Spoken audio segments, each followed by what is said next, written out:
Hello, my name is Andrea Miller. I'm one of the hosts of this extraordinary event and its producer. I want to start today with a question. How do you feel right now compared to when this week began? Not in your head, but in your body. Is there something lighter? Something that used to feel maybe kind of vague and maybe didn't have a name for it, but that you can name now, and maybe you can call it back to you? Even a small yes is real and important. Do not dismiss it. Here's what I know about experiences like this one. Something is opened inside of you, something powerful. Maybe it's even bubbling with raw potential. The question is whether it stays open. Most people leave an event like this and lose all of that excitement and motivation within a week or two, and sometimes within a few days. Not because they don't care, but because life gets busy and old habits can be real hard to break by thinking about them. If you want to redefine the grooves that were carved inside of you a long time ago, all of that insight needs a foundation and a place to grow. That's why today, our last day together, I want you to do one thing above everything else to get the most out of this summit and to get something really wonderful to take forward into your life, anchored into your body. And that's our final Heartset integration and activation session. It's today at 3 p.m. Eastern and 9 a.m. Pacific time. And what I'm personally most on fire for, starting June 3rd, is Heartset Live. 6 weeks with me.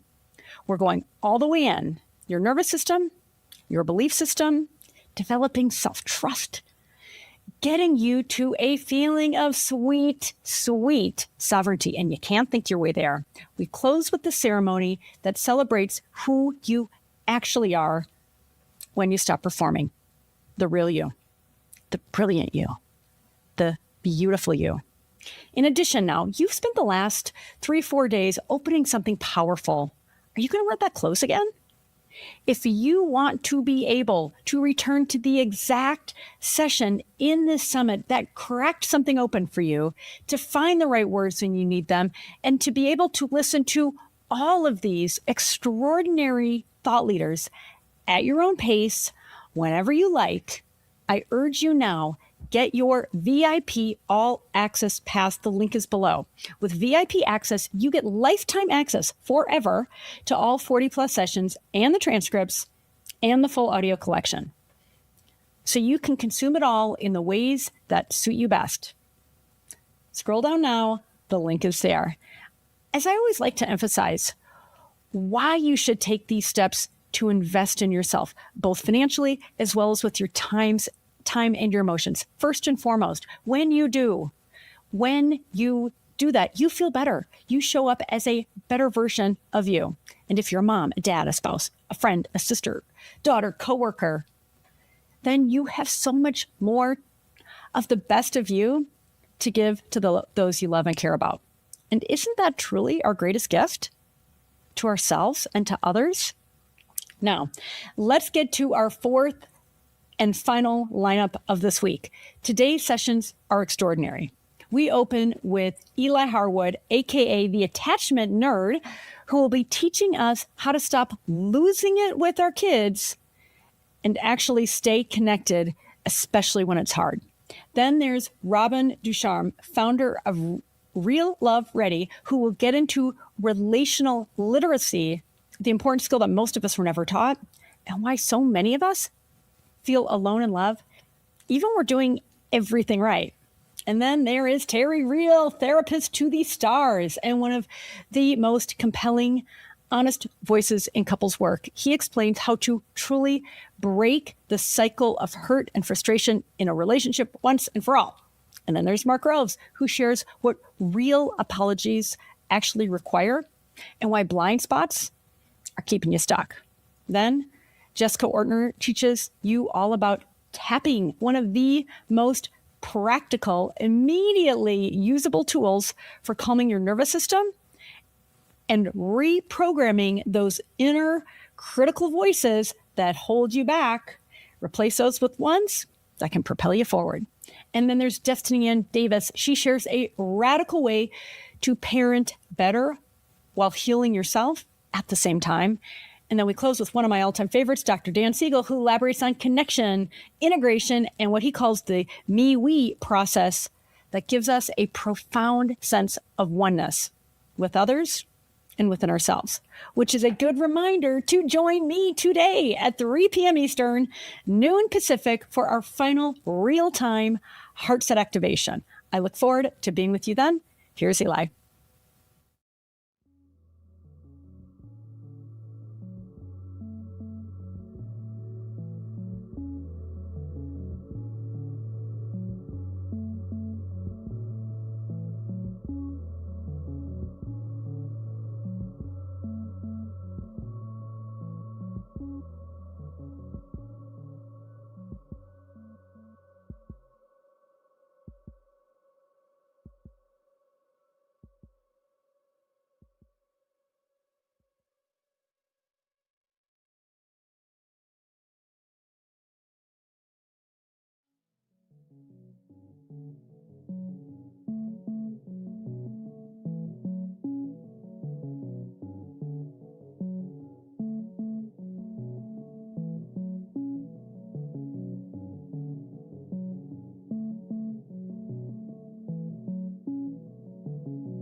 Welcome back to the Relationship Fitness Summit.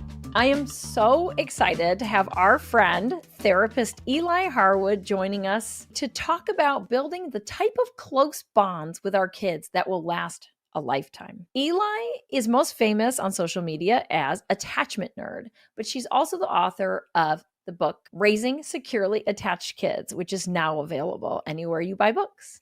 Eli, I'm so excited to have you here, and I'm so excited to talk to you today about parenting. Thank you, my dear. I always love chatting with you. I cannot wait for us to dig in. It's kind of fun to have two moms who are both writing or have written books about parenting, talking about the things that maybe we don't know yet and exploring those things together. Because I feel like there's so much we can gain when we're just honest about this stuff, right? Yes. Well, and no one knows everything. That's not a thing. It yeah. doesn't matter how much time you spend nerding out on the research and digging in and having a clinical. Every kid is unique and every parent is unique. And so never in the history of all humanity has there ever been a you plus your child. And so you're always learning something new. And I'm just constantly trying to absorb, the wisdom of people around me who've picked up on one other little tip or, insight that I missed because I'm going to miss them. Totally. Here's what I really want to talk about today.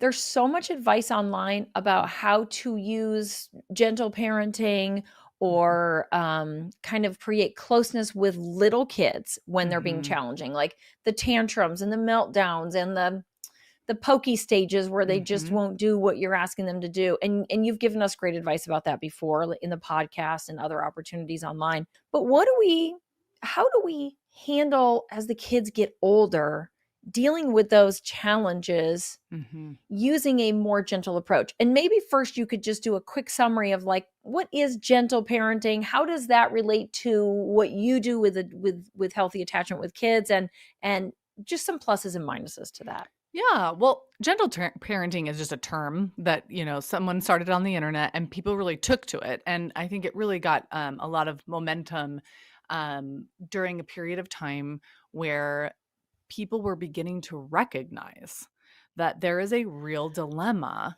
in trauma transmission across generations. Because if we are relating to our children through power and control, we're creating trauma for them. And if we create trauma for them, those patterns of relating get embedded into their relationships, into their parenting, into their closer romantic partnerships. So I think there was sort of this moment in the internet where someone called it gentle parenting, and a lot of people who had trauma in their growing up went, that's a great word. There's no research on gentle parenting. So gentle parenting is not like a researched, body of evidence. But it's not a therapeutic technique. Nope. But so that terminology is one way to describe what has also been called conscious parenting. Dr. Shefali coined that term. Or peaceful parenting. Janet Lansbury called it peaceful parenting. I call it connected parenting because for me, it's about building that secure relationships. How can we focus on the relationship in a way that helps our children develop and thrive without having a boatload of trauma they have to heal from later on? I think that you're really touching on something where we hear that word gentle and instinctively it feels so different than the way we may have been raised, which could have been screaming, it could have been slapping, spanking, whatever all those things were that were so stern, strict, whatever. Yes. And there's these clinical terms that you and I both know that we'll just summarize quickly. There's authoritarian parenting, where you can kind of imagine an authoritarian regime where you parent as if you're a dictator. There's authoritative parenting where you earn your authority in the family and your children trust that authority. And then there's permissive parenting. And I think there's a couple more options, but those are the main three as far as I understand. Yeah. You could neglectful would be kind of be on that. Yeah, neglectful is an important one too. Yeah. So what they have learned through research, correct me if I'm wrong, is that the idea of earning your kids' authority and being an authority without being a dictator seems to have the best outcomes. Oh, absolutely. So what we know, so this is what the scientific data says when it comes to parenting. And this is not just, oh, hey, one woman's opinion on the web, right? Right. There's a incredible body of research that started in the early 60s that has continued and has said this. When a child has access to a caregiver, a parent, who is Mhm. able to accurately read their needs. We call that attunement. That's our fancy schmancy word, but it's really about being able to read a child and be able to go, oh, you're feeling sad, you're feeling scared, you're overwhelmed. So accurately read a child's emotional state and then effectively co-regulate with them. That's another fancy term that just means help soothe them, respond to them. So high responsiveness, high empathy, and high sense of confidence in one's parenting and oneself. So we're going to get into the teen years, and one of the things I want to say to anyone who's, getting to those more complex dynamics is that one of the greatest advantages that we give our children is confidence in our own parenting choices, is having some clarity around, this is what I'm going to do. These are the limits I'm going to have. This is the, process through which I'm going to engage my child when things happen like this or that. And just trusting that process, because when we look to our kids to tell us, oh, I did it right because you like what I did, or you approved of what I did, or you're going to get lost in the woods. That's sort of that more permissive style. Mm-hmm. If we need that validation from our kids in order to feel Mm-hmm. like we're doing a good job parenting, if we need them to be happy Yes. all the time and not have tantrums and never cry and never be disappointed, we're giving them almost too much power. Well, absolutely. We're asking them to regulate us. We're saying, help me feel calm by approving of what I'm doing or what I'm saying. So when you look at those 4 parenting types, so the authoritarian parenting type says, my job is to teach my child who's the boss. And what we know is that if you parent like that, your kids don't trust you in moments of distress and tenderness, because they see you as the person who's going to put on the handcuffs. So they're not going to come to you and say, I'm overwhelmed, I'm out of sorts, I did something wrong, I want to make it right. They're not going to do that. They're going to avoid you at all costs. Okay, so that's authoritarian. Permissive parenting says, it's my job to make you comfortable and make you like me, right? And that also erodes trust. Because if a child can sense that their caregiver is looking to them for reassurance, we've got an upside down dynamic, right? It's They don't supposed to feel be safe. kids looking to us for reassurance, not the other way around. So they can sense that. And so then they also won't come and rely on that parent. They might manipulate that power dynamic and like get a lot more shit, but they're not going to truly lean in on that parent because that parent doesn't feel sturdy enough. That authoritarian parent didn't feel soft enough, but the permissive parent doesn't feel sturdy enough. And then obviously a neglectful parent, like there's no way to lean on you, right? So that authoritative parent, I would call it a secure parent. That parent is soft enough to enter into connection during tender moments, but sturdy enough that the child can sense the parent is guiding them somewhere, is not just simply reacting to the child's reactions. So There's a sturdy and map. soft. There's a plan. Sturdy and Yeah. soft. That's where we're trying to go. And no one does this Okay. perfectly. And you're going to have moments No. where you're not soft at all and moments where you're not sturdy at all. But in general, like that's what we want the experiential pattern for our kids to be. It's like my mom or my dad or my parent, they've got me. They've got me when I'm tender. They've also got me when I'm, thinking about wanting to have a sleepover on a night before a swim meet. And they're like, no. And I'm annoyed by it. But like, I also know they're right.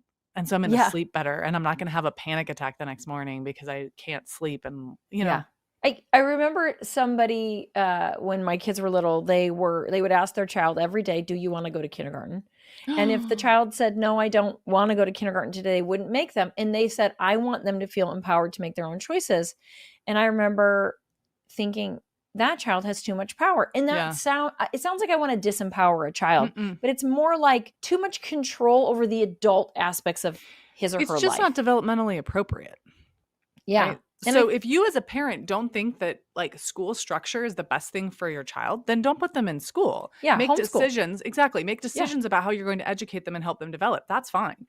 But by putting that level of decision making onto a kindergartner, it's a misread of that child's ability to make those decisions. I mean, even with my 9-year-old, like if I said, you know what, I want you to make the choice of what, you're going to eat today. He's like, sweet.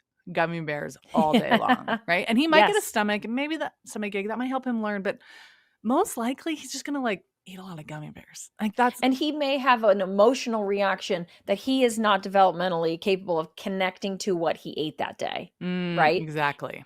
Even at 16, my son will be like, Mom, I feel like, oh, I got such a headache. I didn't sleep well. I really don't want to go to school. And he can connect it all. And it's almost like he's looking to me to go through the checklist that maybe he already knows exists. Like, do you have tests? What are you studying? What are your grades right now?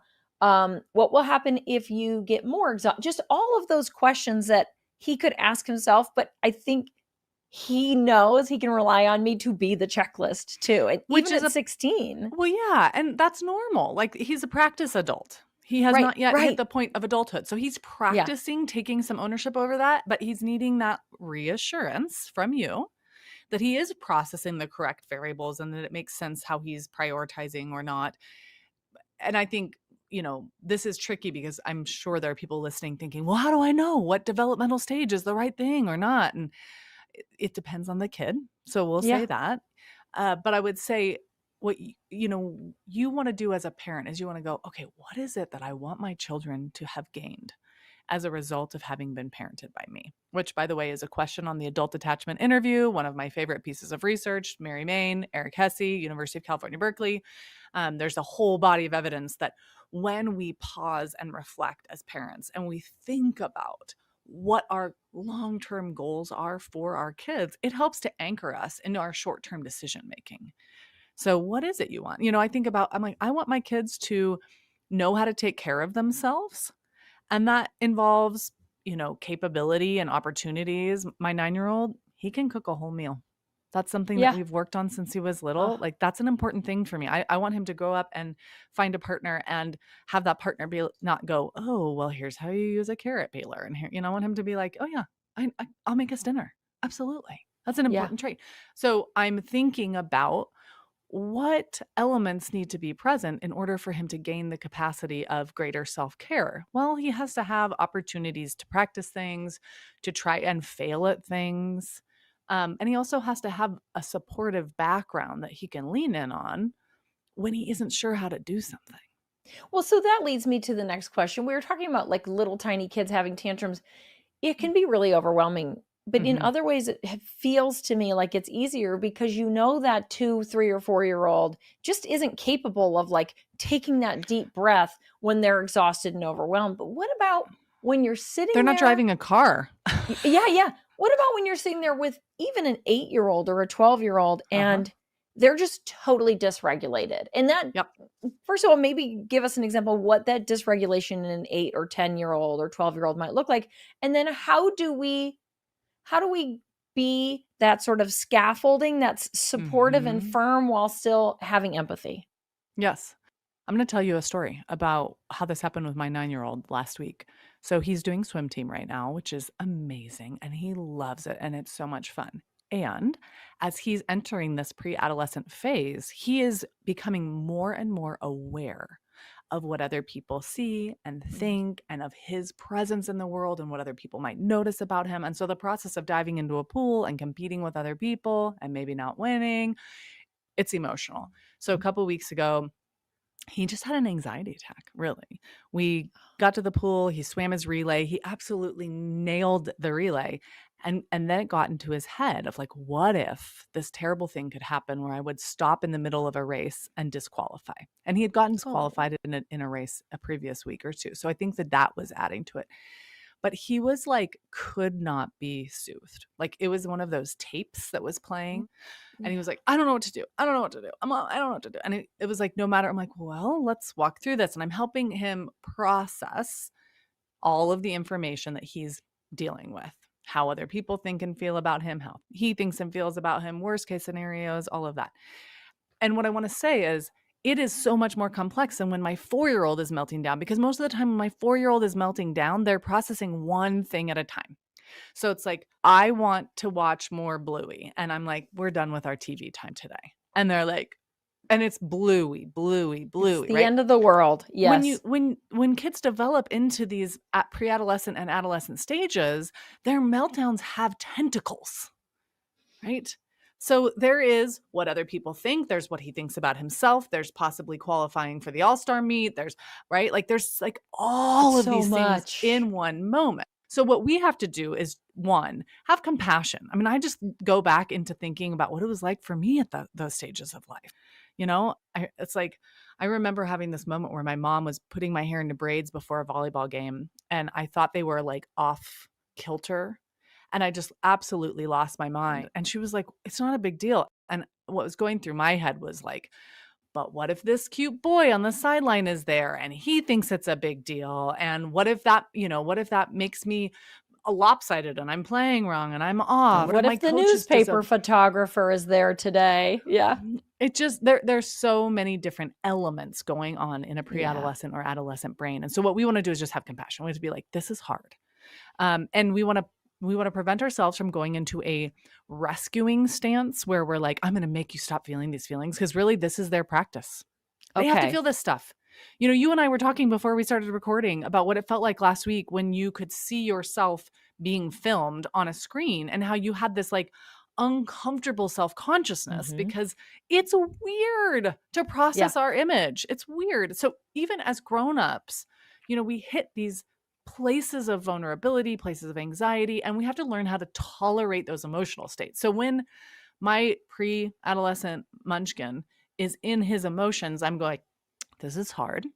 And this is how he learns this. And I'm helping him label, like, you're feeling really anxious. Yeah.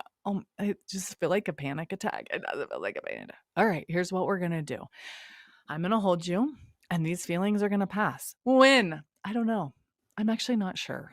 But I'm going to be here and we're going to work through it. And honestly, it was a long day. Yeah. Yeah. And I came that's home the hard fried. thing. Sometimes it doesn't work. Well, right? See, I guess I'm like, did it not work though? Right. I think this is where we get into our culture of like, I mean, I call it like the Big Mac culture. It's like we want that thing ready in half a second, right? But it didn't work in the sense that I didn't say some magical thing and he went, I'm fine. But that's not a developmentally real thing that's happening for a kid in an anxiety moment. But what did work is that in the long term, my son can sense that he can have these big feelings in my presence and I won't succumb to the big feelings myself or shut his down, that he can feel them and we can get through it. And so the message I have to him is like, whatever you go through, I'm here for you. That makes sense. I think this expectation of us that if we're competent parents, that we like have this like magical wand thing. That's not what happens. He's going to get to 16, 17, and he's going to have high skill for managing his anxiety because he will have felt it fully in the presence of someone who is bearing witness without shutting down or amping up. I'm thinking about, it's really sticking with me what you're saying about it's not our job to fully soothe it or resolve it. Mm-hmm. And I'm thinking about your son in that moment. And if you had solved the problem, let's say by saying, maybe you shouldn't swim today, that would solve the problem. He'd be like, okay, the pressure's off. Everyone could relax. You have a whole day. You don't have to go to the meet. But that's actually pushing into too permissive. Yeah. And there's no lesson. Well, and he even came up with that on his own, but it didn't feel good for him. He's like, I don't want to quit. But maybe if you had been doing that kind of resolution all those years, maybe it would have felt right to him, but it wouldn't have been right. Like you've been modeling for him. I don't know that you're going to feel so good if you don't do that. And I wonder how you're going to feel when you actually complete. Here's where it gets messy. And I want every parent of an older child to hear this. There is no parenting older children without mess. It's messy. That's how they're learning. But so here's where it gets messy. He did swim. He made the choice ultimately to get in the water. And the very thing that he was afraid of happened because he had a panic attack in the pool. So he had gotten himself to a place where he felt confident. He was going to race his own race. And he was going to try and do his flip turns to take off a few seconds. It's like, great. So he got in the water. He swam like a fish. He's like hanging with some of these kids that have faster times with him. He's way up there. He gets to the other end and he forgot to flip turn. And as he realized he forgot to flip turn, he stood up. The very thing he was afraid was going to happen happened. And he had like a panic attack. And so he swam to the end of the pool to that. And that was only at a 50 and this was 100. So that's 4 lengths. And he was at length 2. And I pulled him up out of the pool. He did not need to finish that in that state. Yeah. He needed help regulating. Yeah. So, I pulled him off and it was probably an hour-long grief process. Yeah. He's like, see, I shouldn't have gotten in. I shouldn't have gotten in. Why did you encourage me to get in? You know, and I don't know if I encouraged him. I said, this is what I would do, but you've got to make, you know, I'm not going to force you into the water. Because here's the thing. He's not going to be an Olympic swimmer. The Right. reason we're at swim team is to become a stronger swimmer and to support our team and to be a part of something. And he's doing all of that brilliantly. Last year, he won the Team Spirit Award. He's like on it. I love the team spirit kids. I love the kids that get those awards. They're always my favorite. I mean, he's just amazing. But so, you know, I think we have to kind of temper our own panic, that catastrophizing place of like, if he doesn't swim, it means he's a quitter. Or if he swims and it doesn't work, it means he's, you know, failing. He's going to be traumatized. Or he's going to be never going to swim again. Yep. There's a gift sometimes to having the worst thing happen. Like we've gone through this so many times with our 16-year-old who plays baseball, where it's like, well, what if I strike out? It's like, well, everybody strikes out. Yep. It's gonna happen sometime. Yep. And then see, you struck out. Or you're pitching and you hit the batter, and everyone's mad at you. Okay, well, that's the worst thing that can happen. Honestly, yes. Now you know you can survive that. Yep, absolutely. And that failure is a part of learning. And you know, so 2 things happened later that week. One is that we ran into a kid who was on his relay, on that first relay team. And this was outside of swim team, and we're at a park, and this kid looks at Slate and he goes, Slate, man, I just cannot stop thinking about that killer swim. The way you because it was his first race that day was unbelievable. He just plowed through the water, and he took his team, like they were behind in the relay, and he passed this other person to win the relay. So like that was an amazing moment for me to go, you know, it's interesting. The shame gremlins in your head probably think that all Jameis would remember is that you like stopped at the 100 freestyle. But all Jameis can remember is how great that first swim was in your relay. Is that interesting? You know, so we start talking about like how we perceive our failures, we're kind of nuancing it, you know. And then this week he swam and he got in the water, right? And there wasn't pressure. It's not like, oh my gosh, you have to do this. It's again, I can handle your feeling states. It's what we were doing with our toddlers, but there's more complexity. And so there's going to be more triggers for us. So we're less likely to get triggered about our toddler quitting something because we're like, they're 2.5. It's fine. Who cares? Yeah. But when a 9-year-old doesn't want to get in the pool, then our own catastrophic stuff can get in there and be like, well, what if this is how they just do their whole lives and they always quit? He's a quitter. What if he's, you know, a capital Q quitter? Right. That's scary. Is our anxiety. Mm-hmm. Right. Yeah. And so we're nuancing this of like, sometimes you just can't get in the pool. And that's the same thing as sometimes you strike out. Sometimes you just can't get in the pool. Sometimes the anxiety is too big. Sometimes you hit the batter. Yeah. Sometimes you fail the test. Yep. Sometimes you study the wrong thing. Sometimes you talk to a girl and she is not into you. Yes. Oh. So how does that help us build a bond with an older child like that? Mm-hmm. I want you to think about the people in your life who were sturdy and soft when you were mushy, messy, and flailing. Does that feel magical and sacred and important in a different way than the people who've only known you put together? Yeah, it is. It's there's something about that security of knowing that someone is going to be honest that is so, intimate. It's so intimate. I mean, I love the term showing up. It's like, I'm going to show up for you. I'm going to show up for you in your tender moments. I'm going to show up for you in your triumphant moments. And along all of those other mid-range moments, I'm excited to see you. I want to know what you have to think and say about the world. I mean, I tell my kids on a regular basis, like, man, I am so lucky that I got to be your mom and that you are my kids. And they can feel that. And I'm saying that on days when, you know, they're psychos. And I'm saying that on days when they're, you know, making me really proud and getting the Team Spirit Award. Like, and overall, in the long term, what I'm doing is cultivating a dynamic with them that says, if you are out in the world and you are feeling crispy or soggy or scared, you can come to my arms and get reset. And once you've gotten reset in my arms, I am going to be back here cheering you on as you go back out into the world to explore and live and experience. So I'm going to be a safe haven for those tenderness and those distressing moments. And I'm going to be a secure base so that you can launch off of me out into the world figuring out who you are, finding your paths, and knowing you always have a home you can rely on, a relational home. And if you talk about a bond, I think we often think like we need bonding moments, we need fishing trips, we need roller skating nights or whatever it is. And I'm sure those are wonderful, but what could be a stronger bond that lasts longer than that feeling of being able to go somewhere to have someone help you reset? I'm not going to reset you, but I'm going to be here with you and support you while you work on resetting yourself. Yes. Yeah, so exactly. Let me ask you a question about anger, because one of the biggest challenges when your kids become adolescents is the anger.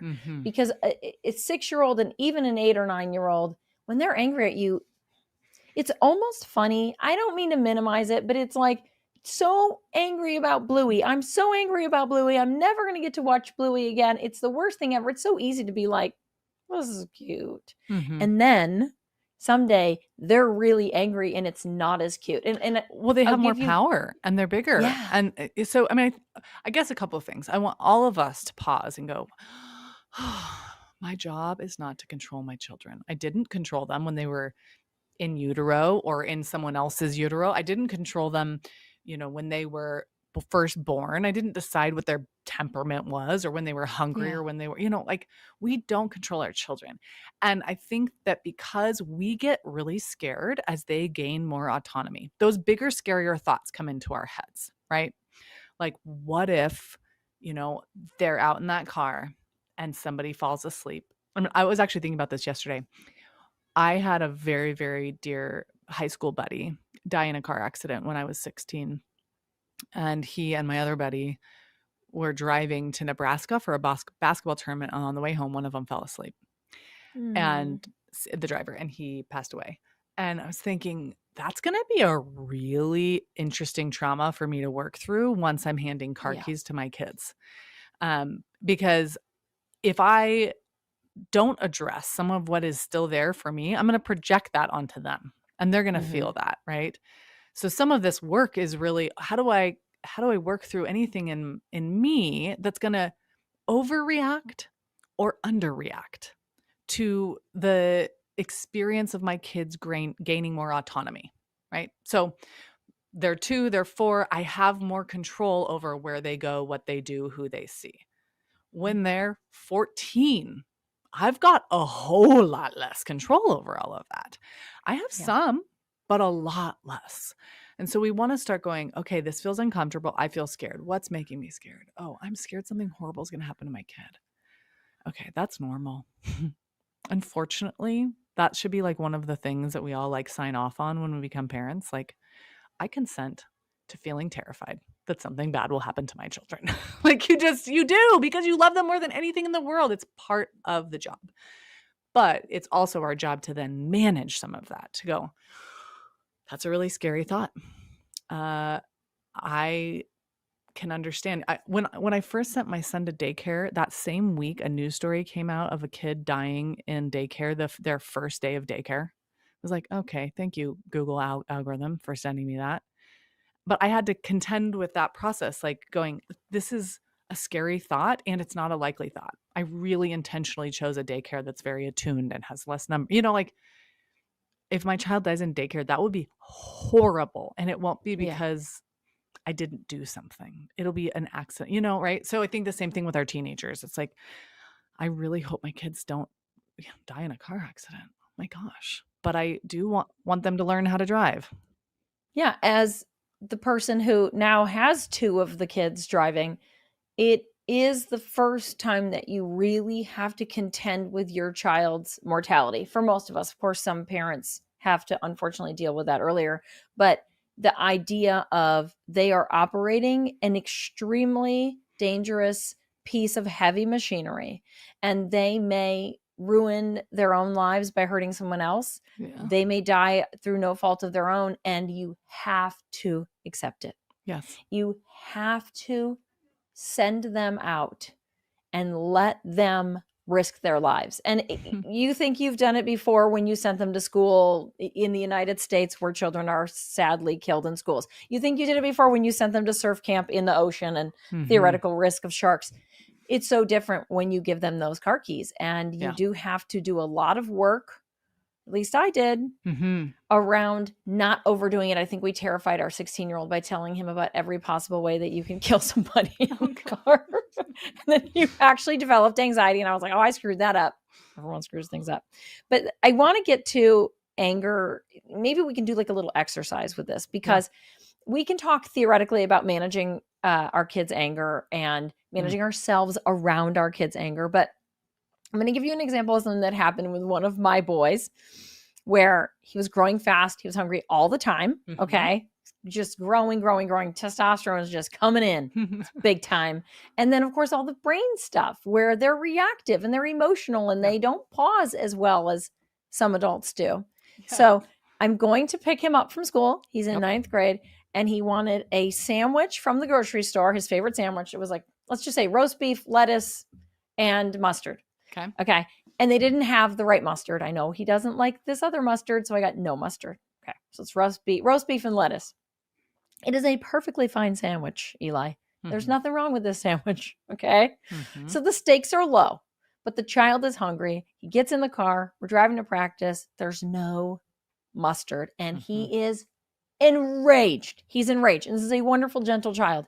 He's like, kind of like stomping his feet on the car, and it's just, and he's big. He's like 6 feet tall. Yep. Okay. All I want to do is go to a different grocery store and get him a different sandwich. We don't have a lot of time. He'll be late for practice. All I want to do is yell back.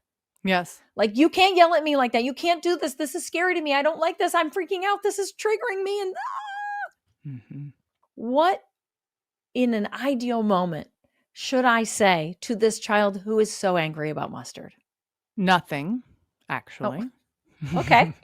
His brain is flipped. He's in a reactive state. He's not logically processing. I guess what I want to say to you is, do you trust your own anger, or does your own anger scare you? And have you come to believe that anger is violence? Well, what I've learned raising teenage boys, and other people might relate to this, I don't think it's said enough.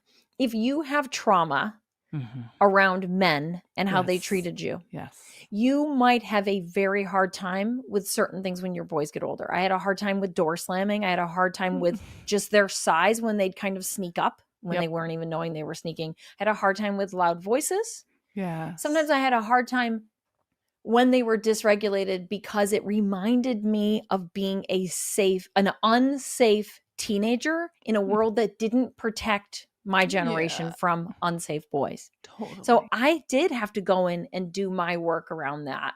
And I know that I have relied on being angry back at men who were stepping over lines with me, being so angry and so strong to them that they back away. So when I'm in the car with this child who is so angry, it's not just an urge. It is almost a dissociative reflex. And I'm willing to own that so that other people can hear if they're feeling that way. Yes. You're not a bad mom. No, you're not going to mess your kid up. You don't think your kid is a bad kid. It's not your fault. It's just a really challenging moment. Right. So, I mean, part of what I would say, like as an exercise, one thing I would say is create space in your brain for the necessity of anger. So he's learning to tolerate his anger. We want our kids to feel angry throughout their childhood so they can learn to tolerate it and not act it out. So people that have anger management problems don't have too much anger. They have too little tolerance for their anger. So when my kid is angry, I want to be going, you're so mad. This is so upsetting to you. You really wanted there to be mustard. Or I'm just kind of like letting him do his thing. Because on some level, he knows he's completely out of control and it's irrational. He's old enough to have some knowledge of that. And so he doesn't actually need us to tell him that. It's not like, oh, right, you're right. This is not a big deal. It's like he is just having a moment. He is hangry. And he is big, and he doesn't feel big. Like, you're the mom, so he's in that car. Yeah, you're always going to be the mom, and so it's going to take him a while to recognize that, like, he's outgrown you or brawned you in some way, shape, or form. Whereas your nervous system has already recognized it and feels it, and the trauma from past things is activating that even more. So in that moment, it's like He's just learning to feel his anger. I don't actually need to do anything. He's not actually being unsafe. Like he's throwing a tantrum. I'm feeling unsafe because I'm used to men who throw tantrums, and then when they don't get what they want, they escalate those tantrums to the point of violence. And they will hurt me. Yes. And what I want everyone to know is violence is not a disease of anger. Violence is a disease of belief system.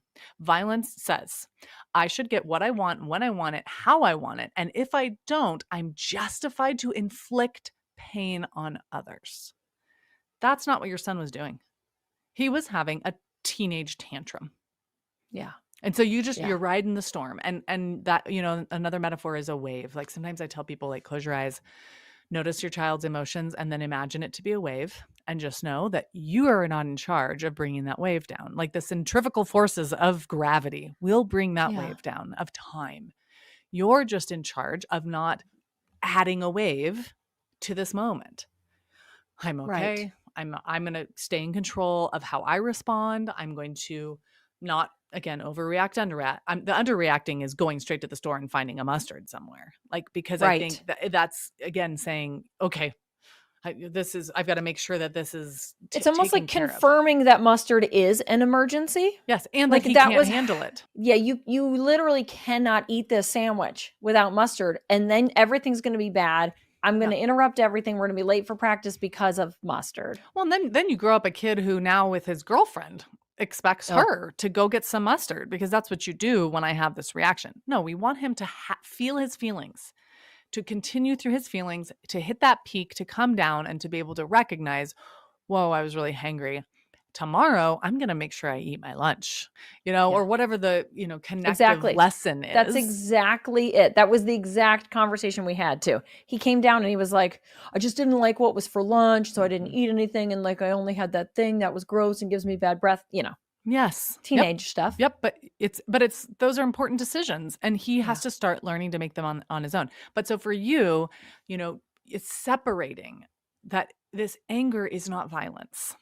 Now, if you have a kid that grows up in a home where there's a violent co-parent, it might be violence. So teenagers can adopt a violent mindset because they've learned it. But what we know from the data is that that's a learned experience. So kids who have violent mindsets are not just having an angry, dysregulated moment. They're having an angry, dysregulated moment, and they've inherited a belief system that says, I should be in charge, I should be in control, because they've watched somebody else relate like that. But that isn't your household story. So I think... Yeah. For those who are listening who have questions like I had in those moments, my instinct is to say, this mustard is not important. You're being ridiculous. What am I doing to my bond with my child when I say, this is ridiculous, you're spazzing out, this is a tantrum, you're being a baby? You're saying, I can't be there for you right now. I can't handle what you're feeling. I cannot offer you any form of refuge for this emotionally flooded moment. And you're turning emotions into behaviors. You're telling your kid that what you feel is something you're doing, and that's not true.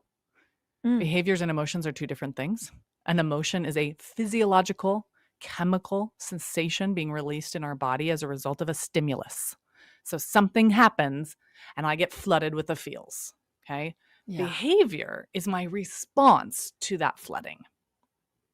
So when we tell our child, don't feel this, we're confusing their whole emotional maturity process, because now they're feeling like it's their job not to feel something. And so then kids are either going to amp up what they feel to try and prove to you these feelings are something that's like happening inside of me, or they're going to learn to stuff their feelings and dissociate their feelings and drink their feelings away, or starve their feelings. There's a lot of like maladaptive paths for that. It's like we want to be communicating, I can handle this. Now, what I would say is this: sometimes we're really tired and we're really hangry and we had a really stressful day, and we're just like, I can't handle the fucking mustard meltdown right now. Yes. Like, and so then we have to repair, so if your first response is, this is not a big deal.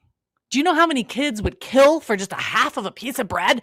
You come back later and you're like, I'm so sorry. I just was not able to be receptive to your pain. like you were just really overwhelmed about not being able to eat. Like, tune me in. What happened in your day today? Or had you not eaten lunch? Like, help me understand why. There's always a dignified why behind an emotional surge.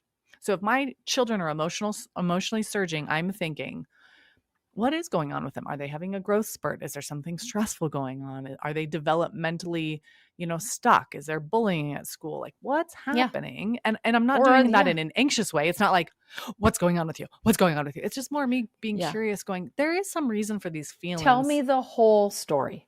Yes. And I'm going to be available to believe that there is a whole story and that you're not just spoiled, overreactive, oversensitive. Right. So the last little question I have for this exercise is, when their behavior is out of line, let's say he did not do this. Let's say he hit the window and the window breaks. Yeah. Or let's say he throws something and it's unsafe for myself and any other passengers. What is a way to set a boundary around behavior without undermining the feeling that they might be having? Well, if a child is engaging in unsafe behaviors, it's usually for multiple reasons. One, they have some form of neurodiversity, so they really are struggling to manage impulses. Like there's ADHD, there's autism, there's something going on there. Two, they've seen that behavior modeled. Dad punches when he doesn't get what he wants, so I'm going to punch when I don't get what I want. Or there is, something happening they haven't been able to identify or verbalize, some other form of trauma going on in their lives, right? So what you want to be doing is saying to a child, let's say he punches the window. I would actually pull the car over and I would say, I'm going to get out of the car because I'm not feeling safe in the car right now. And I would get out of the car and I would just figure out, what do I need to feel safe? And maybe what I need is to call my partner and say, I need backup.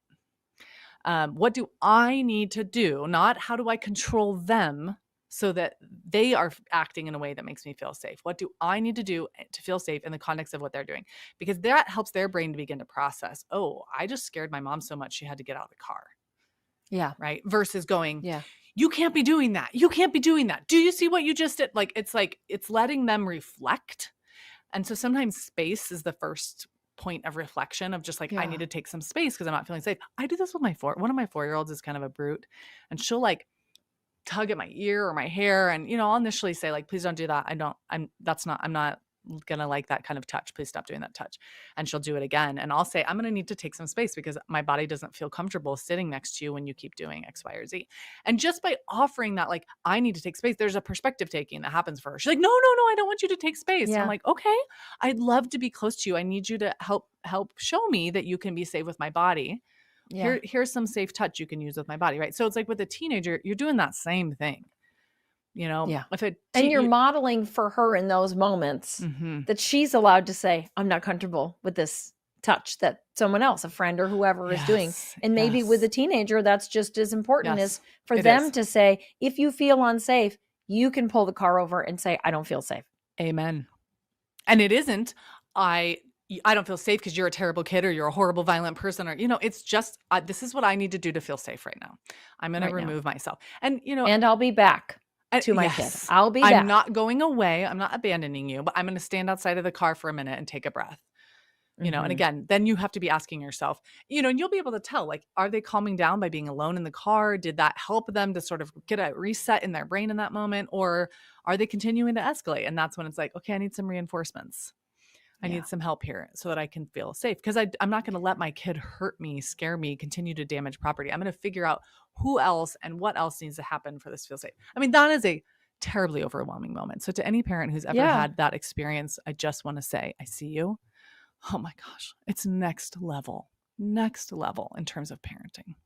Well, thank you, Eli. This has been amazing. I feel like we've all learned so much. We need more of these like concrete tips so that we know what to do in the next situation and set boundaries that are healthy, but really ultimately prioritize keeping that bond, growing the bond, and maintaining it for as long as we can with our kids, hopefully for life. I love it. I love it. Love it. For those of you who are like, I want to read, help me read more, you can go check out my book, Raising Securely Attached Kids. And I wrote it intentionally to hit every stage of development. And so there's some examples there on younger kids, but just translate them. There's examples for teens, but if you have a 27-year-old and you're still trying to figure out how to create that dynamic, that is why I wrote that book, because I felt like there's so many good parenting books out there talking about behavior, but not necessarily going into the depth on what do we do as parents to create the type of relationship and the type of trust that allows all those parenting tricks and messages to land. So I hope you enjoy it. I'm glad you wrote it. Thank you, Eli. We'll talk to you soon.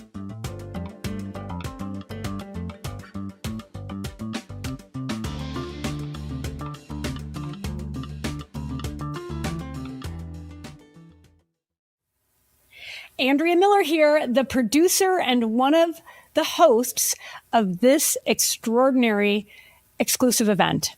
I wanted to take a quick pause before our next session begins and just see if you're feeling a little electric right now, that I want to hold on to this feeling, that I never want to forget what I just heard feeling.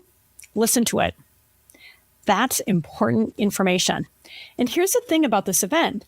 Each session is available to you for 24 hours for free. Then it rotates out to make room for the next day's incredible lineup. That's how we keep this experience free and accessible. So many people who would normally never get to hear from so many of the world's foremost thought leaders in one place, offering such practical, actionable, inspiring insights. But the session you just watched, the one that cracked something open for you, the one you want to share with your sister or your best friend or somebody else you love, or maybe even come back to later when you need it again, that session disappears unless you do something about it right now. This is the exact reason why we made the VIP All Access Pass. And at this moment, it's at the lowest price it's going to be. The price goes up as the event concludes. With the VIP access, you get lifetime access to every single session in this extraordinary summit, all 40 plus of them, plus complete transcripts, more than 45 hours of audio, and 4 exclusive bonuses handpicked from our expert master teachers. So you can listen on a walk, read in the bath, go back to that exact moment that landed for you anytime for the rest of your life. And on the next page, you'll have the option to add the Love and Empowerment Breakthrough Handbook, our beautifully designed journal and workbook, your practical companion to this summit, which features 40 plus exercises tied to each of these sessions. It will take you from watching the session to actually doing the inner work, plus offers guidance on practical exercises to do in your life to make lasting change. The VIP link is right below this video. Scroll down, take just a few seconds, and lock it in before today closes. If you improve even just one relationship, whether it's with your partner, your child, your boss, your friend, or yourself, with this material, you'll have made an invaluable investment in your life. And by not doing it, the cost of inaction is one too many of us has paid too many times. So I hope you say yes to better relationships, yes to more love, and yes to greater empowerment in your life. I look forward to seeing you inside.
Welcome back to the Love and Empowerment Summit. I am your host, Andrea Miller, and I am genuinely delighted and overjoyed to welcome my next guest, Robin Ducharme, to this amazing event. Robin is the founder of Real Love Ready and the visionary behind the International In Bloom Summit, where she has brought together some of the world's most respected voices in love, relationships, and personal growth. I'm talking Esther Perel, Dr. Gabor Mate, Dr. Alexandra Solomon, and Drs. John and Julie Gottman, and so many others. She is also the author of the new book, Real Love Ready, where she weaves together the wisdom of these leading experts with her own lived experiences to offer a grounded, heart-centered guide to cultivating love as a daily practice. Robin's work centers on what she calls relational literacy, the essential skills we were never taught, like like empathy, vulnerability, forgiveness, and self-awareness, that allow us to experience deeper, more meaningful connections in every area of our life. Welcome to the Love and Empowerment Summit, Robin. I'm really excited. I'm very excited too. I'm so happy to be here with you, Andrea. We're doing the same thing. We're talking about love and relationships. And I know you had brought up the subtitle of my book, A Guide to Relational Literacy. Really, it's a kind of a fancy way of just saying like an education for all of us on how to be better in relationships. And that's better for in relationship to ourselves. And how do we relate better with each other? How do we be more loving towards ourselves and towards each other? And you're doing the same thing with your work. So I love the fact that we're on the same mission.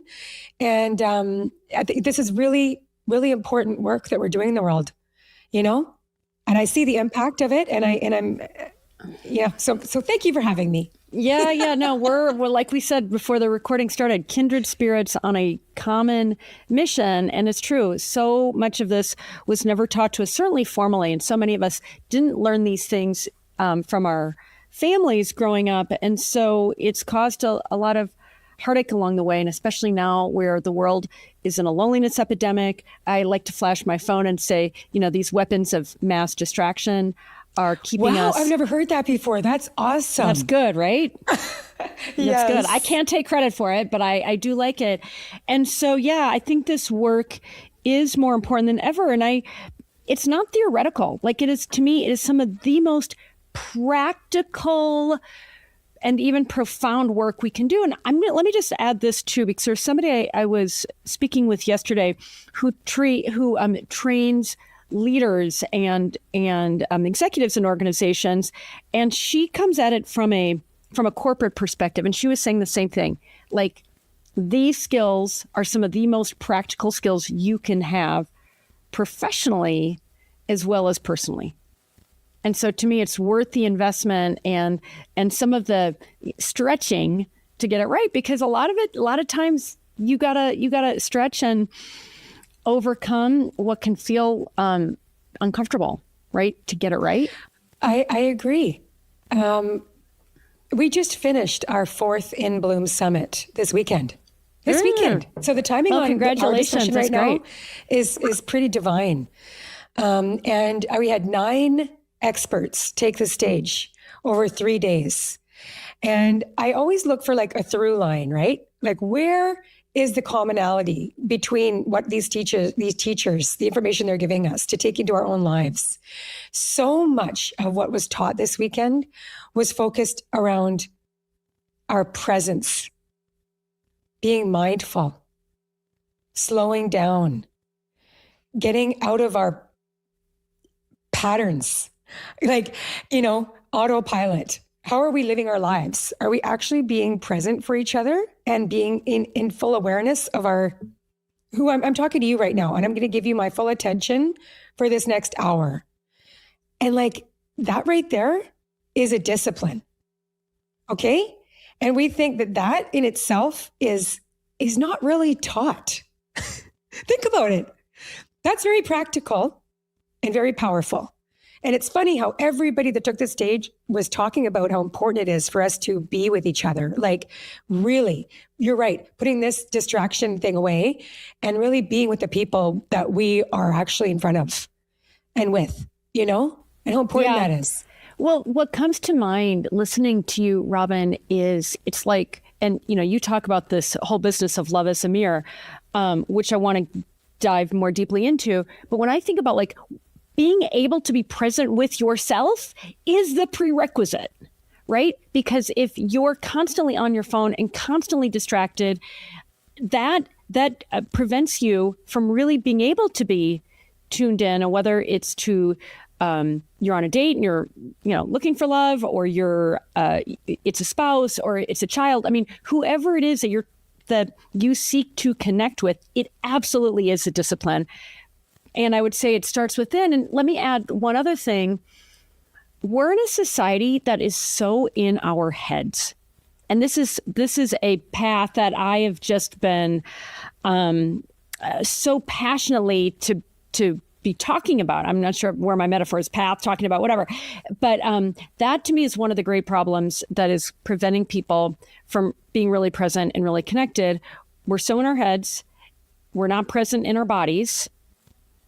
And without that, it's like, good luck.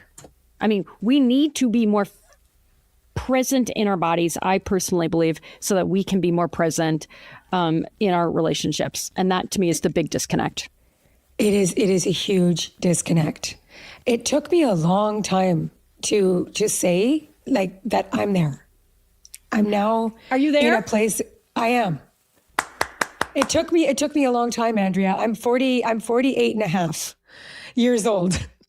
And I'm like, okay. And I can kind of pinpoint when it all kind of came together for me. It's only been about 2 years. That's not very long, that I can say that I'm finally being able to be present in my body, in my life fully.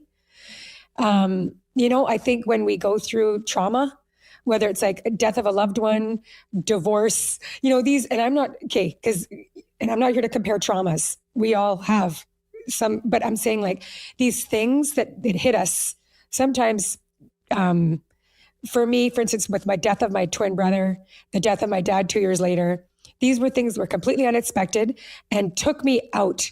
You know what I mean? It created like a disconnect for me with myself. I was searching for the answers, all those things. I was 35 when my twin died and 37 when my dad died. And then 2 years later, I got a divorce from my first husband. Things just, life just seemed to be bam, bam, bam. And I wasn't mindful in those times. And it seems like a long stretch. It was a long stretch. Here I am, years later, and I'm at a place where I'm like, I'm in my body. I'm at peace. And I can say that. A lot of people can't say that they're at peace in their life, but I am. And it means that I can handle things. Most people can't. I mean, when you look at the statistics, we have a loneliness epidemic. We have a mental health crisis with anxiety and depression, as chronic as they are. Anxiety and peace cannot coexist. No, they do not coexist.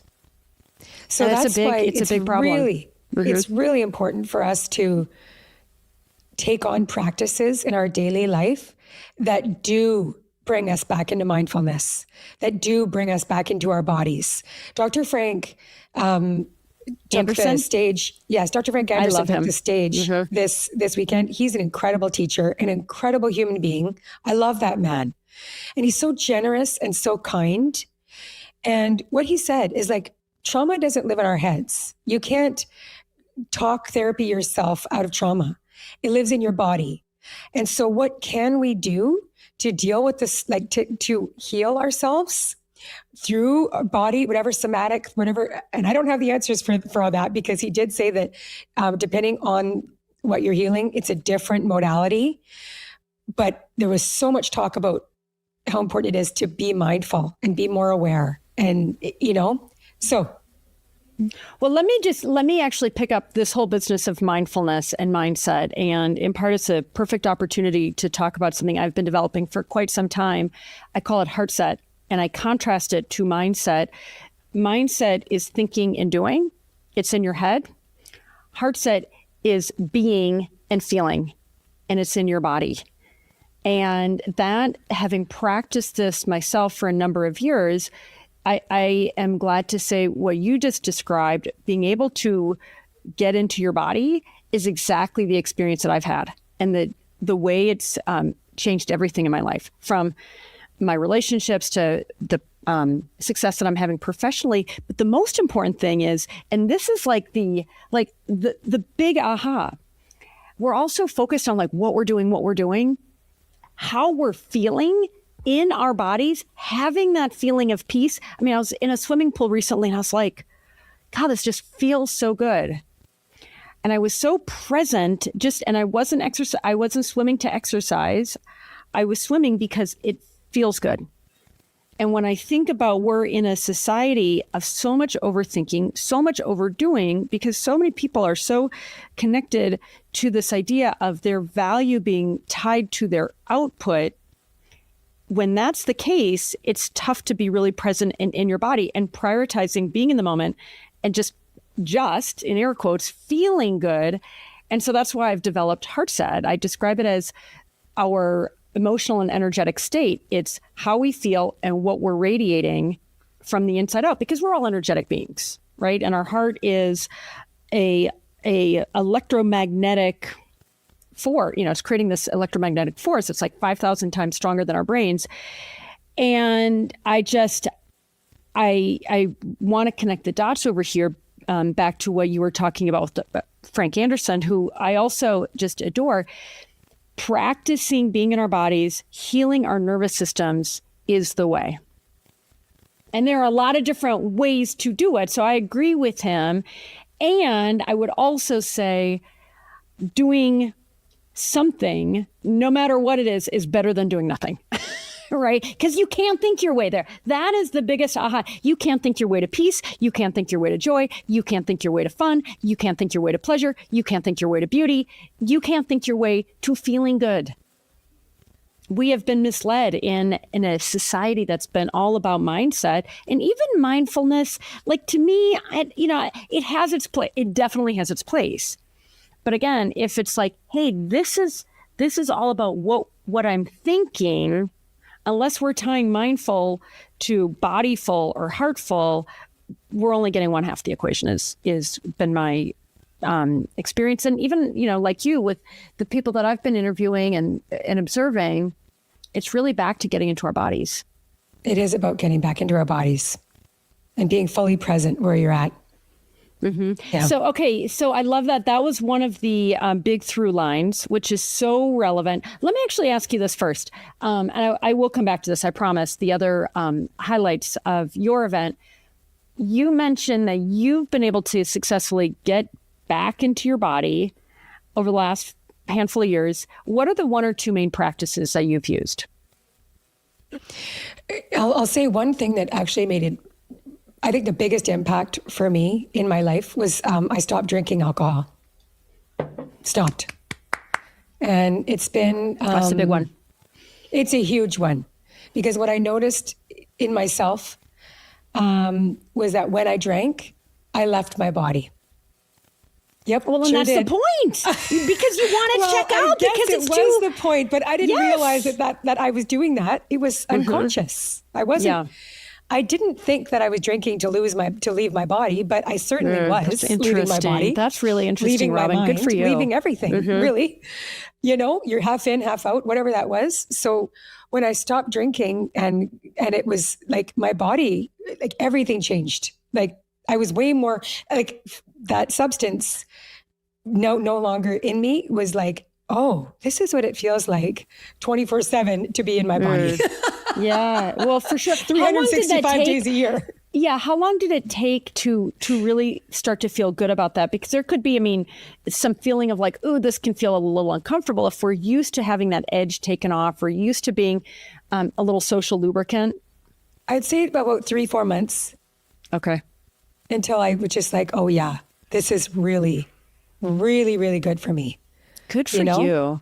Well, what's interesting is, and we're in a society, this is changing considerably. I mean, as you may know, the alcohol or liquor industry in a lot of ways has been plummeting, right? Just because so many people are realizing the ill effects of alcohol on their bodies. So thankfully, it seems like as a society and as a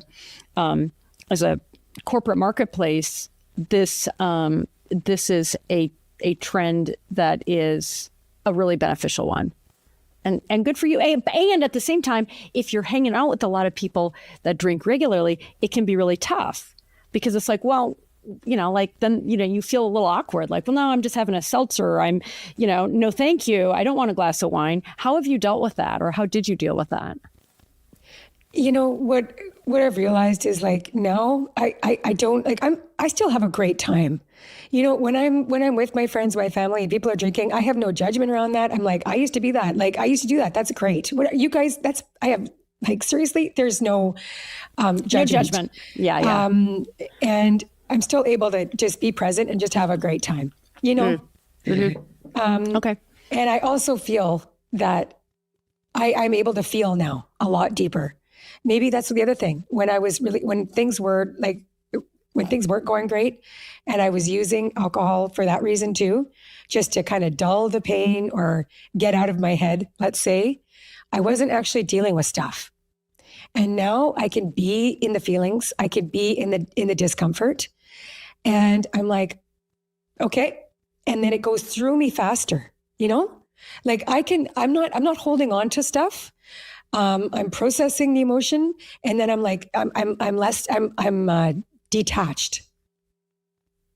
That's amazing. I'm not holding on to stuff anymore. So isn't that great? Yeah. It is so great. It is. No, it really is. It is so great. And that it's a bold move when you're used to having alcohol it just becomes a part of a lifestyle. And yes, it's a depressant, and it's meant to help you numb and check out a little bit. So were there other practices or other things that you've done to help you really become as present as you are now? What else do I do? Like, sleep to me is like one of my most important things, really. And my friends and family they know this about me, and they know like I go to bed really early. Like I go to bed like by 9:00. Okay. And I get up at whenever I wake up. So sometimes that's 5 a.m. My son often wakes me up. He's got, my son doesn't sleep great. He's got epilepsy. So he's often up in the middle of the night. But often I will wake up and I'm ready to go by 5, 6 in the morning. But I'm sleeping way deeper.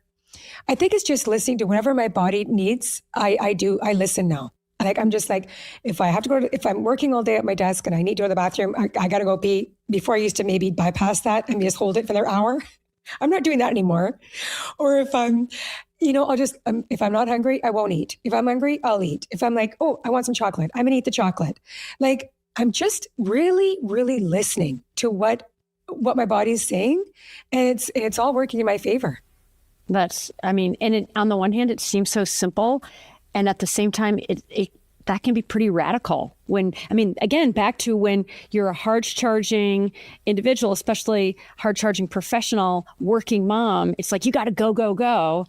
And it's like, I don't have time to listen to my body because I got to go, go, go. But when you realize that when you listen to your body, not only do you enjoy it more, have you found that you're more productive, more creative, and enjoying it more?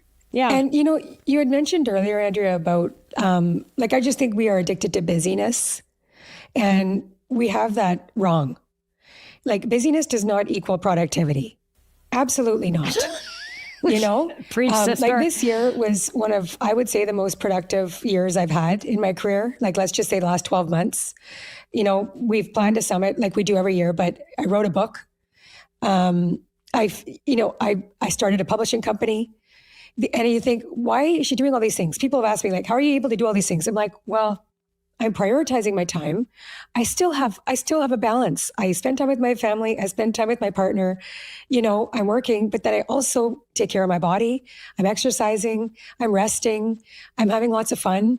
So it's all I'm not here to say like, all I have to say is that I'm not wasting time, like doom scrolling, that kind of thing. I don't do that. So maybe it's just figuring out where and how I spend my time. Where you can be more efficient. Hey, I'm just going to talk to our amazing audience, really to underscore the point that busyness does not equate to productivity. And everybody raise your hand if you're guilty from time to time or have been guilty of like, I'm just trying to get through, what I need to get through. And it's almost like you're making work a little bit rather than really prioritizing what will give you the biggest impact. And so I'm calling this out because it's like, it can be a lot of spinning your wheels. And again, as I touched on a few minutes ago, this idea of equating self-worth to output can be a real trap for a lot of us.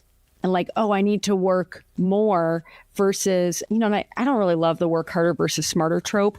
At the same time, to just be so intentional about what we're doing and being able to turn it off and say, okay, now it's time for me to relax. Now it's time for me to have fun. Now it's time for me to pour into myself so that I can pour into the people that I love. Like that is a discipline, right? And that's back to what you were saying at the beginning. That is the whole business of being present. So I just want to make sure everybody, we are all on the same page. You got to pour into yourself. You just have to pour into yourself.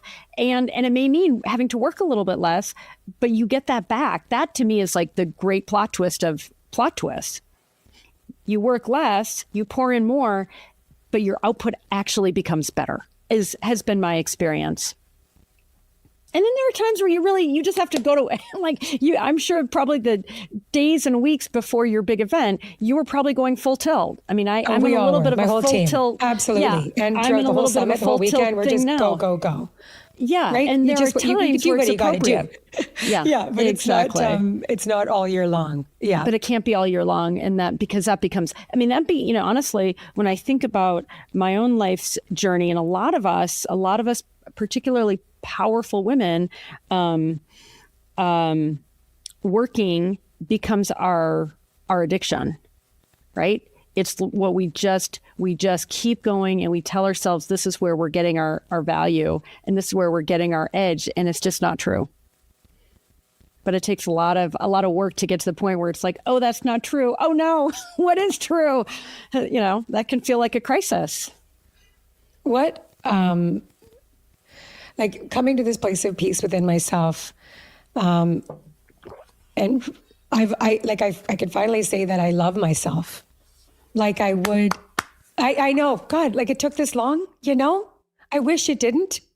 And I've got teenage girls, right? And I really hope with my whole heart that they're going to love themselves way earlier than it took me. 46 years is a long time to go with really being so uber critical and hurtful, all the ways that I was towards myself in the words I used, and it's like, Robin, you can give so much love to the people around you, your children, your partner, your family, your friends, your colleagues. Where is it left for yourself? And it's like, we've got it backwards. It's like, I have to love myself. And what does that look like? Well, I have to start treating myself better. And I have to speak to myself with so much compassion and kindness. And that was something that I promised myself last year. Talk about a practice that I implemented. Like, I was like, Robin, that's enough. Like if anybody heard my outside voice the things I was saying to myself out loud, it would be deplorable.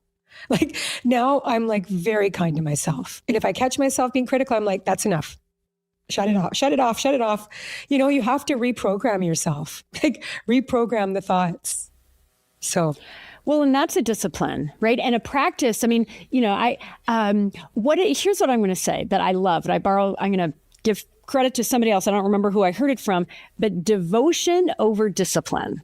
And so when I think about when you're speaking kindly to yourself, to me, that is devotion, right? And it's tempting to be like, okay, that's a discipline, but discipline's hard.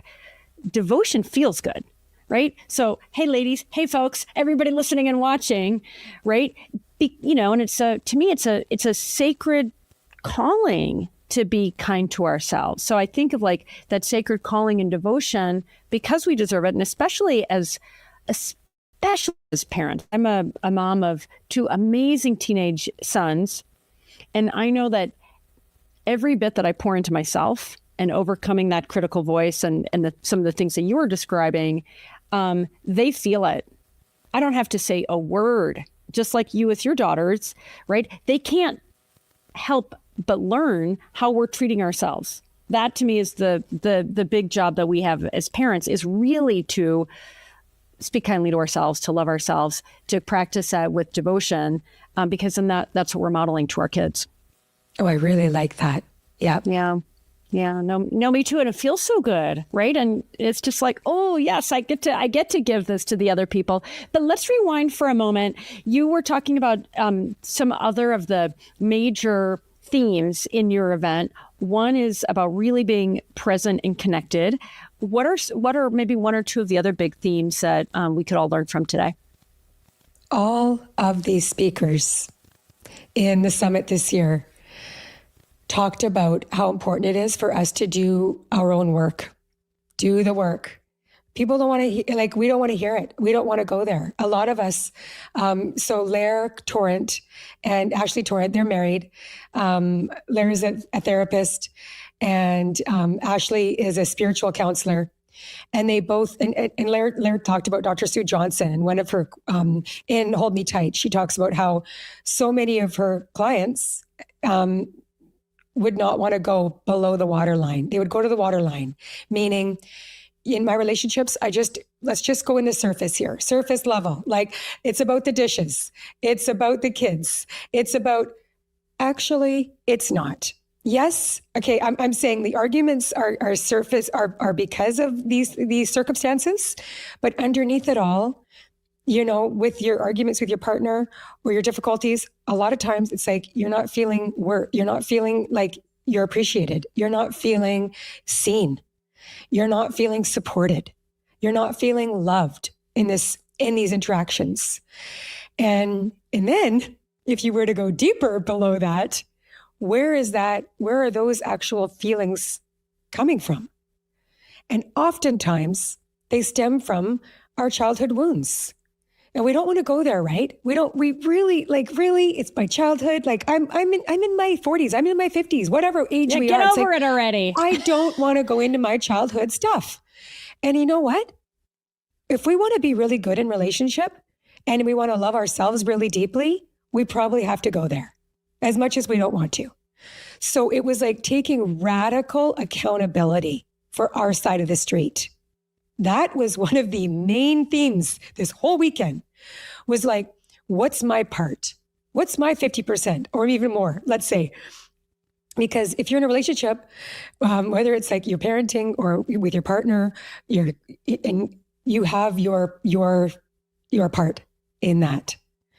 And what is your part? So it's looking back at our old patterns and looking back at our old wounds and really dealing with it, unlearning a lot of things that aren't serving us anymore and behaving differently. Yeah. I call that deprogramming, right? Because so often, that it's how we were programmed, how we were conditioned, is at the root of so much of the dysfunction and how we show up in our relationships in ways that don't serve us, right? But it comes from those adverse childhood experiences for the most part. I mean, and things can happen later in life as well that can cause wounds. So when it comes to that whole, so radical accountability, what's my part, doing my work, was there one or two techniques or one or two practices that seem to be more common or more popular among your speakers? So something that Lara and Ashley, they spoke on Friday as well as on Sunday at a workshop, and they told the story of how in their, they gave an example of like just an everyday occurrence in their family home where Lara was sitting outside after they had celebrated their son's birthday and cleaning up with one of his buddies, and they were drinking some beers and just kind of like rah, rah, rah, what a great party, and just cleaning up the backyard. And Ashley's inside with the kids, the boys, and all of a sudden they got into a big fight, and there was screaming and yelling, and like an argument ensued. And Lara turned to his buddy and was just like, she's got this. Like he recognized the yelling as in like, you could kind of gauge, is this serious or not? And he decided in his wisdom at that moment that she could handle it, right? And so, however long later, he walked inside the house and it's dinner time, and she was like, "So, did you hear what was going on? Like an hour ago?" And he was like, "Well, last time I checked, you've got a voice, right?" And he's like, the minute I said it, the minute it came out of my mouth, it was instant regret. And in that moment, I had a choice. I could have pummeled forward, like some of us do. Like we all have been there, right? This is like a story that we can kind of relate to. In fact, that we say things and we're just like, but I'm sticking by what I just said. Like, you know what I mean? And so in this moment, what he said was it was like an out of body or in body moment where he was like, okay, Lara. And he took a second and he was like, and she was going to get up and leave the room because she's like, I need to take some breaths on this one. And he's like, please don't go anywhere. I regret what I just said. I'm so sorry. I should have come inside. And I want to apologize for how I just spoke to you. So first he's apologizing. And then he's taking accountability, radical accountability for what he just said and how that affected his wife. And thirdly, I am not going to speak to you like that going forward. That was wrong. And I deeply apologize. Please give me another chance. Let's rewind. So they had that opportunity to redo. What a perfect example of him playing out his pattern of like, okay, he went with the ego, right? That was not love. Where his first attempt was certainly not coming from a loving place. It was coming from ego and defensiveness. But he did a reframe, and he was able to step back and be like, I was wrong and I'm sorry. And then he went into repair. So there was a lot of talk this weekend around the fact that we are going to have disagreements with people in our lives. It's inevitable. We're humans. But what's really important is how we repair our connection. And taking accountability is the first step in that repair, right? And then it's making a proper apology and then how you're going to do things differently next time. So this is skill-based. We can all do it. And it's not perfect, but it's like, this is how we maintain our connections to people that we love and care about. Well, what I love about that, thank you, that's a beautiful example, is there is so much integrity in what he did. And let's face it, when we overreact, when we get triggered and we're emotional in ways that don't serve either our own greatest, highest good or our partners or kids or whoever we're, colleague, whoever it is that we're overreacting toward, it really is out of it is not in integrity. And so this whole business of like getting used to, oops, that like, let me take it back, like owning it, the faster the better, let's face it, because let's face it, we've all been in those experiences where our partner speaks badly to us or something happens. And I think particularly for women, how it upends our nervous system it can be for hours, it can be for longer. So for him to have taken it back right away, so her nervous system can get re-regulated, right? So you're talking about radical accountability with a big piece of this being, making that repair. I would say, make it fast, because that downstream effect of how then dysregulation, and let's face it, we are all as energetic beings, our nervous systems are always communicating. And we've all felt that like terrible feeling of disconnection. Like had he not taken it back, didn't have that self-awareness or his ego or whatever, and she left the room. Now they're both sitting, feeling bad. Literally feeling bad. It's not in your head. You feel bad, and you can rationalize it, and you can somehow try to justify it. But it's just, and I say this with a lot of enthusiasm because it just becomes a practice. Once you notice it and you're like, oh, let me do more of this. And then eventually you quit being reactive Because it's like, well, that doesn't work. Right. And this is, what I have found so empowering about the work that we do with Real Love Ready.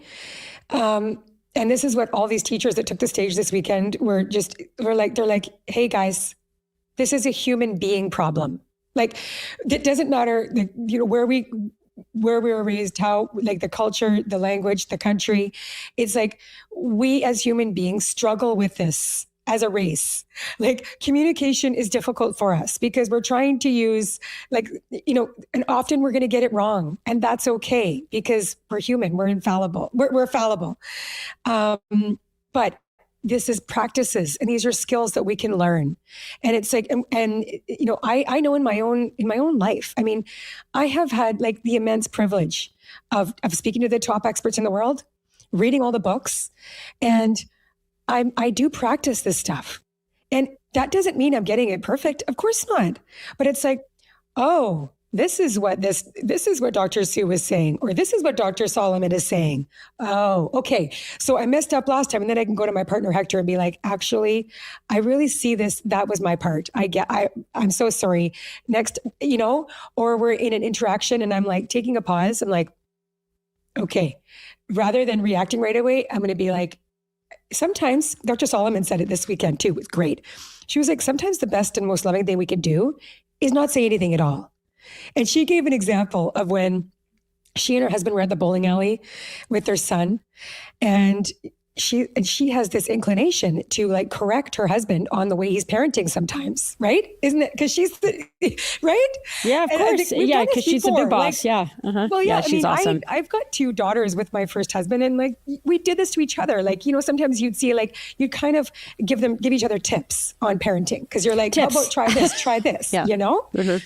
And she's like, she caught herself one time because she's like, here he is giving his full attention to their son. They're bowling together. They're having this awesome experience. And she from the sidelines is like going to say to her husband, like, give him more eye contact, give him more affirmation. And she decided not to say anything. And she's like, it was the best thing I could have done.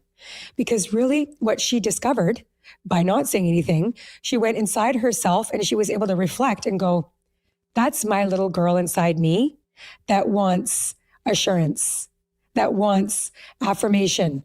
It's not what Todd's doing with our son.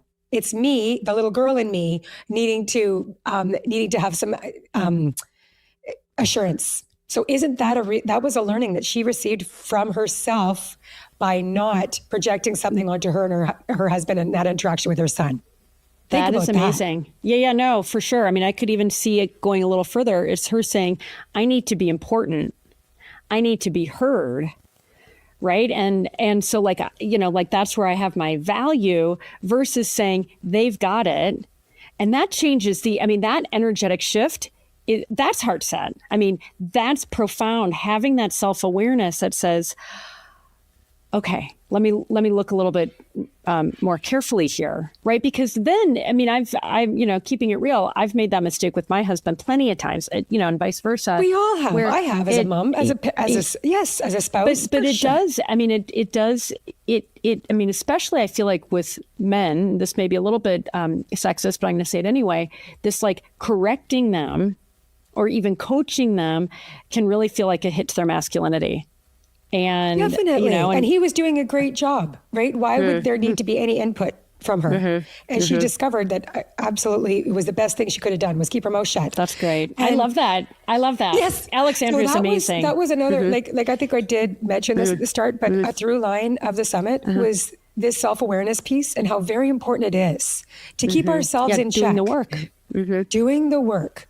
Because that situation did not require anything of her except for her observance of how awesome it was that her husband and their son were having this beautiful experience, Well, and then that moment of self-reflection that it was just, to me, really cool. And for somebody as accomplished and well-respected as Alexandra, to say, hey, even I have more to learn. Even I can continue to do better in my life, which is great. Absolutely.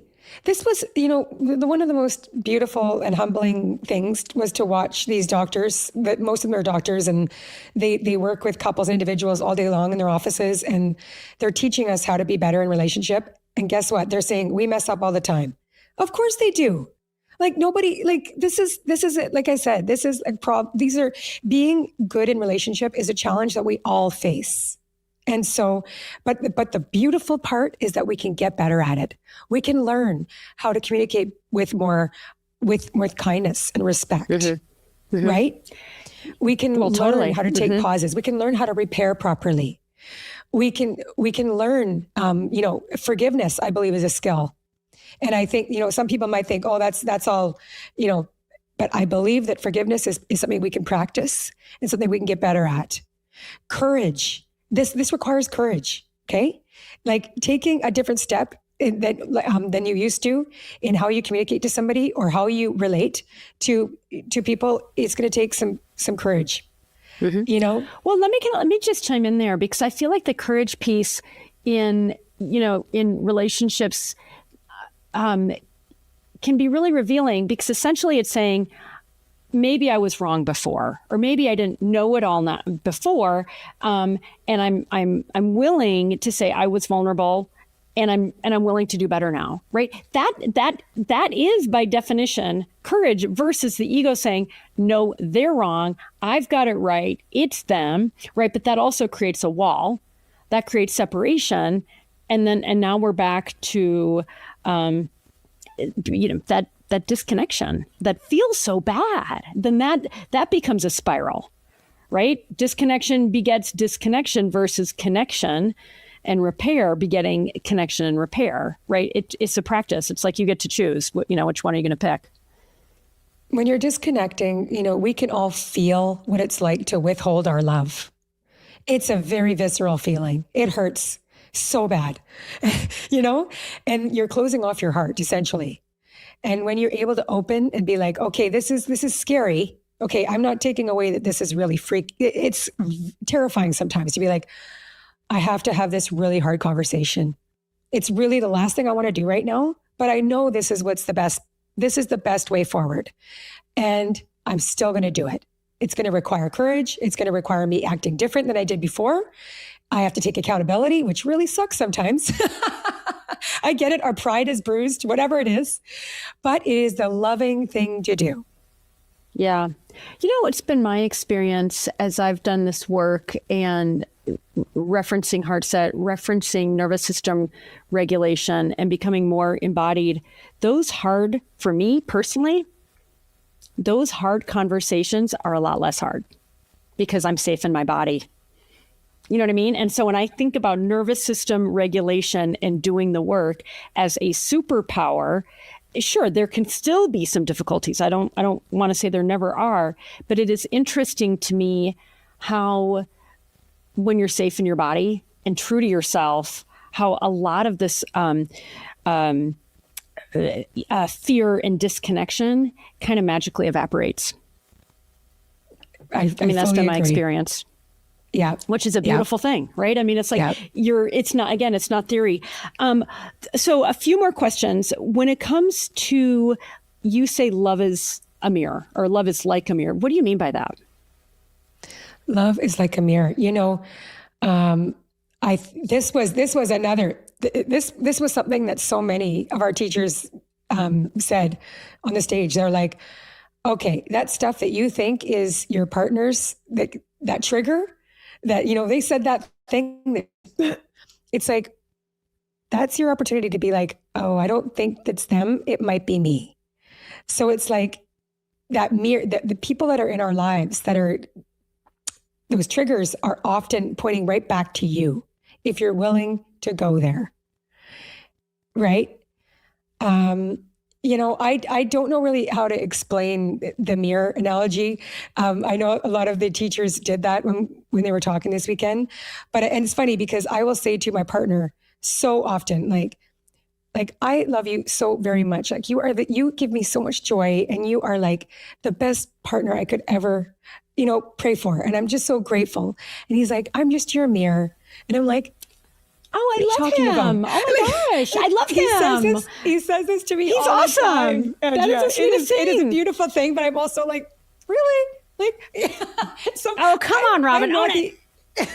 well, okay. But I have to say, Andrea, I'm not 100% like, I don't understand. I'm not 100% understanding that yet. So let's just say that that'll be my learning in the next little Well, while. let me chime in there. First of all, and say to your sweet hubby, awesome. To me, what's We're not interesting married, but about we're definitely oh, we're okay, partners. your Yeah. partner, got it. Okay. To me, there's two things that are really interesting about this, and you just highlighted. I was thinking, like, so often when we think about the mirror being negative, like, okay, this person, I'm mad because they overreacted, right? Well, I'm getting triggered by them overreacting because that's something I see in myself and it's painful, right? That, that whole idea of, well, we're reacting to it because it's something that we feel inside of ourselves that we're rejecting and having a hard time with. Like, that's how I think of the mirror. And even from a neurological perspective, there are literal mirror neurons that cause us to, I mean, like, essentially mirror each other, like physiologically and emotionally, right? But those triggers, they are being mirrored neurologically. So when we're rejecting somebody else, rejecting some part of them, something is happening neurologically that's causing that negatively. But the point I wanted to make, which you made, is so often we're thinking, what are they doing wrong versus what are they doing right?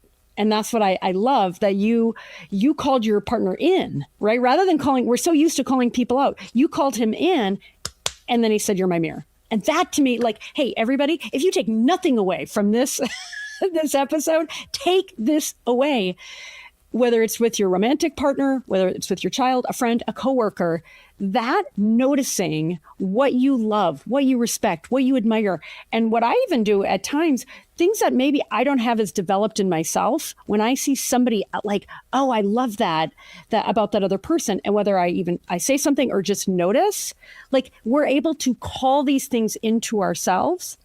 And again, for so many of us, particularly women, guys too, you touched on it earlier in our conversation. So often we're so self-critical. So this idea of practicing, noticing what's good and beautiful. Helen Fisher actually talked a lot about this before she passed away. Scan for the good, ignore the bad, is what she would always say. Scan and she was for the good.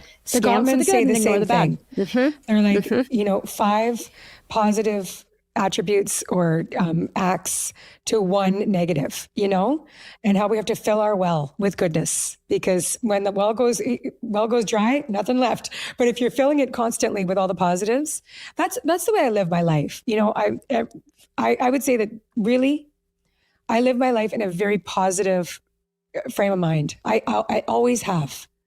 And is that something that I was born with? I don't know. But it's the way I live my life, and I decide to do that, Yeah. Like, I'm not looking for the negatives. Yeah, so it certainly becomes a choice. I would love to hear a little bit more about, before we wrap up, about relational literacy. How do we practice that? How do we practice relational literacy? Andrea, it's all the things that we've talked about. Really, the way that I see it is, there's nothing more important in our lives than the relationships that we have. If I was to die tomorrow, it's like, I'm going to be leaving behind a legacy of the love that I have, that I gave, and the person that I was. And I hope that is like so positive, And when it comes to building a new language, building a new way for us to relate, I think it comes down to, when the name of my book is called Real Love Ready. And what it comes down to is being more loving. Stop. Yeah, no, I always say love is an action word. You choose to being loving. You choose to love. And it's like day by day, act by act, choice by choice. So whether that's, it really is a daily practice. And It's, Esther Perel and Dr. Solomon. These are like, Esther Perel is talking about relational intelligence. And Dr. Solomon's talking about relational self-awareness. And Dr. Terry Real is relational life therapy. And it's all coming down to the tools, the skills, the language, the way of being in relationship that is for us, for each other, rather than me, ego. How am I benefiting here? How am I relating in a way that is fostering connection? Because that's what we're here to do. Like, right? If you think about how the world is becoming a more loving place, it starts with us, and it starts with how we're relating to each other. What are one or two ways either that you practice that or that you've seen others teach that? Like, how do you take that from the theory to I'm standing in the kitchen talking to this person, or I'm at my desk, or I'm in my car? Like, bring people into a moment or two so they can say, I can apply this. I think what it comes down to is like really connecting with each other. So let's just start there. It's like, right now, like I said, I've been with you for almost an hour and I've been present. It's like, I'm not thinking about what's going on. My daughter was in the kitchen earlier and I'm like, okay, being present with the people that we are with is an act of love. Think about it that way, right? If I'm distracted, if I'm on my phone right now while we're talking, like, do you think that's loving? Yeah. It sure isn't. Yeah. Or so then it's basically putting your phone down. I mean, that's one very practical way when Hector to be and present. When my partner and I have meals, like our phones are not even near us. Like I'm saying, and I that may be radical for people that are listening, but it's just like, that is an act of love. I want to give him my full attention, and I think about, like I said, repair is so important. And I've been really, really aware of this lately in the last, definitely with my daughter. My middle daughter still lives at home. And if I mess up, which I do on the regular, like I will just say to Sadie, like, oh, I'm really sorry. That wasn't cool. That wasn't nice. I'm sorry that I spoke to you that way. Because I can tell right away if I raised my voice, if I said something that wasn't kind, or my tone, and it landed not in the right way. And I could say sorry. And guess what? She'll do the same thing for me because I've modeled it. She has that skill now of being able to be like saying sorry for when she's not acting in her best self either. So, if anybody's going to take anything from this conversation, I think it's like being able to say sorry when we mess up is so important. It really, owning really is. it. Yeah. That whole, like what you were talking before about that radical accountability from owning it. And then I loved how you talk about, making the repair and then like what you're going to do differently. Like that to me is what punches above its weight. Right. And that becomes a practice. Again, keeping it real, like you, as I'd mentioned, I'm a mom. And there are times when I make the same mistake. Because there's this whole idea of like, if you say you're sorry, but don't change your actions, well, then you're not sorry. Right. And when I think about how ingrained certain of these emotional reactions are, right? Where it's like, ooh, I have to practice overcoming it. And I happen to be practicing it with my kid, right? And like you, I say sorry plenty. And hey gang, I'm saying this, I'm keeping it real with myself because it can feel bad. And I've said this to my kids, it can feel bad to make same mistake multiple times. And I'm like, guys, I am trying. And they're like, yeah, yes, we get it. And, you know what I mean? And it's like, let me be a little gentle with myself. Mm-hmm. Yeah. The other thing that comes to mind before we go is just around boundaries. Okay. So my partner, Hector, he has very good, healthy boundaries. And we live apart. And for me, it's like the most time that we can spend with each other, the better, because but we don't get to spend a lot of time together. Like just the way that our lives are designed, like the way our relationship is right now. And so if I could, I would want to spend like 4 nights a week with him every 2 weeks when we get to see each other. And sometimes I'll be like, okay, so tomorrow night, do you want to spend a second night together? And he'll be like, you know what, honey, I need a night to myself. And I'll be like, and at the time I'm like, oh, gosh darn it, that doesn't feel good. It but hurts. I respect the fact Uh-huh. that it's his boundary and that's what he needs. That's his self-care. That's his self-love. He knows himself enough to be like, actually, I want to have a night just 100% by myself. And I'm like, I respect that. And he has boundaries. He's saying no. You know, like that is the most loving thing for him to do for himself and for our relationship, to be in integrity. So consider that, right? Sometimes love love that so is, much, Robin. Like, boundaries are love. Like we don't often think Well, and like that, but it self-care. is true. Yeah. No, what you said is just like, boom, big time, to be able to say, I'm going to take care of myself. I'm going to pour into myself and give myself what I need. And then he'll have more to give to you, is something I think a lot of us can learn, because so often what we've learned is over giving.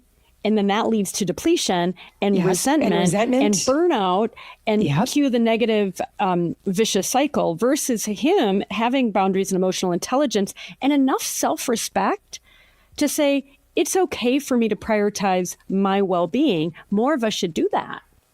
Right? Yes. I love that. Hector, I love you, dude. I know. Like, he's we gotta an clone amazing Hector. human being and such a great That's teacher. awesome. You know, he really is. That's really sweet. So much of relational literacy has to do with relearning what love really is, because we're very confused. We're very miseducated, and fairy tales and the way, like, a lot of the ways we're acting is not loving, because we think it's love, but it's not. People pleasing is absolutely not love, right? Yeah. So, It's that is, I mean, there are so many,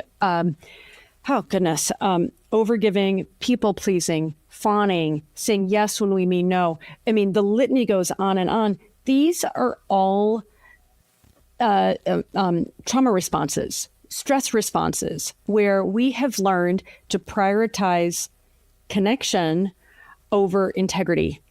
Right? And so many of us, that was our experience early on. To keep us safe, our nervous system said, say yes, say yes. You don't want them to leave, say yes, right? You want everything to be okay with mommy and daddy, just be a good little girl. And that's what our nervous systems learned. And so back to the beginning of our conversation, since we have to wrap up, training our nervous systems that it's safe to say no, to have those boundaries, to pour into ourselves so we really can be present with the people that we love. That to me is the most sacred devotional thing that any of us can do. And that's the work you're doing, which I love, Robin. Good for you. And thank you for your book and for the summit that you've created, and helping so many more of us learn from all these experts. It really is. It's a great gift to be able to learn from you as well. Oh, you too. Thank you so much for having me, and just keep on keeping on. We're doing it. That's what we're doing. Before we wrap, I'm going to give you the last word. When you think about your own lived experience, what you've gotten from all these people that you've interviewed, any last thing that you want to leave our audience with? Something that Dr. Frank ended with, and it just came to mind. It was like this. He's like, you might think this is really cheesy, but he's like, this is what it is. This is it. He's like, what would love do now? And you're like, really? But really, it's like, if we have a choice to make between A or B, or saying this thing or that thing, it's like, what would love do now? Right? Maybe that's like the mindful, we could play that game with each other, with ourselves. And that's actually where my mind actually goes to a lot of the time, when I'm in between which way to go here. And you will get the right answer. You will. Yeah. Well, and when you can feel that, when you're safe enough in your body, then it becomes so much easier. Oh, I love that. That's really sweet. And I love Frank. And Frank, Dr. Frank, even if you're a little cheesy, I still love you. Oh my gosh, she's the best. Yeah. Yeah. All right. Thanks so much, Robin. Thank you. I hope you loved that episode as much as I did. Oh my gosh, so many great takeaways from Robin. And before we jump to the next session, I just want to quickly remind you of two amazing things. One, if you haven't grabbed your Love and Empowerment workbook, please do. It's available. You've probably seen links all over the place, but it's available on the website. And it's such a great way for these conversations to be summarized, so you have quick, easy access to it. And then on a similar note, if you haven't joined the VIP program for the Love and Empowerment Summit, I strongly urge you to do so. I don't know if you can get through 30 something sessions over this time period, but I can tell you there is so many insightful, actionable, and even inspiring sessions. And I don't want you to miss any of them. So I encourage you to grab your workbook, grab your VIP membership, and we'll see you in the next session. Thanks so much for tuning in.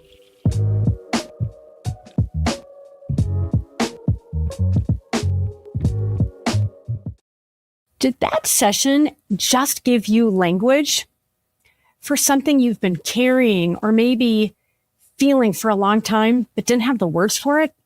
It's not an incredible feeling, and that matters. Here's what I know from producing these events for years. The moment you just had that aha, that recognition, it's tough to make it stick and really put it into practice unless you return to it, whether it's watching this video or reading the transcript. To really internalize it, it takes some effort. And so this session appears tomorrow morning. That's how the summit works. It runs for 24 hours and then it rotates out. But the VIP pass, it changes that for you. Every session, lifetime access, yours to return to whenever the right moment hits. And with this summit, it will. You'll also get 4 exclusive bonuses from some of our foremost experts, hand-selected to go deeper on what you just heard and what you really need. One conversation, whether it's with your partner, your kid, or yourself, where you finally have the right words at the right moment. That's the return on this teeny tiny investment. And it's available right now at the lowest price you'll see during this event. The link is below. Take 60 seconds, make the investment in yourself, in your life, in your relationships. Get the transcripts, get the audio, get the video, get it all so that you can internalize it and make the big impact on your life. Most people who find their way to this summit have already done the work. Therapy, books, coaches, workshops, previous summits. You're not here because you haven't tried. You're here because you have, and it still hasn't closed the gap between knowing what to do and actually mastering it. How long have you been trying to close that gap? For most people I work with, it's years, often many years. They can explain their attachment style better than most therapists. They know exactly what they're doing and when they're doing it, and they still repeat the same patterns. They still lose themselves. They still end up in the same frustrating place. And here's why. That gap isn't willpower. It's not a discipline problem, and it's not a knowledge problem. It's a nervous system problem. Your body never got the memo that it's safe to upgrade to the kind of change that's transformative. Add that up, not just the money, though that's been real too, but the years. The relationships that never quite deepened or felt the way you wanted them to. The energy it takes to manage the same behaviors over and over and over, while the life you actually want stays just out of reach. That's what staying stuck has already cost you. And it compounds. Every conversation you heard this week described what love and empowerment can look and feel like. Our speakers, they were real.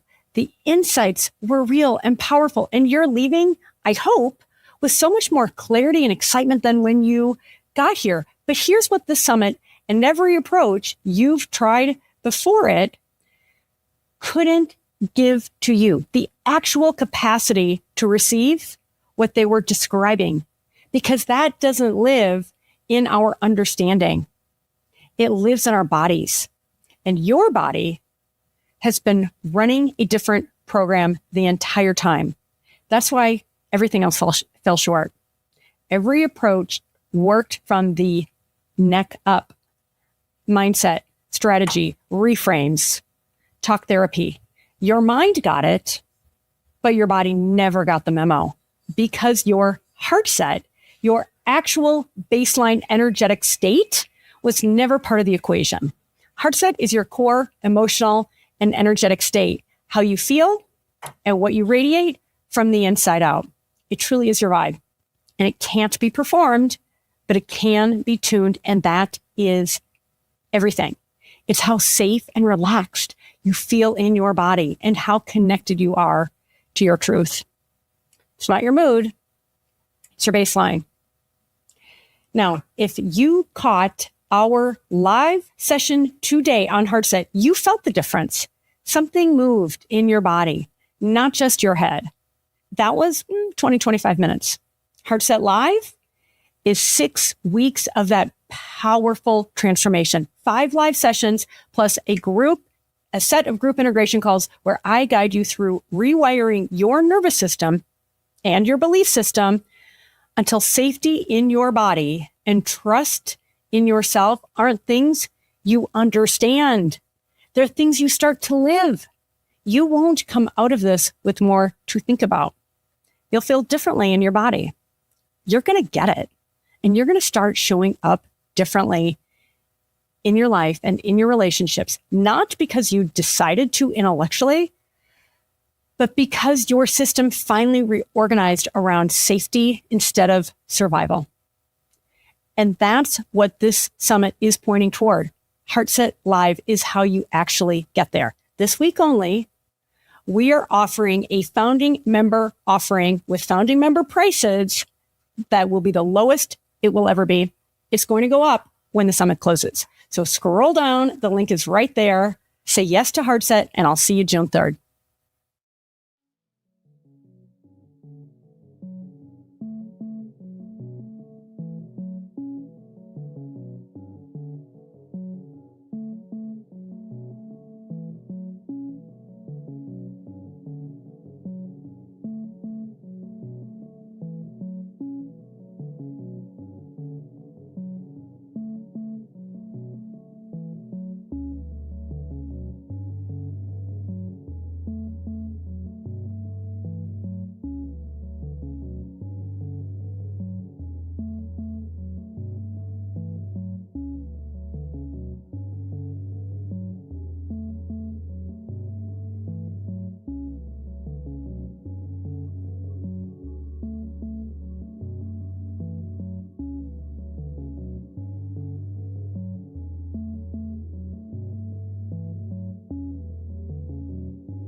Welcome everyone to another session in the Relationship Fitness Summit. My name is Larry Michael, and I'm excited to be hosting this session on psychedelics, the trend, the use, the impact, and the integration. I will be joined by my special guest today, Matt Zemon. We will cover psychedelics, the trend, the need, and the use, and the purpose of our personal explorations. So I want you to really prepare yourself for very revealing, definitely mind-expanding and transformational session. Please be sure to go to the Relationship Fitness Facebook page and share your thoughts and questions on this session and connect with other summit attendees. So I'd now like to introduce you to Matt. Matt is a dedicated explorer of the inner world and a passionate advocate for thoughtful and responsible use of psychedelics. He's studied the effects of psychedelics on the mind and the potential for these experiences to serve as a catalyst for positive transformations. He's the author of Psychedelics for Everyone, a beginner's guide to these powerful medicines for anxiety, depression, addiction, PTSD, and expanded consciousness, and the book Beyond the Trip, a journal for psychedelic preparation and integration, one I'm super interested in and we'll talk a lot about today. And these are two outstanding publications. And I've just learned he has a third book called The Veteran's Guide to Psychedelics. So we'll have a chance to talk about that too. So Matt, welcome. Larry, it is good to be here, and I appreciate you bringing this topic to the Relationship Summit. It's an exciting one. It's a huge trend, and I definitely have some questions for you in that area. But before we get going, what I love for people to get is a sense of who you are and why you are in this field. So the question is a pretty simple one. When you get up in the morning and you think about doing this work, what drives that? What excites you? What pushes you forward to put you so much focus and energy and detail into what you're doing? I love that question for a number of reasons. And I'm going to kind of start in a weird angle. When I first got into psychedelics, I started doing work in this space. Hello, my name is Andrea Miller. I'm one of the hosts of Can I use this work to help other people? What I have realized is that it all kind of starts with me. So when I wake up in the morning, my daily ritual is all about getting grounded and getting centered and connecting with source and finding my own sense of presence, and my own kind of confidence in the support that I have from the universe, for lack of a better word. And then with that, and from that, I then can reach outward and look outward and say, how can I invite others into this process? But I like this. I like this first as a practice for self discovery and strength and confidence and getting whole, and then taking that perspective and moving forward out to relationships, whether those are relationships in the home, in the work, in the community. But it all starts kind of with the self. Awesome. Thank you for that. All right. So can we go a little deeper? We absolutely can. All right. So it's clear to me when you put time into books and you build companies around this, that where you just came from is, thank you for sharing that.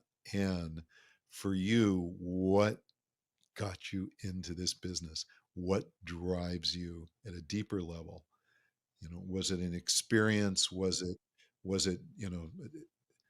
tell us a little bit more about your own So personal this starts journey. kind of with my mom dying when I was 22.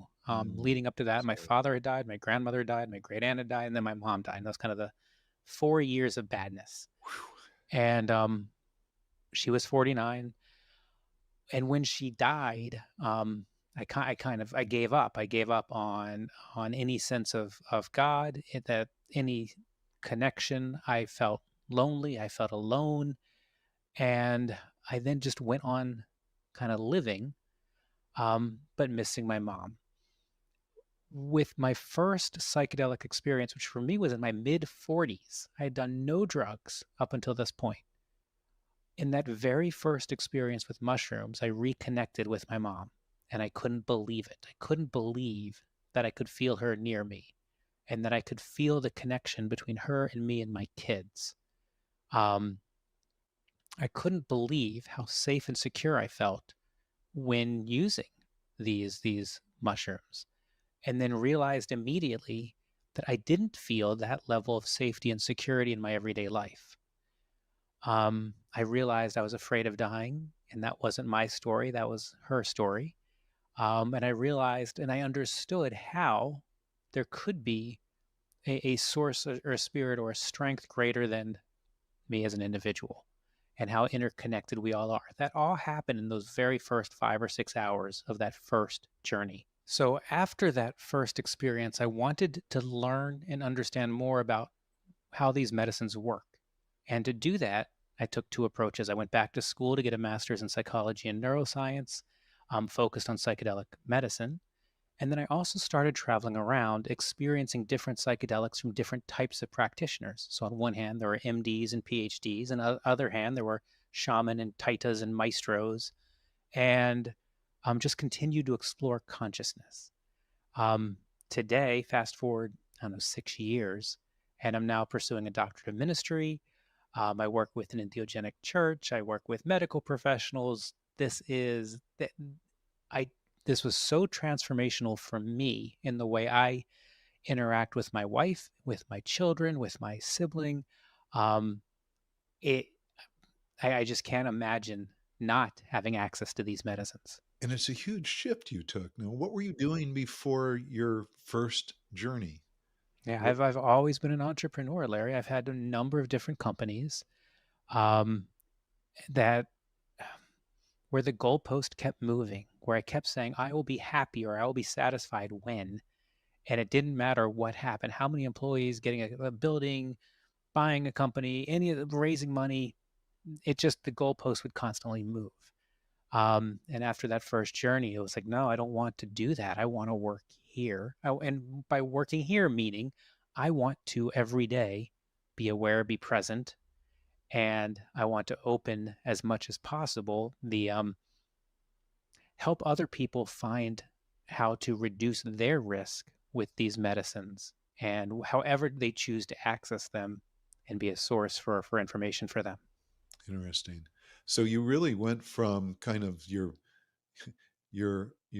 occupation was entrepreneurship, so to speak, right? And just, that was what was driving you, and then you found something that was far deeper and far more important, and Yeah, went with completely. it. And just it took a left turn. And did you have, and you're married and you had kids at the time? I do. Yeah. I have right now they're 18, 19 and about to be 21. Wow. So they were early teenagers when this transition happened.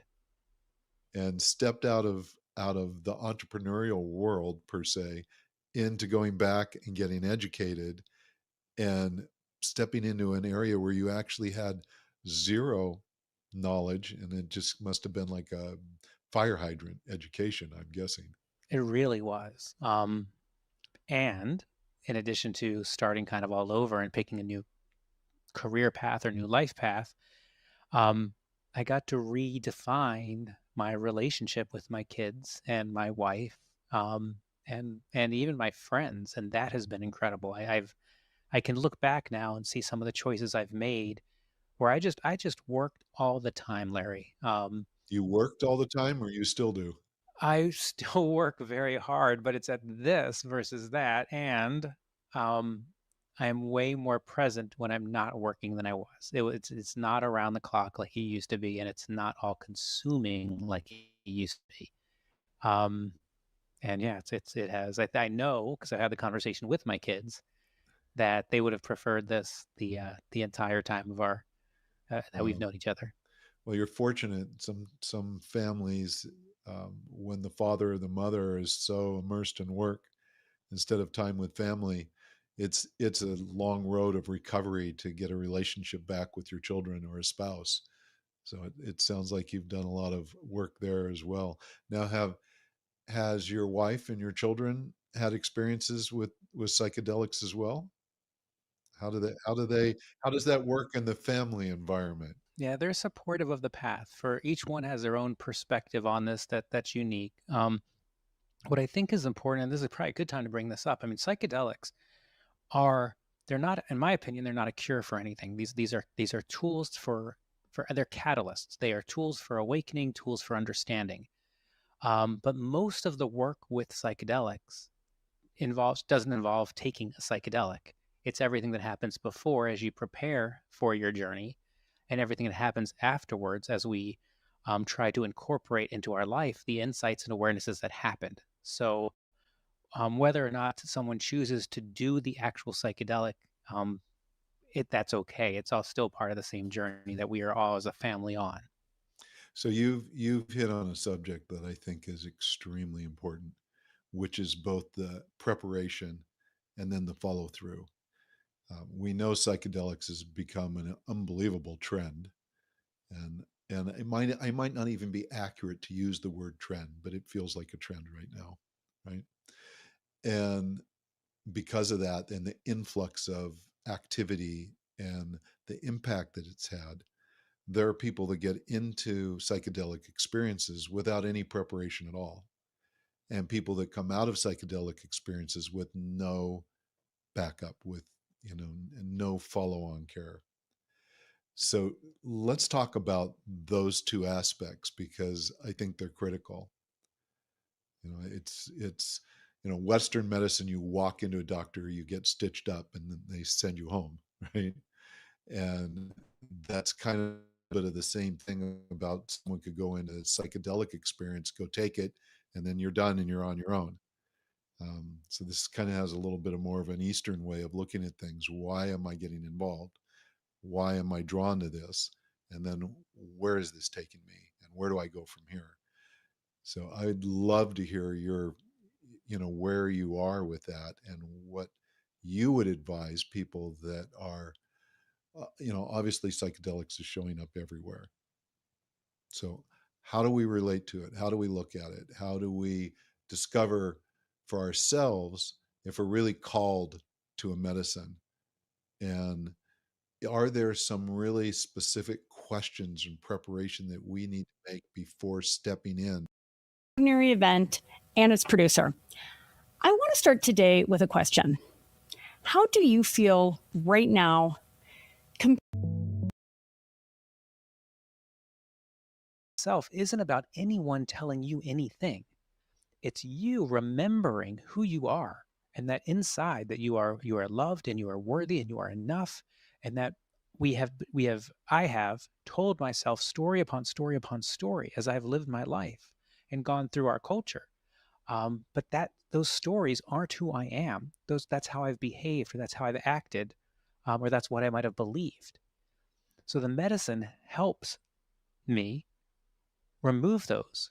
Remember, at my core, this is who I am. This is what I'm. This is where the energy of my body goes. That integration is okay. Now that I know this, what do I do with that information? And how does that change dinner tonight? How does it change what I do next week? How does it change this conversation, Larry? So it really is both. And when we talk about working with a skilled provider, it can be two providers: the person who actually delivers the medicine, that facilitator, that guide, that taita, that shaman, that MD, that whomever. That's a skill set. And that might be a very different skill set than what is needed post-ceremony, where it can be a coach, it could be a therapist. It's someone where you trust that they're going to help align you on these insights or around these insights. Cellulite, or you're a little bit heavy, or you haven't got a degree like I have. A friend likes you just the way you are. We all love that song by Billy Joel. Don't go changing to try to please me. I like you just the way you are. I love all my friends just the way they are. And I know they like me just the way I am, because we're all flawed people. Any of these medicines. Yeah, and we can go all sorts of different directions here, Larry. I'm going to start, though, focused on the only legal psychedelic that the listeners have access to here in the States, which is ketamine. So it's used off-label for a variety of conditions in all 50 states. And there is an ideological difference between how some providers offer ketamine and how others do. Some providers, 100% legal, believe that this is just a biochemical reaction. So in those providers, you'll go into their ketamine clinic and you'll get an IV or a shot and you'll have your experience and then they'll send you home, or maybe you have a nasal spray. Other providers believe it's a biochemical, psychosocial, spiritual experience. And they Huge want difference between those two. it's all those other factors. It's a huge difference. And the way what it looks like to the consumer, what's the difference is they're going to sit down and say, why are you choosing ketamine? What is your intention that you want to get out of this medicine? And they're going to use either therapy or coaching to get that out of you in advance of your session. During your session, they're going to do things that enhance the quote trip. So they might give you an eye mask that keeps it dark around you. They might put on some headphones with some music that gives you a specific arc of your journey and helps guide you through your ketamine experience using music. They will work typically afterwards in the integration session, again with a therapist or a coach, to help you unpack what did you see? How did you feel? What do you think about that? How are you going to align that into your life? How does that relate to you in the way you look at the world? How does that relate to you in the way you interact with the world? How does that, so it ties more into relationships and into, perspective and sometimes into spirit, depending again on the provider. Both of those experiences that I just described are medical psychedelic experiences. Both of those experiences are illegal, and the consumer has to decide what type of experience do they want. And if they're only getting pieces of it from a provider, do they want to supplement with their own other pieces of it? So maybe, okay, I'm going to use this person to actually get the ketamine, but I'm going to use my own coaching or therapist over here. I start with ketamine because I think that's the least woo-woo place for me to start. But I can do the same thing with mushrooms and say, okay, there are people who will go to a concert, will be out at a party and take a psychedelic, and they don't have control over the environment. They're not really sure why they're taking it. They don't really understand how much they've taken. They really don't know where the mushrooms came from, if there's anything on them. They don't know what's going to happen during the time they're in the psychedelic experience. And all of those become variables for it not being a great experience. There are other people who say, okay, I want to meet these mushrooms in a retreat setting, in a ceremonial setting, and I want to have preparation in advance, and I want to have a ceremony around ingesting the mushrooms, and I want to have the space and the time to explore myself with nobody interrupting me.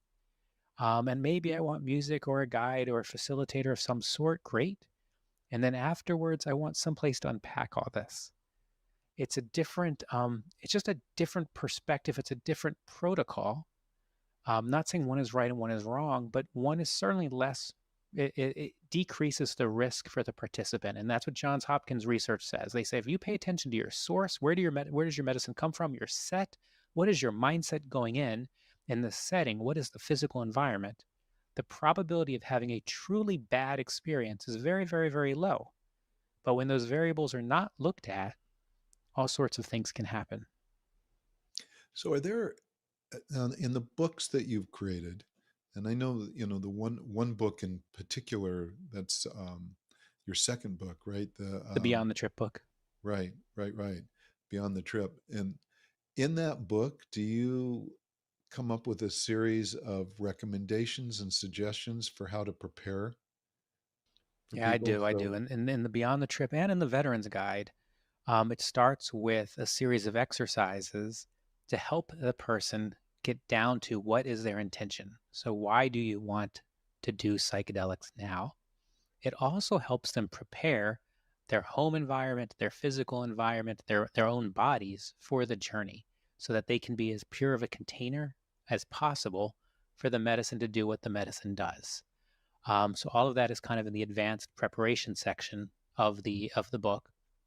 And then after the ceremony, there are 4 weeks of activities. So you do one activity each week. And in the ceremonies that I'm involved with, we have a group call every week to go over those answers. There's also a 30-day gratitude journal where people can help train their mind for the positive. So psychedelics kind of introduce like a 30-day neuroplastic window. So a gratitude journal during those 30 days following a high dose psychedelic experience is just really good to retrain our minds to look for the positive instead of the negative. And then there's also things like there's a coloring section. So just trying to be good to yourself and find some time just to settle down while you're in that that really lovely post ceremony period. That's very cool. What? Wow. I think about all of the different people and providers, from coaches to you name it, that I have connected with over the last years, and I have not seen a lot of that work. I've seen a lot of good follow-up work. I've seen a lot of really very, very um, sensitive and disciplined practitioners be with people during the trips, but the pre-prep work, I haven't seen a lot of that. How do we? I mean, if you were to put a value on those steps, the prep, the actual experience, and then the post, how would you value them? It's at least 50-50 for prep and integration as compared to the experience itself. Obviously, having good, pure medicine from whatever source, whether, again, medical, retreat, ceremony, is important. Having a good facilitator to make sure you feel safe and comfortable in that you are safe and comfortable in that very vulnerable position of a non-ordinary state of consciousness, super important. But the journey itself, in my experience, the journey itself isn't about anyone telling you anything. It's you remembering who you are, and that inside that you are loved and you are worthy and you are enough, and that I have told myself story upon story upon story as I've lived my life and gone through our culture. But those stories aren't who I am. That's how I've behaved, or that's how I've acted, or that's what I might have believed. So the medicine helps me remove those. Remember, at my core, this is who I am. This is where the energy of my body goes. But then that integration is, okay, now that I know this, what do I do with that information? And how does that change dinner tonight? How does it change what I do next week? How does it change this conversation, Larry? So it really is both. And when we talk about working with a skilled provider, it can be two providers: the person who actually delivers the medicine, that facilitator, that guide, that taita, that shaman, that MD, that whomever. That's a skill set. And that might be a very different skill set than what is needed post-ceremony, where it can be a coach, it could be a therapist. It's someone where you trust that they're going to help align you on these insights or around these insights. And ideally not telling you what to do, helping bring that self-knowledge out of you. Because that's kind of the point of this work. It's not intellectual, it's visceral, it's in your body, it's in your blood. You know these things to be true. Mm-hmm. So what do you do with that new knowledge? Got it. So I want to back out for a second, because what you described is it's special, right? There's a responsibility there of how you go into it, how you experience it, and how you step out of it. Or we could just say how you move through the whole experience from selection to follow-up. A good cognitive therapist would probably say, well, that's what I do with my clients. What's the difference?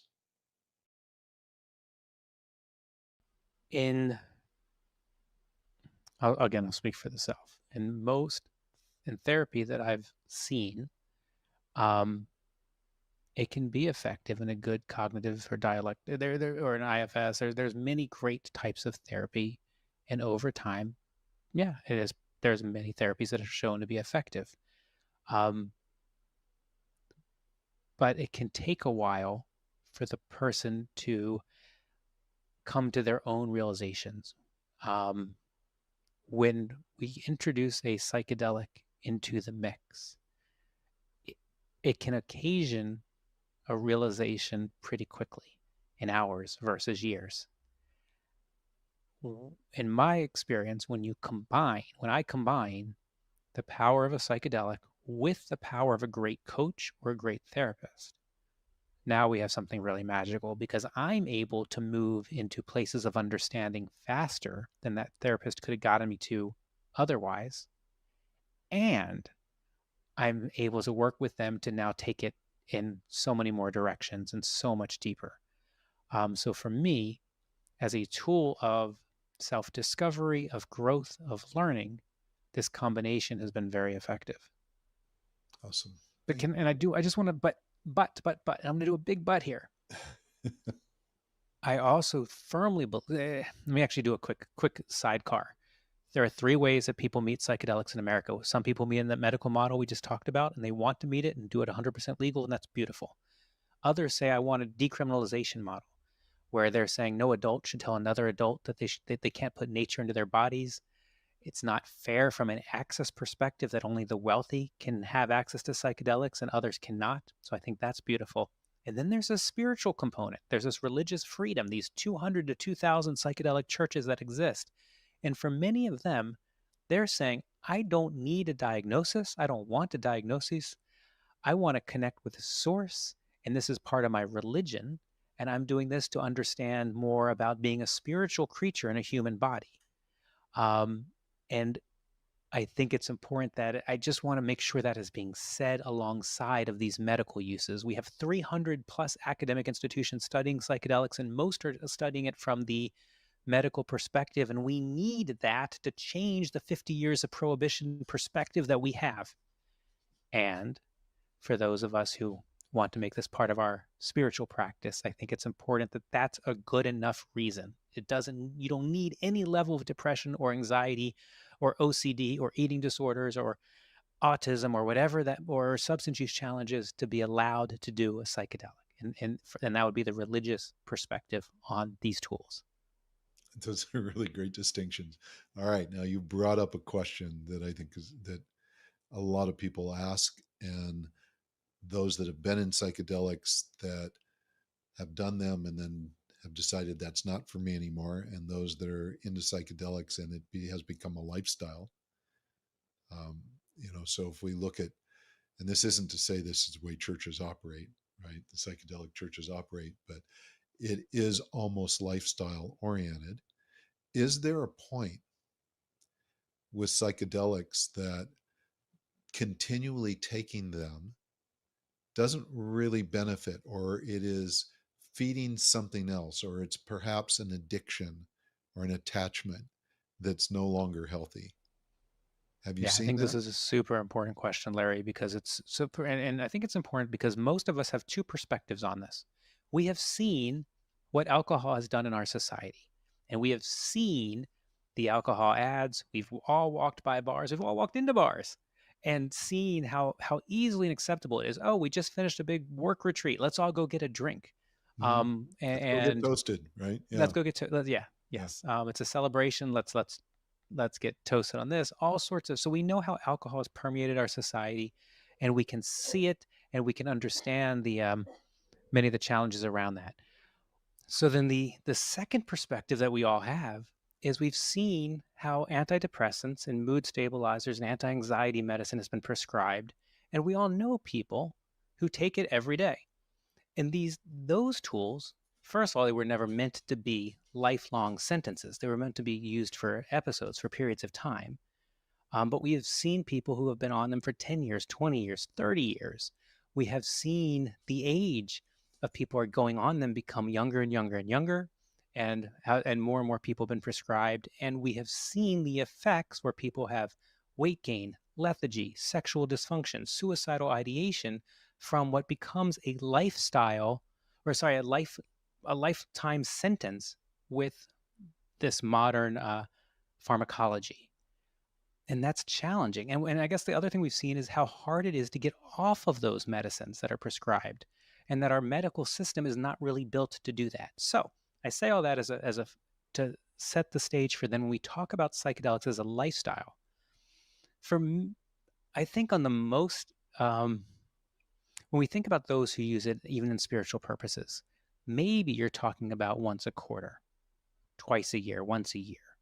Maybe on an extreme, you're talking about once a month. But nobody is talking about doing psychedelics as an everyday type of medicine. That's just not how they are used. They are for the most part anti-addictive. They are non-toxic, but that's just not how they're used. And what the research has shown is that most people will only do psychedelics a few times in their lives, and the long-term benefits are pretty significant. People are still talking about people who had 1 or 2 doses of psilocybin in end-of-life studies or in terminal in tough diagnosis studies are still talking about how these medicines, those that lived, are still talking about how these medicines completely changed their lives many years down the road. And that's pretty incredible. So I think the idea of this is a lifestyle. This isn't alcohol. This isn't an everyday type of medicine.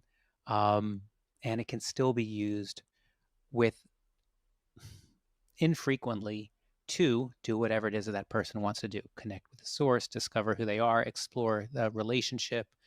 I know many couples, which is part of your audience, who work with MDMA or MDA once a year to reignite their relationship and to be able to turn off shame, blame, and guilt and look at that other person and say, Larry, I love you so much, and when you do this, it makes me feel this way. And instead of getting confrontational and defensive, just to be able to absorb it as the listener and be like, oh my God, I don't want to do that. I love you so much, and that's not my intention, and I see it. And to be able to have those conversations with shame, blame, and guilt turned off, pretty powerful.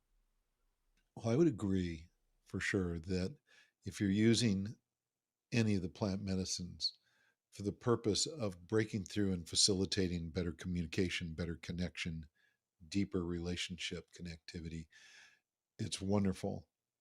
And at the same time, maybe it's where I live, maybe it's the people that I'm connected with.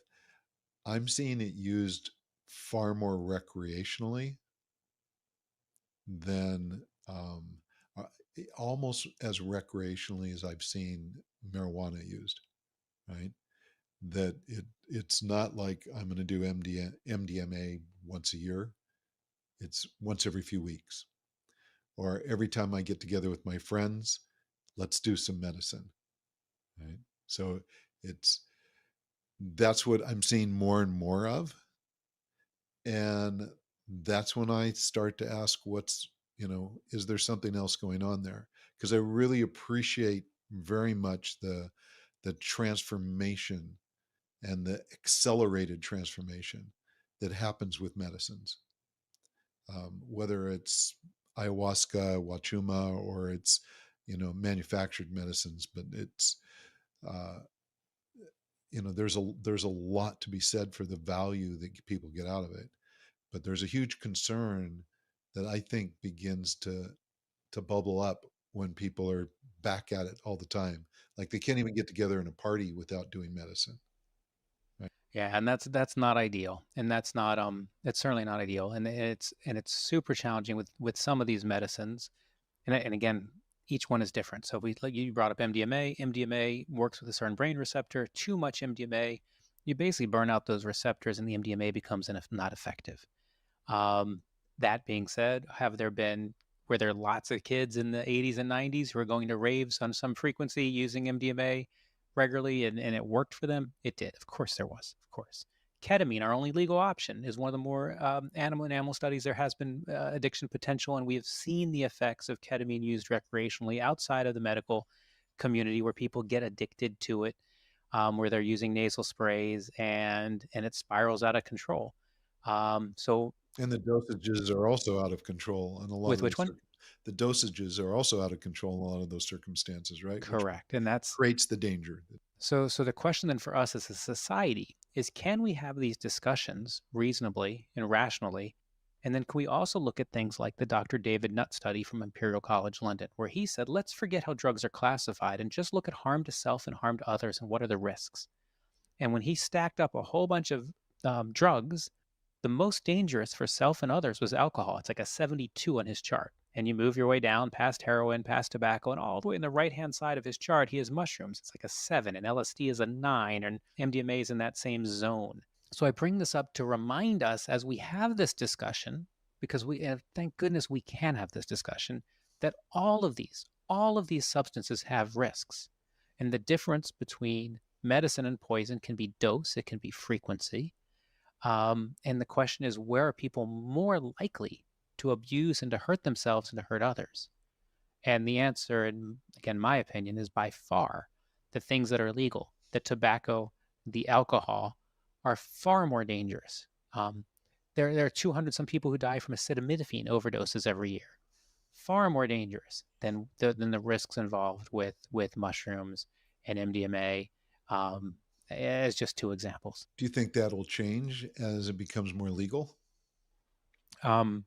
I don't think I think that's what his study was showing, that again, these alcohol, it leads to the desire to do more. There's a lot of self-medicating. You also have advertising and everything else with alcohol. So around that. Displays, you name it, right? It's you have a whole marketing wheel that's going on there with tobacco, with alcohol, with legality of some of these medicines as they become more legal.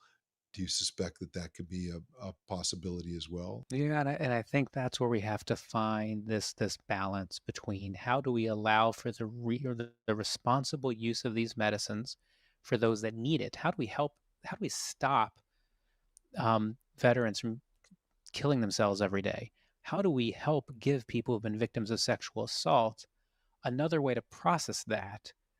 Because we know the existing pharmacological and talk therapies aren't very effective. So you're talking now about bringing in, using the medicines therapeutically to help people transition from a trauma, from a situation that, an adverse situation that they have not been able to transition easily out of, right? And the medicines that assist, correct? Absolutely. So it's therapeutically delivered medicines. So that's one. And then how do we allow for those that do it in a spiritual setting, as we have done with these entheogens, these psychedelics, for thousands of years? How do we allow those practitioners to be able to practice in peace and practice and get insurance and practice and be able to have medical support available without it all being underground, and practice with the latest knowledge of our biochemistry? So what does that look like? How do we do that? There's a great question you're asking. How do we do it? Yeah. Do you have some suggestions? I totally do. I mean, I'll start with the religious thing. I think as our government needs to have a way for a religious exemption to be applied for by organizations that can show this is a sincere religious belief and that they're going to take all the necessary precautions to reduce risk for the participants. And what does that look like? That looks like upfront medical screening to make sure they're looking for contraindications. It looks like informed consent to make sure that the participant understands what they are doing. It is waiving of any medical claims whatsoever. This is not medical, it's spiritual. It is having preparation. It is having integration. It is having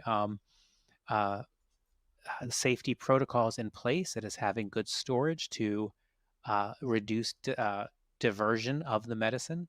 All of those things can take place in a sacred container. It's already happened with groups like the Native American Church, Santa Daime. There's a couple ayahuasca churches. There was just another church with ayahuasca that was given an exemption from our government. But all of these churches had to fight and to sue and to go to trial, with the exception of this last church, which just settled with the government. There needs to be a process where these organizations can come and get an exemption in a reasonable manner. How do they get managed? I mean, they can come in. I'm just playing devil's advocate here, because ultimately I'm a supporter, but I would love to see it done in a way that's always safe, right, and responsible. So how do they get managed? You have a church that's created at the onset. They go through all these loops, all these things that they have to go through to prove that they are indeed doing what they want to do and doing what they say they can do, that they have the right protocols in place, and they get certified as a church, I guess, or I'm not sure that that's the right word, certification, but they get their church ticket, if they will, right? Then over time, we know, just like any corporation, any organization, what you had at the beginning might not be what you have a year into it or 2 years into it. So how do we manage that? How do we take care of the population to make sure that they continue to get really the kind of service and responsible relationship to the medicine that they deserve to have, that they need to Yeah. have, I think. And I love dividing this into kind of a line. There's the inventory management component of managing these churches, where did the sacrament come from? How was it stored? How much was distributed? And keeping track of all of that. And I think the government has those types of watch bodies in place, and a lot of that can be done with software and oversight. So I think that's the easier component to manage inventory.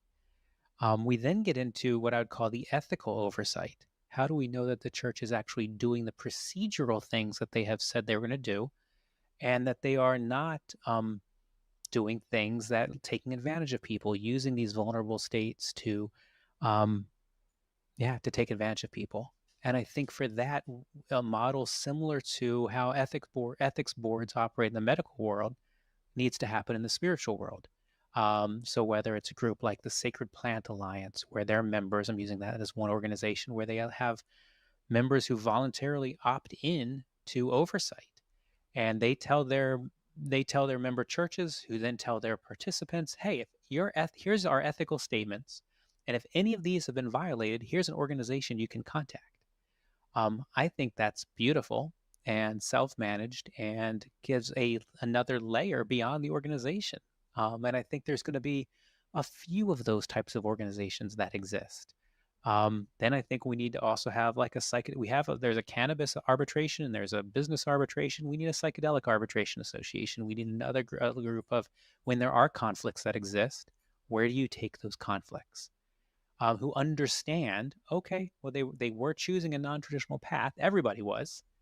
And yeah, what happened here is not okay and needs to be resolved.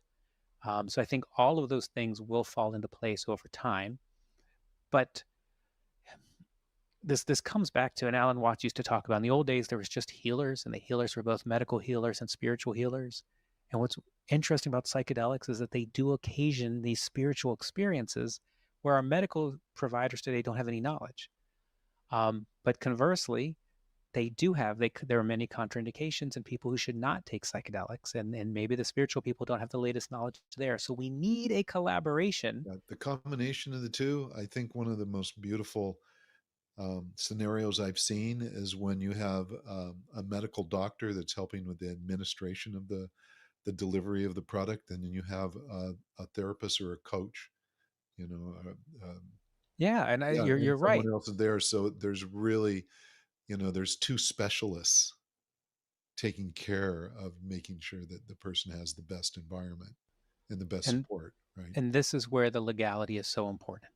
If we allow this to just continue underground, as it has, it's never stopped. It hasn't stopped in the 50 years of prohibition. It hasn't stopped in the 400 years of colonialism. It's always continued. But without it being above ground and being legal, we can't ensure, all of us, that we have medical professionals there, because their licenses were expensive to obtain, and they're taking huge risks when they work in an illegal setting. The providers have to charge more and can't get insurance for what they do because it's illegal. We can't have these collaborations between medical and spiritual, and these conversations taking place in the open without things being legal. So I didn't have any perspective on any of this as a non-drug using person 7 years ago. But now that I can see this, it's super important that this all comes above ground, and we solve for the things you're asking to solve for, Larry. We know it's not going to be perfect, but it's better than what we have now, and it reduces the risk for all of us. So from the consumer side that really want to see these medicines become accessible and be delivered in a responsible way, what can we do? How do we become an advocate for this legalization? And then the same question from the medical world, from the people that are administering the products. What do they need to do? What should we be looking for, and how do we support that? What's lovely is that we live in a time where all of this is coming up. So we've seen cities, Detroit, Ann Arbor, we've seen states like Colorado and Oregon do things like decriminalize multiple medicines to make it more accessible for people. We have seen states, again, Colorado, Oregon, put in the ability to have a medical model around these tools. And we have seen, again, a handful of religious exemptions given. So, in whatever it is that you're interested in, there's an opportunity to make a difference. If you're interested more in the medical model, then talking with your medical board, looking at the states that's happening, what research is happening in your area, and getting behind it and showing your support is important. Just having these conversations about mental health and options is important, and drugs is important, and saying not all drugs are bad. It's not what we grew up with. How do we make this a reasonable adult conversation? I love Dr. Carl Hart's book, Drug Use for Grown-Ups. How do we start making drugs not a four-letter word? And then if on the spiritual side, again, as these religious movements happen, bringing these conversations up, letting people know, oh, wow, there is actually a movement underway for the safe and responsible use, or the risk-reduced and responsible use of psychedelics in church practices.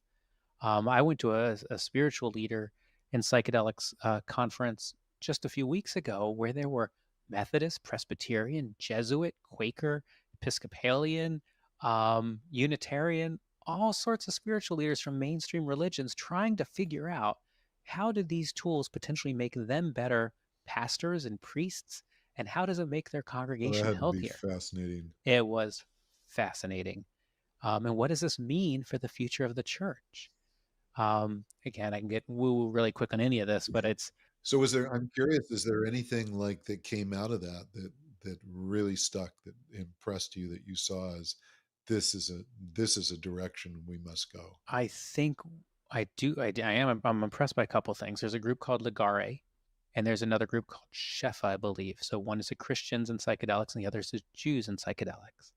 And I think these, in our country, where so many people have these faith traditions as our upbringing, and we mirror that with how many people have left the church in the last 25 years.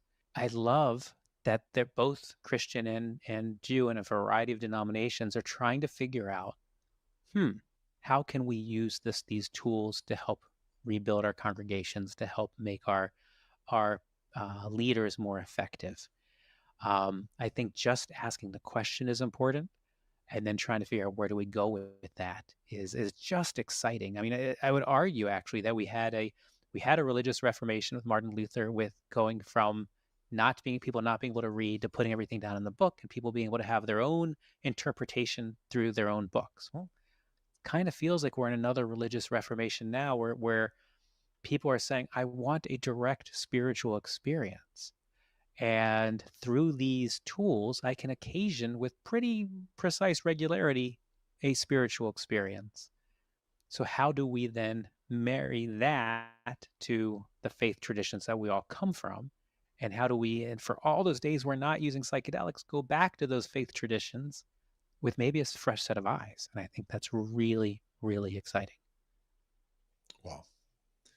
Just like I'm wrapping my head around just looking at that focus, taking it into religious groups, right?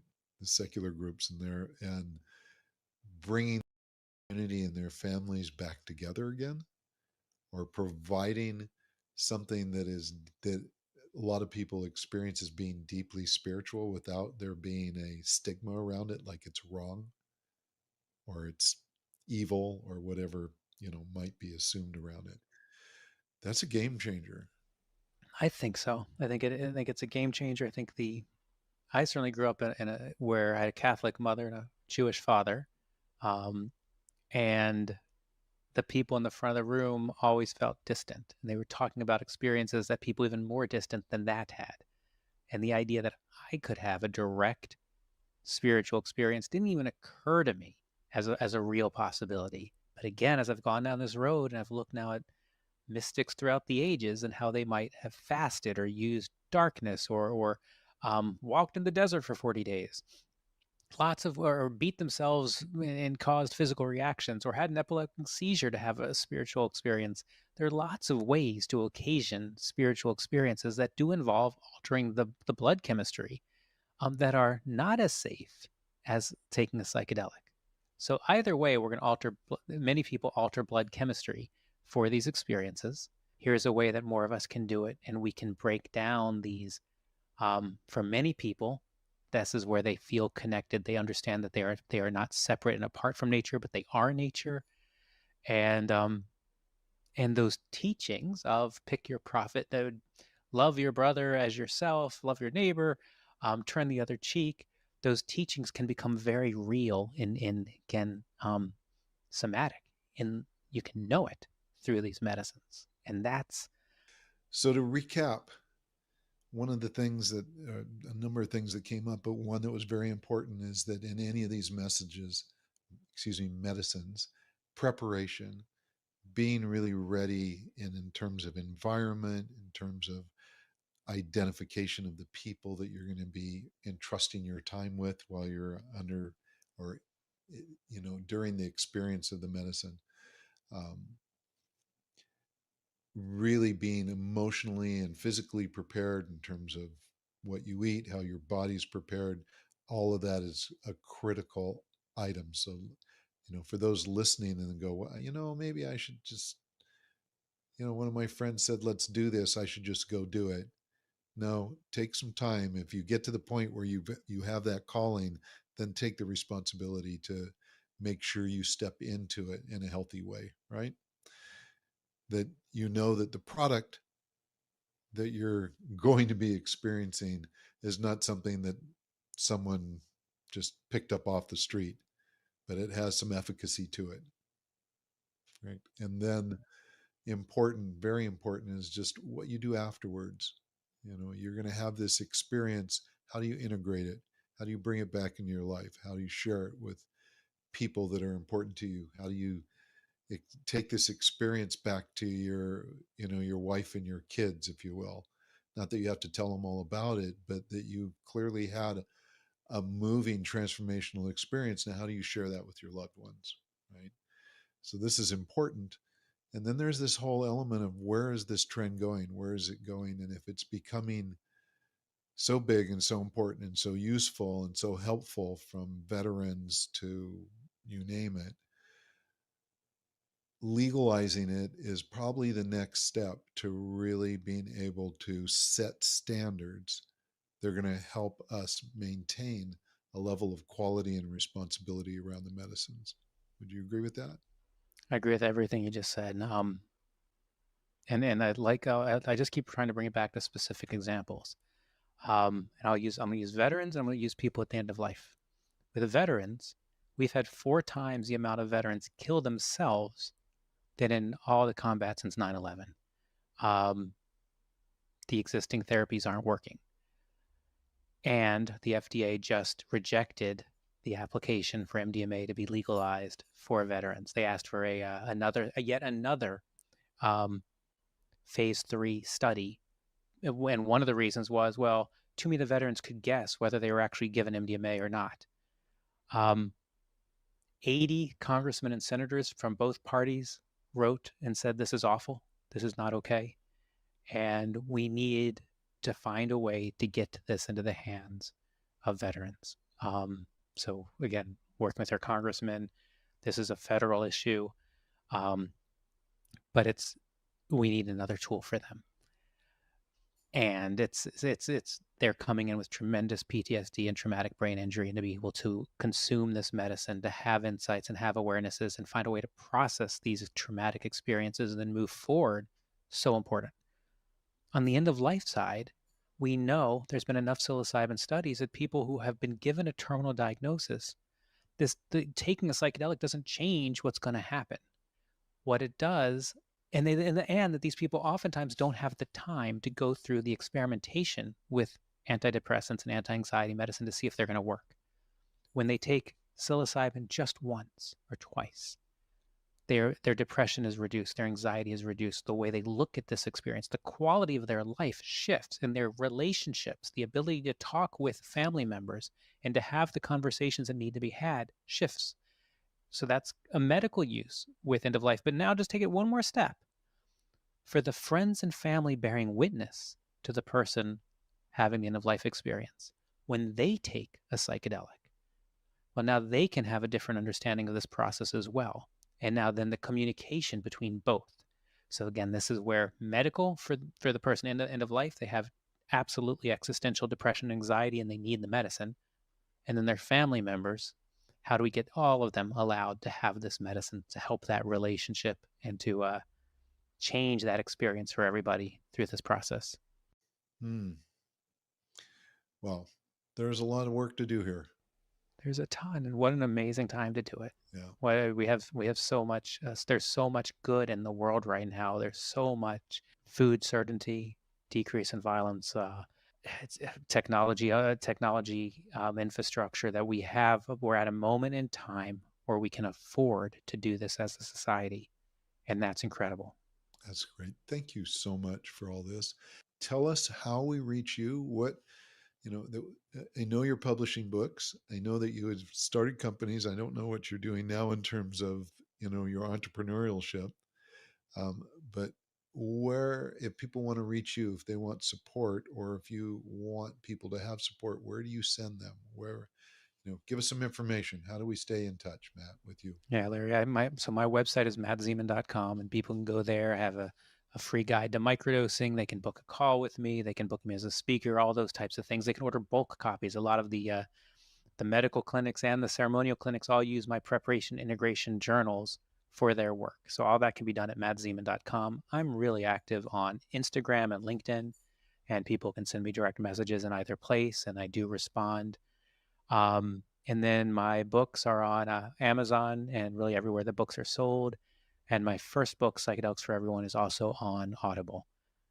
So those are kind of the best places to reach me. And I'm always happy when people reach out. Okay, last, assume for a moment you have the ear of everyone on this planet. What's the one message that you would like to hear them or have them hear from you in regards to this? One message as it relates to this or in general? Well, you can pick. It's your interview. You go for it. Yeah, I think the one message is that, it's that you're enough and that you're worthy. You don't need to do anything to be worthy of that love and who you are. And my hope would be that everybody can find that in themselves and know that to be true. Beautiful. Thank you so much, Matt, for joining us. And remember, folks, you can go to the Relationship Fitness Summit Facebook page, share your thoughts and questions, connect with the community there, ask questions back to the guests on these shows, and we definitely will be looking at it and responding. So thank you for joining us, and we'll see you on another episode. Matt, thank you so much for being with us today. Thank you, Larry.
Welcome to another amazing session of the Relationship Fitness Summit. I'm your host for this session. My name is Andrea Miller. I am so overjoyed to have Mark Groves as my guest. We are going to be covering a lot, including dealing with patterns, difficult patterns, accountability and blame, truth and having tough conversations, and so much more. Before I introduce Mark, I just want to remind you to go to the Relationship Fitness Facebook page because, oh my gosh, there's a lot happening there, from your very favorite bits of this session to your favorite bits of the last session, the questions you have, all that stuff. We are building the most amazing relationship fitness community. So I hope you'll join. And with that, let me introduce Mark Groves. Mark is a human connection specialist, writer, and founder of Create the Love, a wonderful platform that guides you to design the life and love you've longed for. He is the host of the Mark Groves podcast, which is huge. And he is the co-author of the wonderful book, Liberated Love, which he co-wrote with his wife, Kylie McBeath. Mark's work bridges the academic and the human, inviting people to explore the good, the bad, and the downright ugly, and the beautiful sides of connection. Mark, thank you for joining me. Oh, thanks for having me. I'm excited. Yeah, Excited same. to be a voice amongst so many incredible voices. It's an honor. Well, you were among the very first to be asked. I just want you to know you're top of the list. I'll take that. I'll take Yeah, that. you'll take it. So let's just start with your wonderful new book, Liberated Love. You emphasize the importance of identifying relationship patterns that keep people stuck. And for many of us, stuck equals frustrated, which typically leads to blaming the other person for the relationship's failings. I'm not getting what I want. It must be your fault. To identify these patterns often requires seeing blind spots, learning that our beliefs aren't necessarily sacred. I know, it's like, really? My beliefs aren't sacred? And then becoming much more self-aware. And that's a lot. So how do we do all of that? Talk to me about identifying and breaking and replacing relationship patterns. And if that's Well, I all we think, do today, we will have yeah. scored big, big home runs. Let's solve that. Well, I think just to preface all of it, the value of exploring relationship fitness, and I like the term fitness because there's no learning about yourself relationally and then not learning about your relationship to actual fitness. So, once you raise the level of a standard in your life, that includes the standard of how you relate to your body. So everyone has a doorway into their challenges, into their patterns. For some people, that will be illness. Other people, it'll be eating. But I would argue, maybe their relationship to food. But I would argue that the most frequent way that we hit our limitations is through romantic relationships. And there's very few things we're actually willing to change for. But I'd say that love is probably one of the very few things other than confronting death. So confronting life and love is really a predictor of the quality of your life, is the quality of your relationships. And the longest running study on adult development, the Harvard study of adult development, they talk about, and they've followed multiple generations now, the greatest predictor of your health at age 80 is the quality of your relationships at age 50. So relationship mastery is the most impactful thing you'll do in your life. It will transcend your mental health, your physical health, etc. Because when you do things like identify a pattern, I think it's important to point out that often till we don't, or till we do it differently, we see patterns as who we are. We see patterns as being beliefs about ourselves, like I am a perfectionist. No, you're not. You just develop perfectionism as an adaptive strategy. Well, I was going to even say, it's like you say the patterns that we see the patterns. I was just going to even interject. I am interjecting and saying sometimes those patterns, oftentimes they're so invisible to us. We don't even see them. Right. Isn't that the first part of the problem? That like they become sacred. Like that's just how it is. Anyway. Right. Exactly. And they're known, right? Like they're known. So that's why it's so hard to break out of patterns, because they're familiar. And no one would consciously choose to date unavailable people over and over again, or to relate to an abuser or anything like that, because of course no one would consciously choose that. So then we look, okay, well, why would I unconsciously be a match for this? What is what is what am I seeking? And ultimately, everything we're doing that we might label, although the word isn't judgmental or meant to inhibit or incur shame, is that there may be unhealthy or sometimes toxic behaviors. They're just trying to cultivate safety. They're just trying to create security in relationships. So it's actually really important that the first thing we ever do when we stop orienting outside of ourselves, which is that transition, it's the world's fault, it's my childhood's fault, it's all of those things give context. And we're not saying they don't impact us. But at some point, we still have to take responsibility for what we have, what we've confronted in our lives. And, some people have been through the ultimate traumas. And it's like, we can't go back in time and change it, but we can change how we orient to it. And so what we might then look at is like, hey, if you're going to suffer, if you're going to have gone through suffering, which I'm sure everyone listening and watching has, Of course. you might as well get something for it. You might as well take what you've been through and actually use it as the material or the subject or the whatever it is to be able to inform how you can be better at relationships, how you can be better at making choices in your life. So when you start to look at your patterns, you're already creating distance between you and your behaviors. That's great. You're starting to actually see the behavior as something that's separate from you. So you can change a behavior and you don't have to change yourself. It's just that your life outcomes will change.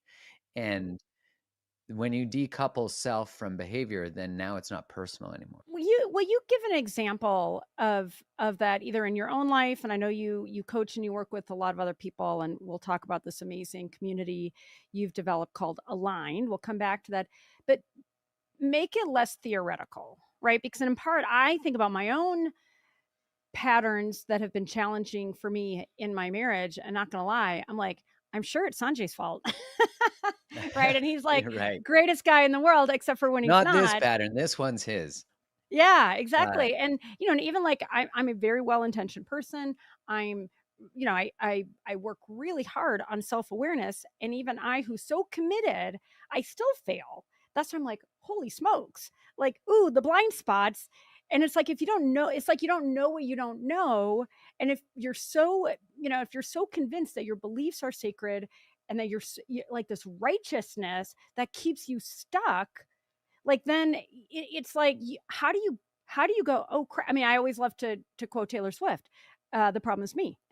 Hi, it's me, the problem is me, right? And that is like the most liberating thing you can do, but it's also one of the, I think, hardest. So how do you know how, if you give an example, if you don't mind, of somebody's life or your own life, of how that pattern that has gone around and around and around, how does that finally get broken so that it can be replaced? Yeah, it's such a great question. And there's no transformation, there's no healthy relationship that is created when both people do not have capacity and access for humility. Now, the beautiful thing about the journey of getting to know yourself is that you start to be able to differentiate when someone tells you something like that's your fault. And you're able to actually say, is there truth in what they're saying? And you're able to actually say, like recently I was working with a client and I had shared a possible reflection of what they were doing. And they said, that doesn't fit for me.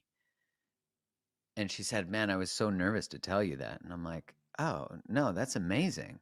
Like, I'm not some sage who's telling you this is how it is and this is what you must do. That would be counterproductive. I said, what a beautiful thing that you oriented to what you might perceive as authority or a position of authority, which is innate often in a coaching client relationship or in a teacher student relationship. And you were able to say no. Like that in itself is growth. So when you look at the relationship patterns like you have with your husband or I have with my wife, there are moments when it's like, this isn't mine. This one isn't mine. But the way I orient to what you're doing is this. So all patterns have, so there's a simple way to sort of like figure out what is our relationship dance.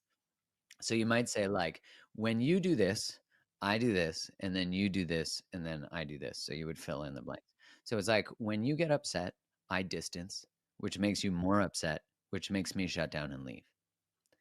Okay, so now we know that for one person, the behavior is to raise the level, and for the other person, it is to distance. So one person comes closer and the other person pulls away.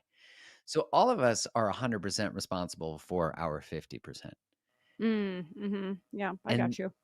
and that allows, so if I'm in a relationship pattern with my wife and I recognize that I'm someone who gets more defensive, I'm someone who usually will, like, I'm the one who raises it more, she's the one who distances more, shuts down.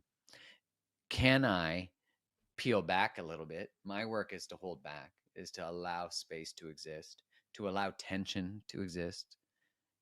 And hers is to actually come forward, but she can't come forward if I take up the space. Yeah, so it's like important that, because what's happening on even an unconscious level is both our nervous systems are having a conversation before we are, so like when someone is more anxiously attached or maybe more hypervigilant, someone might identify by that. They are sensing, like in the research, someone who has anxiously attached is like picking up on facial cues. And that what are do you saying, mean by "Okay, anxiously attached?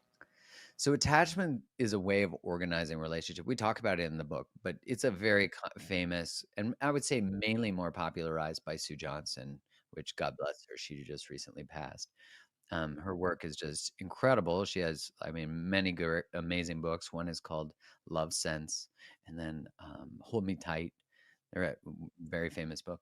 But in the conversation of attachment, so all of us have attachment systems, and the idea is that your attachment system is essentially a radar that's constantly surveying the safety and security of relationships. This is all relationships, not just romantic relationships. And your attachment system, the way that you attach, which I'll go through the different types, is really determined by your relationship in your first couple years of life. Right. But it's not static. You can change it, and you can Right. develop what's called earned secure. So there's three types of anxious attachment in the way that's sort of traditionally looked at it. So the way that it is determined is in the research, was by looking at how a baby responded when mom would leave the room and then mom would come back. So first one, mom leaves the room, mom comes back, baby reunites with mom, and then won't leave mom's side. So I'm afraid that when you leave, you don't come back. That's anxiously attached. Next one, mom leaves the room, mom comes back, baby reunites, connects with mom, then goes back to playing, securely attached. Last one, mom leaves, mom comes back, baby's like, didn't even really notice you were gone, no big deal, acting like it didn't matter.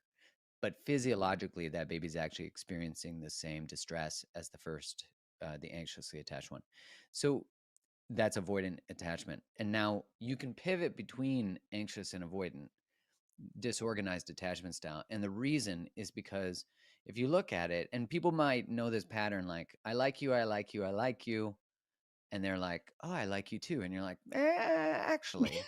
And so we distance, which I've done that. So I'm raising my hand for Yeah. that, is because we still don't trust connection, and we don't have to become securely attached, so we can pivot between insecure attachment styles.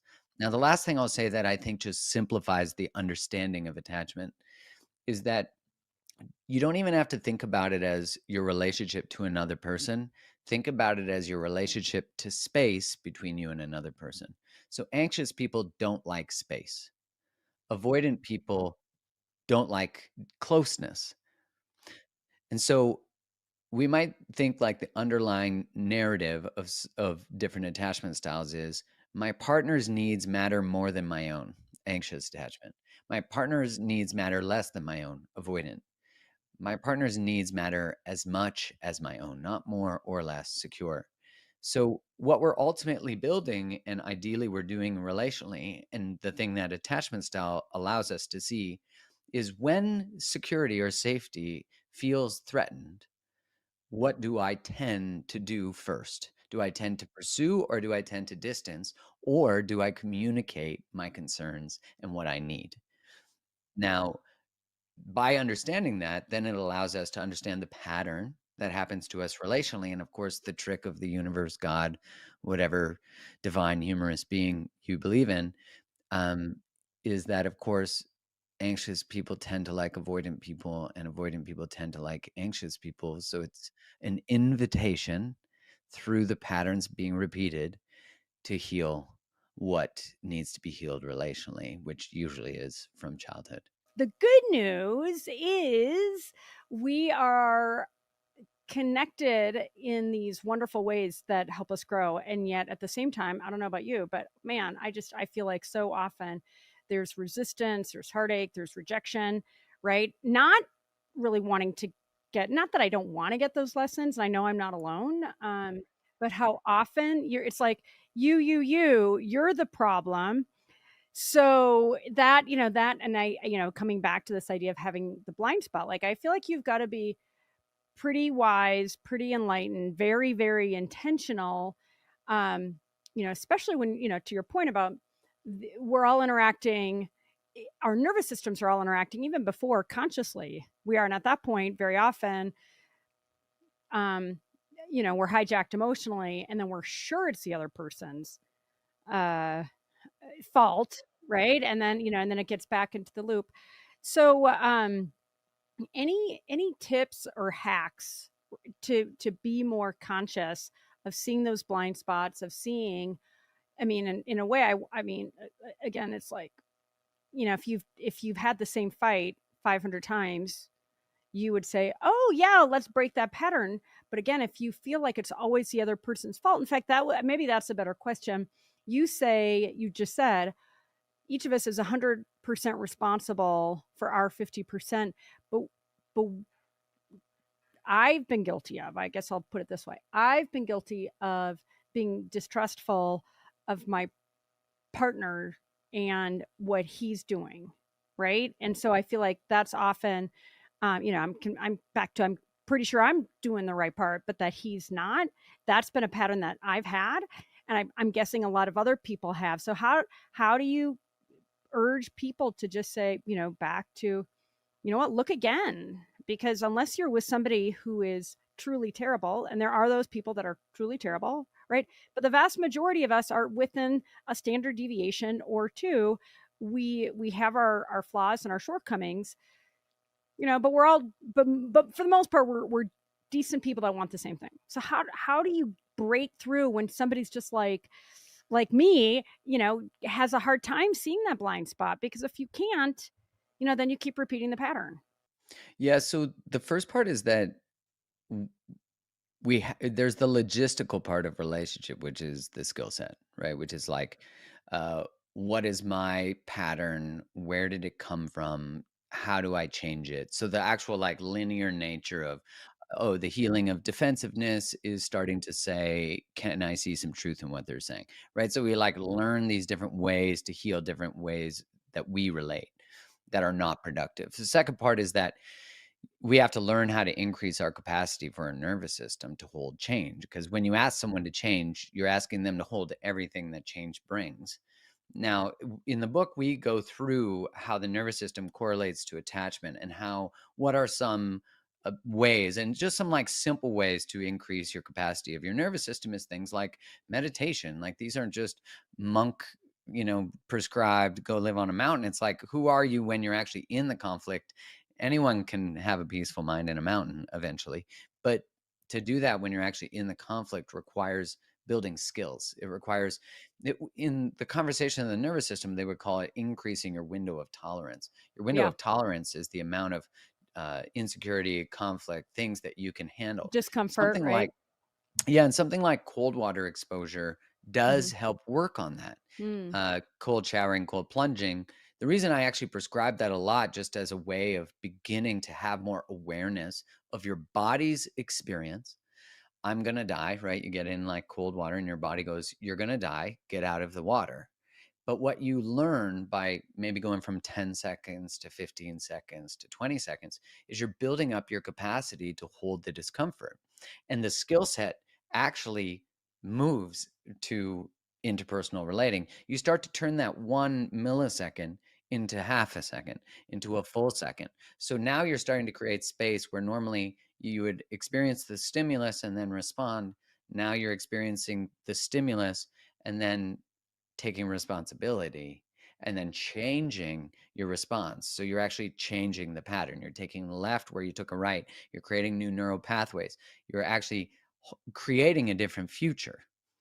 And the other layer to this, which is really interesting with something like blame that we're talking about, is that blame itself creates a hierarchy. In one way, it says, I'm the one I've got it together. My poop's in a group, yours is not. You not doing your work or you not knowing how to change is actually the reason we are not good. So right away, there's no need to look at oneself, Like right? this, right? And You've I'm got here, you've they're got an asymmetric here, situation. Yep. right? And we do this unconsciously because then we don't have to look eye to eye. I'm not being met relationally.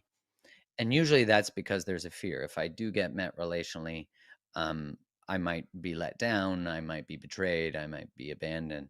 So we still haven't confronted what creates the hierarchy.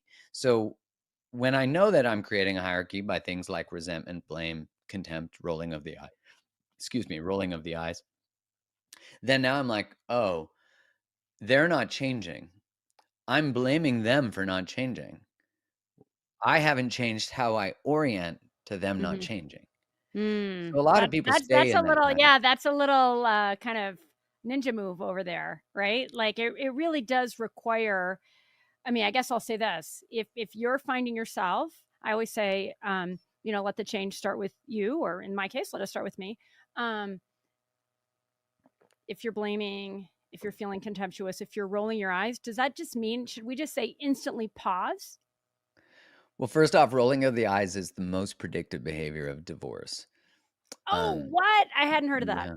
Yeah, it's from the Oh boy. Gottman's research. Oh, okay. And it's contempt. It's like making a face of disgust. Mm. Yeah, the moment that you are blaming, Mm-hmm. pause. What is mine here? And Mm-hmm. where did I learn blame? All right, Did hang I on, but observe wait, a just wait. parent? I wanna break this down into two parts. So Yeah. the minute, because this is so, I mean, listen, I think we could totally transform a lot of lives here. I'm guilty of blame. I'm guessing you are. Just about everybody I'm is. great at blame. Yeah. Oh, really? Yeah. I Well, can they say, find how it's my wife's fault, even if it's not. I can find a totally. cell in her body that is responsible That is for. responsible. Totally. Well, I Yeah. appreciate the honesty. Well, and that idea of blame, and just this idea of, I feel right, or I feel righteous. I'm convinced I'm correct. I'm convinced the other person is wrong.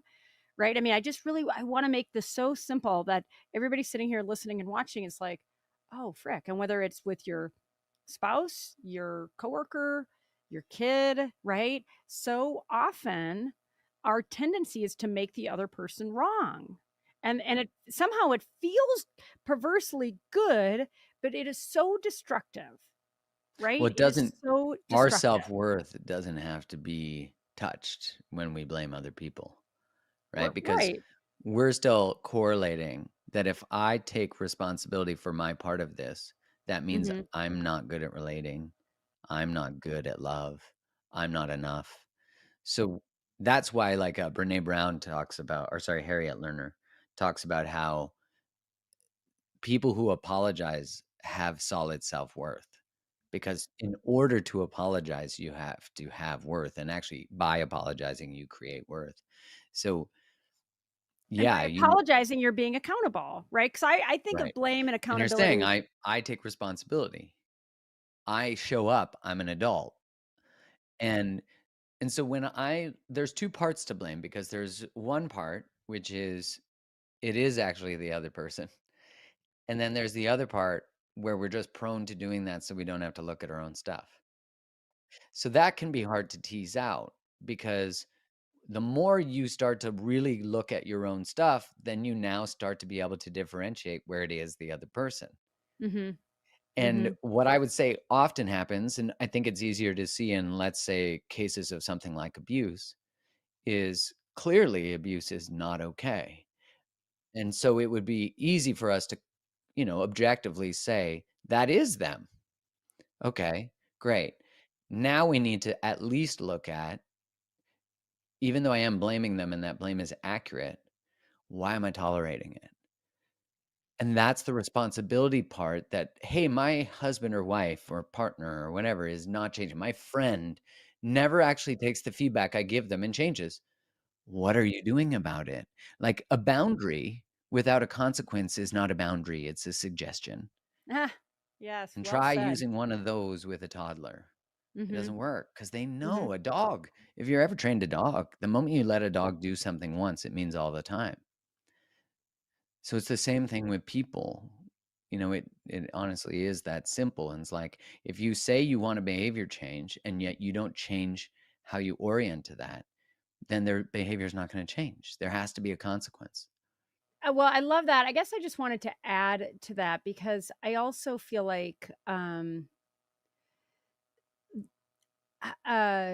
how you communicate these things. I mean, I've been guilty of giving feedback to my husband, and I've gotten feedback from other people where it's really hard to hear when it just feels like it's being spewed at you, right? So, kind of back to what you were saying before about secure attachment and being able to advocate for yourself and give that feedback so somebody can actually hear it. Like, to me, if I really want to make positive change in my relationship, then I have to be able to tell my husband or child or friend or whomever, this is how I'm feeling, without it feeling like criticism or an attack, right? Right. And that's and to your point about the skills, all of this, and hello, relationship fitness, right? The whole, Right. we've called it relationship fitness, and yes, physical fitness is important, and I'm a huge proponent of meditation. I think it's like a must have, not a nice to have. It's a must have.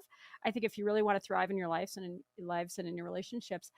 But I just think of these as all as skills that weirdly few of us have actually ever learned, right? So when I think about again, the tendency toward blame and how pervasive and corrosive blame is, it's like, that person's an idiot. Like how easy people are just so, critical and dismissive of each other. And so when I think about saying to myself, oh, things are kind of melting down right now with, my husband and or my kid, or for me just to go, oh, what am I doing? What's going on with me right now? And I think that was the point that you were making. It can be hard to look at yourself like that. But what I have found is when I do, and when I am accountable and say that I'm really sorry, like that is a superpower. And a lot of people go their entire lives without recognizing just how profound a super, like if you want real agency in your life, master this, is what I say. Right. But Yeah. it's scary because the other person say, yeah, you should be sorry. It's totally your fault. Right. And you're like, oh, Well, and there's some people too who take on too much blame, right? So they well, usually pair quite exactly. well. Yeah. Then Like, they're they like, become the I doormat. am the Hmm. problem, Yeah. where they over-identify as a problem. So their Hmm. self-identity is that they're broken, something's wrong with them, they're the Hmm. problem in the relationship, they Hmm. don't have emotional intelligence, they're the Hmm. bad communicator. And that unfortunately pairs really well with the blamer. And so even a blind spot is looking at oneself as being broken, because it doesn't allow someone to actually move and grow and become whole, because the whole way that they relate is actually from a place of brokenness. And often it's the way that they create an unconscious hook in the other people, is that I need you to save me, help me, support me, chase me, pursue. And you see a very simple, explicit version of that would be an enabler in relationship to an addict. I mean, but that happens on subtle emotional levels. I mean, really, that's like what we really dive deep to in the book, is this idea of how do you heal codependency on these ways, like not just the addict with the enabler, but actually like just this pattern that happens relationally, where one person is always trying to fix the other person. And it's not just the person who has to figure out how to become a better communicator that's responsible, but the person also who needs to be needed by fixing. It's like this dance that we think, oh, but I'm the one who's loving more. I'm the one who's engaged more. I'm the one. If I could And just what a find good girl am someone, I, right? Or what a right, good boy right. am I because and that, I mean, listen, as a workaholic, it's like a recovering workaholic. I know some people go, it's not an addiction. It doesn't matter to me. I don't care. Like, it is destructive. And I use this Oh, it is example an addiction. Yeah. because it is a it is sabotage, um cloaked as a virtue. And when I think about, similarly, when you're saying about these people, and I've fallen into that trap before too, people pleaser, wanting to always fix, show up and help, what a good girl am I. But there's an exquisite, I believe, an exquisite kind of Goldilocks, like not too hot, not too cold, just right. And I feel like it really comes down to being self-aware, and what is your intention, what's your motivation, and that. But I also feel like that becomes hard when, again, so many of us aren't self-aware, which is, I'm going to just really glom on to your point about meditation. I've entered such a wonderful, deep daily meditation practice, and it's been a game changer. And so, like I said a minute ago, it's not a nice to have, it is such a need to have. It's helped me feel sincerely whole. I'm 53. It's like the most whole I've ever felt in my entire life. That's amazing. Yeah, no. And then it's the skills are so much easier because there's not all this, like, internal, for me, and internal resistance and all the kind of, I honestly feel like it's going from a kind of narrow, smoky room out into wide open space. That's what meditation has done for me. And anyway, and so I do want to emphasize that guided meditations to me are amazing. So if you're like, no, I don't know how to meditate, seriously, email me. I will Yeah, help you. guided meditations are the best for that because you just Yeah. listen to someone. You don't have Yeah, to think. and you can follow along there. If you don't have a meditation practice, I guarantee you there's one out there that will work brilliantly for you. But I emphasize that, even kind of like a little bit of a digression, because when I think about breaking these patterns, you really do need to be self-aware. And even as you're talking about with like things like codependency, and when you're so in your heart as a people pleaser, your intentions are good, and yet there's that self-sabotaging ugly underbelly, right? That is like, hey, I need this, now, Mark, I need you to tell me how good I am. I need you to tell me how good I am. What I tell my kids, they'll do something nice for somebody, and I'm just like, that's it, don't wait for a thank you. Like, if you can just do the thing, and I'm guilty of this too. Oh my God, I did this wonderful thing for somebody. Waiting for the thank you. And then I'm like, Andrea, you're an idiot. I hope they don't say thank you, just so you can learn the lesson. You know what I mean? Like, don't wait for the thank you. Do it for its own sake, right? And I get really animated when it comes to this stuff, because these things they're like so ingrained that for anybody watching, I just want to say, man, like, together, let's really try to become more self-aware and break these patterns that then cause us, you do a wonderful thing, you didn't get the right thank you, now you feel bad about it. Like, talk about self-sabotage. You know what I mean? But if you feel like you need that thing, rather than doing it for its own sake, or saying how good, I mean, I had an experience recently. I did something really wonderful for somebody, and I was kind of like waiting for the whatever. And I was like, you know what, Andrea? How lucky are you that you could do this amazing thing for somebody? How amazing is that? And then I just let it go. And I was like, oh, great, that's done. Well, So that, working to break altruism. my own pattern. Well, there's the argument that altruism is not truly altruism, like because you get well-being from it. But that's Same by with design love. from a human evolution perspective. That's smart. You like give something to someone and you feel better doing it. In the research, when you write a letter of gratitude to someone, you actually experience an elevation of well-being for months. Yeah. Yeah, and I think it's what you said is actually it's so important to differentiate the intention behind why you do stuff, because the intention of giving to someone, even to hear that you are good or a good person, which I think virtue signaling has now reached a point of exhaustion. Like, people have recognized that if you present that you support certain causes and you put a list of them on your bio, you're instantly seen as a good person. Just like if you create a GoFundMe and you write about your trauma versus not writing about your trauma, you get more money if your trauma's in the story. So it just because we unconsciously believe that people who have been through trauma are better people. And so it's really interesting just how when virtuosity or goodness, which relationally we would think of a very traditional version of that would be like nice guys finish last. That nice guy archetype is that there's a saying from Robert Glover, the author of No More Mr. Nice Guy, that nice guys are actually anything but nice because it's all Mm, contrived. It's to get something. yeah. It's a It's so that you love manipulation, them and choose right? them. Exactly. So people pleasing as an adaptive strategy, which is really important to contextualize that it comes from a really beautiful place. It's like usually to maintain safety with a eruptive parent, an alcoholic parent, someone who wasn't around. Like you're trying to create safety, and it worked for you as a kid to at least maintain some level of predictability in your environment. But as an adult, it doesn't create authentic, sincere relationships. And for people who can smell bullshit, they run from it. And that's why when someone starts dating after they've been dating unavailable people and they're like, I'm going to say yes to nicer people, like people who are present, people who pursue me, oftentimes they'll have a somatic, like a nervous system response to some people where they're like, but they're so nice. Why don't I like them?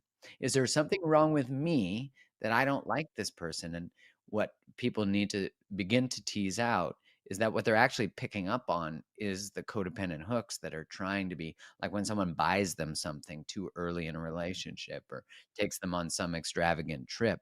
That's a very common, like any rapid escalation and love bombing is so much that it's the hook. I agree, and I think that's where, I mean, this is an overused word, but you tell me if there's a better one. I mean, that's why like authenticity to me is where it's at, and I think I also feel like you can try to fake authenticity, but like with a small child or a pet, like you can't fake it. And it just strikes me. I'm like a very earnest person, and I dance like a crazy lady, and I'm just like, you know what? Don't care. And I just, when I think about these different ways, especially in dating and so forth, it's like the rules, like wait 10 minutes before you respond to a text or whatever. I'm just like, don't like, like just do whatever feels natural to you. But, and I realize now I'm kind of going on a whole other tangent, but, and whether it's with dating or any other relationship, do you feel like people should be a little more calculated in sort of these sort of responses, or do you feel like people should just truly and sincerely be who they are? Well, I think there's this skill set that comes to dating, which, when you look at pickup artistry instructions, those are really what they're teaching people is how to act as if they have high self-worth. Right. So it's not embodied, but what I will say is if someone is more anxiously attached, like someone who gets really anxious, especially at the beginning courting phase of a relationship, which it would be normal to experience some anxiety. It's like, does it cause them to over pursue? And if it does, they just want to become really mindful of why are they engaging in the communication?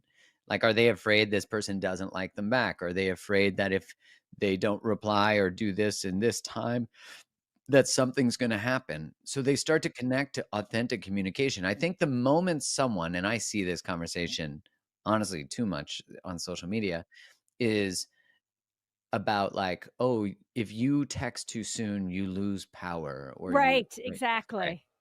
But the problem, the moment you start thinking about power in a relationship, Hmm. like if I give her the power or give him the Hmm. power, I'm already thinking that power is a finite thing. That like if you're more powerful, I'm less. So then I'm still thinking about relationships from a structure of what patriarchy might have, what it taught us. And or hierarchy, right? Hmm. Exactly. So like patriarchy taught this power dynamic of like money, and that doesn't have to be man. That could just be the structure. But it just, of course, happened to be man in the traditional relationship sense. And so I always say to people, when you think about it that way, then you won't actually desire that your partner become powerful because you will think it is a threat to your own power and control. But when my wife becomes more powerful, more self-expressed, more embodied, more all the things, our relationship becomes all of those things too. I become more of those things because there's not a finite thing we're negotiating over. Do you know what It's I not a mean? zero sum Yeah. game. Exactly. right? I mean, like 1 + 1 = It's 11. abundant. It's abundant. Yeah. Well, that's, Yeah. Terry Real talks about relationships are the biosphere we live in. And so when I think Right. about when we empower ourselves and we do our meditations and we're accountable and, show compassion and gratitude, that's how we really oxygenate the biosphere, right? And empower others versus the opposite, right? I mean, to your point, to me, I always think of the opposite of abundance is scarcity, right? And feeling like you have to be calculated, you want to grab that power, that feels like a scarcity perspective or a scared, not even perspective, but posture. And that, I mean, I feel like we're all energetic beings. And however we perceive it, I feel like our perceptions, most of us, I think, are pretty right on. Even if I don't have the exact words, I get the sense of when somebody is coming from a place of abundance or a place of scarcity, right? Just how they show 100%. up. Well, and think about that on every level of Mhm. life, but let's just Mhm. think about it on a level of relating. Mhm. If what is meant for me will never miss me, then if what is meant for me will never miss me, then that's going to change how I operate. So if I'm early in the dating phase, and we can then extrapolate this to like a longer term relationship, but if I'm early in the dating phase and I go, you know what, I don't want to ask about our relationship status, or I don't want to declare that I want kids by this certain time, or that this is a non-negotiable because it might push them away. I'm right away operating from scarcity, that there's no other person. And what that does is it, one, creates constraint within me. It also creates constraint in the relationship. And now I'm holding back who I am in order to keep them, thinking that if I hold this back, I'll get to keep them because they're the one. And my argument to people is actually the one, which is a very scarce perspective, anyways. But your person, let's say, someone who's aligned, if you share what you actually need from a relationship and it scares them away, then they're not aligned. So you make alignment the number one goal, integrity with what you want to create in your life the number one goal. Integrity, integrity, Right. integrity. Yes. So Yes. then if you bring Mhm. that to like long-term relationship, Mhm. the sort of core thesis of my wife and I's relationship, but also our book, because it's based on all the things we've learned, is to lay truth at the altar of the relationship, that truth is actually sacred. So if truth, which truth is love, if truth is the thing that that that might break us up, then we're not meant to be together. If truth, also, this is actually the very ironic thing about all of this, is that the very things you avoid because you're afraid might fracture your relationship are actually the very things that deepen the connection and the relationship. Like the conversations you avoid are the conversations the relationship actually needs and you need, because, in my opinion, the purpose of relationship in life is to bring us as individuals to our fullest self-expression. Maslow might call that what is it? What does he say? Well, self-actualization. There we go. But Thank you. but I hang should on. know Yeah, that. yeah, yeah. But hang on, I gotta say two quick things. Yeah. I actually found Jen Lim, who's participating in our summit also, she has in her book on happiness, um, before Maslow died, he actually updated the Maslow's hierarchy to a higher one. And I only found this out recently, that beyond self-actualization is helping others transform. That's actually the highest calling, and that's where relationships come in. And I don't know why. I mean, when I think about, and this has come up in a few of the sessions that I've done, the toxic individuality that dominates, certainly in America, maybe not as much in Canada, Mark, but We have a bit of toxic collectivism, you so gotta we're just the other way. right, just the other way around. I mean, Yeah. it's just amazing to me, this idea that Maslow's hierarchies, for the vast majority of us, stopped at self-actualization, when in his wisdom he actually said, we'll throw a graphic on this hopefully when we're editing it, that there is that higher level, and that's where we should all espouse to be. And you mentioned Sue Johnson, love her, rest in peace.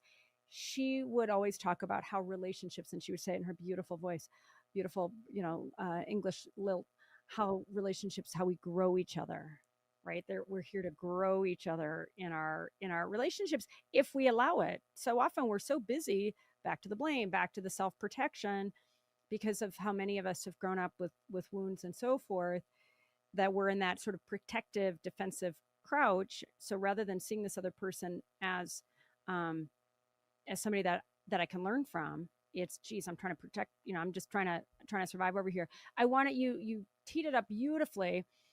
You're a big champion of hard conversations. That is just one of the things I love most about you, Mark. And you said it just a minute ago that we should be more open and maybe even leaning into some of those hard conversations. Talk to me about hard conversations. And I will actually say this. I was having a dinner with my 11-year-old last night. He's got conflict with one of his friends. He just felt like this friend kind of was just lame or disloyal or whatever. And I said, well, are you going to talk about it? He said, no, he asked me to be his friend on Fortnite. And I said, yes, but I'm not going to do it. I'm like, back to like, whoa, that is not going to get you where you want to go. When we went back and forth again, this is an 11-year-old, but I'm saying this is a life skill. It's hard to have these conversations. It is. I get it. I used to avoid them too. Sometimes, if I'm being honest, I still do. But I say this because it is so important, whether it's in work, with our spouses, with our kids, all over the place, how often we resist the hard conversations. But I bet if all of us just said we're willing to have that hard conversation always, like you have pledged, that would transform our relationships and how we live. So talk to me about hard conversations. Why is it so important? And if you can even give an example of one that you've resisted and what's happened, even better. Oh my gosh, hard conversations that I've resisted. Well, the first time I ever actually learned that was because I left an engagement when I was 27. And I remember asking myself, how did I get here? Like, what was the core behavior that I had that made it so I felt so disconnected from myself? Because by leaving that engagement, which was with a really incredible woman, which was what made it so hard to be like, why don't I want this? But it also divinely led me on the journey to being on here today, because it's what made me passionate about understanding relationships. And that's the gift that we don't see in the frictions of our lives, right? And I remember thinking, I avoided every conversation I didn't want to have. Every conversation I was afraid of, I avoided. And I ended up exactly where you end up when you avoid hard conversations. So I made a rule that I would have every conversation that I didn't want to have. And then I learned another lesson about 3 years later. And it was that I need to have them the moment I'm aware of it, because I would put it off. I was good at that. And I would say that I still, although compassionately from an adaptive space, a survival-based space, that was true more recently in my life too. In that, I would say that we live in a time that is more sensitive to hard conversations than maybe perceptually we've ever been, because there's untruth that is really protective. I would argue that the people that are generally, and again, I'm generalizing, but I would argue that the people who are determining what conversations are really allowed to happen societally, culturally, are the people with the lowest capacity for difference and the lowest capacity for dialogue. So we are pivoting around the people who have the most sensitivity. But what I know to be true about all relationships, both interpersonal and collectively, is that no relationship is made better by the avoidance of hard conversations, and no relationship is made better by dancing around people's feelings. Because what happens is the feelings end up controlling everyone's conversation. And so reactivity becomes the mechanism of control. And so this is really hard, because at the core of all human relationships is the question, am I safe? And then the second question that follows that up is, am I safe to be myself? And if being myself actually threatens safety, then I won't be myself. But what I think is so beautiful about the internet is, one, it's allowed us to see beyond the sort of narrow geographic limitations of our relationships. So let's say I grew up, and I'm just using this for example, but let's say I grew up in a very strict religious town. I wouldn't really know much beyond my town. I wouldn't know that ideologically there was more flexibility, or there was a different way of seeing God, or there was a different way of orienting to relationship. If I grew up in just abusive relationship dynamics, I wouldn't know that love didn't have to be chaos, and it was actually trust and safety and openness. I wouldn't know that if I wasn't exposed to that. I'd be looking at forests and feeling the trees and be thinking it's got to be better than this, but what my limited view is does not inform me of that possibility. So now we're informed of possibility. But I would say it is our duty to love, to always bring what is true forward. And I think that is a duty that we have to society, to democratic, at least, societies, because of course it's not safe to always use your voice. And I don't want to even pretend that that is true. So it's a beautiful ideal, but also the actual level of threat to expressing ourselves is usually a threat of belonging. And so I'm a fierce advocate now of like, no. Like, there is no conversation that cannot be had, because what ends up happening when you cancel dialogue is you cancel nuance. And when you cancel nuance, you create binaries and you create extremes, which I think we're seeing a lot of evidence of that. And the other thing is, and I think short form content has amplified this, is that we don't hear intelligent, articulate people talk about really hard conversations. And that's why, love him or hate him, I think this is why Joe Rogan's podcast has been so popular for so many years. Again, you don't have to like somebody to just recognize the value they're bringing, which they clearly are, because they have more reach than all of the mainstream media is combined, which is that he has 3 to 4 hour conversations. So we're actually hearing really complex conversations happen, which means we learn how to do them. So when we watch our parents navigate conflict and develop deeper intimacy because of it, when they repair with us, we are actually learning the skill set. So if you've never been exposed to that, you have to learn the skill set. And that is by consuming things like this Relationship Fitness Summit, because there's no way you're going to leave this conversation or any conversation that you might watch and it has nothing to do with the thing you're wanting to learn about. But all of a sudden you're like, holy crap, I got this amazing gem. Yeah. And I could think of a lot of things I've been to that had nothing to do with relationships that all of a sudden I was like, oh my God, that was That's it. profound. So Mhm. yeah, I think we should all correlate, because I think it's necessary anyways. And I think it's true. It just needs to be made explicit. But I think we should all correlate our integrity. One, the alignment of our integrity, which means the alignment of our behaviors with our values. To be in integrity is to be aligned. We should make it our conscious effort to always do that. And we're always going to be learning more. So we're always going to be evolving and developing a deeper sense of integrity. But that is actually correlated to our health. And so when you know that when you avoid conflict outside of you, it doesn't go anywhere, it gets internalized. So relationships that have high levels of conflict, even if they're not fighting, have higher levels of inflammation in their bodies.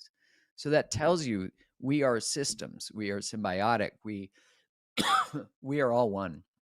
And that's that, knowing that if I improve how I relate, everyone around me improves how they relate, and I change the human systems that I'm interacting with. So when you heal yourself, you heal the world.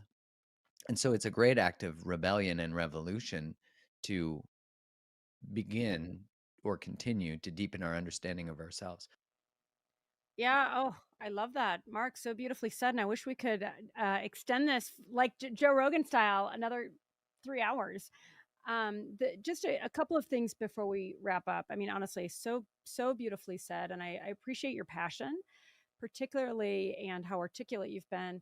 Um, why change starts with us, and how critical these hard conversations are. And like you say, I mean, how they're correlated to our health. I don't think people are thinking about it like that, but the data is really clear. You referenced the Grant and Glueck studies, these longitudinal studies that both indicate not just longevity, right, but also just pure straight up happiness and well-being and so forth, that come from those truly open, healthy relationships. And I feel like it's to me, it's been a great gift to feel like, oh, I say this a lot, we all have so much more power than we realize, in the best way, like authentic power, right? And I started like fist pumping when you said the word integrity, because I have to ask myself that. I mean, even like with the thing when I was expecting my friend to have a little more gratitude, when I did this thing for her, and I'm like, oh, Andrea,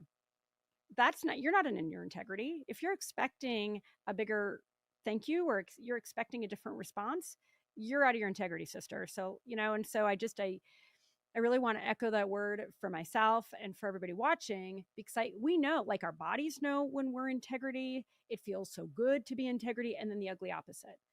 We know when we're Yeah, not. We know we when we're know. avoiding the hard conversation.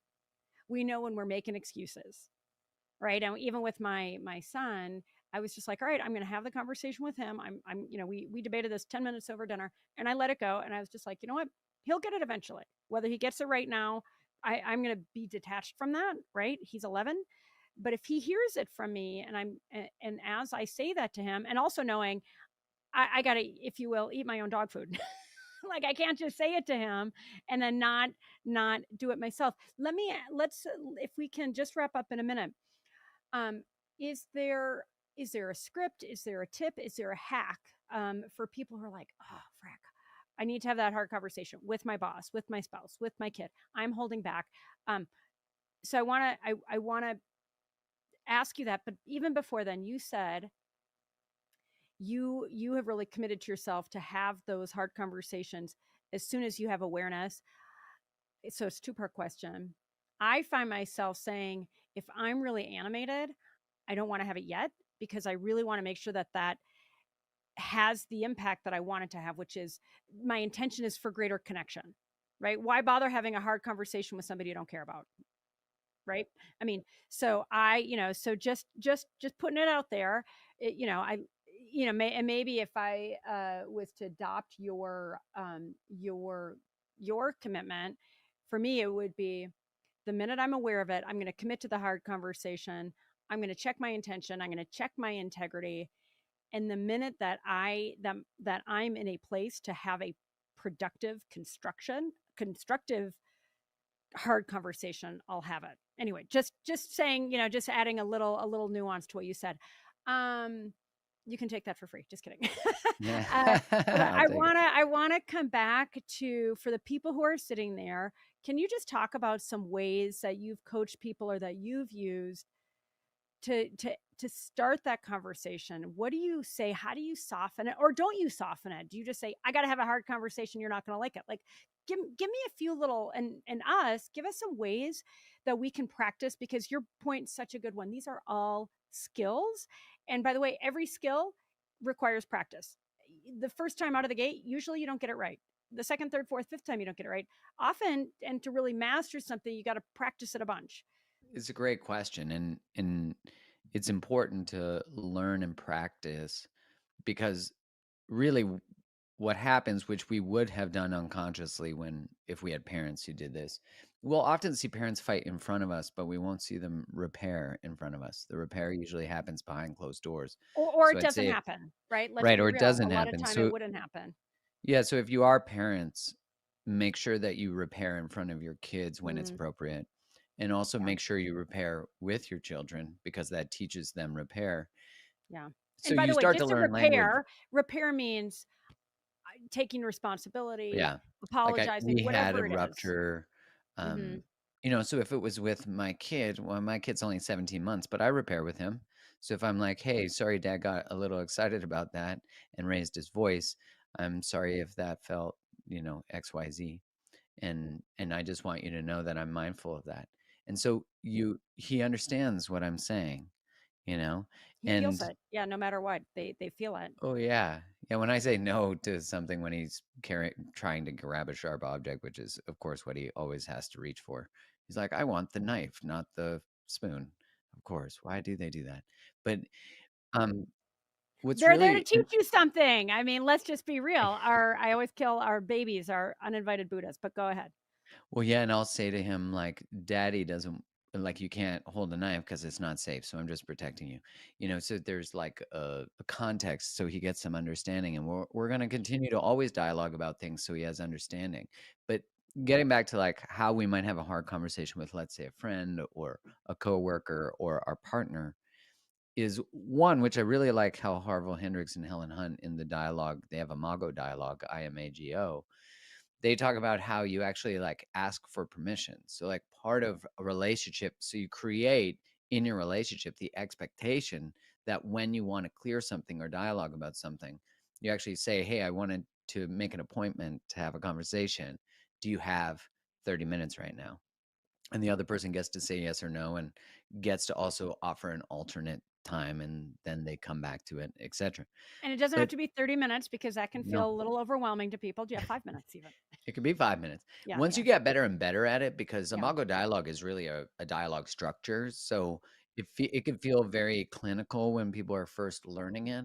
But the importance is that you're learning how to take turns and how to validate, mirror and validate and empathize. So it's actually really powerful Well, and for to be everyone to really learn. intentional, right? I mean, so and you're right. And by the way, Helen and Harville are brilliant. They've got a wonderful new book, How to Talk to Anyone About Anything, and they're part of our summit series as well. Yeah, so a little cross promotion here. So thanks for that, Mark. But when I think about really at the heart of what they're doing, it's like it starts with that intention, and even if it feels a little awkward and prescribed and clinical, to exactly to your point, so many of us didn't learn it. So it's like we can keep winging it and failing, or we can say, well, geez, how about this for an idea? I don't mean to sound sarcastic. Am Right, I rolling right, my right. eyes? How about this? Well, Like we can say, let me try this framework, these tools to do it better, even if it feels kind of dorky. well, and whenever you're communicating with someone and let's say expressing a boundary, you have to remember that at the intention of the boundary is actually to make the relationship better. So when I give someone a boundary, I'm telling them how to love and relate to me in a way that feels safe and secure for me. And I always, when I've had conflict with people who are close to me, who maybe have been reactive or spoken in a way that was not kind, I'll say to them, like, that doesn't work for me. And if you engage like that, I'm going to hang up the phone or I'm going to stop communicating with you via text. And when you're ready, I'm fully available for a conversation that is respectful. So simply like starting to write out that type of thing, which you could just take the words I said. But one way to dialogue in a way that creates more space in the conversation is to say, in my experience. So what happens is by saying in my experience, I've already through words created space for their experience. Yeah, I love that. In my In experience, my right? So I'm experience, creating space. Love it. right. So in my experience when this occurred, so I'm naming I'm stating an experience, not when you did this. So when this happened, the response or the way I felt because of that was this. My response to that experience was this. And I'd really like to discuss that. And I'd like to discuss the impact, but I'd also like to get curious and understand the impact on you. So if it's, let's say my partner is not, we used this example earlier. So let's say it's like my partner keeps saying they're going to listen to a podcast that they never listen to.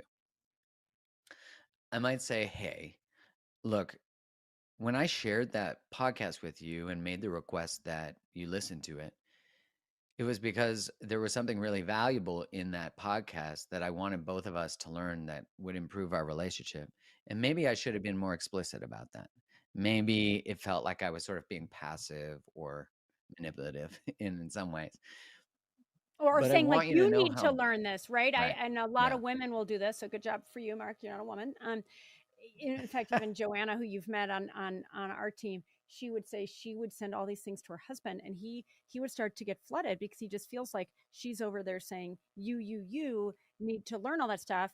And so I love that to say, I want us to do this better, right? Because we can just get so kind of foolishly reactive, and we're just in such a world where, oh my gosh, between all the social media and all the stuff, and too much to do and blah blah blah, like it's easy to feel a little triggered, even if that wasn't even kind of the intention. So it almost feels like, and we got to strike a balance there too, going back to what we were talking about before, where if I'm always like, hey, I'm trying to protect you, that's not good. It's like we need that Goldilocks just right, saying my intention is for us to get this, not you're doing it wrong, you need to learn this. But anyway, go ahead with your example. Well, and I might say to, if I was a wife and that was my husband who was saying, I get overwhelmed, you're always sending me all these stuff. What I might say to the partner is, how does it feel when I do that?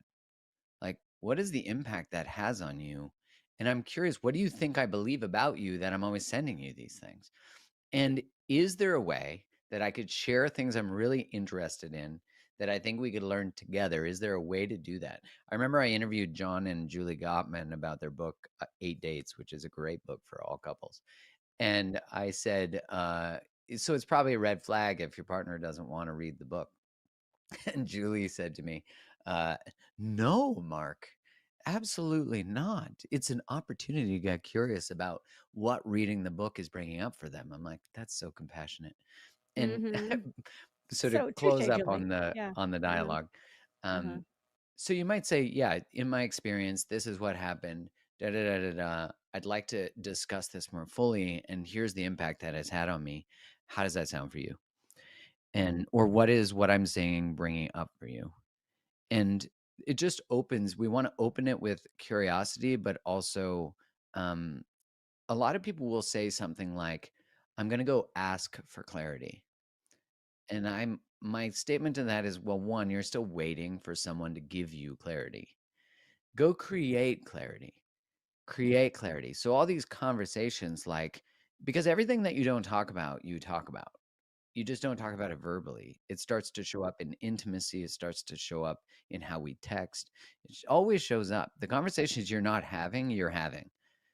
They're just creating a lot of tension. And I would argue that they're ultimately creating um, disconnection and likely It's the will smoke lead in the to envy. room, right? I mean, Right. that to me has been my experience when there's something that I'm avoiding and and it's important, it is smoke in the room, right? Because Right. you're absolutely Yeah. right. It shows up in the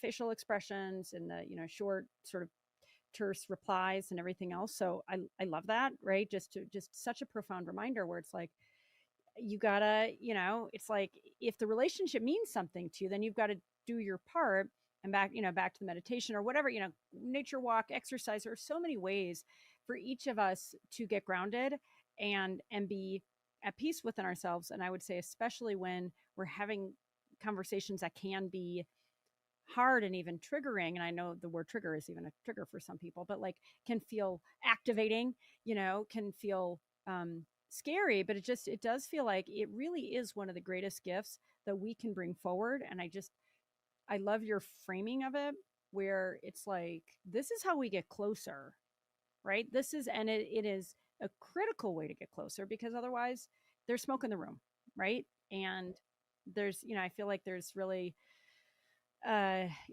just such an opportunity to create, to be that person that goes first. Okay, Mark, I could talk to you for days. Anything else before we wrap up that we haven't covered that you just feel like is so burning for the Relationship Fitness Summit?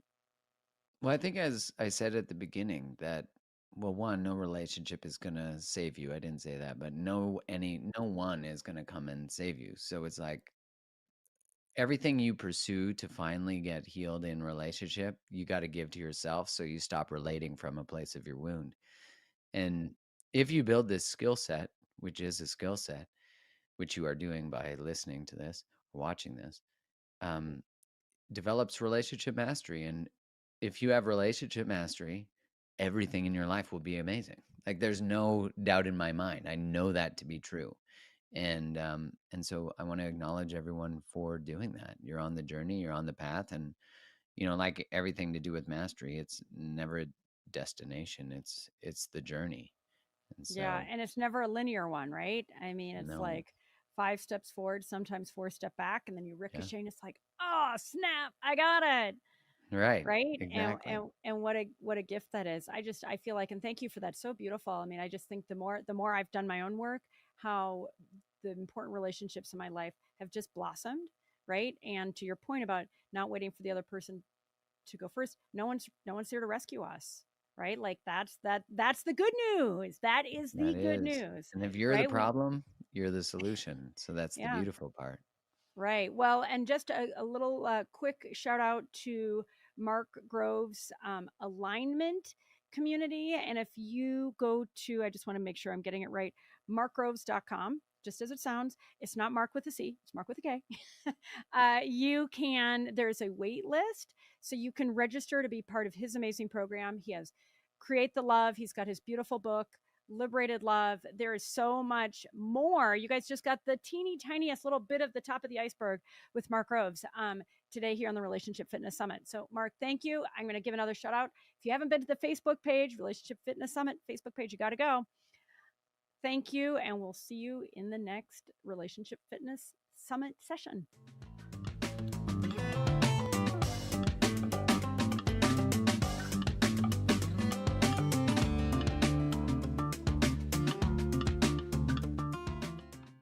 You already know.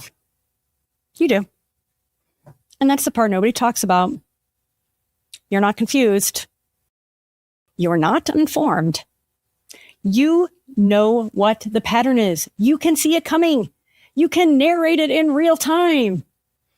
And it runs anyway. That knowing without the ability to stop it is its own kind of exhaustion and frustration. And here's what exhaustion actually costs you.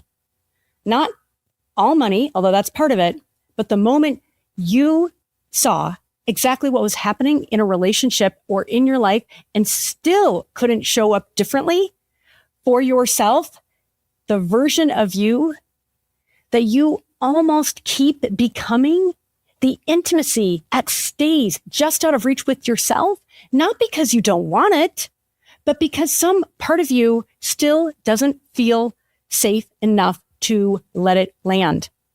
That quiet erosion of trust in yourself, every time you watch that same pattern run again, knowing everything you know, that is the price of a nervous system that never learned it was safe to show up and be seen and safe in your body. Every conversation you heard this week described what love and connection and empowerment can look like.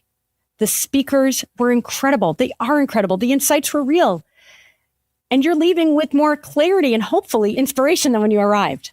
But clarity about what love looks like is not the same as being available for it in your body in real time, that you deserve it when it actually counts. That's the gap. And that's exactly the gap that Heartset closes. Your Heartset is your core emotional and energetic state, how you feel and what you radiate from the inside out.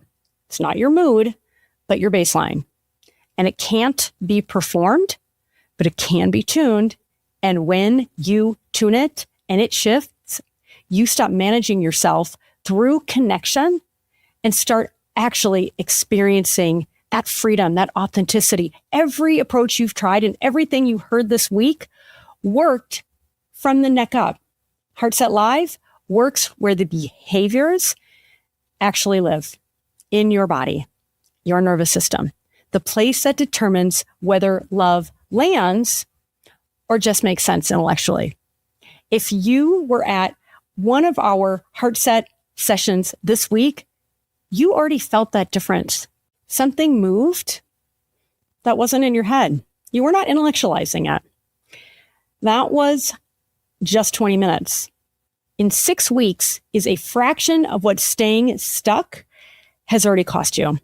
Over 5 live sessions plus group integration calls, I'll guide you through rewiring your nervous system and your belief system so that you feel safe in your body and start to trust in yourself. These aren't theories anymore. They're becoming internalized. They're who you are. You came to the summit because you wanted more in your life, in your relationships, and in yourself. Heartset Live is the obvious next step. Not a bunch more information, but instead building the capacity to actually hold it all. Founding member pricing closes with this summit. So this is the lowest price it's going to be. Prices are going to go up when we close. And again, when the next cohort opens. So if you scroll down right now, the link is right there. I look forward to seeing you June 3rd.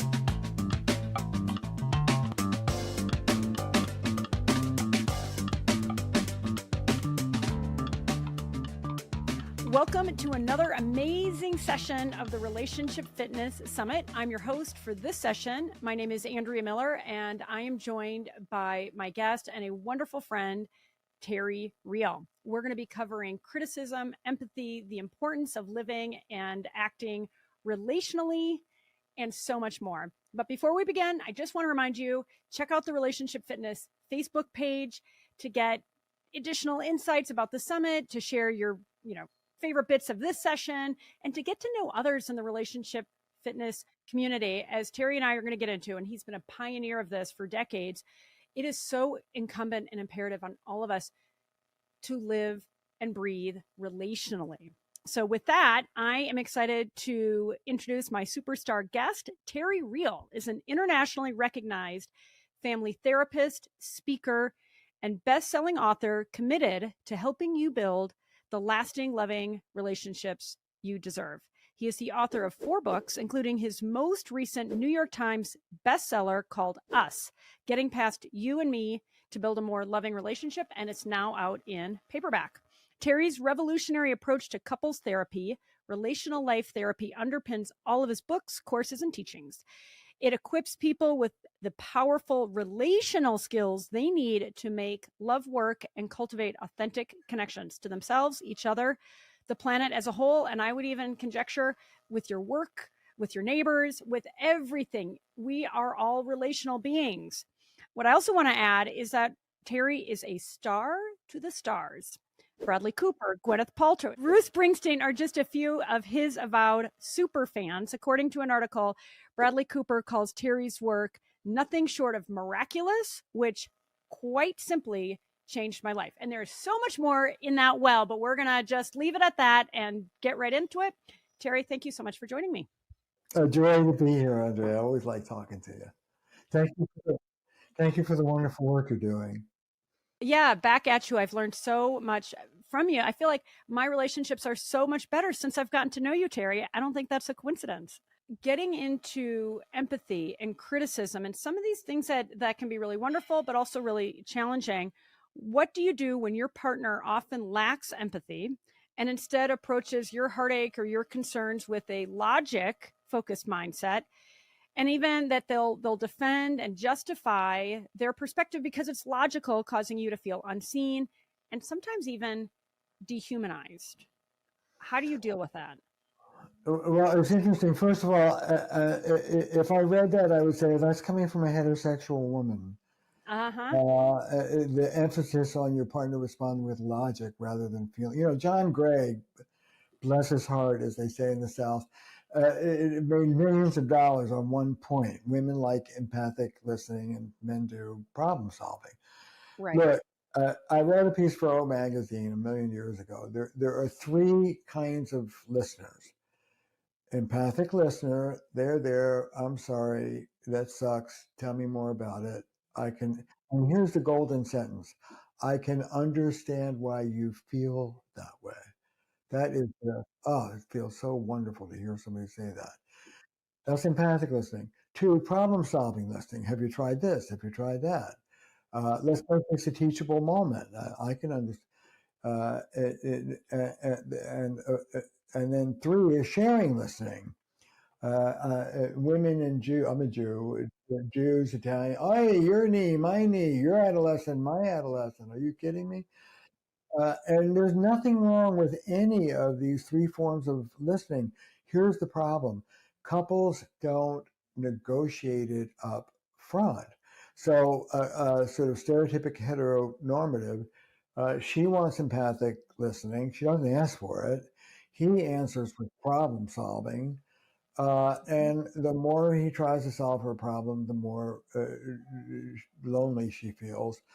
They get angry at each other, frustrated. Okay, look, this is a really good example of a core skill in the relational living that I teach, not just therapists, but lay general public also. More specific assertion up front, less resentment on the back end. Okay, hang on, pause. More specific, what did you say? Assertion, more specific assertion up front, and more resentment. and And less less and less resentment on the back end. Okay. Yeah. If you want more of what you want, ready, open up your mouth and ask for it. Yeah. Oh, Terry, that's hard and scary. You don't know that? Again, I mean, I'm just speaking for our audience, right? I mean, that's my job. And by the way, I mean, now that I'm in my mid 50s, I do a much better job at that. But I would also say that, especially for, especially younger women, to ask for what you want, because you're afraid of rejection, you feel uncomfortable. I mean, it's like the dumbest thing in the world. This should be what is taught starting in kindergarten, right? And I'm gonna do that. I've got a docu-series, knock wood if it sells, and they already have funding to turn it into a curriculum for elementary and junior. I want relational skills taught to our kids. Our patriarchal culture, it idealizes relationship, but doesn't really value it. I want these skills taught in school. But let's go back. Look, it's scary to ask for what you want. Yes, Andrea, that's true. You know what isn't scary? You know what isn't scary? You know what has no What? vulnerability whatsoever? Complaining about it after you don't get it. Yeah, no, but these are all that, right? I mean, this is kind of how we're wired. I mean, so many of us may have had parents that loved each other, but let's face it, most people would say, I didn't have a great model of how to ask for what I wanted. I heard a lot of complaining. So we're all kind of fumbling through life, sort of unconsciously. And so what you're over here is saying, advocate for yourself, right? Well, And yeah, I mean, it's what I call a relational technology that others and I've evolved over 40 years, and it works better than the defaults you learned in your family and in the culture. For example, here are 3 steps. I know I like to be practical. Here are 3 steps of getting more of what you want in your relationship. 1, dare to rock the boat. This is really scary for women. Okay, keep going. We're going to come back to these. So I'm writing them all down. Dare to rock the boat. That's 1. What's 2? Grab your partner by the collar and say, listen, this is really important to me. We got to have a better sex life, or we got to be, we can't keep splitting around our parenting, or I need you to stand up to your mother so she doesn't savage me in the kitchen. This is important. And you may have a fight on your hands. Rocking the boat is rocking the boat, but we'll go back. 2, once your partner is listening, change the energy, drop the sword and shield, roll up your sleeves, and teach them what you want. Yeah. Drop the armor. Mm-hmm. Helping them win. Let me show you what I want. And then 3 is encourage, don't discourage. Positive reward. Thank you for trying. Celebrate the glass 14% full. Right, okay. It was only 3% full last night. Now look, here's the thing. In our culture, the way we try and get more of what we want in our relationships by being spontaneous, which really means passive, let your partner fail, and then look at them when they didn't do it right. I mean, amen. Yeah. No, it's so dysfunctional. I'm just going to repeat these because this is important. So ask for what you want, and you do these 3 things. You dare to rock the boat. Once they are listening, you drop your armor and you change the energy. You just said help them win, and I would just little modification, help us win. Right? Teach them what you want. Teach them what you want. Yep. Once they're listening, teach them. Teach them. Mm-hmm. And then you reward them. I call it making it worth their while. Oh, yeah. Then you encourage, you don't discourage, you make it worth their while. So those are really simple and logical. And I'm going to admit, I don't do it well. Why are we all, you can't, nobody can argue with this. Why are people failing when you can lay something out that is that easy? Seemingly easy. First of all, it doesn't occur to us. We just don't have these skills. Somebody wrote back in the 60s. Why does a kid in the South Bronx with 150 IQ not apply to Harvard? And the answer is it doesn't occur to them. It's just not. Well, yeah, it's a lot easier for us to complain about what we're not getting than do the work of, hey, listen, Andrea, I just had a fight. You know, my wife Belinda does this. God bless her. I have a fight with a colleague, and I go, I can't believe what an asshole this guy was. And Belinda goes, well, you know, I can understand why he has a problem with you. You know, I have that thing.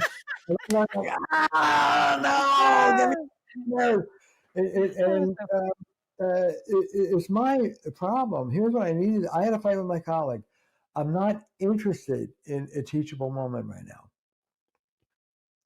What I really want from you, sweetheart, is I want to be able to just kvetch for 10 minutes, get my feet, and I want you to hold my hand and act like you do with your girlfriend. That sucks. I'm sorry. Tell me more. 10 minutes and I'm golden. Then you can tell me something to think about. But give me 10 minutes of support for her. Are you willing to do that? She's, well, okay, no, you're not. Now's not a good time. I don't, fine. I live with that. But the odds of getting her to respond that way are 1,000 times better if I ask her to. Hello? I have a saying for women in particular. You don't have the right to get mad about not getting what you never asked for. I'm sorry, pal.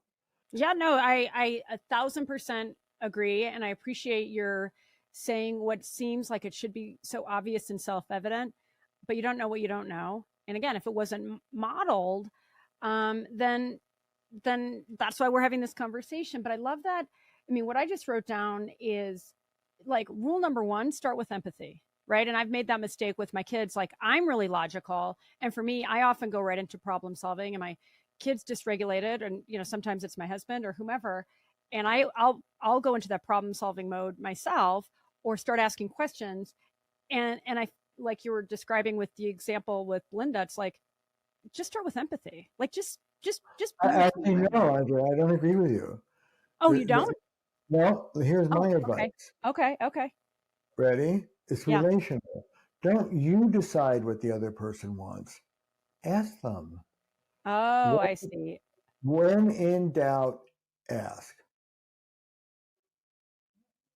I got that from Belinda. We have a kid. He's a genius kid, but he's one of those, and he's now, you know, in his 30s with an MD, PhD, and he danced for the Los Angeles Ballet. He's like an amazing kid. But he was one of these kids, like the seam on his sock, the label would just drive him nuts. I couldn't deal with him. And Belinda discovered, she would look at this little kid, 4 or 5, and she would say to him, here's a golden question. How would you like me to be with you right now? Try that one. How would you like me to be with you right now? That sounds pretty good. I mean, again, like straightforward. Yeah, what would you like from me? But you know, particularly for women, look, it cuts against two big bullshit myths about romance. One is you should just be spontaneous. You shouldn't have to work so hard. Two is for women, my Prince Charming should just know what I want. If I have to tell him, it doesn't count. And then I forgot the third one. Anyway, let me tell you something about this idea that if I have to, a lot of women, it's like, why should I have to work so hard? Yeah. Particularly because as a woman, I know so much more about relationships than most guys. Well, I've been listening to women for 40 years. Guess what? I believe you. You do know more about it. So if you already know that the guy you're with is less relationally skilled than you are, why would you expect him to read your mind and know better than you do what you help the guy out? Yeah. Okay. I mean, I'm just gonna out myself and say I'm so guilty of that. And you've heard me talk about Sanjay, and it's like I always say, he's amazing and wonderful, except for when he's not. And I mean, again, in the spirit of keeping it real, I know I've been guilty. And he said to me, "You want me to be perfect? Just give me a little more grace." And then I'll object, and I'll be like, "But you're right." And that's, and in part, it's like, I know better. And so many of the people, whether they're men or women listening, know better. And yet it's so hard in the moment, especially when you're stressed and feeling your needs not getting met. And then it feels like all this logic kind of falls apart. Well, I mean, that gets complicated because in our intimate relationships, we get trauma triggered. And when we're trauma triggered, we lose the wise adult prefrontal cortex and we go into the automatic responses we learned as kids. And they were great back then, but they're not so great now. So that's how that works. You have to understand trauma and how to. I call it relational mindfulness. When you're on automatic, and you know when you're on automatic, and you do what you learned to do as a kid: fight, flight, or fix. Take a breath, take a walk, take a break if you're really a high reactive couple. I'm a big fan of breaks, and get recentered in the part of you that can learn a skill and use them. The automatic triggered part of you that's like, I can't believe what a goddamn bad deal this is, or whatever your reaction. Or look, fight, I can't believe what an asshole you are. Flight, I got to shut this down. You can flee and be right. Men are great at that. And fix, oh my God, that's codependent. I got to make you feel better. You have those reactions. They come right out of your childhood. Take a breath, take a walk, get recentered in the part of you that's like, oh, okay, wait a minute. This is not the enemy. I call it remembering love. This is the person I care about. I'm not that little boy. I'm not that little girl. I can do something more skilled here. And then you can. I love the paradigm that you've developed, talking about the adaptive child versus your wise adult. And that has come to my aid a number of times when I'm melting down and regressing to however, 5, 7, 9 years old, feeling out of control, feeling hurt, all those feelings. And there'll be one neuron that's actually helpfully firing, saying, you know what, your adaptive child is like, take the sticky hands off the wheel, right, Terry? And it's like, oh, I just let me hit that reset button and see if I can get back into my wise adult mode. And I've also really praised myself, and I feel like so many of us forget to give ourselves credit when we're making progress. So I urge everybody to do that. When it's like, oh, I've done this differently. Oh my gosh, I chose wise adult, right? And it sounds so corny, but it's like, you know what? This is the stuff of our lives. And the ugly opposite is so terrible, especially if you're parents and you have kids and your dysfunction and reactivity is spilling into, it feels like every corner of the house and upsetting your kids. It's like, it's really incumbent upon us to notice when our wise adults have emerged, and for us to give ourselves that credit, because it's a practice, right? Like you talk about the trauma trigger, the adaptive child comes out, we're melting down, we're feeling badly or withdrawing or whatever it is that we do. And that's habitual. It takes at least one neuron to fire, my experience, to say, take that breath, disengage for a little bit, let the wise adult come back and take over. And it feels like any other practice where you do it a few times, it may feel foreign, you give yourself a little credit, and then it's like, oh wow, this is such a better way of dealing with better. It's so much better. So let's get less abstract. What we mean by the wise adult versus the adaptive child. Yeah, please. I grew up in a violent family. Belinda grew up in a violent family. We're both fighters. So you mess with me, I'm a blue collar kid from New Jersey. You mess with me, you'll wish you hadn't. And she's the same way. So we're a symmetrical couple. Fuck you, fuck you, fuck you, fuck you, fuck you, fuck you.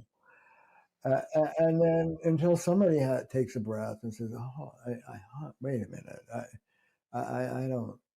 Do you want to fight? I don't want to fight." That's literally what it sounds like. I don't want to fight. Can we exit this program? Yeah, great. We're fighters. What you can pass, Andrea, but what are you? Fight, flight, or Oh, fix? I am. Oh, I'm all three. I'm the triple A Aries here, Terry. No, You know me. no. But if I would say probably more of a fighter. I mean, I guess, but honestly, if my husband was here, he'd probably say both. I mean, fight. I mean, definitely fight, and like I'll fight, I'll be into it, and then I'm the one to exit first. So maybe the fleer more than the two of us. My husband and I are both fighter. I mean, but yeah, I'll bail. I'll bail. A lot of people have a two-step. Where the second step is withdrawal. First, I'll do this, and then when that doesn't work, I'll withdraw. That's pretty common. But let me ask you this: when you withdraw, is it a sort of neutral, calm withdrawal, or is it an angry? No, it's dysfunctional and stupid Uh, and Well, mad. I mean, if I'm being it's honest. yeah, it's an angry go fuck yourself withdrawal. Totally. Yeah, I'll show Yeah. you. I'll show you, like here's what I love, the bumper sticker that says the punishments will continue till the morale improves. I totally What's that? subscribe to that. The punishments will continue till the morale improves. Oh, that's Right? I mean, hilarious. so it's like I'm going to keep punishing you until you magically behave better. And it's like, what effed up logic is that? And I know It's I'm not called alone. it's called our culture. It's called patriarchy. I'm going to control you.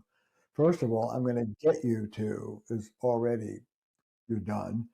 And secondly, I'm going to get you to by punishing you is like, oh, really? What planet are you on? But good for you. You'll do it. So yeah, you're a fighter. Um, there are 5 losing strategies. Go to my book. I'll talk about them. Being right, controlling your partner, unbridled self-expression, ventilating, vomiting, retaliation, and withdrawal. Now you uh, do control. I'm going to get you to probably being right. You move into retaliation. That's your fighting, and then your withdrawal is really a subset of retaliation, passive aggressive. Fuck you, I'm out of here. Okay, retaliation. The punchline is a very human impulse. And what it is I'm going to punish you into accountability. I'm going to hurt you the way you hurt me so that you can understand what you did. Good luck with that. Yeah, does it ever work? No. Never. That's why they're losing strategies. How about I'm going to lead with vulnerability and I'm going to tell you about what you did and how it landed on me and how I got hurt. And I'm also going to include what you could do now to help me feel better. How about that? How about that? I mean, it makes so much sense. What I would say is what I've had to learn the hard way is to follow some of these I have where I mess up is or have messed up and I'm still a work in progress here is showing up and saying I'm going to do it differently, but then it doesn't land where I expect it to land, and rather than I get attached to an outcome, right? And I know I'm not alone. But then what do you do? Right? I mean, I think I know the answer, but as a practical matter, you're trying to be vulnerable, you're trying to ask what you want, and they're still being a jerk. What do you do, Terry? Well, that's terrible. Hey, here's $1 billion idea. I want to do like a 12-step group, like a support group. And I think this would catch on all over the world. Here's the name of the group: Good People Married to Bad People. How's that? Sign me up. Sign up my husband. He'll be like, yes, I've married a bad person. I need that group. Go back to look. I'm giving a talk on the spirituality of relationships, using relationships for your spiritual practice, and not a week goes by that either Belinda or I, at one moment, will look at the other and give a little bow, little nod, and say, "I just want to thank you for giving me this opportunity to work on myself. Which is our way of saying go screw yourself. But listen, for a moment I thought you were being sincere. I'm like, that's so sweet, but I kind of, yeah. our relationships are the crucible in which we get to grow. That's not the same as saying we always get what we want. And I talk to people about doubling down on your own game. How am I doing? And here's I call that relational integrity. Your partner is going to be in his adaptive child some Thursday afternoon at 3:00. When you're in your mature state and your partner isn't, take a breath, try a couple, 3 times to be moderate with them and say, oh, honey, I didn't mean that. I can understand. No, try a couple times. If it doesn't work, take a break. Leave. Don't keep batting your head against the wall. Yeah. But leave with some humility. Your partner's stuck in their adaptive child part. That's okay. You're liable to be stuck in your adaptive child part in the next 10 minutes. You got nothing to be high and mighty about. You're not going to have that beautiful connection this Thursday at 3:00. They're not interested. So that's what I call a micro disappointment. This Thursday at 3:00, you're up for using these skills, or you're up for thrashing things out, and your partner's just being an idiot. If you behave well and your partner behaves well back, that's a day in the park. If you behave well, your partner acts like a jerk.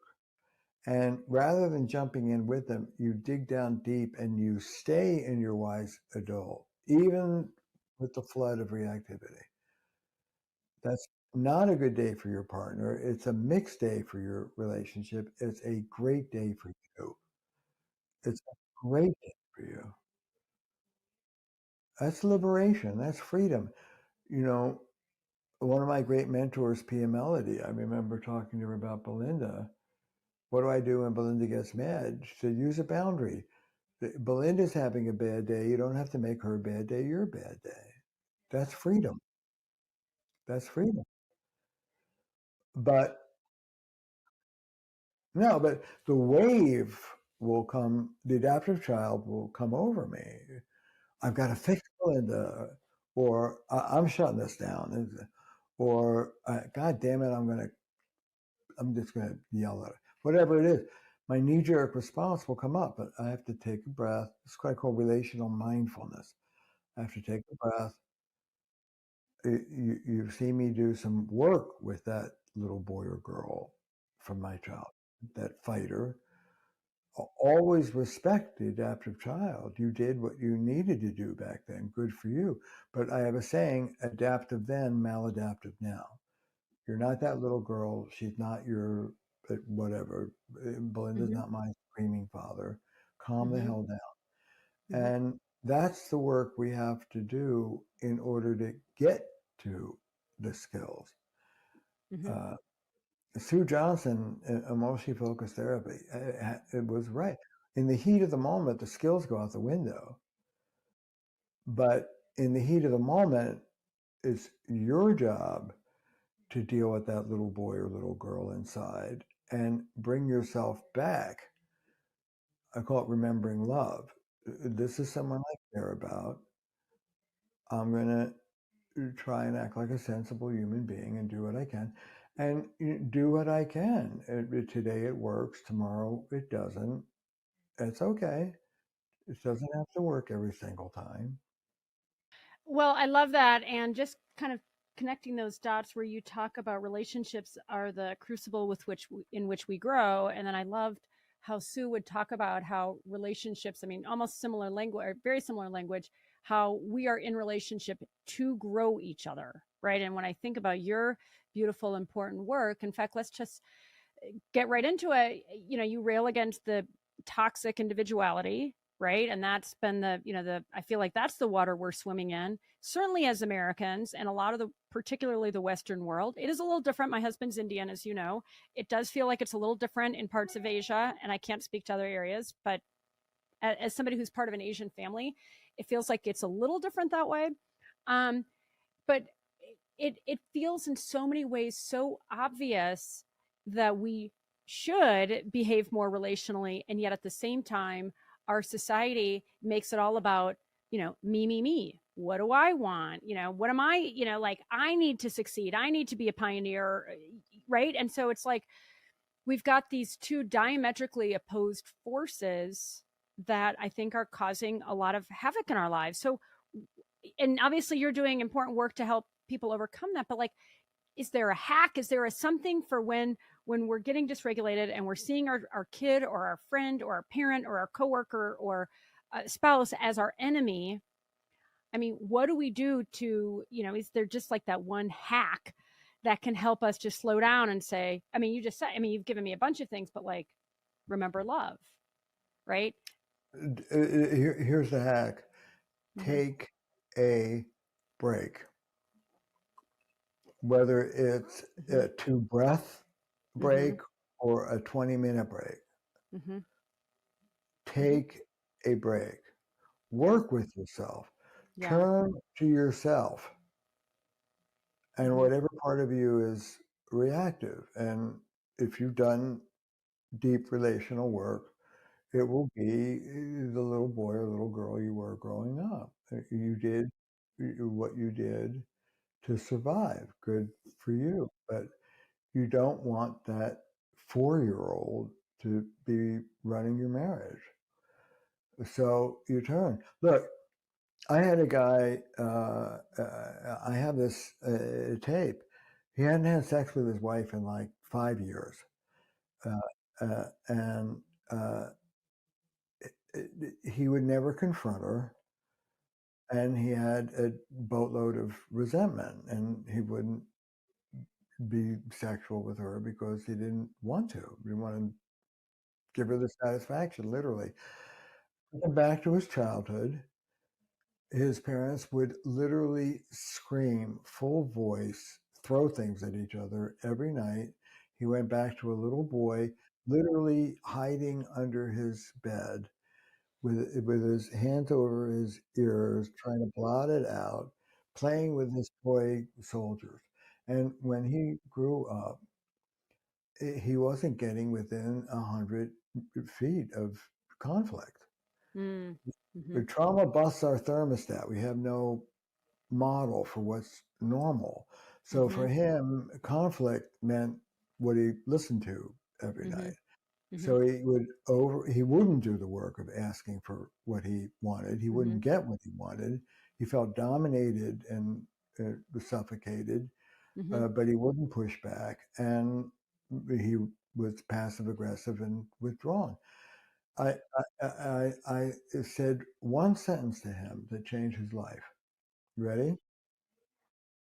I said, "You're not terrified of your wife. He is, the little 4-year-old. He's the one who's terrified." And he turned to that and he said, "You're right. At work, I'm very aggressive. With my friends, I don't put up with bullshit.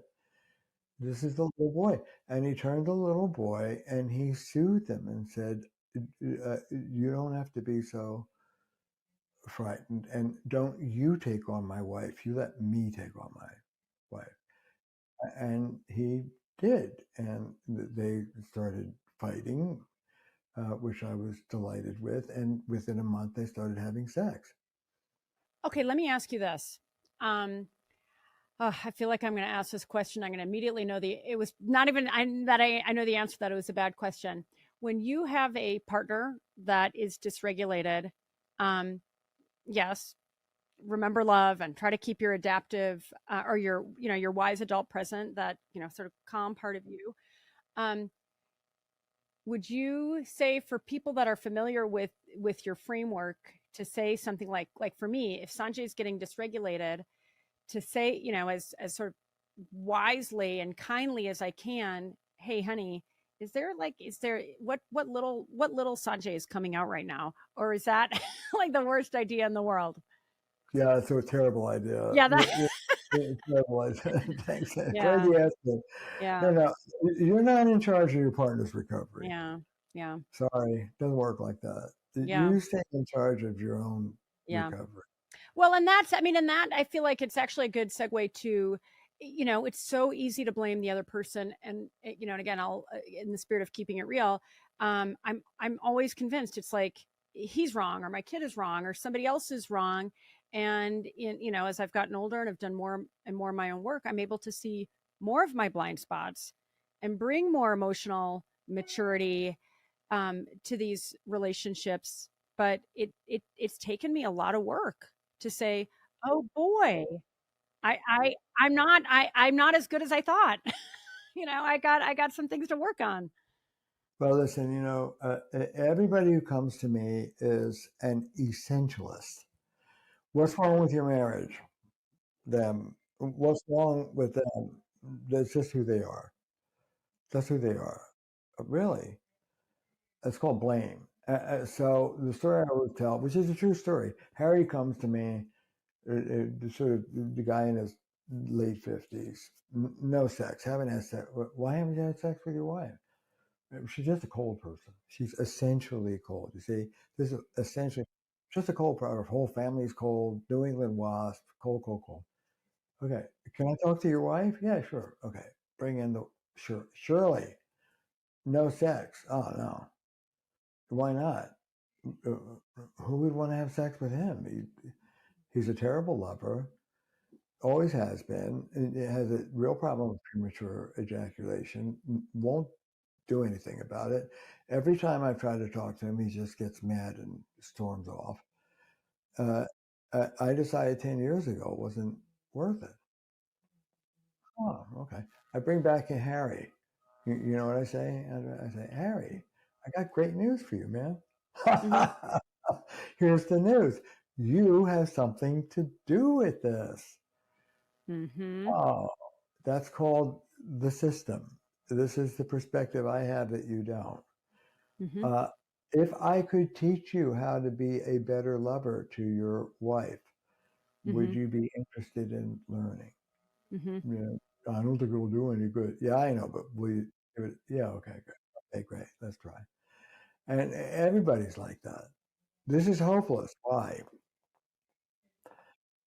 Okay, if I could teach you how to move differently on your side of the net so that you might be more pleasing to them or more assertive to them or set better limits with them, whatever, it could go either way. We have a saying in relation, we like the mighty to melt, we want the weak to stand up. So maybe what your biosphere needs is more assertion, more fighting, like that guy, more fighting, more passion. Maybe they need you to come down off your high horse and be more yielding and accommodating. Listen, here's the wisdom. You've heard me say this 100 times. Our relationships are our biospheres. Oh, right. We're not above them. We're in them. And once you wake up to that, the whole world changes. It isn't me versus you. It's how are we going to work together to make this work? Well, and I love that. And just to take that metaphor a little bit further, I mean, when I think about when I show up with a lot of great energy and joy and gratitude, my biosphere is way better, right? Versus I'm showing up and I'm freaking polluting my biosphere because I'm so, I'm stressed, I'm tired, I want it, I want it now. Why don't you get this done? Da, da, da, da, da, da. Right. And so I feel like that metaphor is such a wonderful one. It's like, am I polluting my biosphere? Or am I showing up and really energizing, or whatever verb somebody might want to use, my biosphere, right? Because that's how it works. Listen, functional moves empower your partner. Say that again. Functional moves. Functional moves in a relationship empower your partner to come through for you. Functional moves in a car get the car to go. Dysfunctional moves stop the car. Functional moves in relationship empower your partner to give it to you. Dysfunctional moves render them helpless. You say to your guy, hey, I miss you. We haven't had sex in forever. Let's take some time this weekend and you know great. You say to your guy, you're so uncaring. Mm-hmm. You're so shut down. There are husbands all over the country who are romantic with their wife. You don't give me shit. Which of those two moves do you think is going to get you romance? And this is about taking responsibility for what we do on our side of the seesaw to kick out more of what we want. We don't know. And with this guy, it may be being nice. With this guy, it may be showing up in a negligee. With this guy, it may be assertive. But it's assertive for us, not me versus you. Assertive means our sex life is, are you happy with it, honey? What do we need to do to jumpstart this? We, not me. Yeah, the we over me framework is also such a powerful one. And again, we're so used to, back to the toxic individuality, we're so used to me, and when I feel like you get more just practice replacing me with we, that even that, that sort of how our brains function, that feels like it helps, right? Because otherwise it feels very oppositional. Yes, and the we is what the biosphere needs. Mm-hmm. Yes, exactly. And particularly for women, the we may need you to stand up for yourself. Yeah. Mm-hmm. It's not always, women hear we and they think accommodation. No, it may need assertion, but it's loving assertion. This is one of the skills we teach in relational life training. Loving assertion. Under patriarchy, you can either be connected, accommodating, quote unquote, feminine, or you can be assertive, powerful, quote unquote, masculine, but you can't be both at the same time.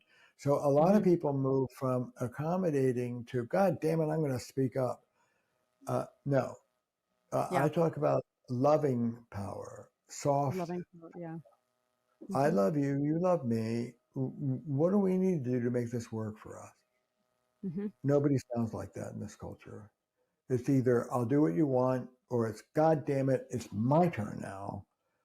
No. You can assert yourself and be loving to your partner in the same breath.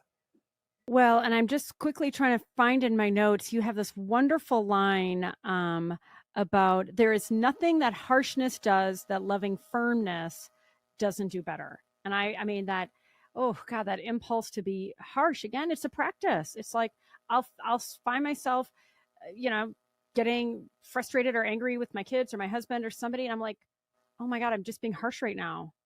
And it's so counterproductive.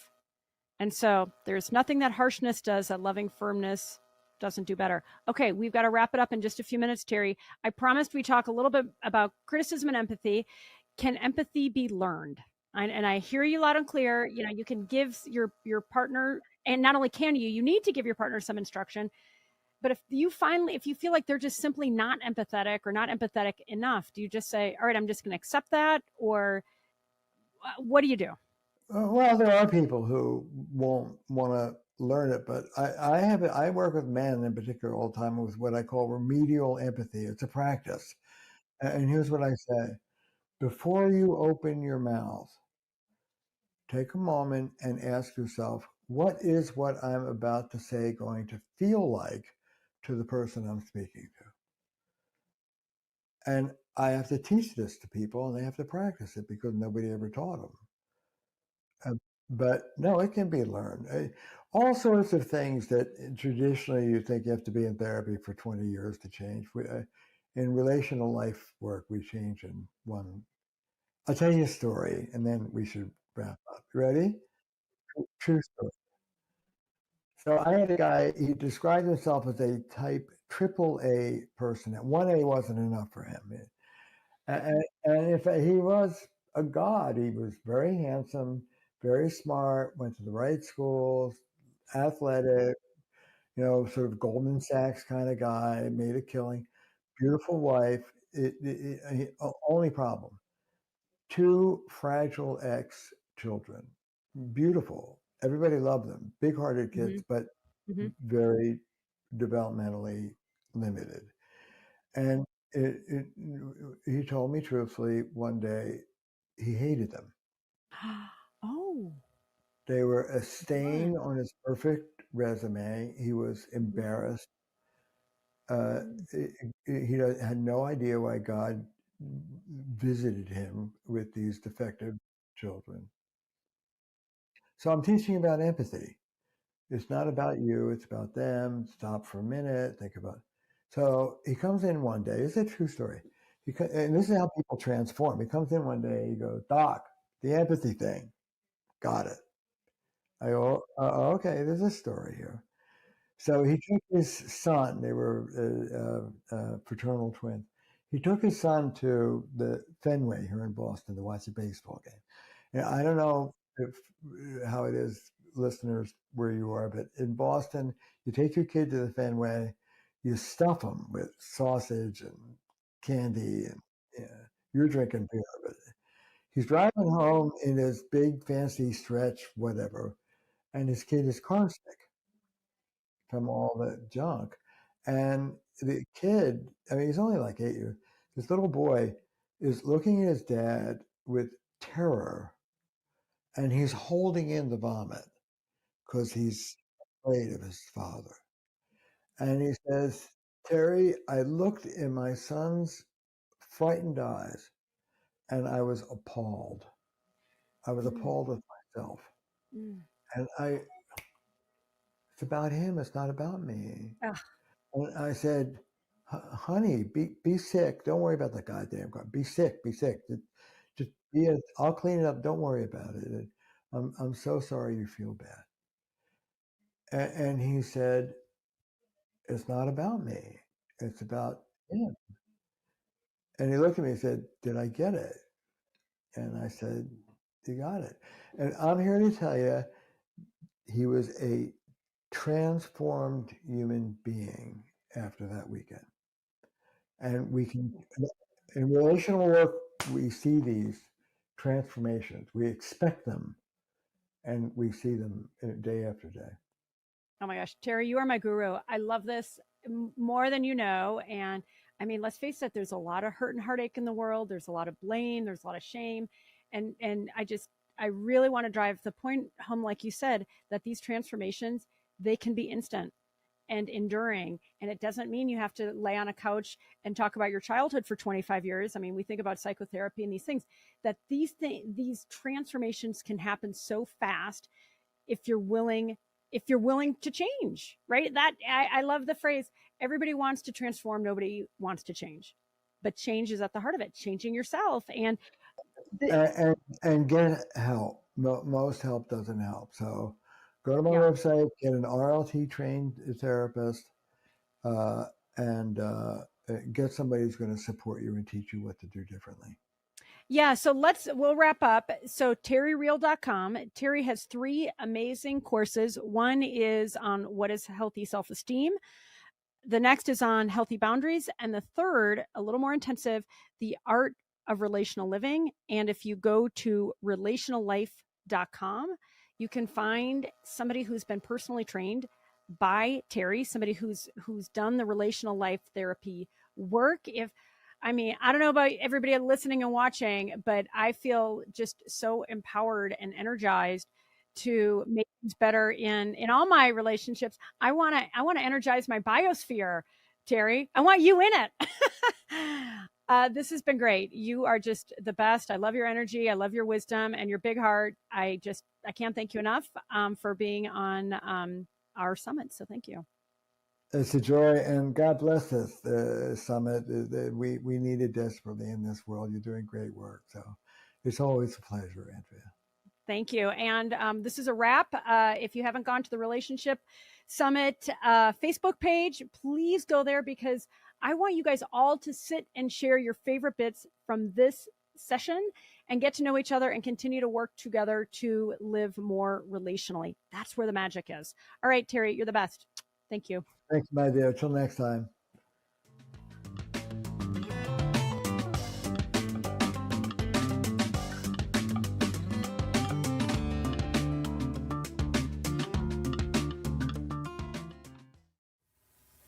Andrea Miller here, the producer and one of the hosts of this extraordinary exclusive event.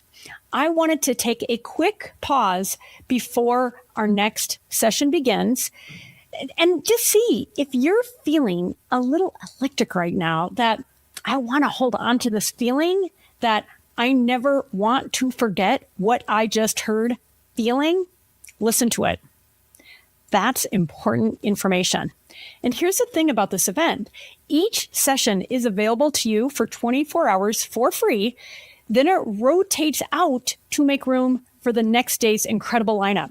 That's how we keep this experience free and accessible, so many people who would normally never get to hear from so many of the world's foremost thought leaders in one place, offering such practical, actionable, inspiring insights.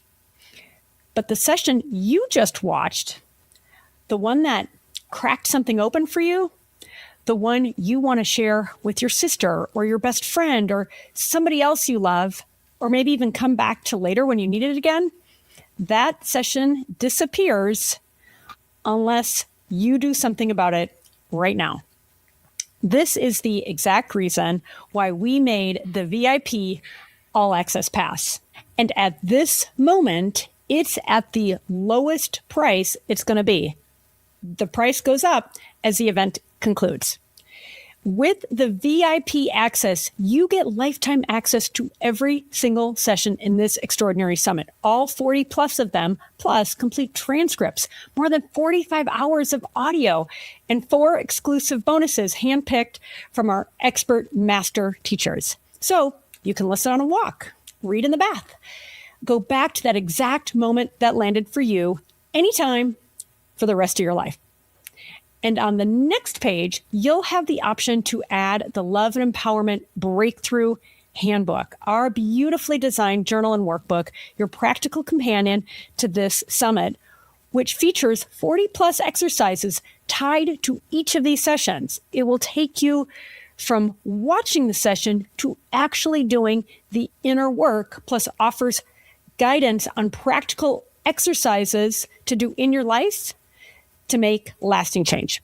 The VIP link is right below this video. Scroll down, take just a few seconds, and lock it in before today closes. If you improve even just one relationship, whether it's with your partner, your child, your boss, your friend, or yourself, with this material, you'll have made an invaluable investment in your life. And by not doing it, the cost of inaction is one too many of us have paid too many times. So I hope you say yes to better relationships, yes to more love, and yes to greater empowerment in your life. I look forward to seeing you inside.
Did that session just give you language for something you've been carrying or maybe feeling for a long time but didn't have the words for it? It's not an incredible feeling. And that matters. Here's what I know from producing these events for years. The moment you just had that aha, that recognition, it's tough to make it stick and really put it into practice unless you return to it, whether it's watching this video or reading the transcript. To really internalize it, it takes some effort. And so this session appears tomorrow morning. That's how the summit works. It runs for 24 hours and then it rotates out. But the VIP pass, it changes that for you. Every session, lifetime access, yours to return to whenever the right moment hits. So here's the deal with the VIP. To really internalize this information, as well as to get to see all 40 plus of the events or the sessions, the ones that you're most excited about for such a modest price, I strongly encourage you, make that investment. It's a teeny tiny investment for a giant payoff, both so that you can really internalize all these lessons by going back to that moment you're like, okay, what did that lady say again? Or what did that guy say again? How did that feel? So you can go back and really internalize it so that you can read the transcripts. You can listen to the audio files. That kind of learning, that kind of internalizing, that's really where transformation starts to take root. And unless you're able to power through all 40 plus sessions over the time period of this event, I want you to have lifetime access to all these sessions, because what is interesting and relevant to you today may be different in terms of what's relevant and useful to you in a month's time or a handful of months. Or somebody will say to you, oh, something about James Doty, Into the Magic Shop. Oh my God, that's one of my favorite books. Oh, I love that guy. And then you go, oh my goodness, he was in this session. Oh yeah. In addition, there are 40 plus sessions featuring over 40 of the world's foremost thought leaders in love and relationships, empowerment, trauma, neuroscience, you name it, we've got them. And while some of those sessions may not feel as relevant to you today, in a month's time or 6 months' time, you might hear somebody talking about Marianne Williamson or James Doty or any number of these incredible people that we have featured, Dan Siegel, and you go, oh, I think they were in that summit. I'm going to go back and check it out because these people, they're the OGs. Terry Real, Stan Tatkin, Harold Hendricks. I mean, geez, Dr. Shefali, Dr. Ramani. So I urge you to make this investment now while you're still thinking about it and while the price is at its ultimate lowest. Not only can doing so make a giant impact on your life and on your relationships, but not doing so, I mean, let's face it, you pay a price for that. You pay a price when you stay stuck. You pay a price when you feel like, oh, I don't really know what to do next. Like, geez, I'm just distracted or I'm confused. And by making this investment in this event, I assure you, there is so much amazing content, inspiring, informative, actionable, that by making this investment, you're not going to feel that way. You're going to take it all in. It's going to feel great. You're going to put it to work and you're going to say, you know what? I am so glad for that teeny tiny investment. I said yes. That's it. Up to you. Scroll down. It's at its lowest price it's going to be for the rest of this event.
Hey, everybody. Welcome to day number 4 of the Heartset Activation and Integration live session with me, Andrea Miller. I am really excited to be concluding this week with you live. And honestly, I hope it has been such an exceptional, 3.5 days of learning from 40 plus of the world's foremost thought leaders and experts in the love and empowerment and healing space. Tell me in the chat real quick, which of the sessions have you loved the most? Or if there are any little nuggets where you're like, yeah, I'm totally taking that away and executing that in my life, or any of the things that you've loved the most, pop it in the chat. And I realize some of you may not be seeing the chat because you're watching a kind of a full screen. So if you want to make your screen a little bit smaller or scroll down, you should be able to see it. But I do love hearing from you guys what you love the most, since my team and I brought all of this incredible material and teachings to you with our full hearts. And oh yes. Okay. I'm just seeing, Pessy Burger, check out the session we have coming up. Yeah, Matt Zemon, right? I mean, oh my gosh, therapeutically used psychedelics, like really good stuff.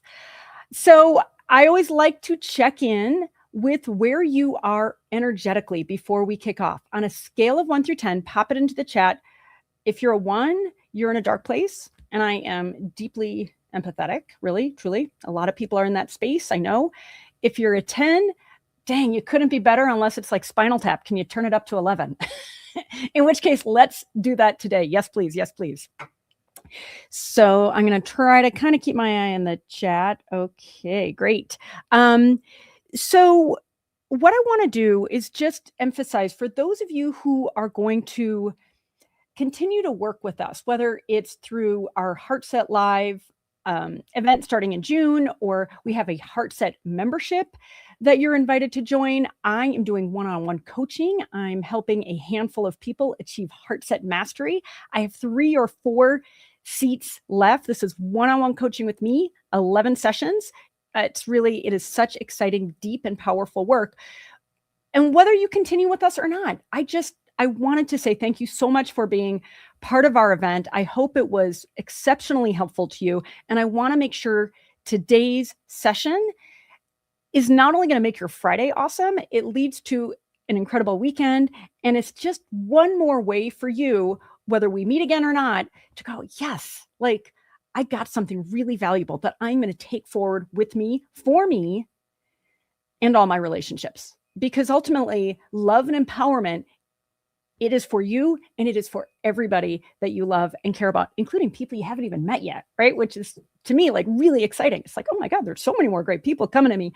And so the vision for today is really, I mean, it's to feel that sense of empowerment. It's to feel that sense of joy and know that it comes from inside of us. And so I'm going to be walking us through 2 activations.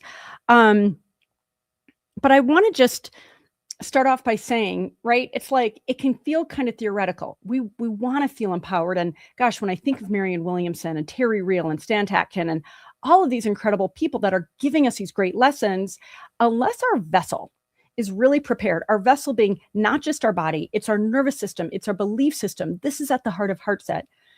Unless we're really open and expanded, it's hard to take it in and internalize it and really make it a part of our life versus just hearing it all intellectually. I mean, truth be told, about 80% of the material in these kinds of events and so much of what we consume intellectually ends up not really registering, not staying in our long-term memory, and certainly not getting activated in terms of how we're showing up differently in the world. And for me personally, I am all about action. I am all about making that internal change so we do show up differently, first and foremost for ourselves, and then for the people that we love, okay?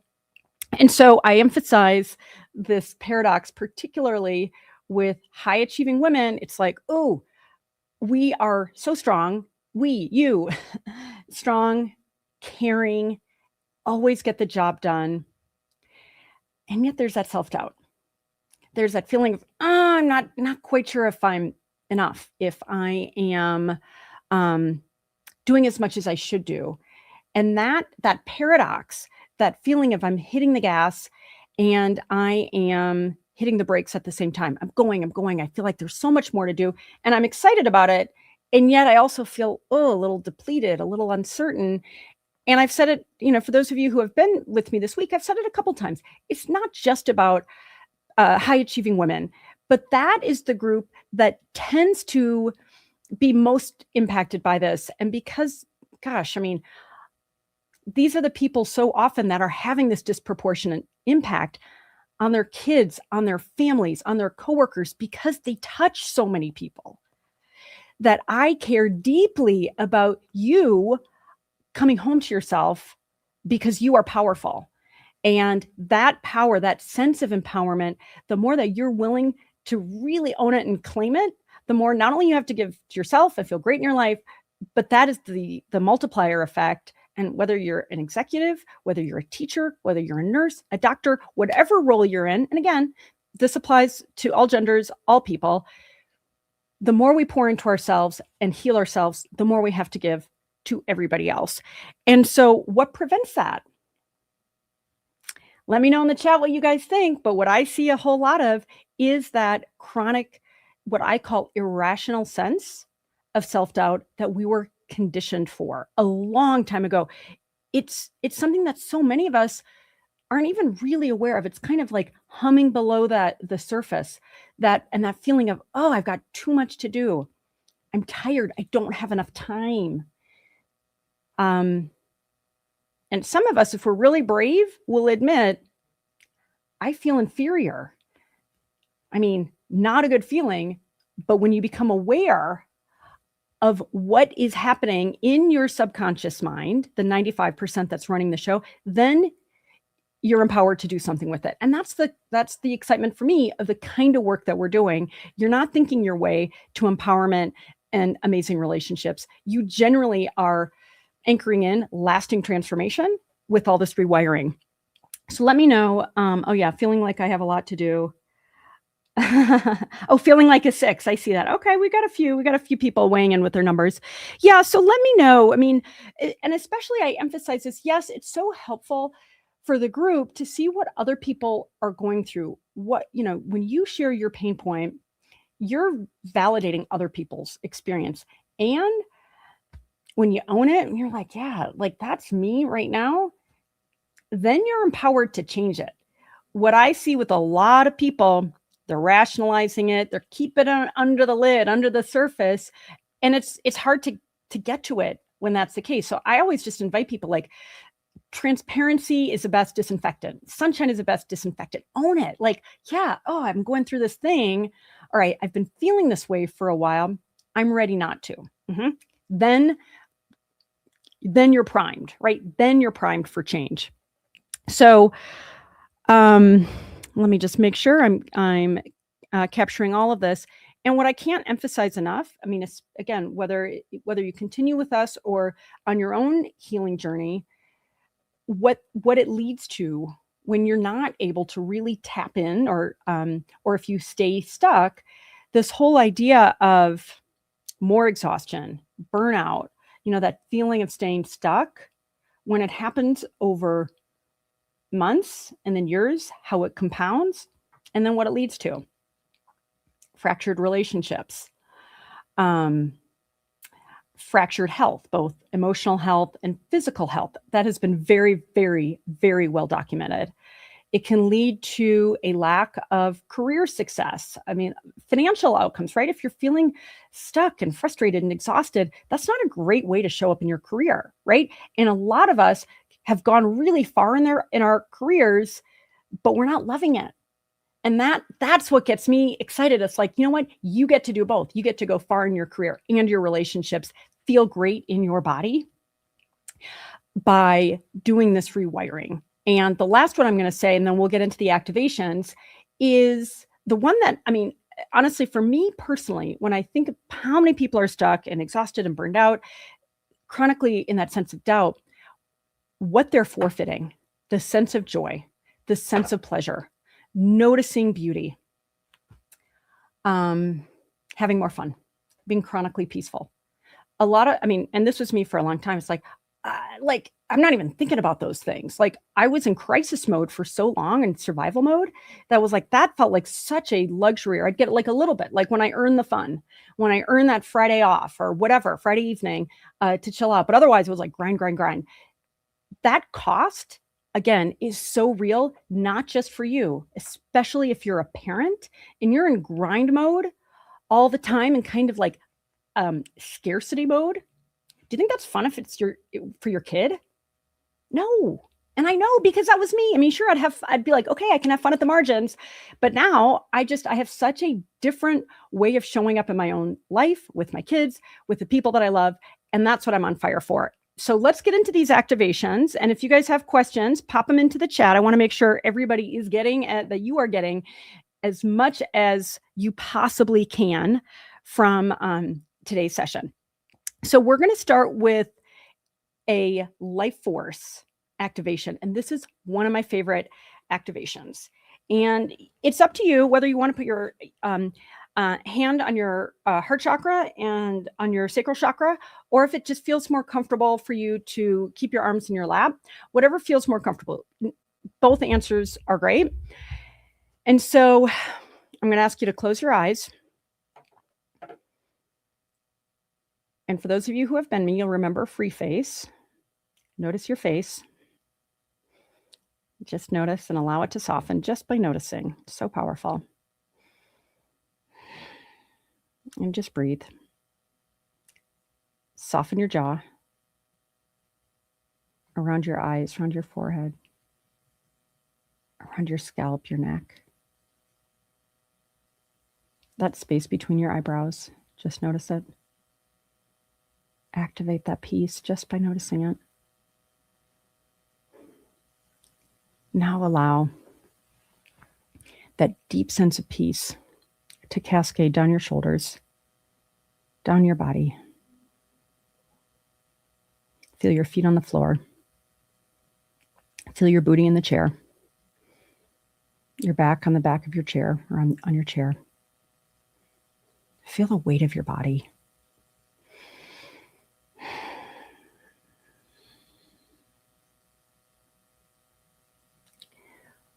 We're going to do 4 nice, deep breaths out.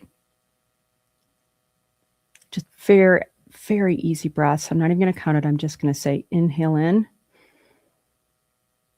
and out.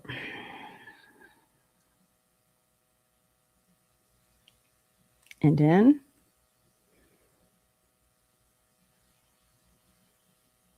And out. Let your stomach and your lungs expand as far as they can. Nice deep breath in. Hold it at the top. And out. Nice and long exhale. Every exhale, you're sinking more deeply into your body. Now inhale in, last time.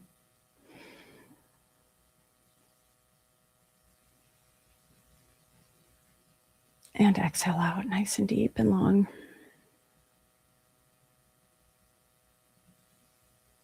Feel the weight of your body in your sit bones, on your feet. Your magnificent body. It does so much for you. And now I want you to imagine a golden white beam of light radiating from on top of you over your head, your crown chakra, over your face, your shoulders, the front of your body, the back of your body, over your arms, your hands, your legs, your feet. Just notice this gorgeous, warm, glittery, beautiful beam of light. Let it animate you. Just feel it, just notice it. Cascading all over you, animating your cells. And now, from the top of your head, I want you to relax even more deeply into yourself. From the top of your head, feel how relaxed your face is. Feel your tongue, wherever it is naturally is great. Your jaw, your neck, your shoulders. Feel your arms, the heavy weight of your arms, your elbows, your hands, the back of your neck, your shoulders, your full back. Just feel that relaxation spread while the light continues to emanate. And in the front of your chest, feel your heart. Feel that gratitude for this moment. Keep feeling down into your sit bones. Your first energy center. At the bottom of where you sit, around your hips.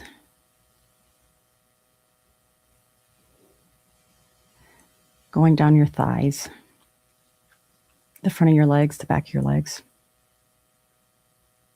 your knees,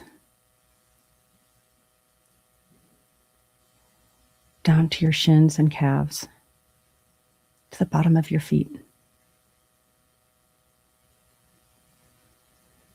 to the top of your feet, your toes. Feel how relaxed you are in your body. This gorgeous golden white light irradiating all of you. And now, a couple deep breaths.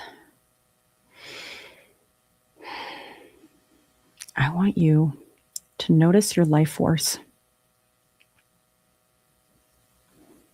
That energy that animates you, that comes from inside of you.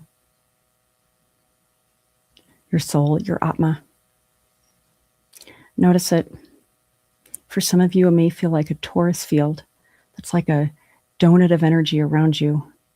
Others, it may feel like a bubble, or it may feel like a half dome around you. Whatever feels normal, just allow it to come through you. What color is it?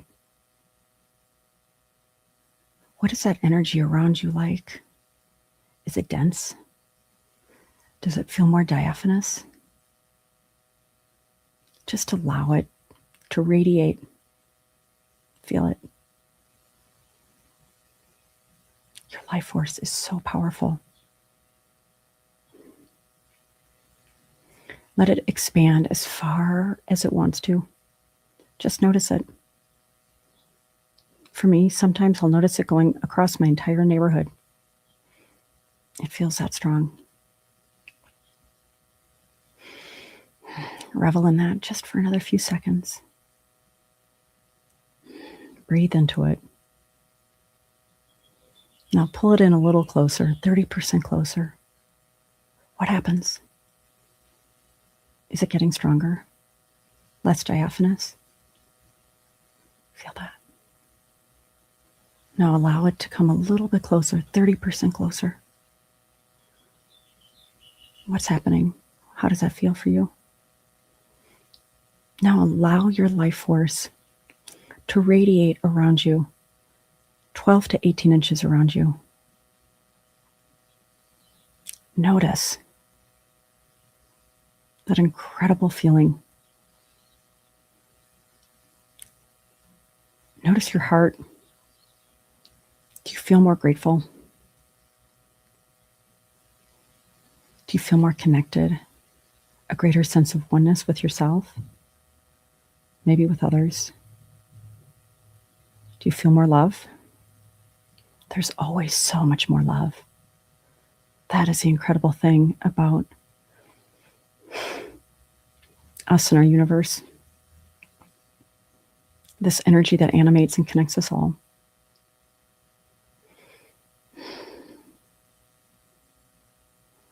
Now I want you to, if your hands aren't on your heart, I want you to place them on your heart.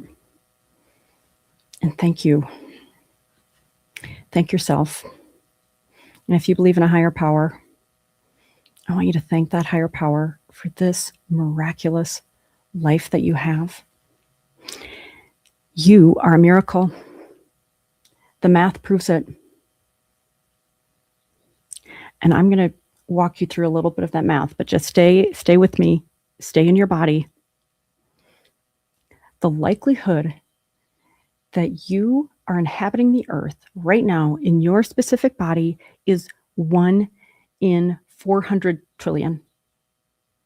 That's the floor, not the ceiling. The math is as follows, that your ancestors all met and reproduced is 10 to the 45,000 power. The probability that the exact sperm and egg combo came across your lineage, 10 to the 2.6 million power of probability. Combined, this is effectively zero. The fact that you and I are sitting here together now is by definition, mathematically, a miracle. And you may say, well, Andrea, but there are 8 billion other people on the planet. They're also miracles. Oh, it gets me emotional. How can we all 8 billion be miracles? Well, when you think of 8 billion divided by infinity, we are all miracles. And yet we march through our lives not feeling enough when we are inherently miracles, when that life force inside of us is always there, but we forget about it, or we never even learned about it.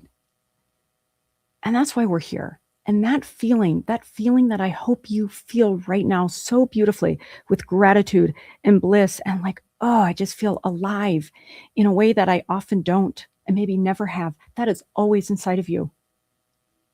That is the miracle.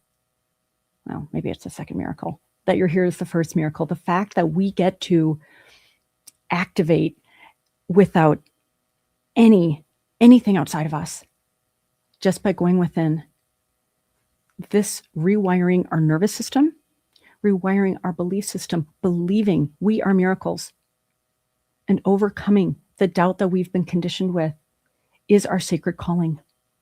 And I keep talking about this whole idea of when you do this sacred work, when you come home to yourself, when you remember your essence, that you are a miracle, you can't not make an outsized impact on the people around you, because we're all energy and we're all mirrors. And whether you're a parent, a coworker, a sister, a daughter, when you show up differently for yourself and in your own life, you can't not impact the people around you. And that is our sacred calling. And so I'm going to ask everybody to take, we're going to close this with the sound of Om. And then I'm going to ask you just to take a minute or two to write down, hopefully you have a piece of paper in front of you and put it in the chat. I'm going to ask you, what is miraculous about you? Whether it's something you just realized or something you've always loved about yourself, don't overthink it.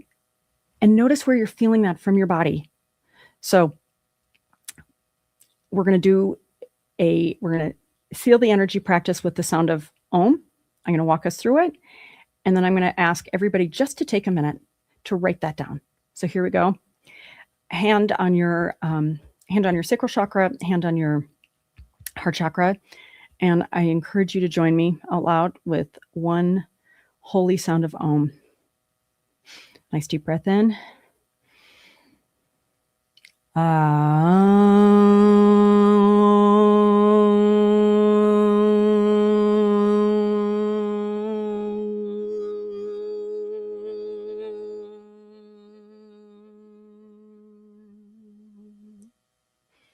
For those of you who have been with me this week, you'll go, Andrea, there's a little hum in the end.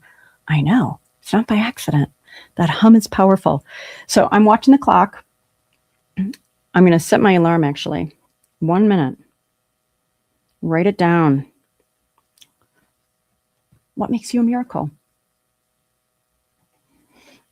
Be as self-aggrandizing as you can possibly be. This is for you. So many of us have been so foolishly conditioned. Oh, I could never say that about me. God, I'm going to sound too, I sound arrogant. Sound arrogant. You're a miracle. I just gave you the math. What is miraculous about you? There is only one you, and there will only ever be one you, unless you, if you believe in past lives and all that jazz. Okay, maybe you're coming back. But today, in this lifetime, there is only one you. So love her. Notice all of the amazing things. And you may say, oh, Andrea, I can't love her quite yet. That's okay. You will eventually. When you keep excavating those things that make her extraordinary, you can't help but fall in love with her. And when you do, oh my God, when I tell you it's like an emotional orgasm, it is like, oh, there we go. That's 1 minute, went fast, right? It is like an emotional orgasm. We are not talking marginal work here, friends. We are talking explosive, transformative. I didn't even know what the other superlatives are. That is the work of Heartset. And so I'm going to just close with a couple quick minutes. Oh, miraculous that we choose so much pain in the world. We can still choose to be kind to ourselves and others. Yes. Thank you, Dane. Yeah.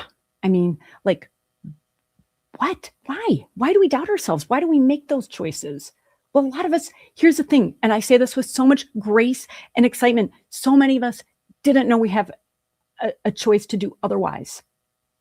We were conditioned. We were programmed to live a life with blinders on, to think we were limited somehow. I don't know why. And that's how I used to live too, but now I don't. So hallelujah. All right. I welcome any other feedback in the chat. And before we wrap up this session in the next couple minutes, I'm just going to invite any of you who want to go further in this, and I say it with so much sincerity, in this genuinely sacred work. Heartset Live is the next big step. And yes, you'll be hearing about our Heartset membership, as I mentioned. You'll be hearing about the one-on-one coaching for Heartset Mastery I'm doing. But right now, I just want to emphasize with Heartset Live, this is not intellectual work. We don't think our way there. We are rewiring our nervous system and our belief system to come home to our truth, the beautiful, miraculous truth of who we are, to come home to ourselves, to trust ourselves, to be sovereign. And honestly, it is so much fun. It is so empowering. It is like a rebirth for so many people because we're building a new foundation that then you will be empowered to keep building on and to keep growing from. Like, it really is that powerful. And I'm going to say this, it's not meant to be a shot at any profession. This is not psychotherapy where you go and you go and you go and you go a lot of times in circles. And I promise you, I've done psychotherapy and there's marginal benefit and plenty of my friends and family have, but I contrast the difference. So often that and other forms of healing, the business plan, go forever. Or go for decades. That is not the business plan here, you guys. The business plan here, the big idea here is work with me to build a new foundation for yourself.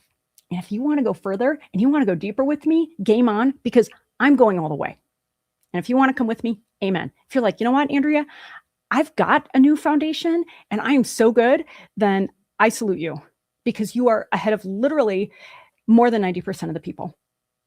Because the vast majority of people, and the statistics bear it out, are not doing that well. They have a smile on their face, forced smile. They're getting through the day, and there's some good times. Like, I'm not knocking it, but are they thriving? Are you thriving? I mean, to me, at this stage in my life, anything less than thriving and chronically peaceful for me is not acceptable. And that's the invitation for you to join me, or wherever you decide to take that next step. If I'm not your person, or if this isn't the thing for you, that's great. I just implore you to continue to pour into yourself, to continue to upend anything other than your essential truth, that you are a miracle and that you deserve to be joyful, to be healthy, to have beautiful relationships, to have a great career or whatever it is that you do, to be abundant, to be wealthy. It all comes from inside of you. So with that, we're right at time. If there are any quick questions, oh, yep, and we've got the coupon code, right? $200 off over the next 24 hours. Thank you, Lily and Dane or Tom. If you guys have any questions, I'm here for another minute. Dane, can we give our 30 seconds if anybody is coming in? And if not, give it a few more seconds. And if not, then I will invite you to jump into the next Love and Empowerment Summit. And thank you so much for being here with me today. It means the world to me. And I'll wish you a great weekend.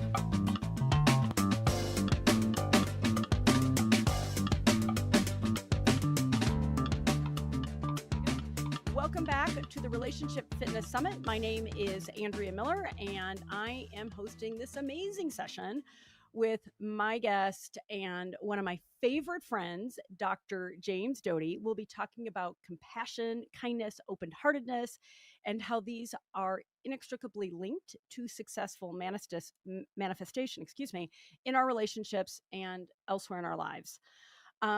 Quick reminder, pop over to the Relationship Fitness Facebook page, because with this episode in particular, I know you all will want to share your favorite bits, ask each other questions, and just really take full advantage of this amazing guest that I have today.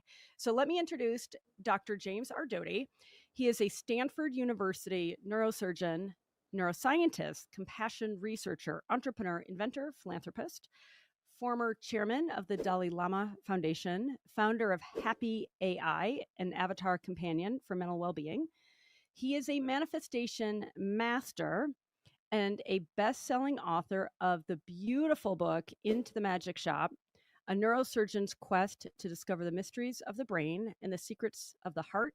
He also released his second book recently called Mind Magic, little picture of it, the neuroscience of manifestation and how it changes everything. And you're wondering why I didn't show a picture of Into the Magic Shop. I gave my copy away recently because I just had to. And by the way, I have bought many copies of your beautiful books, Jim. So if those sales are going up on Amazon, I just want to say I'm pretty sure it's because I'm buying and recommending your book to everybody. We have a whole section on Andrea Miller's purchase.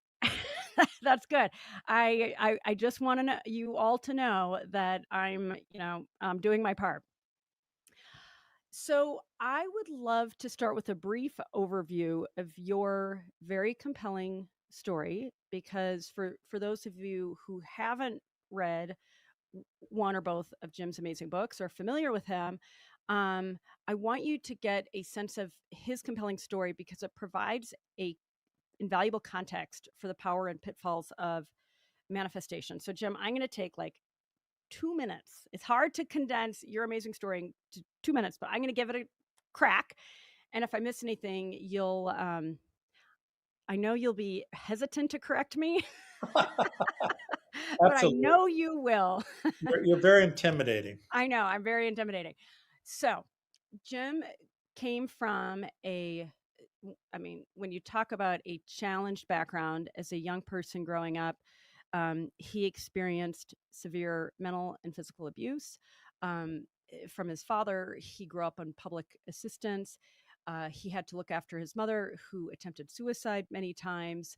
When the ACEs, the child adversity score, I think I'm getting it right, ACEs, Jim was basically off the charts on the kinds of experiences he had.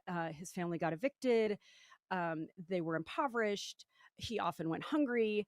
And so it was from this very, very, very challenging experience that as a 12-year-old, he happened to meet this wonderful woman named Ruth, who ended up, and this is some time ago, ended up teaching him the benefits and power of mindfulness, meditation, leading eventually into manifestation.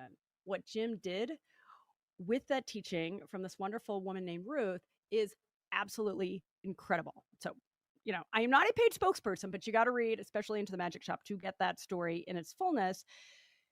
But I want to emphasize how he came from this very, very challenging background and ended up getting into a top college, against all probabilities based on his own accounting, ended up getting into Tulane Medical School, where he didn't, as I recall, didn't have the grades, didn't even have all the credits. He had to make a powerful case for himself in front of a medical board that was going to deny him getting an interview. It was a sheer, conviction and will that they reluctantly agreed. And he went on to become a famous, incredibly successful neurosurgeon and neuroscientist, best-selling author, as you've heard. He made close to $100 million along the way. He had properties all over the world, some of the coolest European cars you can imagine, had seemingly everything: wealth, fortune, prestige. Again, coming from these really adverse background, having practiced mindfulness and meditation exercises, he had it all until everything came crashing down. And he realized that he had missed a really important part of the teaching that Ruth had underscored, that he had skipped. And I think that's hopefully a good time for you to chime in, Jim. If I missed anything, chime in. Oh, actually, I do want to add this. He ended up going bankrupt after making a ton of money. This was in the dot-com crash. And he nevertheless ended up finding out that he had $30-something million that he had pledged to a foundation or a charity. He found out the paperwork had never been signed, so that value, that money, cold hard cash, was actually his. And he decided, unlike the vast majority of us, to instead say, hey, I'll keep part of it, or I'll keep most of it, or I'll keep all of it. He said, no, I made that commitment. It's the right thing to do.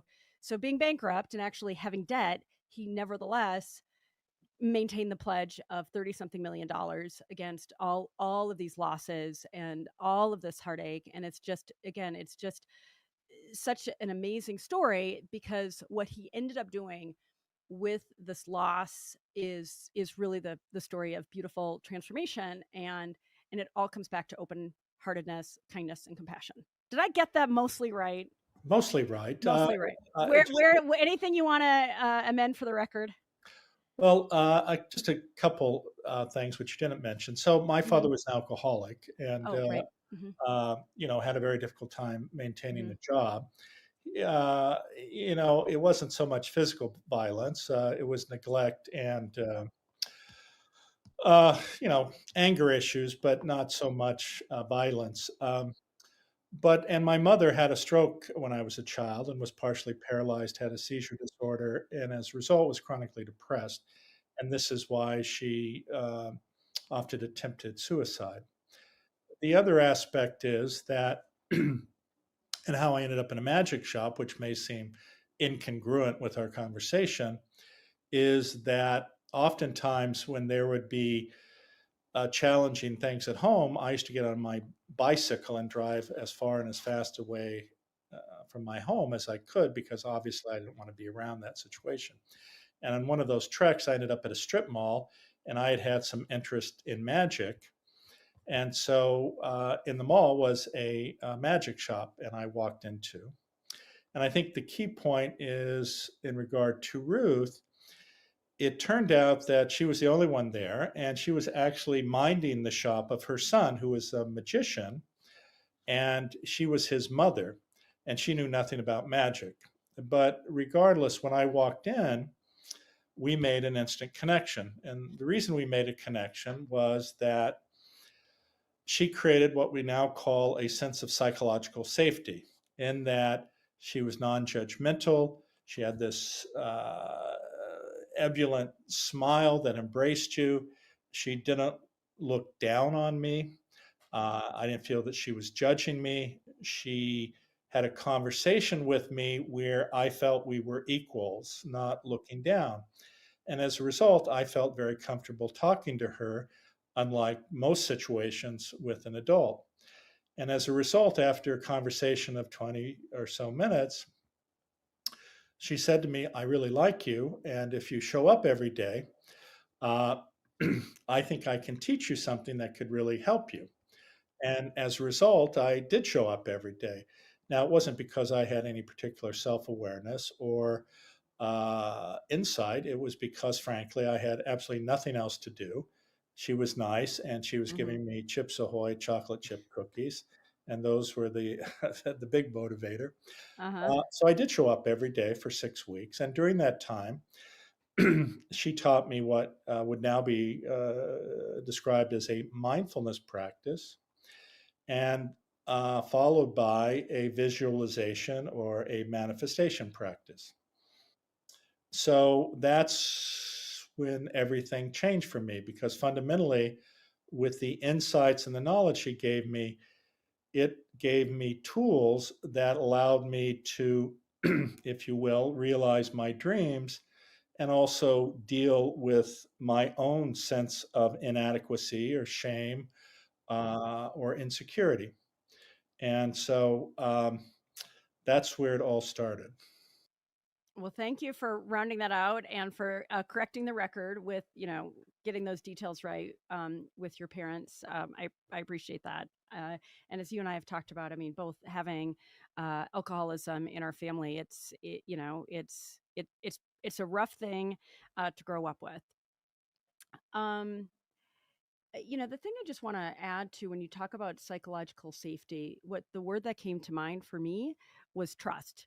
And yes, you talk about her Ruth's a brilliant smile and warmth and so forth, but it strikes me for all of us to create that psychological safety for each other, because that atmosphere of trust that enables us to be more open-hearted. And you talk about in the book, you're like, oh, this is weird, am I going to get kidnapped? Like, what is even happening? Yeah, I like the Chips Ahoy, but she created, with that psychological safety, an area of trust that enabled you to open up to her. And I just emphasize that because when I think about our ability, each of us individually, to be mindful of how we can bring that to our relationships, it feels obvious. And yet at the same time, it feels like what's obvious is often missing. And we're all often waiting for the other person to go first. So I just wanted to underscore that point and try to bring it home as a practical matter for everybody. So most people want to manifest from the outside in. They want the fancy car. They want all the things you had. They want the fancy cars, a villa in Italy, $1 million, right? You talk a lot about when you were 12 and Ruth urged you to make your list. What are the 10 things you want most? And of course, we'll talk about how she also underscored that you had to make that list coming from your heart. And that was that's the cautionary tale now. So most people want to manifest from the outside in, right? They want all the trappings, the prestige, all these things, versus manifesting from the inside out. And that's exactly your downfall. And then when you figured out how to manifest from the inside in, not only have you become extremely wealthy, you have the fancy cars, you are friend and, if you will, advisor, maybe just in an esteemed relationship with some of the world's foremost spiritual gurus, from His Holiness the Dalai Lama to the Pope. Before Thich Nhat Hanh passed away, you all had a beautiful relationship, as I understand, and countless others, right? And so I emphasize that because I emphasize the crash and how you completely transformed your life.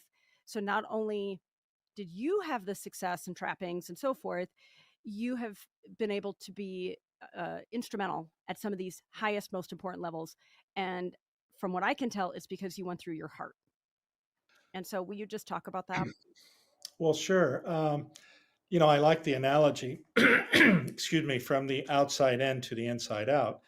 And actually that very much is reality. What many people don't appreciate is that the manner in which Western society is now structured is actually not healthy for you. And the reason I say that is that the markers of success in Western capitalist society relate to power, position, and wealth. And people believe that if I just get this, my life is going to be perfect. Now, of course, we all know that that's not the case whatsoever. And in some ways, I make the analogy between fear and love. And what I mean by that is when you're trying to get external affirmation, uh, and you could use the term hedonic happiness, which is seeking pleasure, avoiding pain.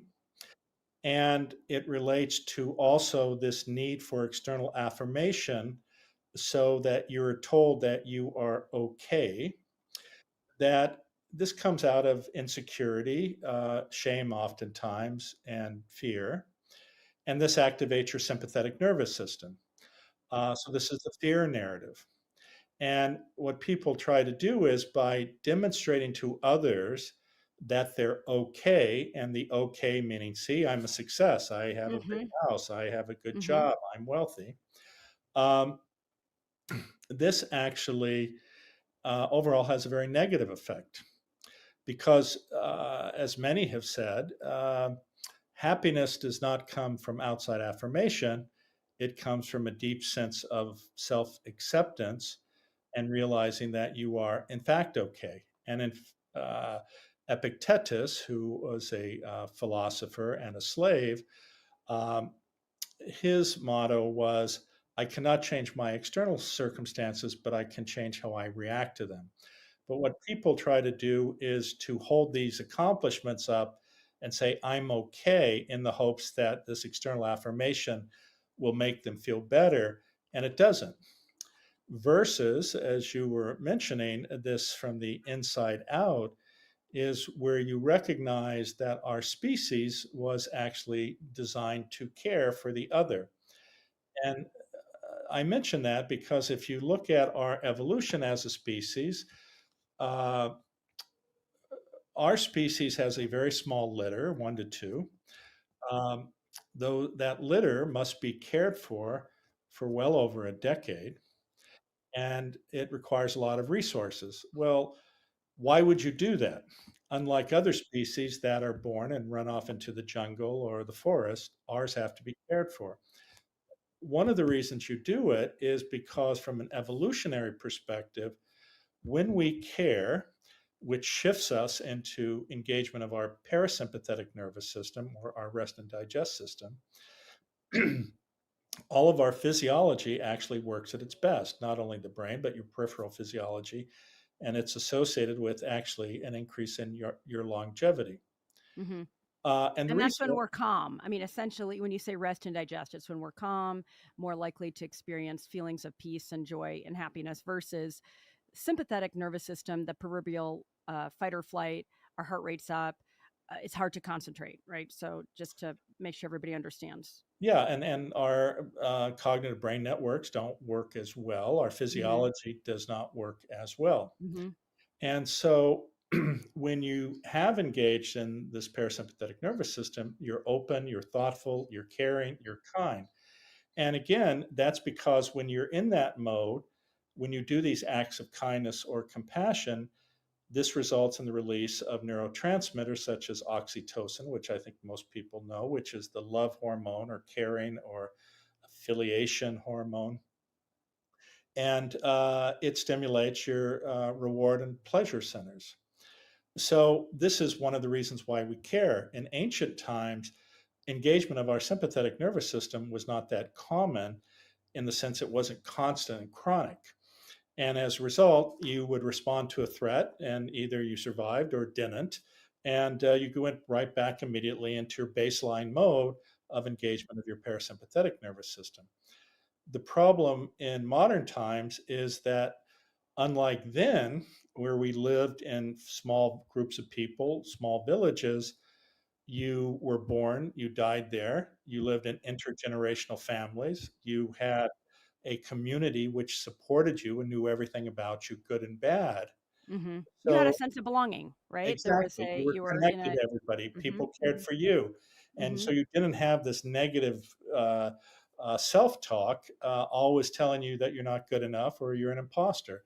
And the problem is in modern society, based on how our society is structured from a capitalistic point of view, you have to have a job. You don't know people because you're not living in the small community. Oftentimes, you don't know anybody. So you're at a new job. And of course, one of the things is this fear of being judged. And you don't have anyone to talk to. You don't have a relative, a close friend nearby. So the very nature of that creates this fear narrative, and people want to belong. So they think part of belonging is by this comparison to others, competing with others, and being able to sit there and say, see, I have this. So unfortunately, this form of hedonic happiness is very shallow and very transitory. Unlike what you were talking about and with engagement of the parasympathetic nervous system, where you're open, you're generous, you're kind, you're thoughtful. And in some senses, this is a life of purpose and meaning. You recognize that others suffer. You intervene to help people, and not necessarily just with your own family, but with friends and those close to you, and hopefully within a wider community, because you benefit from that. But it's very hard in the modern world.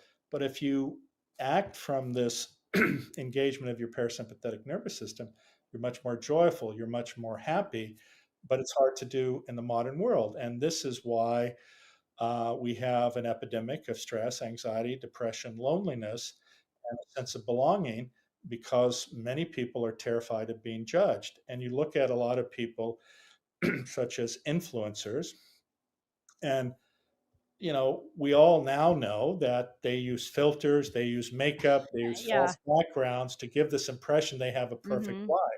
And Yeah. first of all, no one has a perfect life.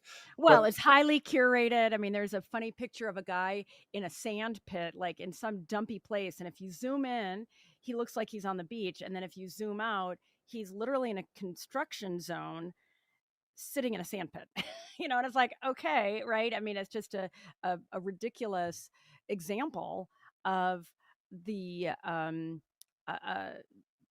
fabrication that is so prevalent in social media. But let me ask you this: when it came to your personal experience, you talk about in the book how you were only 12 when Ruth admonished you and said, make sure when you're manifesting that list, make sure it comes from the heart. How did you end up remembering that? And when you were sitting there in bankruptcy and even had substantial debt after you gave away the 30 something million, still had that debt, what was the aha and what did you do practically, right? Because you just described the importance of operating from the parasympathetic nervous system so that we're kind, we're compassionate, we're coming from an authentic place of joy and feeling enough. How did you go from that personal experience to, I mean, was it a few days? Did it take months? Did it take years to go, oh, okay, now I know really what I need to manifest, i.e., from the inside out? well, you have to understand when I had this experience with Ruth, I was 12 years old and I was poor. And of course, this was before the concepts of mindfulness were known or neuroplasticity. But so, from the perspective of a child without self awareness or insight who's poor, what is it that you want? It is basically what so many people think they want. And in some ways, this is the difference in terms of manifesting. You say what you think you want, but you don't understand what you really need because you have neither the experience or the self awareness to make those decisions. So the list I made, one was to be a doctor. Now, I cared about people, I wanted to help people, but the other aspect was I wanted to people look at me and go, he is a doctor. He's at the pinnacle of success. He's Yeah, prestigious. yeah, Yes. prestigious. And then, of course, I wanted to live in a mansion. Now, when I met Ruth, it was in the late 60s. And so I said, I want to be a millionaire. Well, having $1 million, it's not middle class, but it's certainly not like this massive wealth, but that's what I wished for. And it's funny because I remember walking home from school and I saw a fellow driving a silver Porsche Targa. I said, I want that. He's successful. And then I had a friend of mine was very wealthy, and I was at his house and his father was wearing a Rolex watch. And I said, I want a Rolex watch. Right? So all of these things were on this list. And based on what Ruth taught me, I very diligently chased after those, and in fact, achieved everything that was on my list. But again, I was doing it from the uh, fear mode and from insecurity. I wanted this external affirmation because I said, well, if people just see what I've accomplished, they'll know I'm okay. They'll say I'm great. And of course, as I said earlier, that positive feeling about yourself only comes from within when you accept yourself and recognize that regardless, you are okay, no matter what happens. But I was not at that point. So I did achieve all of these things. And here I am, very successful in a variety of domains. Yet, no matter how high the mountain, and having climbed it and standing on the mountain, no external affirmation made me feel okay. And I couldn't understand. Here, all my friends were telling me how great my life was, Mm-hmm. and I was not happy whatsoever. Mm-hmm. And so when I lost this almost $80 million in 6 weeks, of course, this does get one's attention. Uh, but and it also required me to intersect with my banker, who had loaned me $15 million based on the price of my stock, which you could do at that time because it was publicly traded, and my attorneys, who had created all these charitable trust documents. Of course, they wanted to talk to me. And so I went through this deep period of reflection to understand, one, what had I really manifested? How did that happen? And what did I miss? So I actually went down to my home in Newport Beach, which actually was empty at the time, although it had some furniture in it, just to reflect on my situation because I'd also gone through a divorce. And I realized that all of my actions were not in service of others. They were in service of me, trying to fill that emptiness that I felt inside from my own background and my own shame that I continued to carry. And this was in the middle of this conversation with these attorneys because I was $3 million in the hole. I had to sell almost all of my assets to pay off that loan. And here I am trying to sit there and go, wow, what is my future going to be like? And you mentioned I went from rags to riches. And in the first situation, in fact, it truly was rags to riches. I had absolutely nothing. And here I was worth tens and tens of millions of dollars, and going to private clubs and flying around in private jets and having multiple homes and all these different sports cars, Ferraris, Porsches. Yet I was completely unhappy. And then when I lost everything and had to sell everything, I reflected on this. And in a different way, I went from rags to riches again. But this isn't more in the context of a spiritual journey, not a financial journey. And what I realized was that the purpose of all of us is to be of service, to care. That gives life meaning and purpose. That is udonic happiness, or excuse me, eudaimonic happiness. And in this case, when you care for others, when you're of service, when you look at it from the position of inward to outward, or from shifting from focus on I to us or we, Mm-hmm. Mm-hmm. then that changes everything.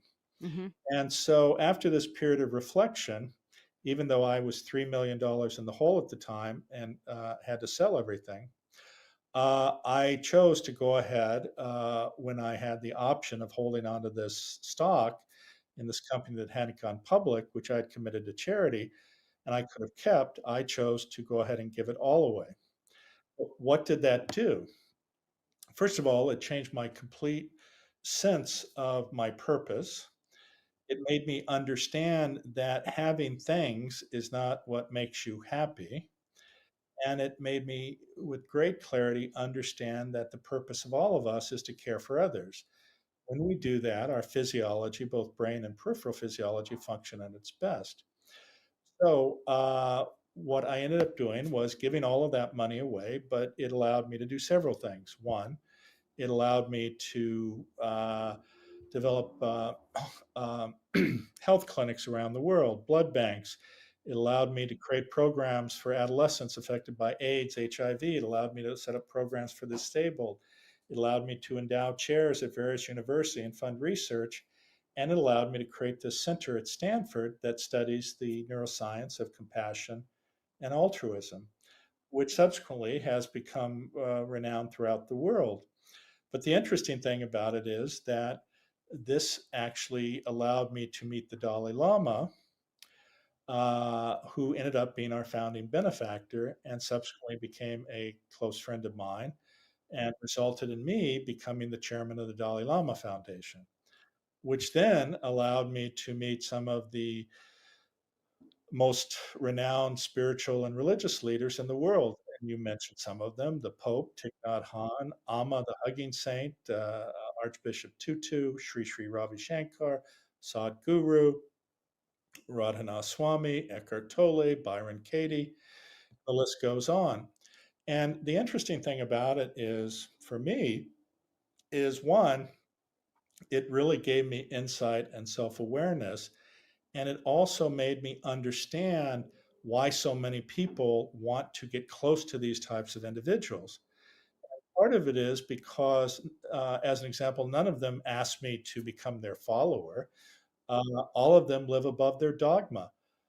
They can intuit who somebody is immediately. And I was not asking for anything, I did not seek anything. But what I did resonate with them was my now understanding of our purpose, which is understanding our interdependence, understanding our oneness or interconnectedness, and understanding that we are here for a life of meaning and purpose, which means we are here to connect with others. And those insights gave me this incredible gift. And in fact, that's the story of rags to riches, not from a financial perspective, but from the sense that I was impoverished in the context of how I had been seeing the world, to one of being overwhelmed with the riches and the wisdom and the knowledge that these individuals offered me. And as a result, it changed everything. And it's interesting because oftentimes when I have these discussions, somebody will sit there and say, well, I just want to try having everything. I want to have those. Not unreasonable. Yeah, totally. And I certainly appreciate that. And I'm not here to denigrate success from working hard. Yeah. But the difference is for me, if I lose all of those things, and I drive a Porsche, I have a Mercedes, I live in a multi-million-dollar house. If I lose everything, my identity is not that. And I am perfectly fine, although was that my choice? Not ideally, but I would be perfectly fine not having those. That is not who I am. That is not what gives me a purpose and meaning. So I can let go of those things and focus on what's really important. And I think this is the challenge for some people because they're so wrapped up into their identity being things or demonstrating how important they are or how accomplished they are to get this external affirmation. But we all know that in no way is associated with happiness. And in fact, it's frequently associated with unhappiness. Yeah, I mean, I want to thank you so much for that. I mean, such a beautiful, detailed explanation of your experience and how you turned it around. I mean, when I think about so many people coming from a place of lack and scarcity, so many people coming from various forms of addiction, whether it's, like us, parents, or, a parent um, was an abuser of drugs or alcohol or you name it. So many people will come from that place of lack, right? And it's just to your point, like this misguided notion of filling it up. But when you're an addict or a child of an addict, I would contend you can never fill it up, right? Because there's always somebody that's going to have more, right? So for me, the ninja move here is, rather than, again, wonderful to live in a nice home and drive a nice car. I think I can say everybody would like those conveniences and so forth. But when I think about what really fills us up is in terms of feeling whole, like you say, feeling a sense of acceptance, feeling a sense of joy and peace, like it's completely internal, right? And that, so when I think about, again, your tale saying that's what you had to learn the hard way. And what I would love to do, since I think we only have about 50, oh, we have about 20 more minutes. Yay. Right. Let's Yeah. get at it.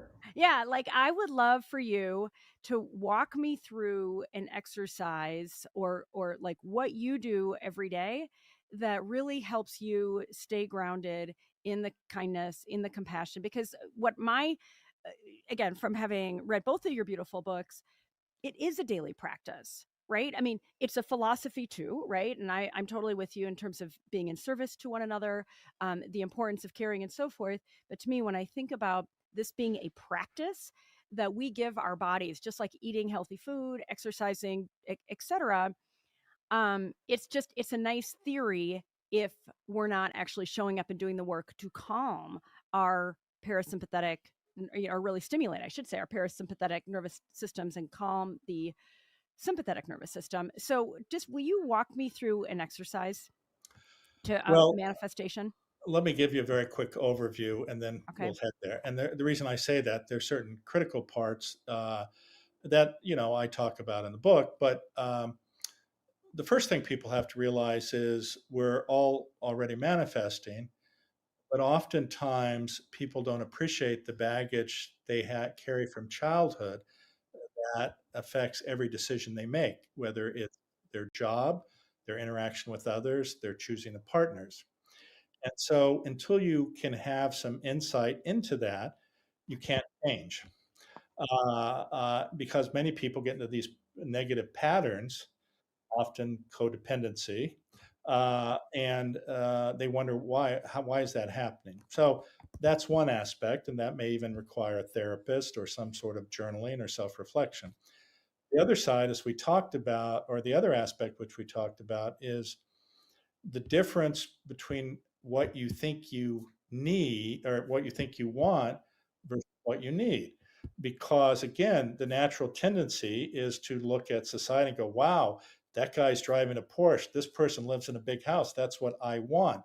You start chasing that blindly without understand that there's a difference between what you think you want and what will truly make you whole or what you truly need. So that's another aspect. And the other important point, which you mentioned, is we have the ability to change our brains. And it is not something that's not possible. It's not like we were born this way and we're stuck this way. And I think people, through their baggage they carry or past actions, oftentimes create a limited belief system of their own possibilities. And as you know, and I think Henry Ford had a great quote, if you believe you can't, you cannot. If you believe you Mm-hmm. can, you can. Mm-hmm. Either way, you're right. Yes, Yeah. exactly. So you have to understand it is actually your brain and training your brain that makes everything possible. And that possibility can be both positive and negative. But when you're trained to do it correctly, it can be extraordinarily powerful if you learn how to embed your intentions into your subconscious and activate brain networks, which then turn that intention into reality.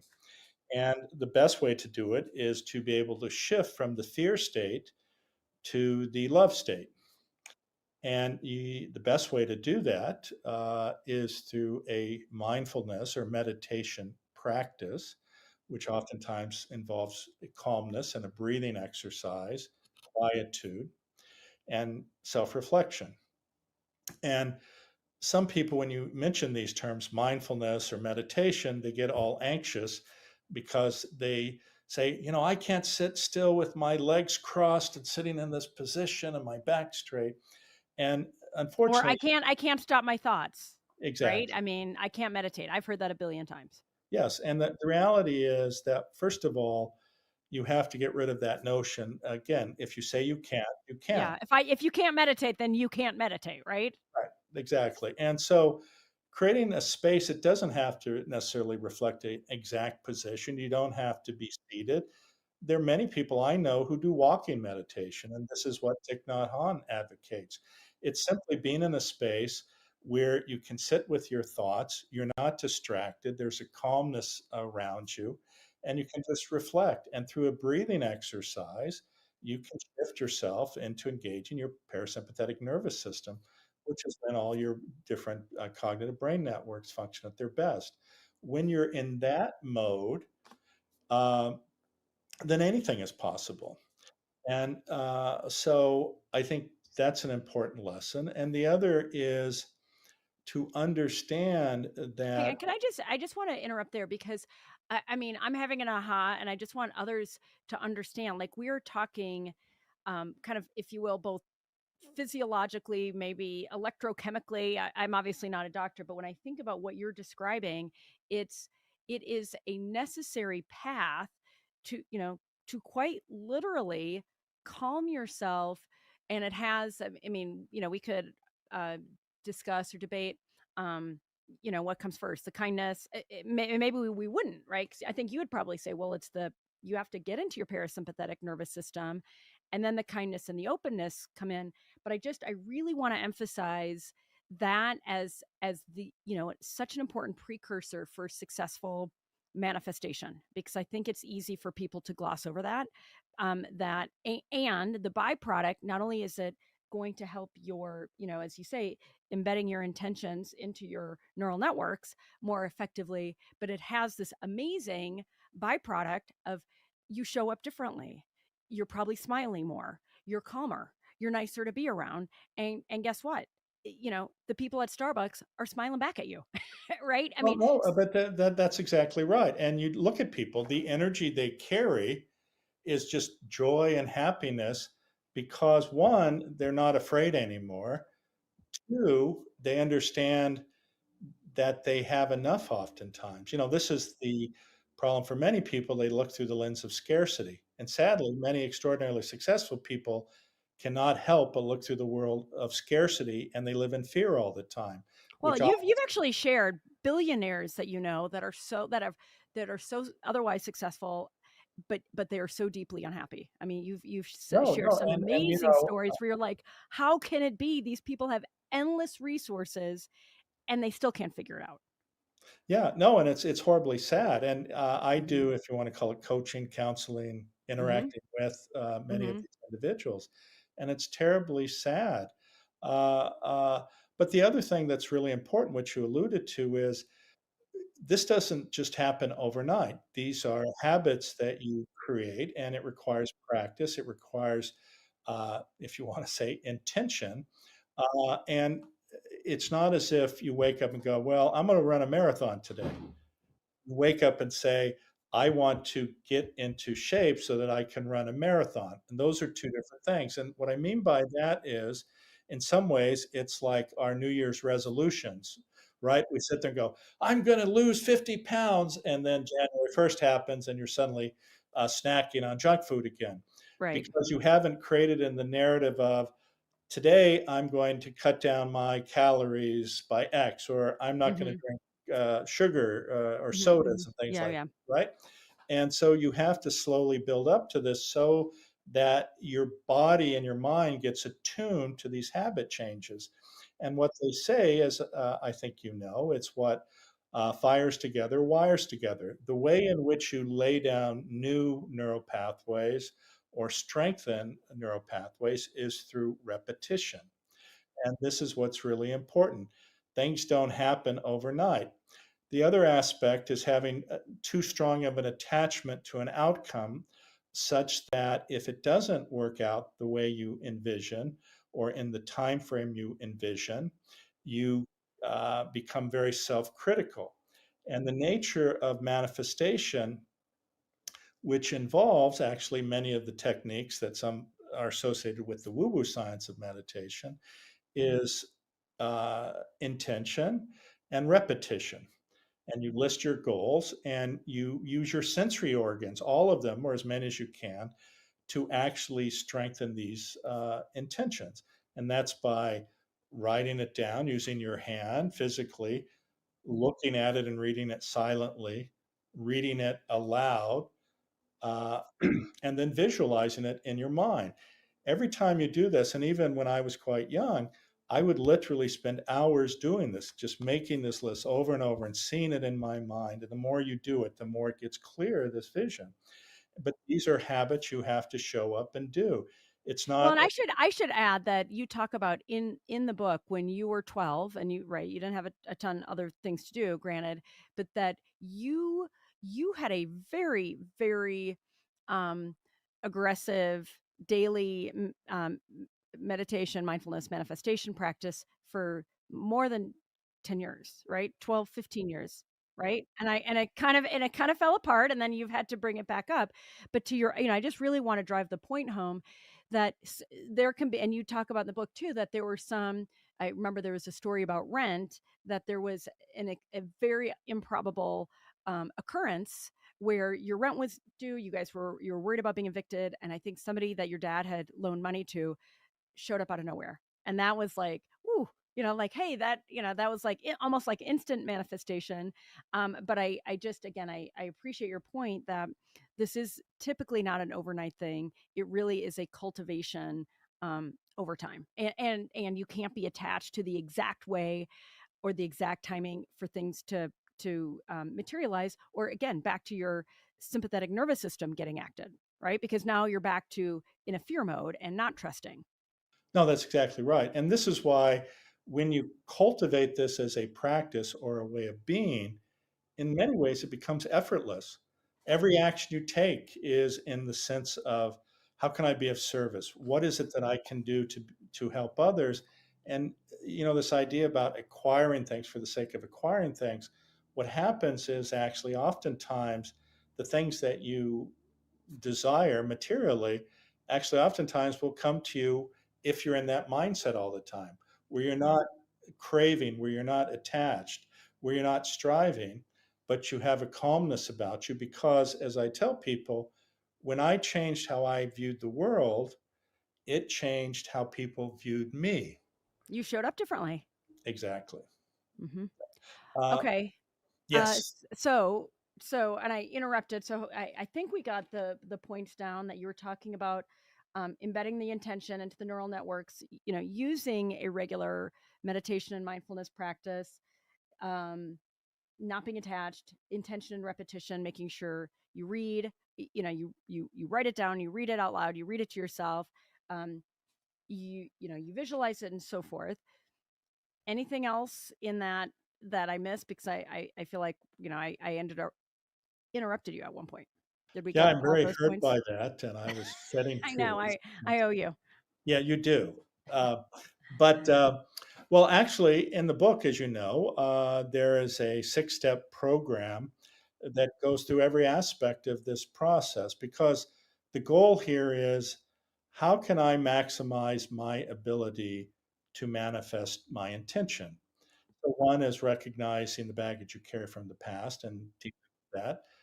Two is understanding what you really need, not what you think you want. The other is attachment to outcomes.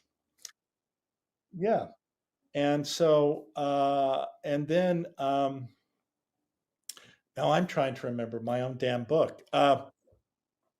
but This was a pop quiz that I didn't tell you about, to be fair. yes. Well, it's Sprung it funny. on you. I was on there. There was a podcast that's a university does that's a science podcast, and many of the things I talk about in the book can get very technical. Although hopefully I describe them in an easy to understand way. But it's not as if I have memorized every brain network and or every aspect of what makes these different cognitive brain networks. And I'm on this podcast. The guy goes, now, could you tell me all the different parts of the brain that are associated with this cognitive brain network? I'm like, oh my God. But if you get the book, and now I'm not trying to sell you books, I would suggest get it from the library. It's free. But that being said, there are certain steps you go through that strengthen your ability to embed your intention through a process that is called value tagging so that it gets into your subconscious and activates these different cognitive brain networks that increase the possibility of your manifestation occurring. And the other interesting aspect, and we talked about attachment, sometimes your subconscious knows better than you. What I mean by that is sometimes things don't manifest or it's not possible. And it's not because, unlike oftentimes in the woo woo nature of manifestation, that the universe didn't answer your request. At best, the universe is indifferent. It's that the process you used or the other aspects going on were not aligned to make it happen. And that's okay. One of the things I talk about is what is called dispositional optimism. And actually, there's some great stories about a Vietnam veteran who was in prison, and he had no ability, of course, to predict when the war would be over, when he would be released. But he had this deep, deep sense that what he wished for, which in this case was to be released, would occur, but he did not attach a time frame to it. So it allowed him to be constantly optimistic about this possibility. And I think this type of dispositional optimism is really important. Well, it kind of comes back to trust too, right? I mean, somewhere it reminds me of Viktor Frankl too, and his beautiful book, A Man's Search for Meaning, that in these extremely terrible circumstances, that there are some rare individuals that can define their own meaning and derive optimism from that, and something from deep within, a sense of trust seems to pervade. Well, and there's evidence, a lot of evidence that when you have this type of an attitude, and you're able to shift yourself into constantly being in this optimistic, positive mindset, and which is what this book in many ways is about, is changing your mindset. That this is associated with an increase in longevity and a decrease in conditions such as dementia or a lot of other conditions which shorten your life. And so, human connection, uh, understanding how important this is.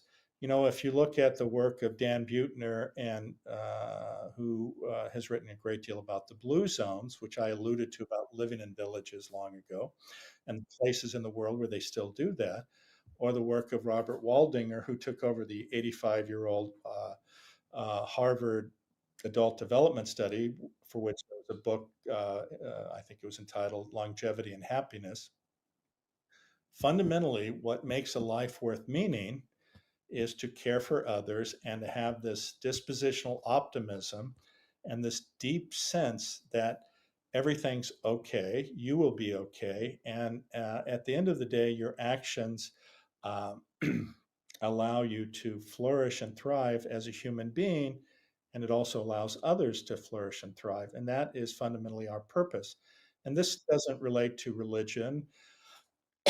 You could argue it relates to spirituality, if you will. But again, it's this deep sense of our interconnectedness, our interdependence, and a sense that we're here for the other. Yeah, and that's such it's a beautiful segue into how we can manifest. This is a relationship fitness summit, so I appreciate that, bringing it full circle.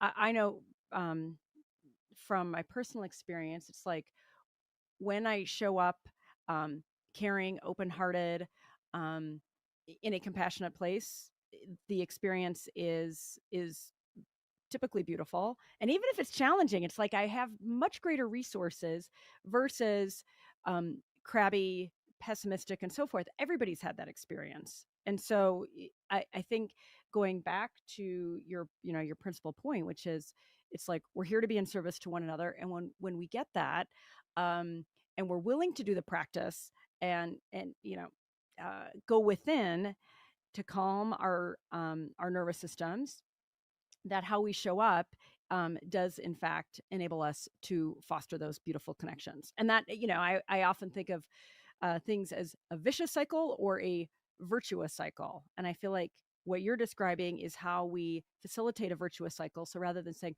oh, that guy's just such a jerk, or, that person is just such a, coming from judgment and criticism, we're able to show up with greater compassion, patience, and gentleness. And that to me, I always say, it's like, as an individual, it's on me to go first. It's on me to show up in that way.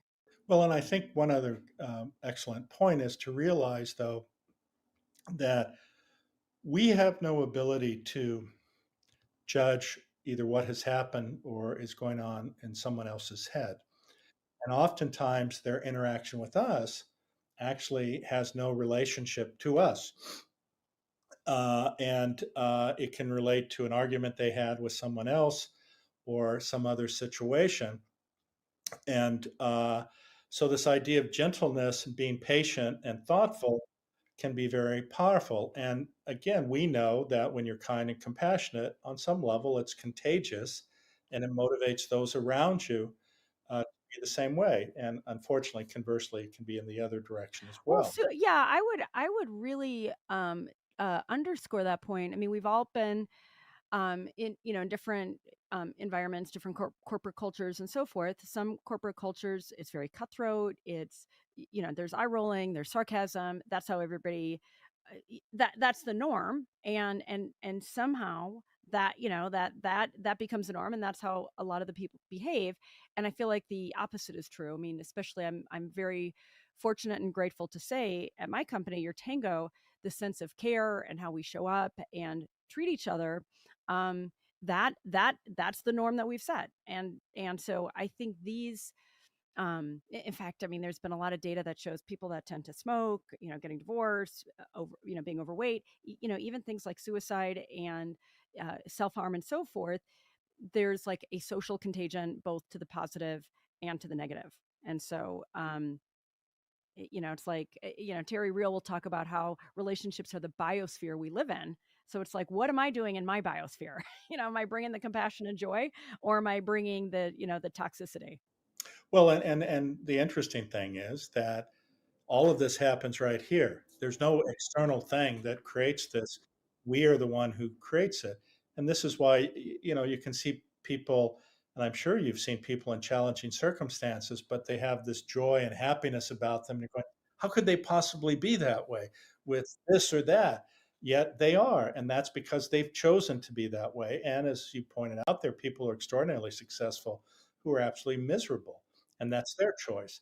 And so we can't forget that within our heads is the power to create a prison for yourself that's dark and scary and makes us feel inadequate, or our choice is to leave the prison and understand that we have endless possibilities to change ourselves, and I think change the world in a positive way.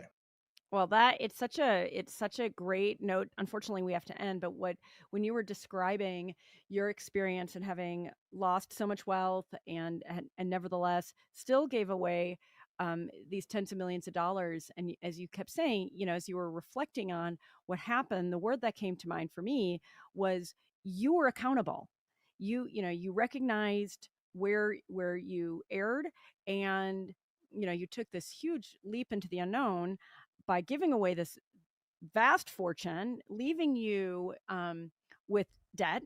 And when I think about just having that trust in oneself, being accountable, like nobody can give that to you. You gave that to yourself.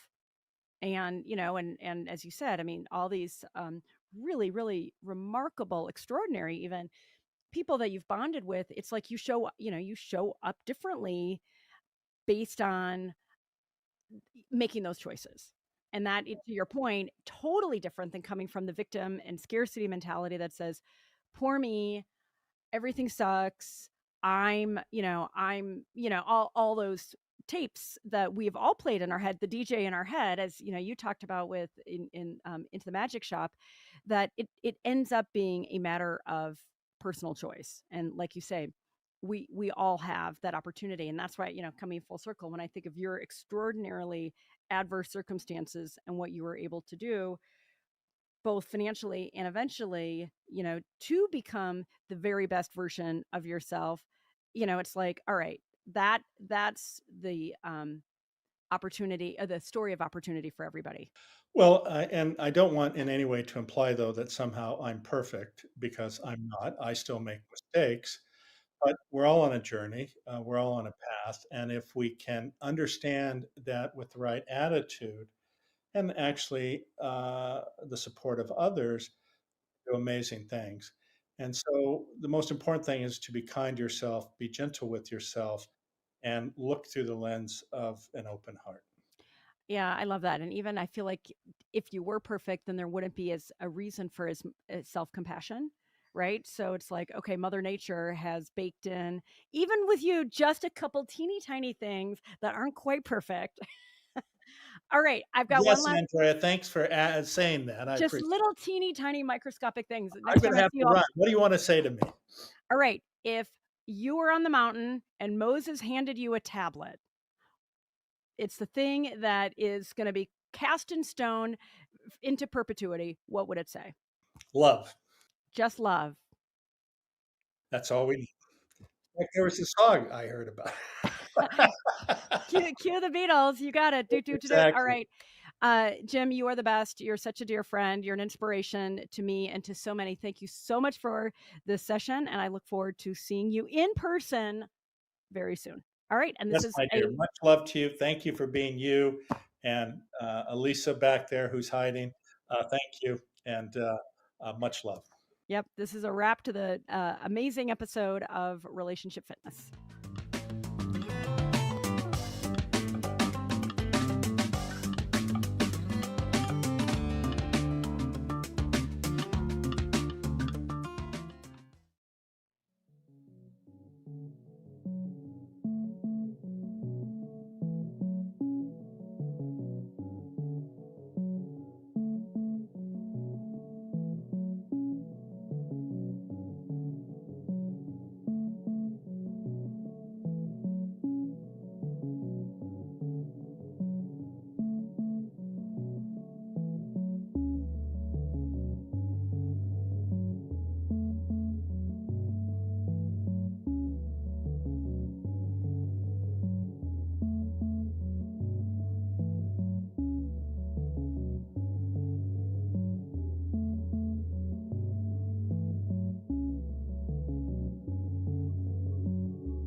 Welcome to another amazing episode of the Relationship Fitness Summit. I am your host for this episode. My name is Andrea Miller. I have an amazing guest, one of my all-time favorite people, Destini Ann Davis, who is an amazing parent expert. I will give her bio in a moment.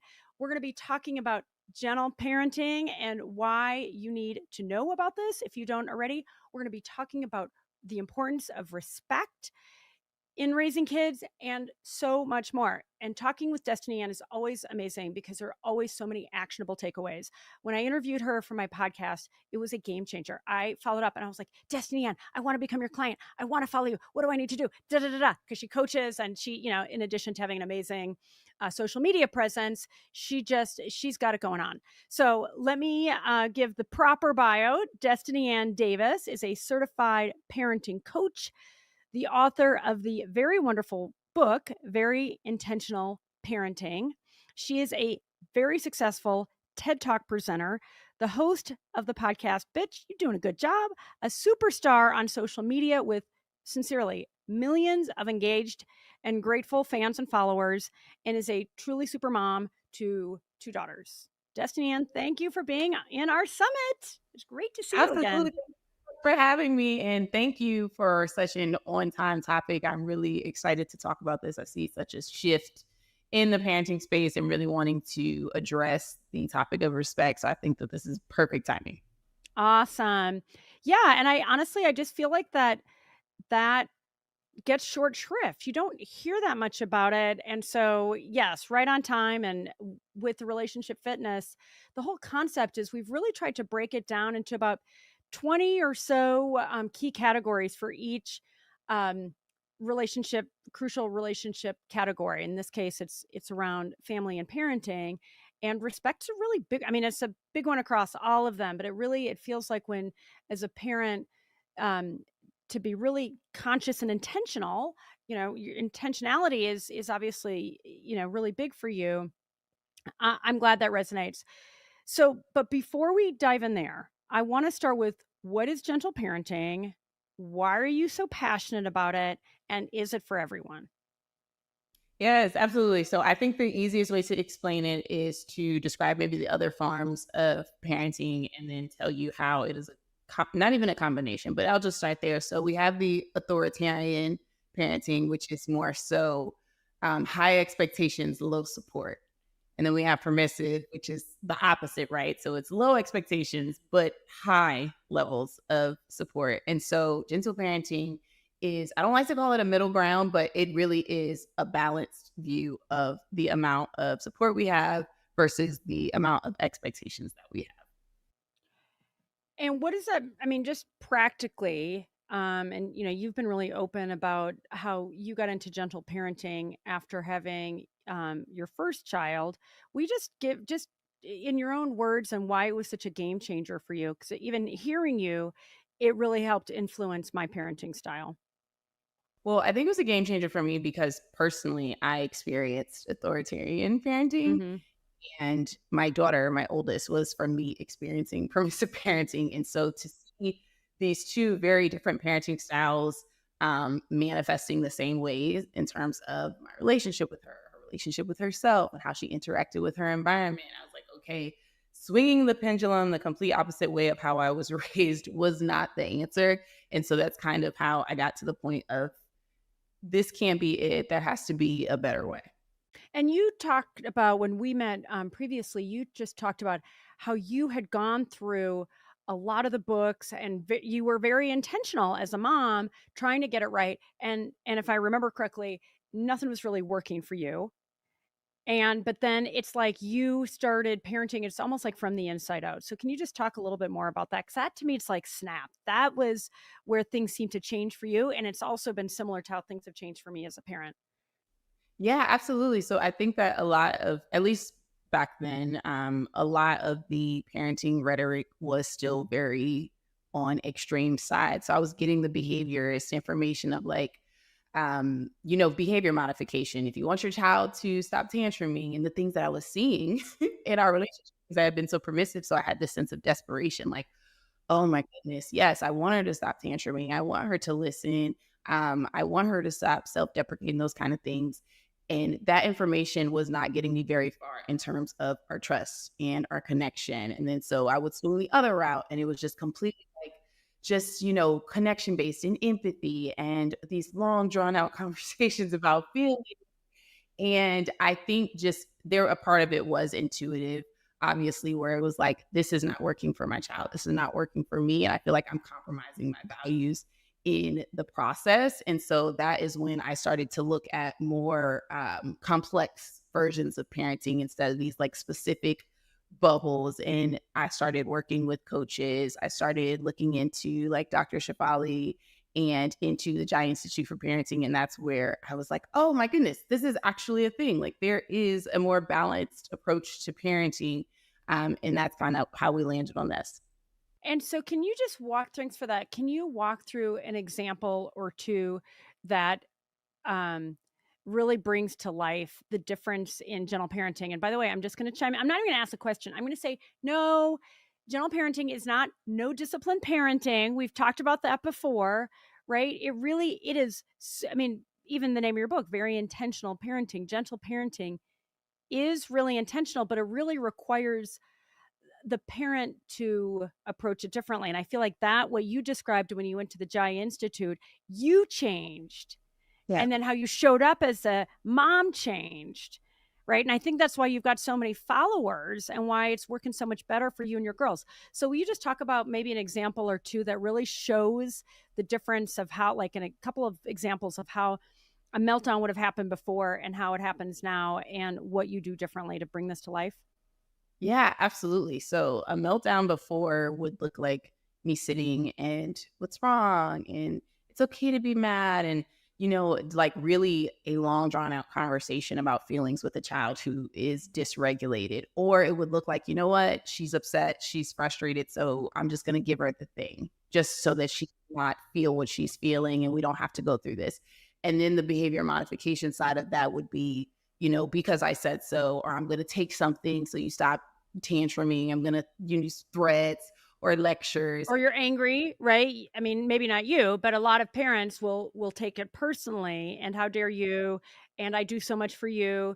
And we do it. And I always try to raise my hand and keep it real and say, I've made those stupid mistakes, right? Yeah, absolutely. I mean, yeah, so have I. I mean, 100% am all for showing up in imperfect authenticity. And so it's very important to be able to address and acknowledge that you don't fit into one specific parenting style every single day. I have a preteen.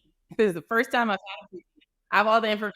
And still, I have to come back and be like, let me try that again. That's not what I meant to do. That's not what I meant to say. So yeah, it's definitely no final destination. But back to the tantruming point, for me, it's really important for me to understand where the behavior is coming from. And so I always try to lead with curiosity. And sometimes that means helping my child to meet the need rather than addressing the behavior right in the moment. So if you are tantruming because you're having a hard time expressing and communicating something, I might give you the language for that to communicate. I might help you meet that need. And then we circle back to addressing that wasn't the appropriate way to do it. So I think that it's the balance of, hey, we are going to address the behavior and we are also going to respect where they are emotionally, developmentally. I think the two things, it's hard for parents to see that those two things can happen at the same time.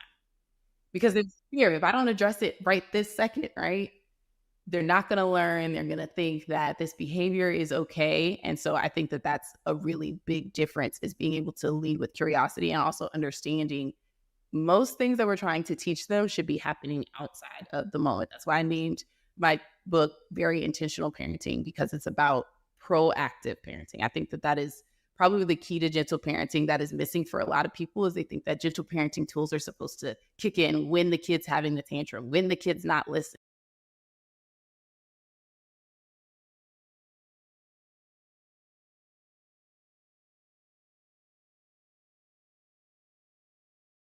And gentle parenting is so much more about proactive parenting than it is about whatever we're doing reactively. Okay, I want to come back to that because that I think is a little, even as I'm like, that's more of an aha than I think I realized before, right? But just so, was there, and I obviously I want to keep your family's privacy, but if there was like, can you just like walk through a time when and whether it's a tantrum or somebody mouthing off or whatever the objectionable behavior was, can you just talk, like, bring us to that moment so other parents can go, okay, here's what Destini Ann did differently that I can do. Yeah, absolutely. I mean, that's every day. There's conflict every single day. Speak about last night, and Phoenix she's laying on the couch. She's 6, and it's getting near her bedtime, and she's like, I don't want to take a shower tonight. I'm gonna take it in the morning. And historically speaking, that's not a good idea for her because it ends up being an issue in the morning. And so I could have came in, turned the TV off, started shouting, demanding, or whatever. I came up to her and I had a conversation with her. And I said, hey, I explained those things. This is what happened last time. We're going to go ahead and take a shower now. I don't want to take a shower. I understand. That's frustrating. I get it. Come on, let's go. We did a game or something. Let's see who can get there fastest. You can wash my face. I'll wash your face. Something like that. But the key and most important part is what happened before that. And me understanding that spending connected time with her before the nighttime routine starts completely makes a huge difference. Me being open and willing to look at our nighttime routine and say what actually works and serves her, and let me be intentional about setting that up and creating that for her. Those kind of proactive things are what made it easier. Also, me, taking a step back when she said no and being like, okay, regulating myself first so that I had the capacity to not overreact, but also not underreact as well. And so we did that. We raced to the shower. She was still resisting a little bit. She washed my face. I washed her face. She took a shower and the night continued. And I know that in the past, that's something that would have turned into kicking, crying, screaming, me saying, just go do it, or I'm going to take this or whatever. But I think 4 main things to take away from that is curiosity, connection, collaboration, and then communication. I try to make sure that I'm checking all of those boxes. Okay, hang on. This is super important. I'm writing it all down. Everybody watching and listening, you write it down too. Curiosity, connection, yes. Collaboration, or was that 4? Collaboration, and communication. And then communication. And anytime the culture in my home is off, I'm like, okay, which one of these things are off? Like, am I not spending enough time with them and connecting? Am I not being collaborative? And is everything mommy's way or the highway? Am I not leading with curiosity? My oldest will be like, Mom, I made a video about this recently. Mom, good morning. Like, you just came in the room. Hey, you see me doing something. Oh my God. Ouch. You come in the room. It's like, why is this on the floor? Why didn't you do this? Da, da, da, da. And she's like, I'm in here doing something amazing. I'm learning Korean, or I'm making a bracelet, and you're just so uninterested. Like, right? Leading with curiosity is really, really important. And then the last one, Alice, communication. Oh, and then, my communication. Am I being emotionally intelligent and intentional with the way that I'm speaking to my kids? Oh my God. There's so much to dig into in all of these, but I really want to emphasize how much I love, and this is something I've learned too, but I appreciate the reminder how much I love how you're showing up differently. And to me, that's got to be, and yes, intentionally, curiosity, connection, collaboration, and communication, but that intentionality where you're staying calm and you're not, what we say in our family is, are you escalating it? Are you making it better? Are you making it worse? And so often I am guilty. And again, in the spirit of keeping it real, I have been really guilty of making it real. My younger son, I'm smiling because you're like, oh, is it my way or the highway? My younger son has said to me so many times, Mom, it's your way or the highway. And I'm like, no, it's not. Hello. Like, and I feel like when they've said these kinds of things to me before, I've gotten defensive. And the truth is there are things that are hard for me to hear that I know I need to hear. And so when I even think curiosity, it's like, what are they replaying back to me that will be helpful for me to actually listen to and not be defensive or not try to explain or justify myself. They're, I have Greek kids and they're telling me something, right? And so I'm like, oh crap, you're right. Like, and even if it's a perception, then it makes me think I need to change my communication. Right. So they're giving us, they're often giving us feedback, but I for one feel like we often miss that the communication they're giving, the feedback they're giving back to us, which we would take differently if it was a boss. We take differently if it was a friend, maybe our spouses, maybe not, depending on our marriages. But I do think for a lot of us, our kids are giving us feedback. And like you said, with your older daughter, she's calling you out when you're going in her room. And it sounds a lot like me going in my son's room. My son will have a laundry basket, literally a pile of clothes, touching the laundry basket on the outside. I'm like, why? You're right.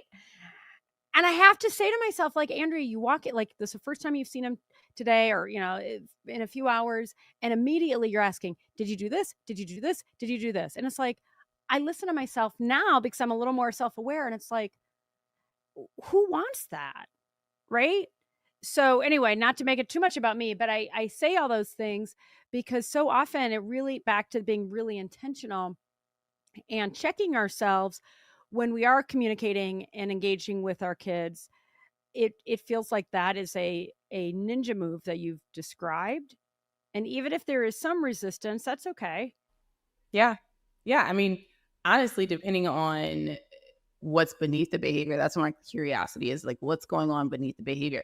Honestly, depending on what's going on beneath their behavior, a little bit of resistance is okay. And sometimes a lot of resistance is okay as well. And we have to really acknowledge, where is this coming from? Like, what is the quality of our attachment? What is the environment looking like right now? And things like transitions. We're in a huge transition right now. Good gracious. So many transitions are happening in my life right now. And my oldest is handling it well. But anytime she's having a moment, outside of the fact that she's a preteen and, going through puberty, I have to remind myself, like, there's so much. This is a challenging time for all of us. And so that's another piece and part of curiosity, and understanding that the way that I approach a behavior, sometimes it has to be contingent upon the context of the situation.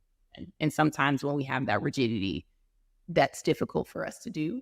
But then to the other point, sometimes when we have too much flexibility, we're not being conscious of the situation. And so I think it's important for us to not, again, swing to the other side of the pendulum, because collaboration means that our needs, our values, our desires matter as well. So it can't just be, I'm getting feedback, so maybe I need to change this and maybe I need to change that constantly. That's oh my God. That's totally where I would.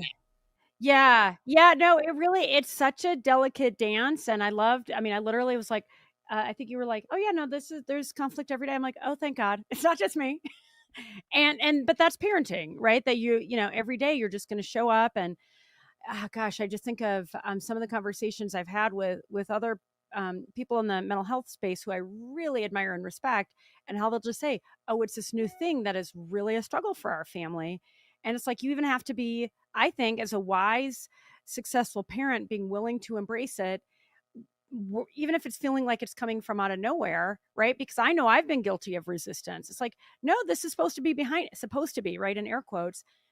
Nothing is supposed to be anything, right? I mean, like that's parenting. Like, you got to show up with as many of your tools available. In fact, I used to talk, I would joke, and it's not funny, about parenting comes down to threats and bribes. And now I would never say that anymore, Destini Ann. But let me ask you an important question, because my husband and I really differ on this. And I bet others, parenting styles can really differ between parents. My husband is always the one to say, oh, let's give him another chance. Oh, come on. Like, it's late. It's early. And I'm always like, it's never convenient for you to discipline. You know what I mean? Yes. But even discipline is a word I've really had to rethink. But do you feel like, and I don't want to make this such a pedantic question, at times, is it okay to give in? Well, yeah, in terms of, like I was saying, the curiosity, sometimes there will be times where there is given. Let me tell you my formula that has worked really well. I will say my oldest has had a lot of challenges. She has had to overcome a lot of things. And if you consider a child that was permissively parented, just consider that, right? Yes. Right. A lot of our kids have been especially in this day and age. A lot of them have. So thank you. But also a child who, from her other side of the family, has been authoritarian. It can be confusing then for her. Poor thing. very confusing. And so she's had to overcome a lot behaviorally, and she's also had to learn a lot of skills. So I say this from that place of saying that this is what has worked best for us in terms of when to give in and how to give in. We are very clear on what the values are. We're very clear on what the limits are. I mean, it's so like shocking to me that these conversations aren't being had. Like, we need to have these conversations with our kids. So we have sat down. She knows what the boundaries are, what the limits are. I know what's important to her. We collaborated on these things. So I'm not really big on negotiating boundaries in the moment. Oh, I see. Yeah. I'm not big on that. Like, I'm not like, we're not gonna keep changing this just because of how you're feeling right now. But my support is always going to be there. My compassion is always going to be there. And my openness to sit back down is always going to be there. But right now in this moment, my question is not, are we doing this? My question is, how can I support you to get this done? Okay. So talk about a specific example so that it can be really clear for people listening and watching. Yeah, absolutely. So, for instance, we sat down and came up with what chores are her responsibility. I didn't just do that on my own. We sat down and came up with that. And we also came up with, previously the rule was that she wouldn't pull out her electronics until after she completed those chores. We've graduated. She doesn't need to do that, which is awesome. She has the ability to prioritize now. But back then, historically, we recognized, and she was like, yeah, you're right. So if that was the limit, and she comes home and she's protesting, and she's like, this isn't fair. You don't care. I had like so many things to do, blah, blah, blah. All these things. All the manipulation, right? They pull it all out every time. Yeah, exactly. Which, I mean, for me, it feels more so just like, I don't want to do this. And I don't know how to express that and still do it. So I'm just going to focus on, I don't want to do this. Right. So let's say she's protesting. I don't want to do it. And she's crying and she's starting to, maybe she's saying mean things or whatever. Firm on the limit. My boundary is what I'm willing to do in terms of the limit, but the limit is going to stay the same. Like, we're not getting the devices out. Right. And so I'm willing to be compassionate. I'm willing to help you. Maybe we get a timer. How can I support you? How can I like scaffold this behavior, so to speak, and hold you up in this moment? But I'm not willing to change the limit. And also, I'm willing to revisit this. Like, maybe you do genuinely have some valid points. Maybe we made this limit a year ago. Maybe you're like, hey, could we try just a 15-minute? Because I just got home from school. Can I just like do a 15-minute Louis wind down and then do my chores? Like, but everybody loves Louis. I'm not willing to do that right this second. And I think the reason that I'm not willing to is because I want them to be able to advocate for themselves and make sound decisions, but I also don't want them to be led by their emotions and their circumstances. And so I want to have that balance to be able to say, hey, this is difficult right now, but I'm going to get through it, and I'm going to see what's on the other side of getting through it. And if there's still changes that need to be made, I know how to advocate for myself to do that. Well, we thank you for that. We call that accountability in our house, right? And I'll say, listen, you've got to be accountable to this thing. But I love how I want to make sure I get this. And I do think it's important. And I tend to be I come from like good German stock. So I tend to be a little more rigid, right? Just keeping it real. And then like I said, my husband can be a little more of a marshmallow. And so in this case with your daughter, and this is the exact thing our family goes through. No devices till your chores are done, right? Because it's like you need some leverage, right? Or the stuff doesn't get done, and you want to reward them and so forth. So in this instance, your daughter gets home. You guys have agreed she's got to get the chores done. No devices till chores. So are you saying you would hold firm that day? You're staying calm. You're saying, how can I support you? She's mad, but she grinds it through. And then you say, okay, now I'm okay. I'm willing to revisit this. Is that what you're saying? But it's like in that moment, that line is going to stay firm. Yeah. And honestly, revisit, because we sat down and collaborated on these things. She's in a rational space. So 9 times out of 10, the conversation's not going to come back again because there was buy-in and she understood. We sat down and had the conversation why that was the limit. And she respects me like I respect her. So 9 times out of 10, it isn't something that we need to revisit. But if we do revisit it, the rule is like it has to be reasonable. Like the same way I wouldn't ask you to clean the whole house every single day after school. Yeah, your request can't be completely unreasonable. Like, I'm going to clean the house or I'm going to clean my room at 10 p.m. Like, that's not reasonable. That's not realistic. Every leap year, I'm going to clean my room. Right, exactly. It has to be reasonable. And I'm also always willing to try something and being clear on the fact that, hey, like, we're in a relationship together and we're not, I don't know, have all the answers. You don't have all the answers. So cool. If it doesn't work, guess what? We're a team and we can figure something else out. But I try not to sway too far. And if your limits are really genuinely based on your values, you're not going to. So yeah, we're experimenting here and there, but if it's still rooted in your values, you're still going to teach them the skills. They're still going to learn the behaviors. Yeah, I love that. And even just talking to you, I feel in my body, like just that wonderful sense that you bring. And and again, you spoke about it when we met previously on the Your Tango podcast, just how it's like you've changed, and I can feel it with you. And I felt that with my relationship with my kids before too. And I'll use an example. I'll find when I have a child that is, and I have two boys, they're 11 and 14. Let's say one of them is really dysregulated and is so unreasonable. And I'll come from, and I'm not thinking this, but I know upon further reflection that I'm coming from a place of righteousness. And it's like, I'm thinking to myself, that behavior is so objectionable and it's so wrong.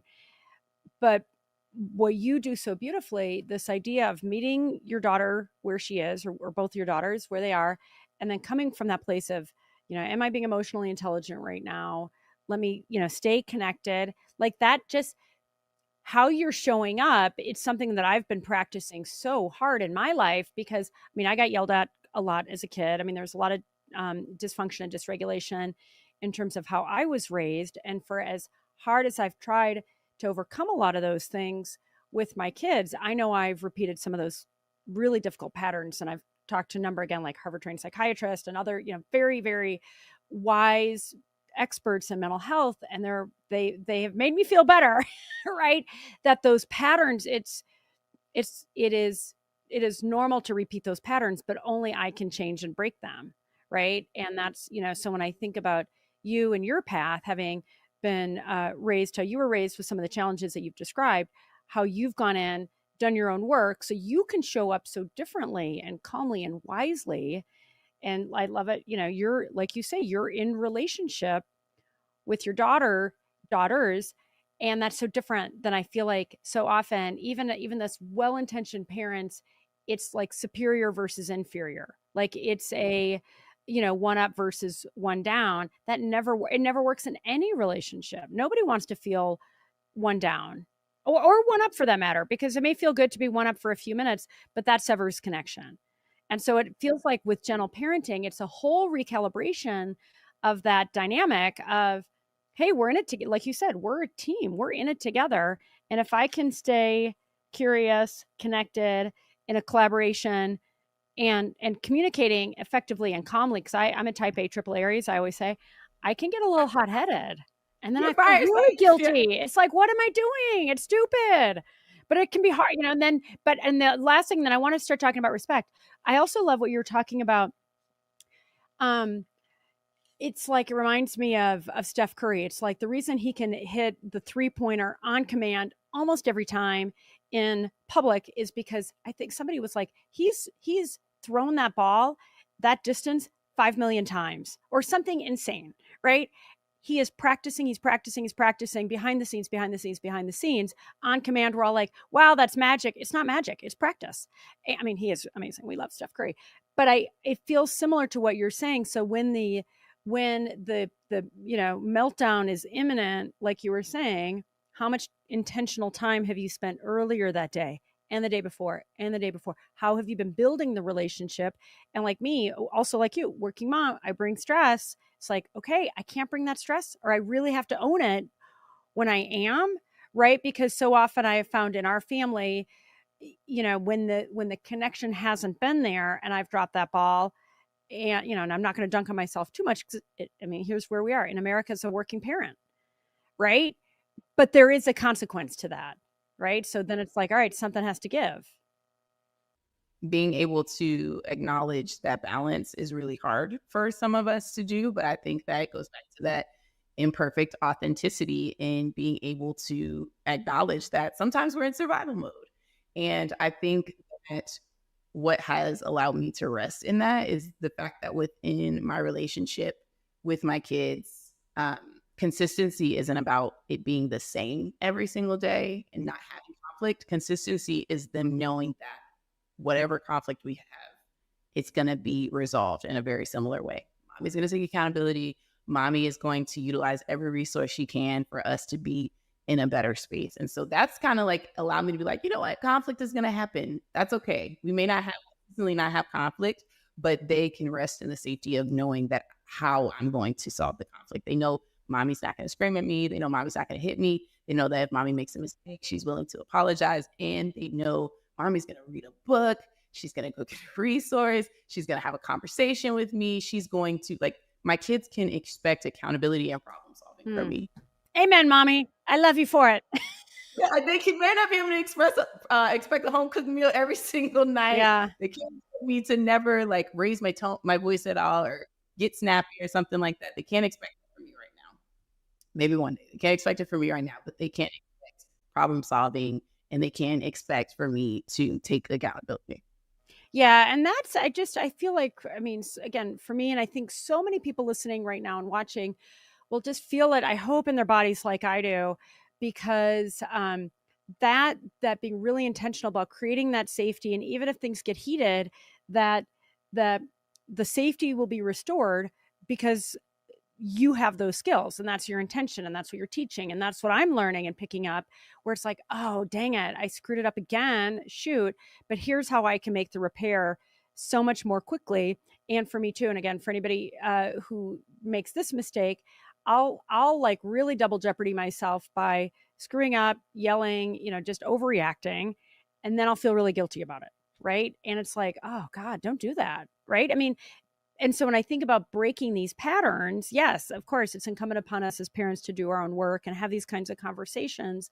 But I do think you're right, where our kids can reasonably expect and should expect for us to make the repairs, to be accountable when we like really screw up. I mean, I was saying the other day, there was one day, I think I apologized to my son 5 times. I mean, it was just one of those days. It's like, what is the matter with me? But I'm close to both of them. And listen, I would love if that wasn't the case. And like you, I just, I'm working toward a more peaceful, harmonious future for them. In the meantime, here's where we are. Yeah. Right. And just to say, okay, they can expect me to be accountable and expect these repairs to get made I think it's very different for the vast majority of us who are parents in, this decade. Yeah. I'm so glad you're teaching that and modeling that for your family. Okay, let's get into respect. How much respect should parents expect from their children? Well, I think it's first important to like really clearly define what this word is, because it's the word that people go to all the time when talking about their kids. Like, on one hand, respect is like a deep admiration for someone, right? But on the other hand, when it comes to like respecting authority, respecting parents, it is being able to acknowledge and consider someone else's thoughts, opinions, beliefs, boundaries, being able to acknowledge and consider them. For some reason, we add in and obey them. And that's not the same thing. Obedience and respect are not the same thing. And I'm not one of those people that's like, no, you shouldn't want your kids to listen and follow instructions or comply. Like, we all live in community with each other. So there are just certain rules that make life easier for all of us when, we are able to do that. We are able to work together and cooperate. But when it comes to saying you don't respect me because you're not obeying me, I think that that's when the power over and the power struggle starts to happen, especially as they get older. Because if we are not acknowledging or considering their needs, desires, rights, beliefs, they're not going to be able to respect us in return. Well, totally. And I love it that you're raising that, because I do think there is a conflation between obedience and respect. And again, in the spirit of keeping it real, I've made that mistake. It's like you expect obedience. I've made the mistake of becoming righteous when it's like back to the inferior versus superior. It's like, hey, you gotta obey me. And it's like, you respect is earned, right? Yeah. And then you get into this really kind of, you can get into a really yucky power struggle when respect is commanded. I mean, you can't command respect. I mean, I feel like you can only command respect if it's earned, right? Like you can't say, give it to me. It's like power. Power is given. It's not, or it's taken, not given. And they can choose. They can. Well, totally. And so what do parents get wrong when it comes to raising respectful children? I think the first one, the biggest one, is not modeling it. That's the biggest one, is not modeling it. Not modeling it in the way we set rules, not modeling it in the way we handle mistakes, not modeling it in the way that we speak to them, in the way that we make decisions for them that they could make for themselves.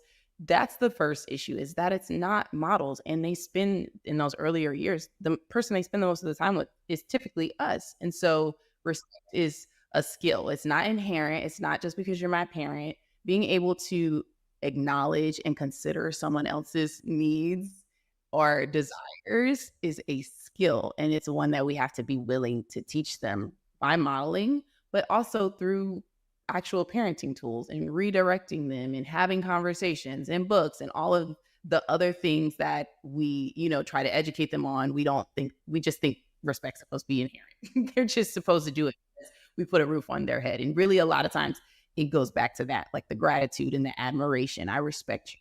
I won't do certain things, but they can't outrun their development. Like they cannot appreciate you feeding them so much to the point where where the toddler doesn't throw the tantrum or the teenager doesn't roll eyes. Like that's not the only way that happens, is if we completely redesign their brain with fear.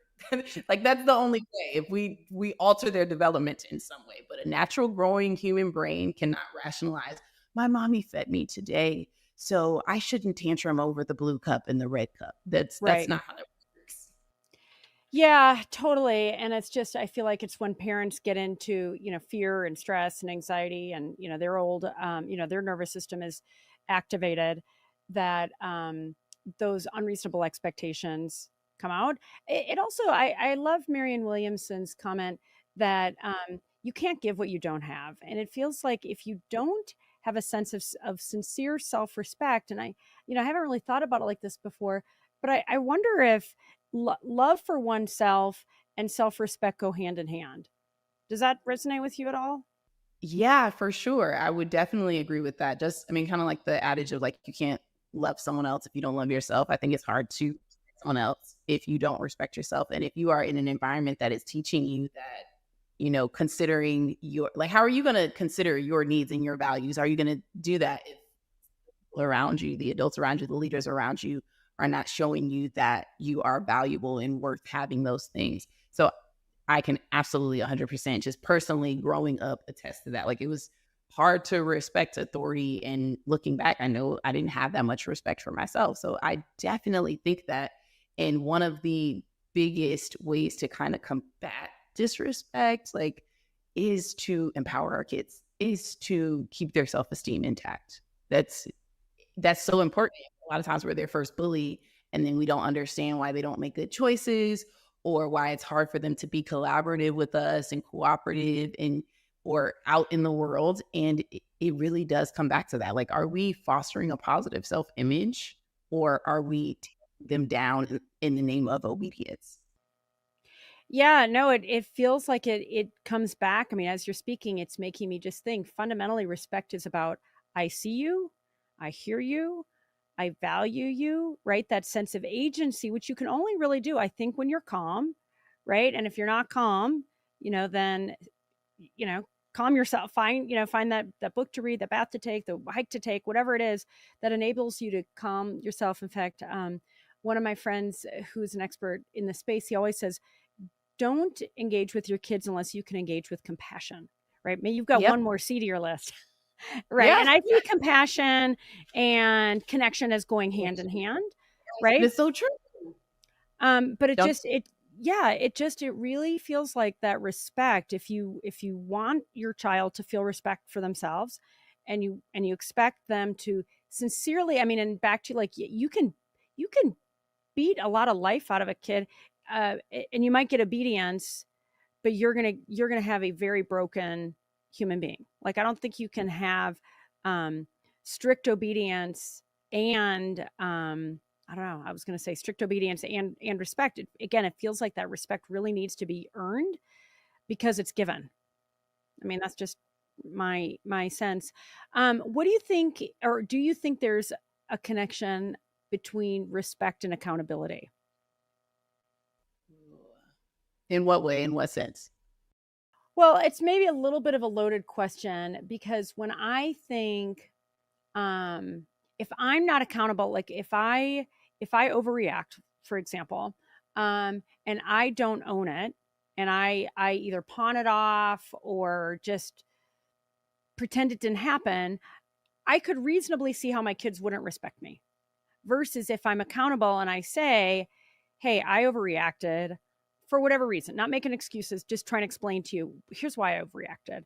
I'm really sorry. Here's what I'm learning from it. Here's what I'm going to try to do differently next time. I would hope my kids would say, you know what, I really respect mom being accountable for that. And you know what I mean? And so not only am I modeling it, but it's like then it's kind of like the trust, the respect, the accountability. It's almost like they all are making a triangle. I mean, that's at Okay. least my logic.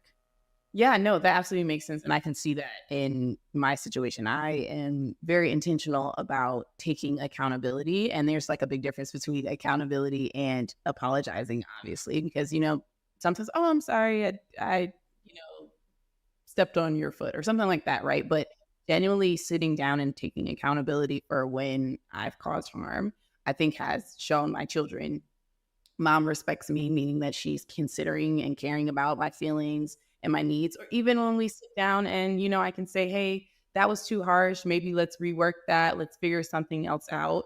They're seeing that I'm considering them.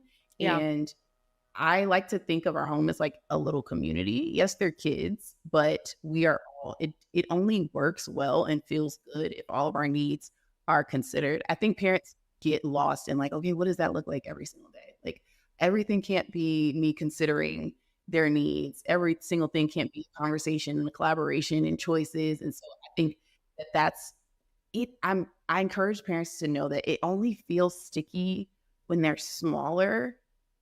As they get older and you've practiced this, even if it feels weird, it becomes so much easier because their communication gets better and they've been, they're adapting to you. But in the beginning, yes, it is very challenging. Everything does feel like a debate and a negotiation and resistance because you're showing them what respect looks like. They don't know yet. They don't know what it means to consider someone else's needs and values. So you're feel like I'm doing this and still tomorrow there's going to be another tantrum. There's going to be another tantrum. There's going to be another tantrum.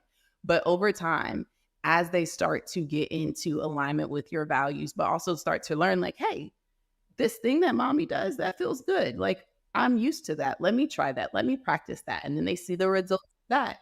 Over time, that does really create that ability for them to do that naturally. But we have to be willing to stand in our boundaries and stand in our compassion, even feels uncomfortable.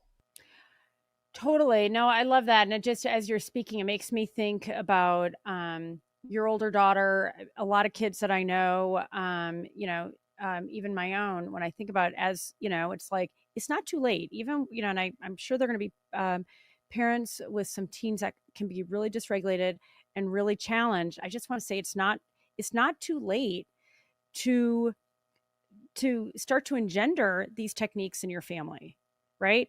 Better late than never with this, for sure. In fact, let me ask you this. I would love for you to do an exercise with me. Let's say you have a teen, and whether it's mine or I know there are a lot of other families who it's similar, tends to get dysregulated, tend to not the boundaries have been pretty permissive. What do you recommend? And I'm trying to think. There's one person that I'm close to. It's just been really troubling. This mom with her teen. Let's call him Steve. Steve is a really sweet kid, gets good grades, good athlete, all that stuff. but he can just get dysregulated pretty quickly. And so she's trying to accommodate him. And it feels like it's been kind of this rinse and repeat where he, and in part, I will say this because I also have a teen. How much of it is hormones? How much of it you talk about you want to be empathetic to the transition? How much of it will they grow out of it? Right. I feel like probably I'm hoping a lot of parents are like, oh my God, I'm listening, because it sounds like my family. So what do you do? Like if I'm Steve's mom and Steve's fundamentally a good kid, but just he's pushing boundaries, he's he can be really disrespectful. He can get really dysregulated. What do I do?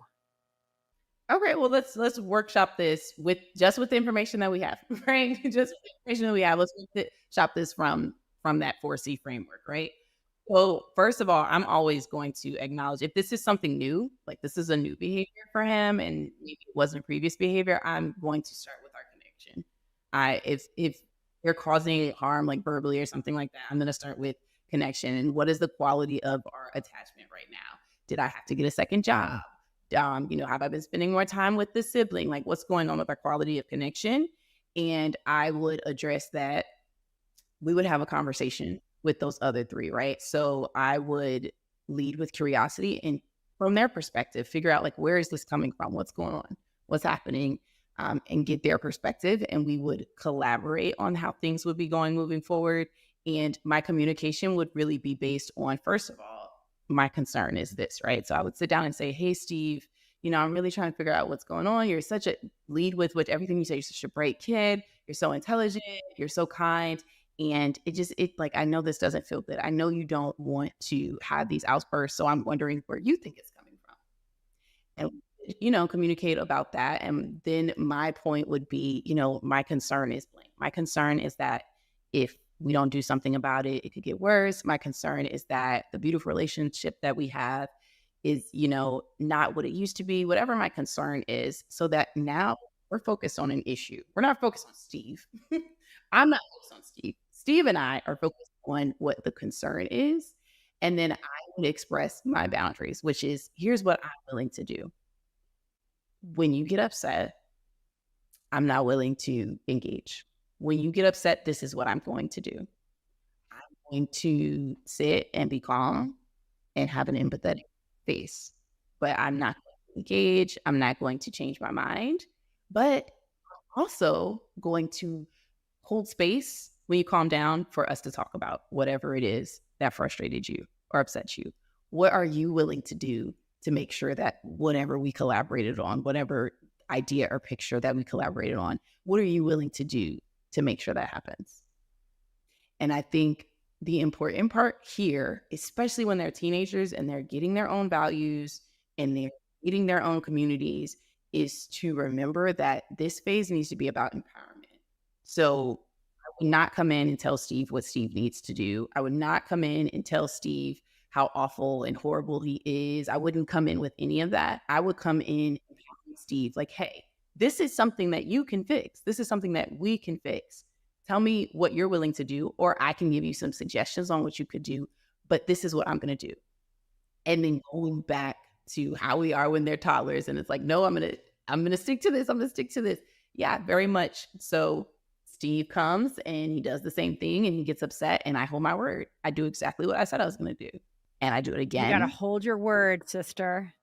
That's the hard part. That's the hard part. I do it again. And we come and we sit down and I say, hey, Steve, did you see what happened? And I recap, like, I still loved you and I was still there and I supported you, but I still loved you. Yeah. That holding the connection. And that's been hard for me for sure. And a lot of people I know, where you're just, you foolishly as a parent take the kids' behavior personally. And some of it could be personal, right? We're not perfect as parents, right? And sometimes we make stupid mistakes. But it's like we're disproportionate in our taking it personally versus this is a teen, girl or boy, doesn't matter, younger or older, and they're going through a tough time, but I still love you, and I'm holding space for you. I have always had like screen time limits on my daughter's phone. That's always been a thing. But recently something happened on her phone beyond those limits. And so I was like, we got to sit down. We got to figure this out. I don't have an answer right now. So I'm just turning it off. We're going to have a conversation, but for this weekend, we're just going to turn it off. So we sat down and we came up with, broke it down. This is how much time you're going to spend. These are the people that you'll be able to FaceTime. These are the people that you'll be able to call. I'm trying to think if there were any other limits, but we basically came up with it. And there were moments where she's like, this isn't fair. This is frustrating. And I held that boundary and that limit in the moment. And we'd come back and have conversation. But where we are right now versus where we were when I was previously permissive parenting is so much different. And she's able to say, I get why that's the rule. I'm frustrated. I understand you're not going to turn the screen time back on. I get it. Or, hey, mom, the screen time is about to go off in 5 more minutes. I haven't talked to my best friend in 2 months. Can I have extra time? Yeah, sure. We're able to communicate and collaborate on it. And it's been with this. It's been with getting a cat. It's been with learning to clean. It's really cool to see the impact and effects of when there's an issue, we're going to sit down. I'm going to express my concerns and my considerations, and we're going to problem solve together. And teaching her how to do that has been like, she's a completely different kid. And oh, that's amazing. And I just love, again, you were generous in sharing, that she kind of had that confused combination of permissive and authoritarian. So she's having to figure it out.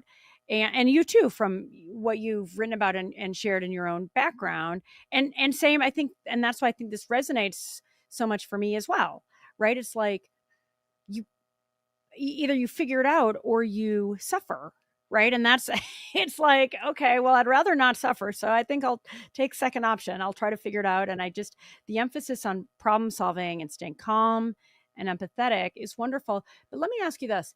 What happens, back to our sweet boy, Steve, what happens when Steve, he's calm, he gets it, everything, there's been peace that's been made, but then he busts the boundaries again. And, because I feel like there's a lot of families that when things are calm, they all agree, but then, okay, 5 minutes of screen time. No, I want another hour.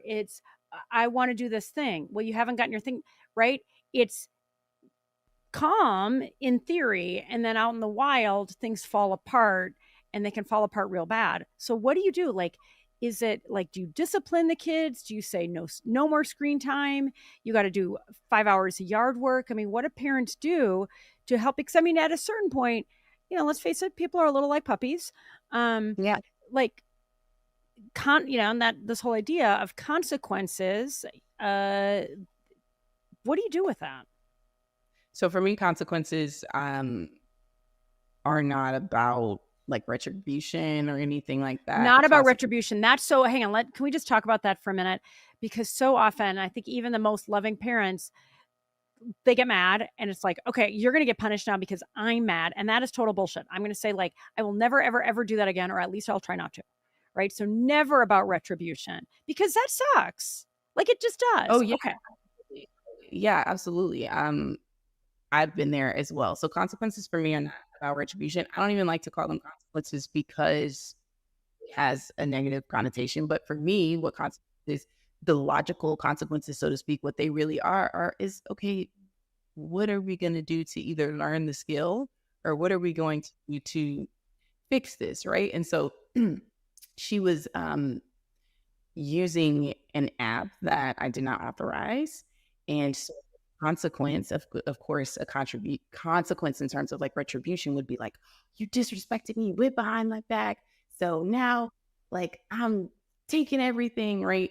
The logical thing was like, okay, this is a safety issue. Like I said, I don't have a fix for this right now, but we're gonna problem solve it. Just give me a second, okay? And then, so for me, when it comes to, like I said, learning a skill, I sit down where I'm like, hey, I'm respecting her need and value, or her values. This is something you desire to use, right? This seems like something that's important to you.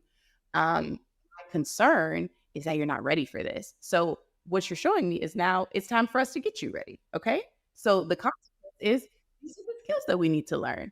and we'll maybe practice these skills with things that are age appropriate. And that's what we've done in our little contract or whatever, the skills that she to practice, things like her time management, things like being able to see information and being able to think critically, those kind of things. I think we as parents have to be willing to look at, hey, what skill is missing? And am I willing to show up and teach that skill, find resources for that skill, as opposed to trying to force them to, like you said, get that skill on their own. So a consequence for me is either we're going to fix it. You know, we spilled something, you threw it on the floor. I'm looking at a pile of pennies because Phoenix threw pennies all over the place and she scooped them up, right? That's the consequence.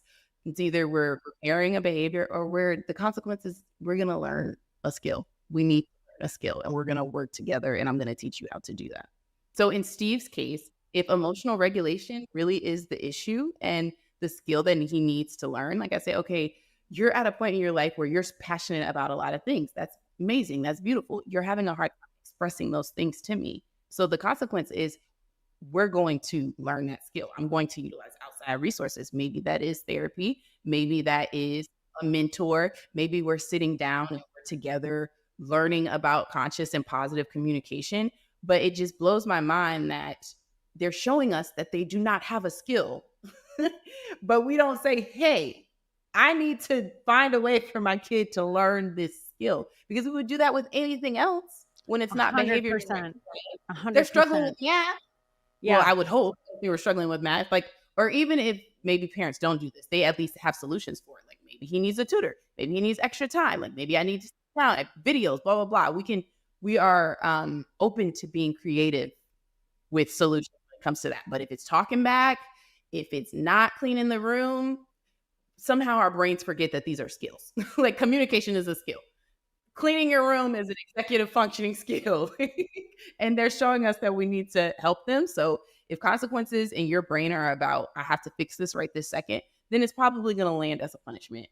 If your consequence is in your mind, like, how can I empower, support my child to learn this skill? Then it's not going to land as a punishment or retribution. It'll land as they'll trust you. And like my daughter can say, like, I don't like this per se, but I get why I need to do this. And if you have those moments more and more often where you've collaborated and they get to be on the other side of it, right? Like my daughter hated the skills I had to teach her in order for her to get a cat. But man, the way that she felt after we got Lunar. Did she earn the cat? She earned the cat. I need to meet this cat. I'm a cat lady too. She earned the cat. And I think that those situations show our kids like, wait, I can trust my parent to try these things and to be open to learning skills. And this feels like a safe environment to learn. When it feels like a safe environment to learn, it's easier for them to learn those skills.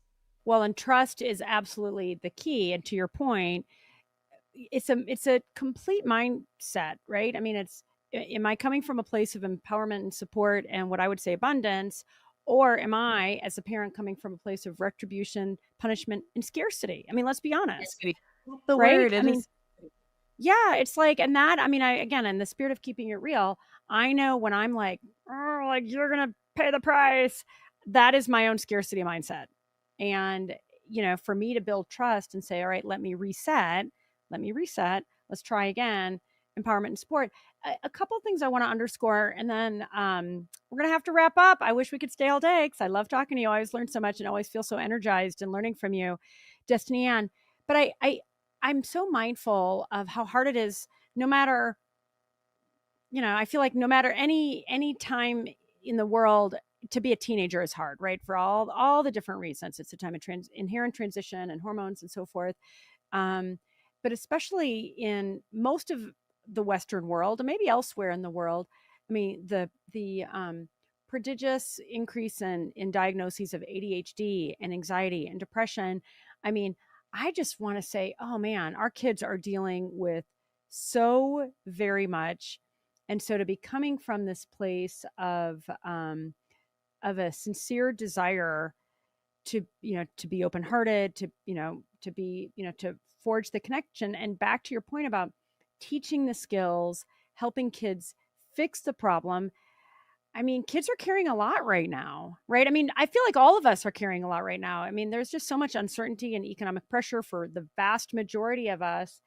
And so I so appreciate how methodical you are and thoughtful you are in terms of, when it comes to when things are tough for kiddos. And again, I talk about ADHD and anxiety and so forth as, the example with Steve and emotional dysregulation. There's a lot of that and it's real. And so for you to rightly say how, okay, mom, or, whoever the caregiver is or friend, can recognize that there is a skill deficit and not to judge it, but say there is a skill deficit here. How can we help versus judge and criticize and punish, right? And I feel like so much of the old school parenting it's back to, I expect you to be obedient. I need you to be obedient. I need you to do what I'm telling you to do. And they freaking can't because they're dysregulated. And, it's like, that unfortunately there is just that much more in the world we live in. And it's not for me at all. It's not to say I'm at all advocating for permissiveness or to give kids a pass. If you hear that, don't hear that, because I didn't say that. Like, that is not my intention. But I think what Destini Ann is saying in terms of really being curious, and bringing that empathy and so forth at a time when it's so much harder, I think, for so many kids. And then you add social media and FOMO and comparison culture, all those things that so many of us didn't have to contend with when we were growing up, to really come back to how can we help as parents teach the skills that our kids need? How can we help them fix a problem? How can we come at it from a place of empowerment? Makes me feel like, okay, there is nothing that's insurmountable. I know it's hard. And by the way, it's been hard, really hard for our family and hard for a lot of other families. But I do feel like going at it with this mindset and these recommendations that you bring to us, Destini Ann, it feels heartening. And I hope others listening feel that too. Okay, you get the last word. What didn't we cover, or what do you think is important for the parents and families watching and listening for them to take away? Is there anything we missed? I think a really good way to round this conversation out is to just bring it back to the parent, which is that same curiosity that you're going to have with conflict and problem solving for your kid is the curiosity that you need to have for yourself. And the consideration and sitting down and say, like, my concern with the way that I'm talking to my kid right now is that, we're not going to have a great relationship, or that it's messing with their self-esteem. What am I willing to do in order to change that?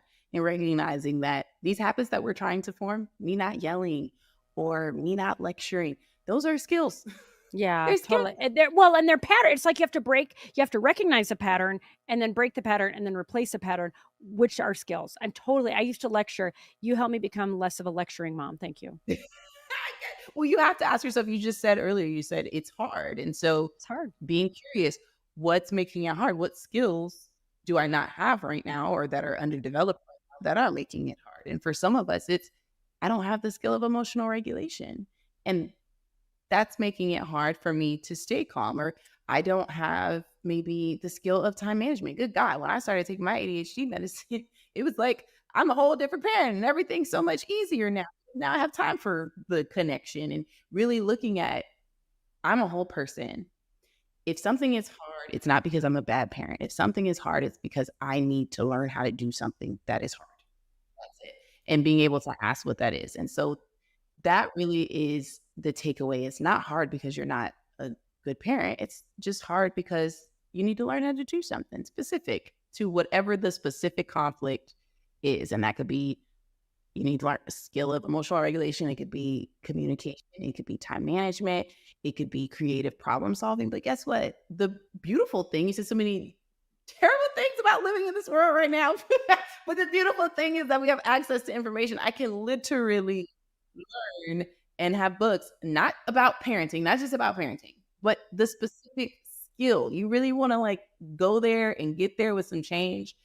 What is the specific skill? I've read nonviolent communication 5 times. Why? Yeah. Because communication. You want to internalize it. I want to internalize it. Right. And so I think that is the message that I want to leave parents with. The truth. There's nothing wrong with you. Just nothing wrong with our kids. We just all maybe need some new skills.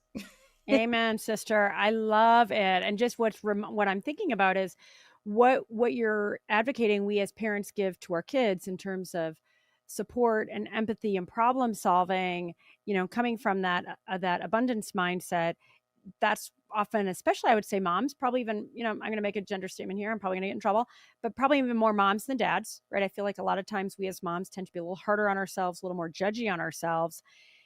And for us to come back to your wise words and say, ooh, I didn't get that growing up, or somehow I missed that lesson.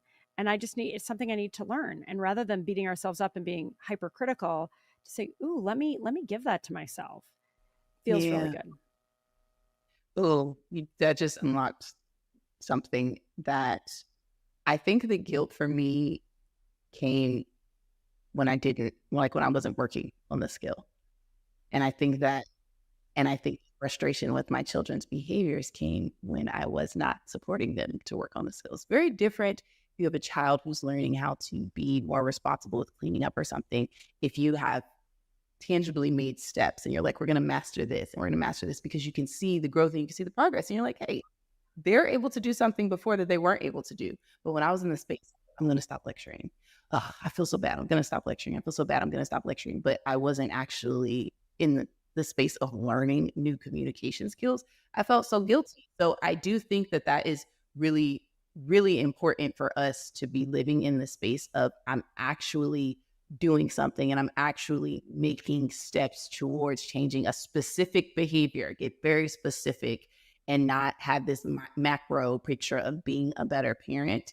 I think that will kind of dissipated a little bit, because it's like, wait, I can tangibly see what I'm doing to learn this skill. And so things are getting better. I know that I'm not doing the same things that I was doing before. And so we have to be intentional about that. It goes back to being proactive and not waiting to be angry with our kids when the room isn't clean, waiting to be angry at ourselves once we yell. Yeah. Yeah, no, it can be a vicious cycle or a virtuous cycle. I always say, my kids are my little Buddhas, and they are, right? I feel like I have transformed as a human being thanks to these two wonderful, not even so little people anymore, but it's also, oh boy, it's been a kind of a butt kicking experience. I mean, a beautiful one. And I love that. I mean, just ultimately for us to have that curiosity about ourselves. And I feel like you've even talked about, how like you would previously, like you would kind of go through the checklist and the mechanical part, which I mean, we're all trying to just do our best, but it's almost like until we're really able to kind of own it and make those changes from the inside out, going through the mechanical process doesn't get us very far. And that, I feel like and that's kind of a little bit of a dance, right? Because even with like behavior change, I mean, you change your behavior and then something inside changes. You go, oh, look, I did that better. Yay, I didn't lecture that time.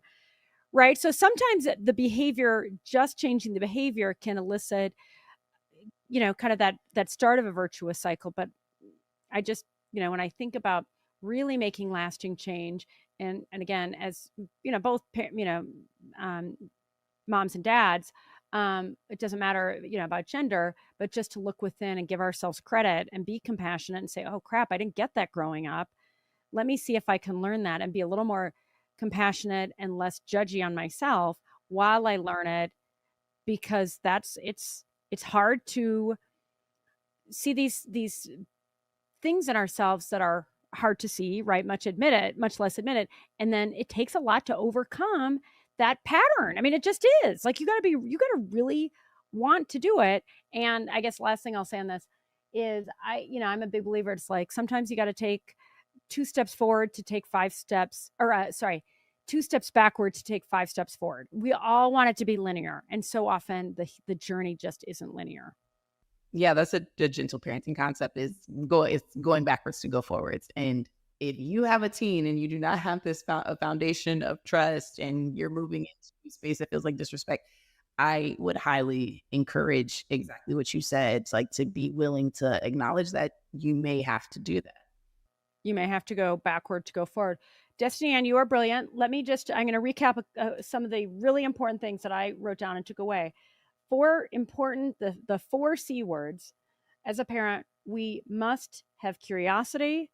We must prioritize connection with our kids. We must prioritize collaboration, and we must prioritize communication. and using those in different measures, but typically in combination. Especially when it's hard in terms of raising great kids, being great parents. It's not just when there's conflict, it's building and being intentional and doing that scaffolding in the meantime, to help, particularly when it's hard. And what is there one thing that's just burning that I didn't capture that you want to make sure that you remind people of?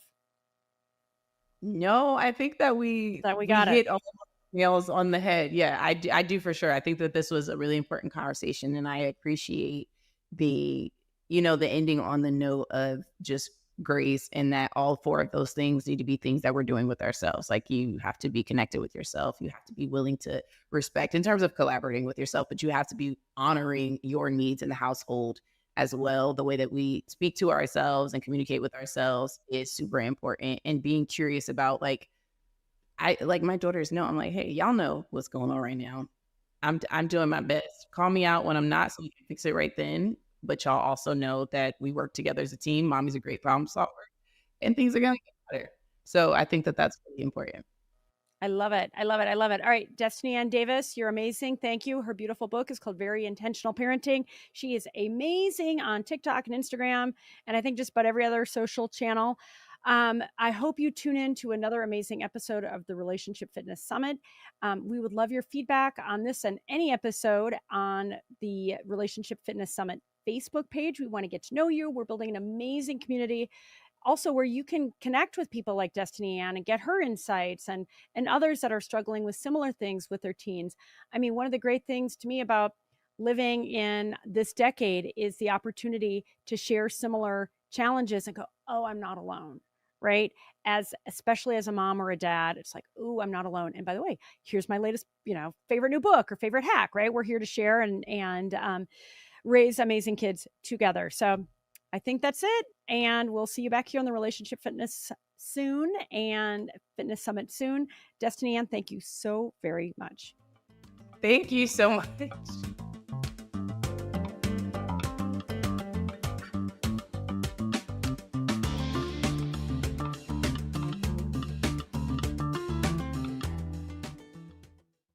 You already know. You do. And that's the part nobody talks about. You're not confused. You're not informed. You know what the pattern is. You can see it coming. You can narrate it in real time. And it runs anyway. That knowing without the ability to stop it is its own kind of exhaustion and frustration. And here's what exhaustion actually costs you. Not all money, although that's part of it, but the moment you saw exactly what was happening in a relationship or in your life and still couldn't show up differently for yourself, the version of you that you almost keep becoming, the intimacy that stays just out of reach with yourself, not because you don't want it, but because some part of you still doesn't feel safe enough to let it land. That quiet erosion of trust in yourself, every time you watch that same pattern run again, knowing everything you know, that is the price of a nervous system that never learned it was safe to show up and be seen and safe in your body. Every conversation you heard this week described what love and connection and empowerment can look like. The speakers were incredible. They are incredible. The insights were real. And you're leaving with more clarity and hopefully inspiration than when you arrived. But clarity about what love looks like is not the same as being available for it in your body in real time, that you deserve it when it actually counts. That's the gap. And that's exactly the gap that Heartset closes. Your Heartset is your core emotional and energetic state, how you feel and what you radiate from the inside out. It's not your mood, but your baseline. And it can't be performed, but it can be tuned.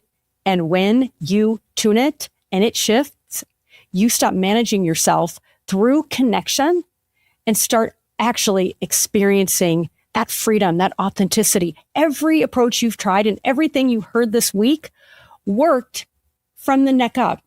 Heartset Live works where the behaviors actually live in your body, your nervous system, the place that determines whether love lands or just makes sense intellectually.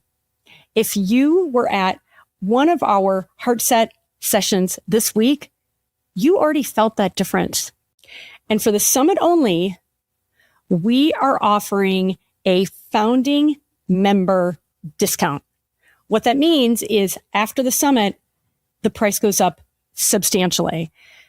I urge you right now, keep scrolling, go down to the Heartset Live link and sign up and make this powerful investment in not just yourself, in all of your relationships. Because when you rise, when you're able to receive, when you're able to hold so much more capacity to feel safe in your body, to trust in yourself, only then can you give those things to other people. And I got to tell you, as a CEO and founder who has a massive amount to do in her life, we're talking about me, I am doing this work. I have built this event because I know it works, because I've achieved this transformation in my own life. And I have worked with so many other people to help them do the same. And it's why I'm offering this Heartset Live event over a 6-week period, so filled with so much great exercises and insights and the workbook and everything that will make sure it doesn't just work for you here, but that you feel it. Because when you feel it, when you're really anchoring it into your body, that's where the magic happens. You can't think your way there. Thinking about things, reading about them, listening to the podcast, those are all complementary. They're helpful, and that's great. But to really affect transformative and lasting change, you have to feel it in your body and tap into those beliefs that have been holding you back. That's where the action happens. And that's why I am so excited to be conducting this exciting first time ever Heartset Live event. I really want you to join me because I really want you to feel as good and on fire as I feel. Scroll down, June 3rd. I'll see you there.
Welcome to another session in the Relationship Fitness Summit from Your Tango. My name is Larry Michael, and I'm excited to be hosting this session on Truth and Consequences, where we'll be discussing honesty, emotional safety, recovery from failed partnerships, and how our bodies are impacted as well. I'll be joined by my very special guest, Dr. Cortney Warren.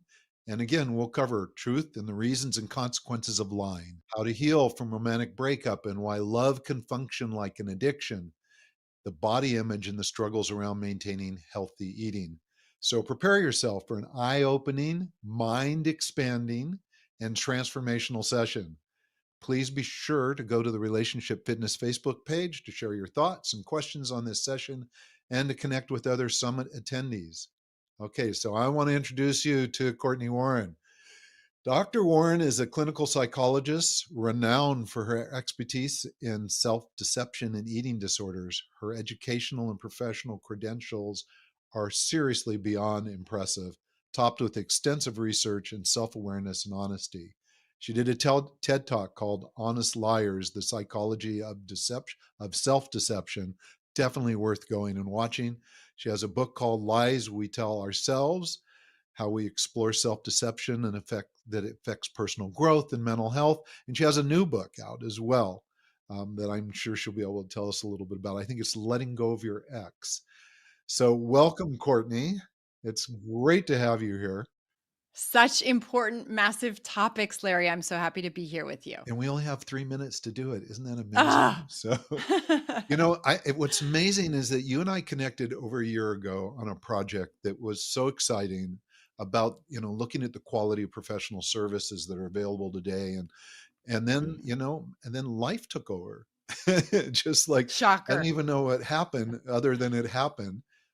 And then what's fascinating to me is that I don't think anybody at Your Tango, when it came time to this summit, knew that we had a previous engagement and we're working on things. And all of a sudden, I'm given the opportunity to host this particular interview. So, I'm a huge believer in synchronicities. I don't think anything happens without there being some potent reason for it. And I bring that up for a couple reasons because I am so excited what we're going to talk about now. It so overlaps with things I'm doing in my new book that's coming out. And it's just like, I'm like on the edge of my seat. But more important, I know there's things that I'm going to get out of this that I haven't heard before, that I'm going to learn. And I also know for everybody listening, you're not here just because. You're here because there is something in this interview for you to learn, either for yourself or to teach someone else. There's no, it's like we don't show up for these things for no reason at all. Life doesn't work that way. So I invite you to really listen and listen in well for the surprise, and I'm sure there'll be plenty of them. So, Cortney, hi. Hi. Thank you for that lovely introduction. And, we're all learning, myself included. I'm going to learn an awful lot in this session as well. Yeah. Isn't that fun? It's so great. Yeah. Okay. Yes. So I know a bit about you. I was so impressed that with just your level of professionalism and how you do what you do in the industry that you're in, but also that, you're a researcher. And, when I studied psychology, I also studied research and statistics. And I miss the old days. I miss the kind of statistical process and deep research that was going on compared to what we see today. And when we talked last year, I went, "Oh, this is so cool. I've met another researcher." And, Yes. so you don't go about what you're doing because it's just like, "Oh, this looks like fun." You make sure that it's really efficacious, that there's huge benefit behind it. And so people, as you're listening, know that that's part of what Dr. Warren brings to the table. The one thing we never had a chance to talk about, though, and I'm curious about, and I would love you to share, is why you do this. Like, what's the deeper why? What gets you up in the morning excited to jump into this profession that you've like embraced so fully? What is it? We are on this planet to evolve and grow. I fundamentally believe that our experience as humans, at its best, is to really dig deeply into who we are and why we're here and what we need to live a fulfilling life during our short time on this planet. And so, anytime I encounter humans who are motivated to explore themselves, who are interested in larger questions of human nature, why we are the way they are, what makes us tick, what makes us evolve and grow in more healthy, meaningful ways, I am right there jumping on the bandwagon with them. Because to me, that's really the journey of life. The most important thing that we can do as humans is to wake up each day and say, what can I learn about myself today that leads me to heal and grow and evolve and not harm and become bitter and mired in my own misery? Because that is the journey. Wow. So, yes, for sure. That is beautiful.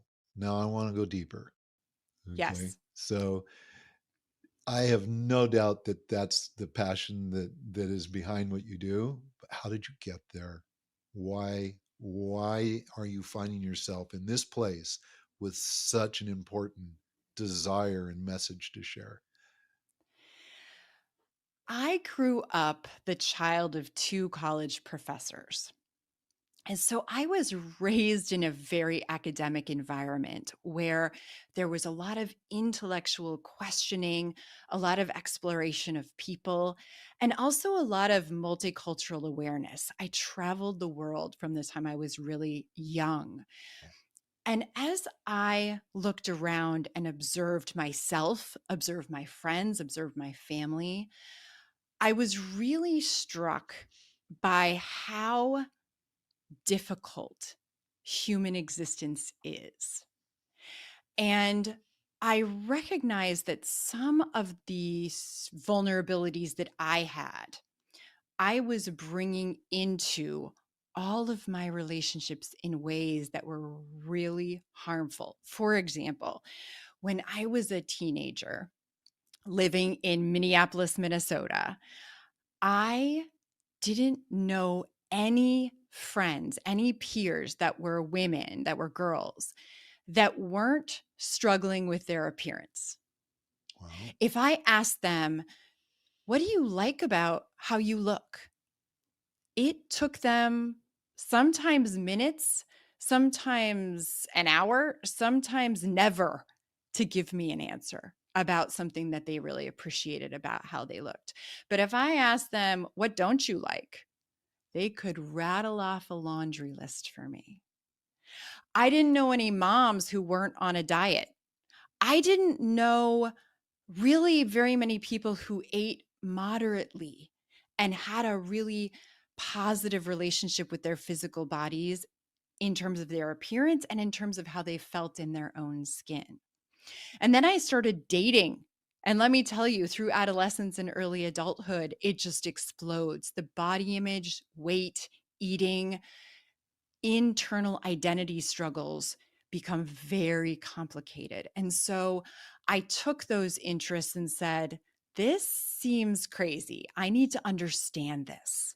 And I started studying, and I went to college as a psych major, researching body image and culture. So, how do messages of beauty and values of human experiences influence the way that we think about our bodies and feel in our own skin and eat? And so that really just took me down this very long road towards self honesty and self deception, towards internalizing cultural messages that we get, towards understanding how adverse experiences that we may have as young children teach us to believe things that are fundamentally false, that negatively influence our entire trajectory into adulthood. And to me, that is really the study of psychology. And it is the best of what psychology has to offer, because really it's meant to be applied. The goal is for me to be able to say, here's something we know about humans through research, through observations, through theory. Try to apply this to your own life, to use it in ways that help. So I'm guessing that in between the lines of that experience was your own personal introspection, right? That you were applying that to your own life. That Definitely. I'm Oh, projecting, so tell me if that's not true, but I've got to think that, like, when you ask the girls the questions, what do you like, what do you don't like, that usually people don't ask those questions unless we're also asking ourselves those same questions. of course, all questions that we ask are self-relevant. And actually, I encourage us to ask as many questions of ourselves as possible, because I believe that the most important relationship in your life is the one with yourself. And so the goal is to be as honest with yourself as possible at all times. So I remember I was very kind of tall and awkward and lanky. And I was thinking, gosh, I don't look like some of these people. I don't feel like some of these people. Um, how should I be?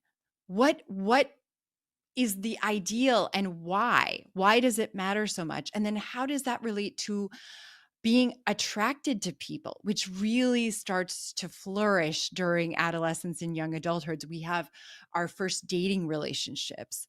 And the book that I just published is on breakups, which really can put us into a tailspin of heartache and internal self-questioning and pain. You think? Just a little? Yeah. Yes.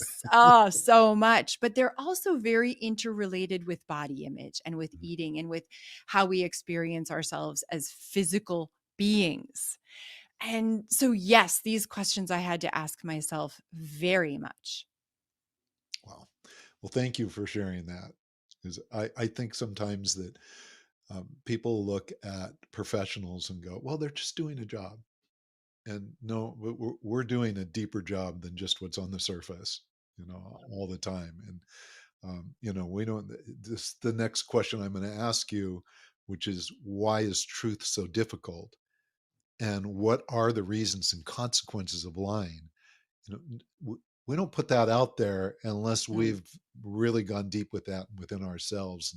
And so I'm so excited for the answer to that question, to hear what, where you are with that, because it's huge. It's huge.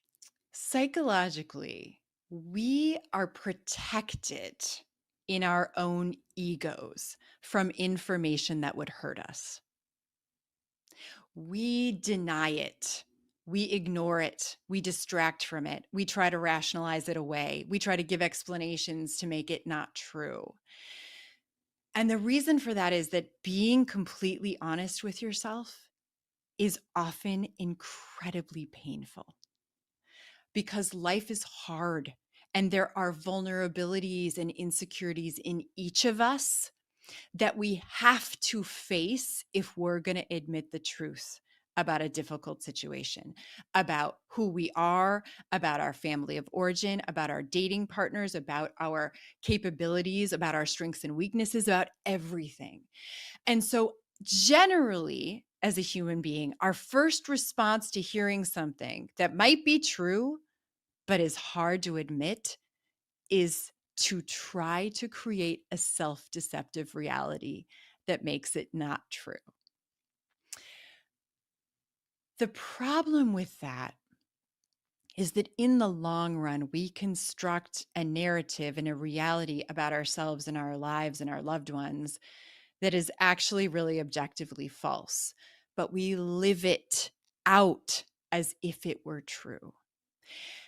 And in order to get honest with yourself about yourself takes a tremendous amount of self-esteem. It takes a tremendous a willingness and desire to see things that hurt with a deep inner knowledge that you are going to be okay, and you can use that information to thrust yourself forward. So it takes risk, to be honest. it takes a tremendous amount of vulnerability, self-awareness, and drive, deep-seated belief that knowing the truth is better than being deceived in the long run, even though in the short run, it might really hurt. So the truth can be painful, Yes, and we know that, and we create that pain ourselves. Yes. we And certainly can. and to overcome it, to really step into the truth, takes, one of the words you said was risk. Mm-hmm. I like to use courage personally, Mm-hmm. because I think that when I look at obstacles, I'm going, all right, how do I overcome that obstacle? Not just to eliminate it now, but so that next time it comes up, I can courageously go into it with excitement Mm. instead of fear, which I think is what drives a lot of us. I mean, the ego challenge there, egos being trauma generated most of the time, but trying to protect the ego, right, Mm-hmm. gives us this barrier that we want to put up so we don't have to be confronted with something that's painful, right? Mm-hmm. So how do we change that? What behavior, what mindset is going to create the opportunity to be courageously intimate, to dive in and be excited? Like if something is scaring the shit out of you, I hope I can say that. I guess I just did. If something is scaring you, that instead you go, that means I need to step into it. That's an invitation for my growth. That's an invitation for me to get unstuck. It's probably an indication that I've somehow put myself in a container, and a container is like a jail cell. And I don't think any of us want to be locked up in jail, but we do it, right? So, how do we get out of it, Courtney? What's your suggestion? Well, the first step is self-awareness. The first step is you have to pause long enough to become open to whatever your experience is so that you can try to understand it. So, let me give you an example because I know concrete examples are really helpful for many of us. And I use myself when it comes to self deception as an example often because I want to make very clear to everyone listening that I lie to myself just as much as everyone else. You're a And messy that, human too? Oh, shockingly. yay. So, in romantic relationships, you are probably at highest risk for deceiving yourself and for creating messy situations that you don't want to admit are true because we tend to bring our vulnerabilities and insecurities into our dating relationships in very unique ways, in part because oftentimes we're in love with our romantic partner and we're attached to them. And so we recreate a whole host of dynamics from our early childhood and from our current sort of way of being in the world. So I fell madly in love for the first time when I was in college. But I was very uncomfortable being close to men. And the reason that I was very uncomfortable being close to men is that I had learned from a very early age that romantic relationships are dangerous and that they would always leave me. So A little I bit of a challenging started, belief system to yes, step into a yes, romantic relationship with. right. Yeah, And those were sure. not lessons that my parents wanted to teach me. In fact, many of the lessons that we learn about ourselves from early childhood are not things that your parents wanted you to learn. They're things that you observed, right, and interpreted. So my boyfriend at the time came to my room. We were in college. He came to my dorm room and he very nonchalantly said to me, "Honey, I'm going out with my friends tonight. I'll see you later." Gave me a hug. And I burst into tears. Absolutely burst into tears. Felt overcome with anxiety, felt overcome with panic. And he looked at me and he said, "Court, what's wrong?" And I looked at him and I said, I don't really know, but I don't want you to go out with your friends. And I paused and looked at him, and he looked at me like I was insane and said, I don't know what your reaction is about right now, but if you continue to act like this, you're going to ruin our relationship, because there's nothing wrong with me going out with my friends, and there's nothing wrong between you and me right now. And he left. In that moment, the self-deceptive part of me wanted to say, well, if he loved me more, he wouldn't go out with them. Or if he goes out, he's going to cheat on me with some other person. Or I can't be alone. If we're really in a committed relationship, he should ask me to go with him. And the list goes on and on and on. It's in moments like that where you're at your most raw, when you're having an emotional reaction to something, that you have to pause, and instead of looking externally, you turn the mirror inward and you say, what does my reaction to this situation say about me? What am I bringing to this situation that actually has nothing to do with my significant other, that is causing me to have this profound emotional or physical or physiological reaction? And when you can become self-aware enough, even if it's for a second or 5 seconds or a minute, to sit with yourself and say, instead of doing anything, I am going to sit with myself. I'm going to get out a journal. I'm going to try to understand where this is coming from, what my thoughts are, what my emotions are in this moment.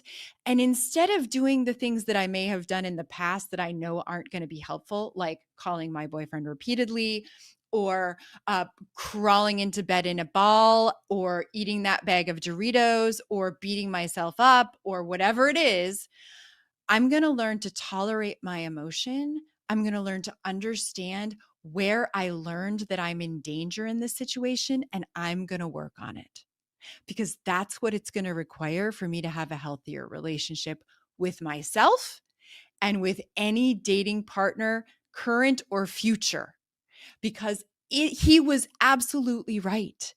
If I didn't unpack this and understand it and work on it and change my reactions, I was going to ruin my relationships with everybody I dated, because I was bringing baggage to them that had nothing to do with them.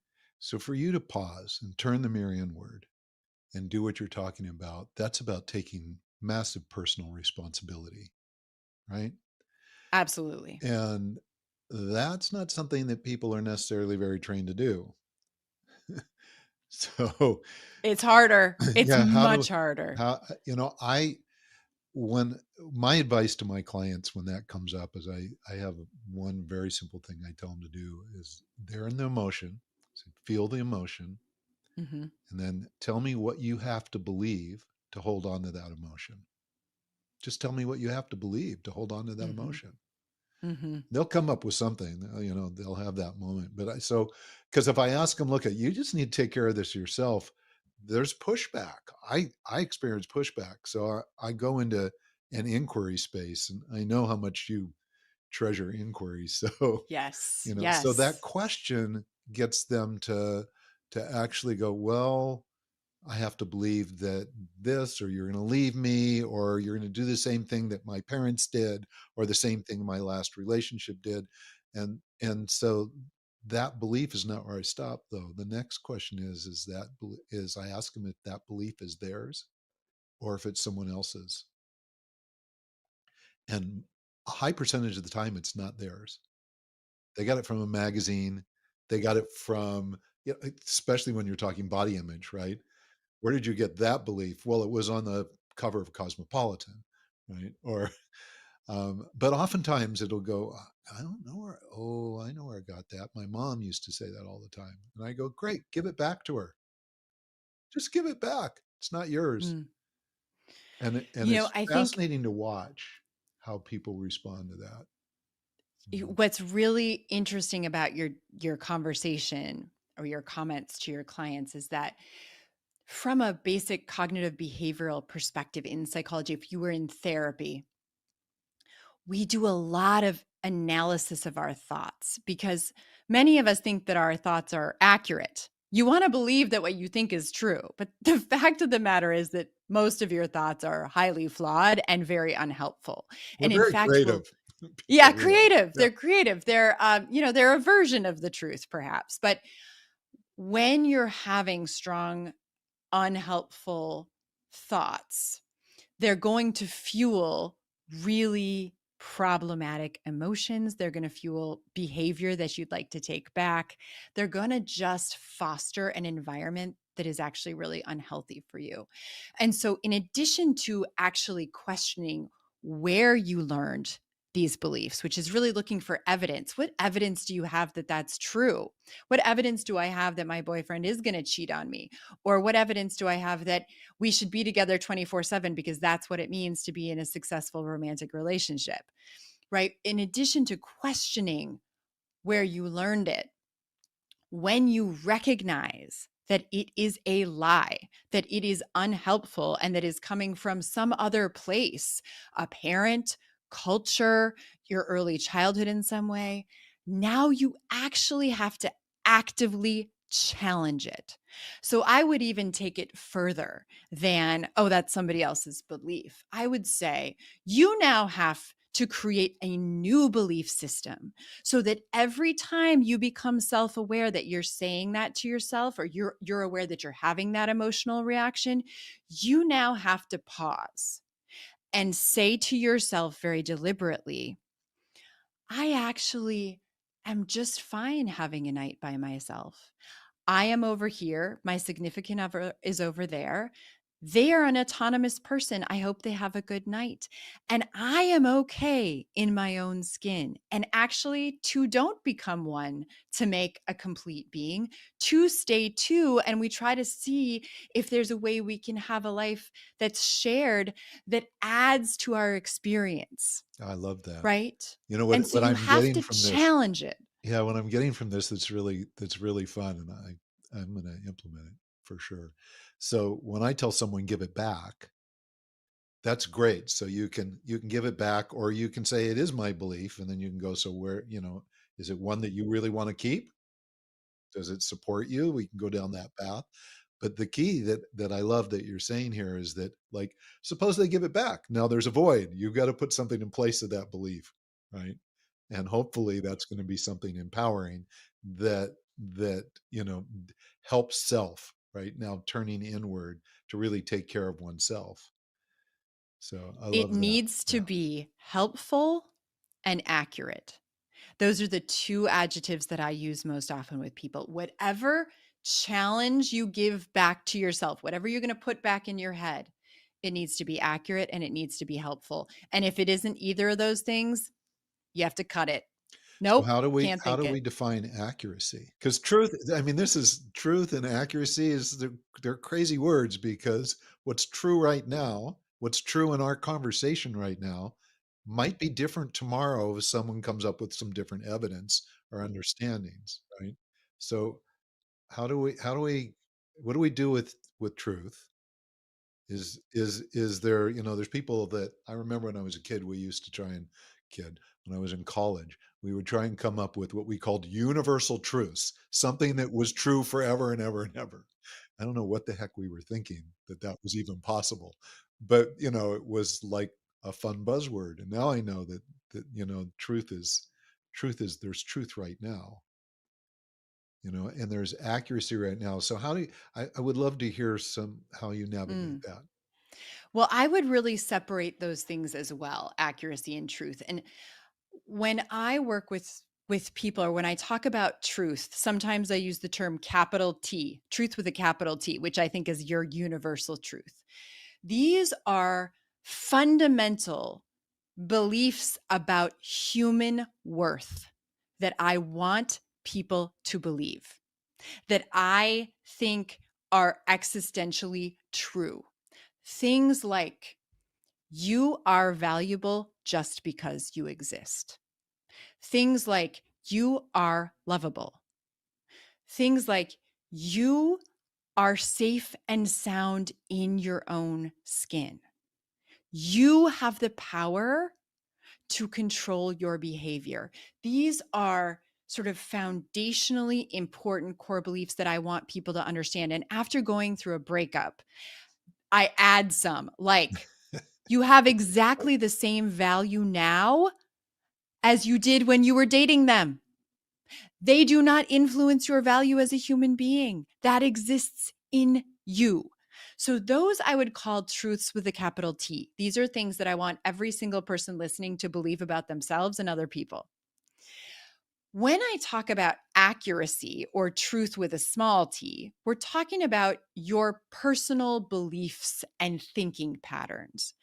And what I am usually getting at there is for people to be able to identify what their automatic thoughts are. So, what those thoughts are that are running through their head after or during a given situation that cause them to be irritated or upset,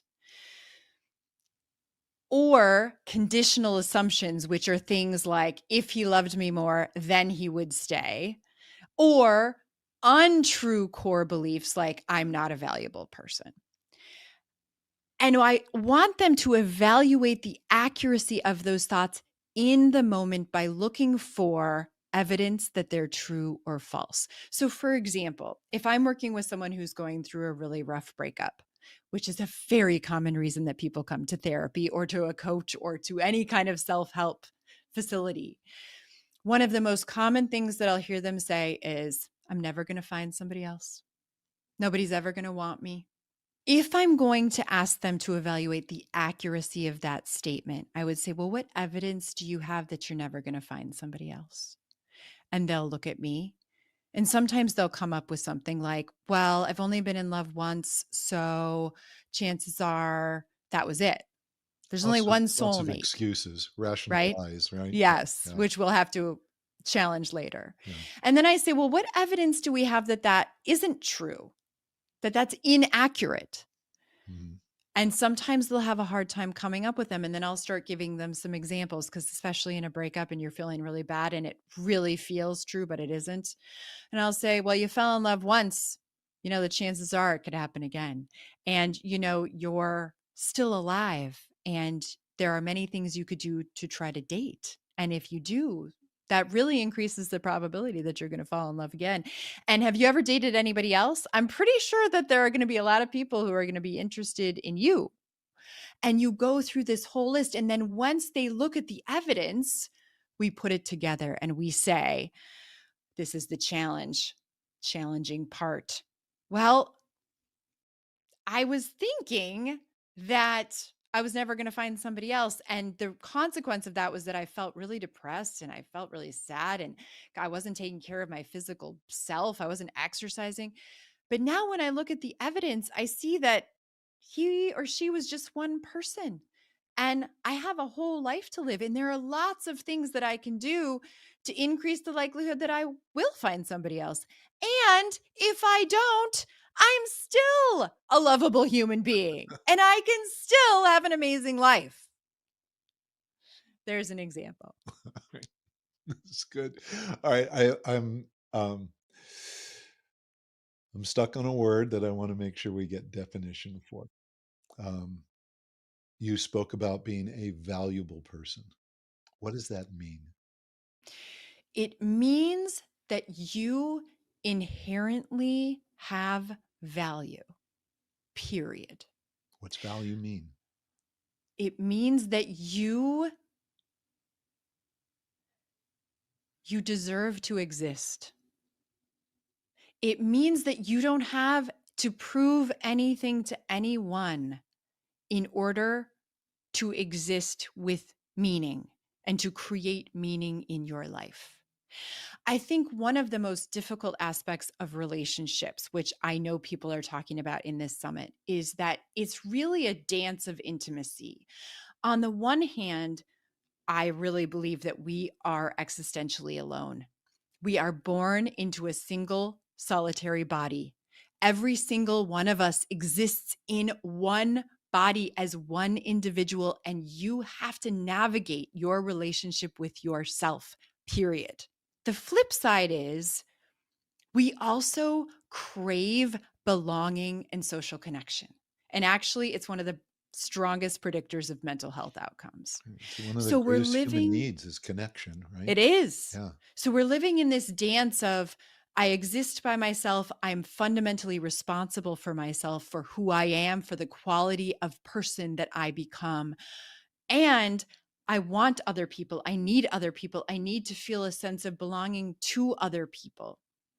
And so as we navigate that over life, one of the most important things that I can convey to anyone listening is, as you dance, you are not proving your worth. Your worth is inside of you. And what other people think of you is actually not a reflection of your core value. It is a reflection of how they see you. And the more we can develop a solid sense of self and self-esteem and core belief that we deserve to exist in this life and that we deserve to be treated respectfully and to experience a meaningful existence for ourselves that we are responsible for creating, the more you're going to be able to tolerate the truth with a capital T and see the self-deceptive tendencies in your thinking. That's a head full.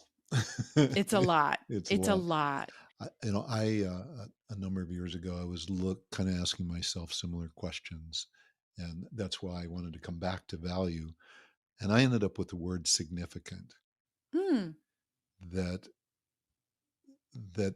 and when I tried it on, and I used that with people, and I just said it wasn't like when I used value, they got themselves in this comparison thing, like we put value on the price of groceries, on the price of something we buy. There was all this going on, so the word was kind of schmingled with other experiences, and so I went, it's got to be something deeper. And you're right, this piece between our need to connect and our individuality, right? That's a workout. And so when I said, I would say, the most important thing is that you know that you're significant, that who you are is significant to yourself and significant to others. You might not know what the relationship is yet in that connection. And you might not even be aware of the relationship that you have with yourself in that connection. But if you can own that, if you can realize that that is you exist, you breathe because you are significant, you make a difference on this planet. That got me to the value place quicker. And I'm curious how that lands for you. Yeah, I like that a lot. Significance, importance. I am wary sometimes of those terms because they have a more relational tone to them to me. So importance to whom or significance to whom. Whereas value to me is it just is. It exists. You have value. You have value by virtue of being you. Whatever language resonates with you or with the client that you work with, I would say go with it. The important part for me is that there really is an inverse relationship between self-deception and self-esteem. What I mean by that is the more self-esteem you have, the more secure you feel in your own skin, the more you know you are okay. You can handle whatever life throws at you. The more you can tolerate difficult realities because they don't cut you as deeply. They don't affect you so much. So for example, let's say I get in an argument with my husband and he says, yeah, you're being so selfish. If I have a low self-esteem in that moment, my first reaction is going to be defensive. I might project. I might say, no, you're selfish. I might say, no, I'm not. I might say, you're such a jerk, and give him back a label of something really mean. It will be a version of deflection. When I am solidly core in my own skin, and he says, you're selfish, I can pause for a moment and think to myself, am I selfish? Maybe this is an example of me being selfish. You know what? You're right. I am being selfish right now. Gosh, now I get to think, do I like that? Do I not like that? Do I think I handled it well? Do I Maybe I want to want to do be it selfish. differently next time? Yeah. That is because of self-esteem and value. That is because you know that even if the truth is you are doing something that's mean or negative or insecurity based, that your value is still there. So you can handle a little hit to your self-esteem because you say, gosh, I really kind of can be a jerk sometimes. I don't like that about myself.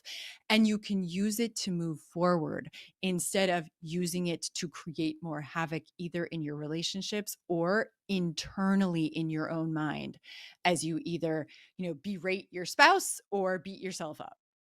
So it's a muscle to build, right? It's and always, there always. are definitely some disciplines that are important to go with that, to support that. It takes practice to be honest with yourself. It takes awareness. It takes a deeper assessment of where your tendencies come from, what you learned to be true, whether you agree with whether it's true, and when you don't, to challenge it. It is a journey of absorbing information and using that knowledge to make choices every day, to change your behavior, to change your thinking patterns, to change your reactions so that you are growing and evolving in healthy ways that feel good to you, and cutting off patterns that are historically causing more chaos. How do you feel? Or what's your stand on kind of that statement, well, what they don't know is not going to hurt them? you know what I don't need to share that piece of information. He or she doesn't need to know that I was in jail for 5 years 20 years ago.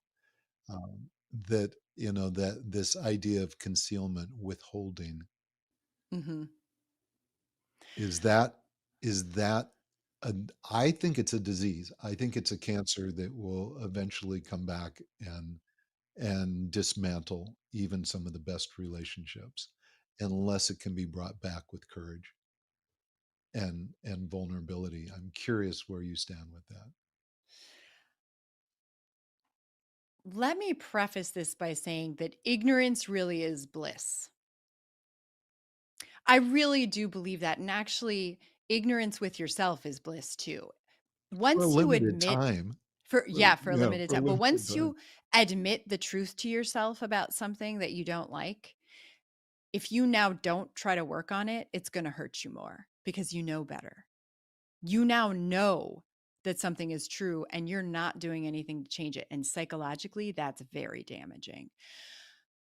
When it comes to sharing with other people, especially romantic partners, something about yourself, I think that it really depends on the quality of your relationship with them and your motivation for sharing. So I will argue that your goal as a human is to be honest with yourself 100% of the time. You want to know who you are and what you've done and what your family looks like and who influences you as starkly as humanly possible, because that is your greatest mechanism for making good choices for yourself. Absolutely. When it comes to your relationships, it gets a little bit more murky because it really depends. It really depends. But I would say that if you want to have a vulnerable, attached, close romantic relationship, the goal is for you each to be able to share and see the most naked version of each other and still choose to stay. So if you have this deep, dark secret, and the reason that you're not sharing it with your partner is you think they're going to judge you or leave you or hurt you, that is not a good reason for not sharing. No, and it's a good indication that the judgment is of yourself, right? That you don't like that. You haven't resolved it. You haven't been able to transition away from it. You haven't even given yourself permission to be different than what you were perhaps when you did something that you don't want to talk about, right? Yes. If you can share and the other person can see you and accept you and work through it with you, that is a gift. Massive gift. And I think that is actually the best of what our relationships have to offer is when you see yourself and you see your partner and you see all their warts and you see all their wonderful qualities and you say, I still choose you and I still choose to be in your life. And that doesn't mean I like everything about you. And it doesn't mean I like a lot of the things you've done in your past, even, but I see it and I acknowledge it and I accept it and I'm still here. That is probably the greatest gift of long-term romantic relationships when they're sustained over time. I agree. I have a friend who he had gone through now he's married again, but he had gone through a divorce, had many kids, and his present wife also had gone through divorce, a lot of kids, so they're a big family, and gone through a lot of different challenges, things that he had held inside for a while, and then he met this woman, and he realized that he didn't want to bear all of these things that he is like could look back on and go, well, you could sure have done a lot better there, or I don't want to reveal that. And he literally said to her, I want to tell you everything.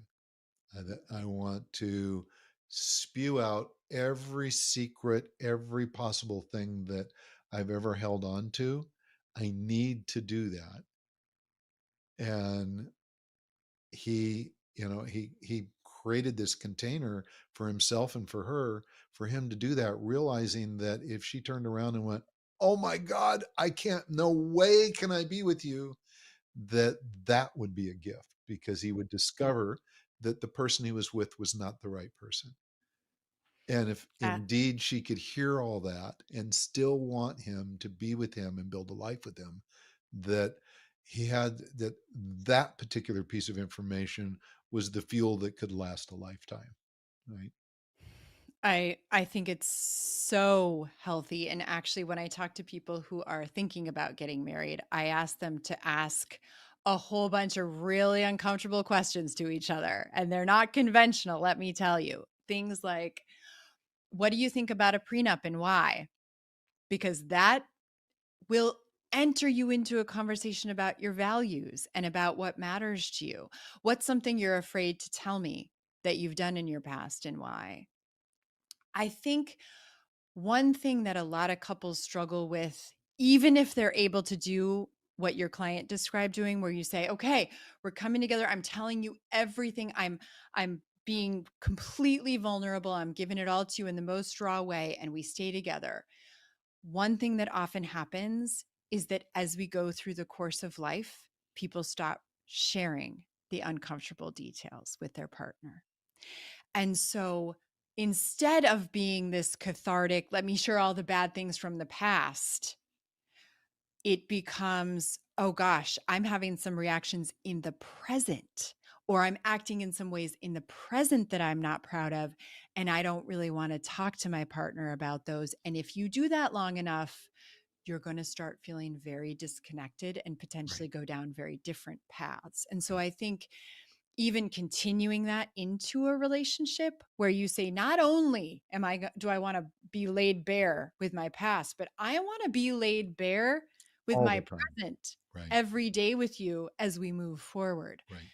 That is incredibly difficult. And I think and the this ideal. couple have done that, and That's they've hit, amazing. and at the same time they know they're human. There's periods of times where they don't want to talk about it, and they know that, this is the foundation they created was accuracy and truth, right? Reveal. And so they just come back to, this is our foundation, this is part of our relationship. We, as soon as we're willing to not do that, to not connect, then we're beginning to usher ourselves out of the relationship. Why is it so difficult to get over some relationships? And how do we get to a healthy place or our relationships where we're really relationship ready again? Are there some steps? Can you take us even through, and maybe even there's an exercise you can take us through? Let me start with the beginning. It's so hard to get over certain exes because when you fall in love, your brain and your body are evolutionarily programmed to become fixated, focused, addicted to your mate. It makes you feel euphoric. And the reason for that is that our bodies want us to touch and to procreate and survive long enough that our species and our family lineage will continue. If you fall in love and then break up, in many ways, it can feel like an addictive loss, like you're going through withdrawal. You're thinking about them. You're reliving old memories and old experiences. You're searching for them online. You're looking for information about who they're dating or where they are or if they're pining over you. The whole gamut of your life that once focused on one person is now cut off from that person. And it can feel like a very painful, jarring, heartbreaking, life altering shift. Mm-hmm. Yeah, that metaphor about you left a hole in my heart is really, it's really accurate, and that hole is that piece, that connection that you created, that definition of a relationship that's now Yeah. gone, right? You Yes. have to fill that back up. But Yes. So my book actually has a ton of exercises in it for people to start practicing from the beginning of that, where you're just broken up, to you have broken up and now you're ready to start dating again. What's next? How can you prepare yourself for a positive dating experience? okay, so can I just jump in and say, if Yep. you've got a ton of exercises, give us Yep. your favorite. Take me through it, or take us Well, the through it. first thing you need to do is cut off contact with your ex. Cut off contact. That cut off contact. That includes not searching for them, not wearing their old t-shirt, not using their toothbrush, throwing out their clothes, getting rid of whatever it is that you're holding on to that keeps you stuck in a relationship that is now over.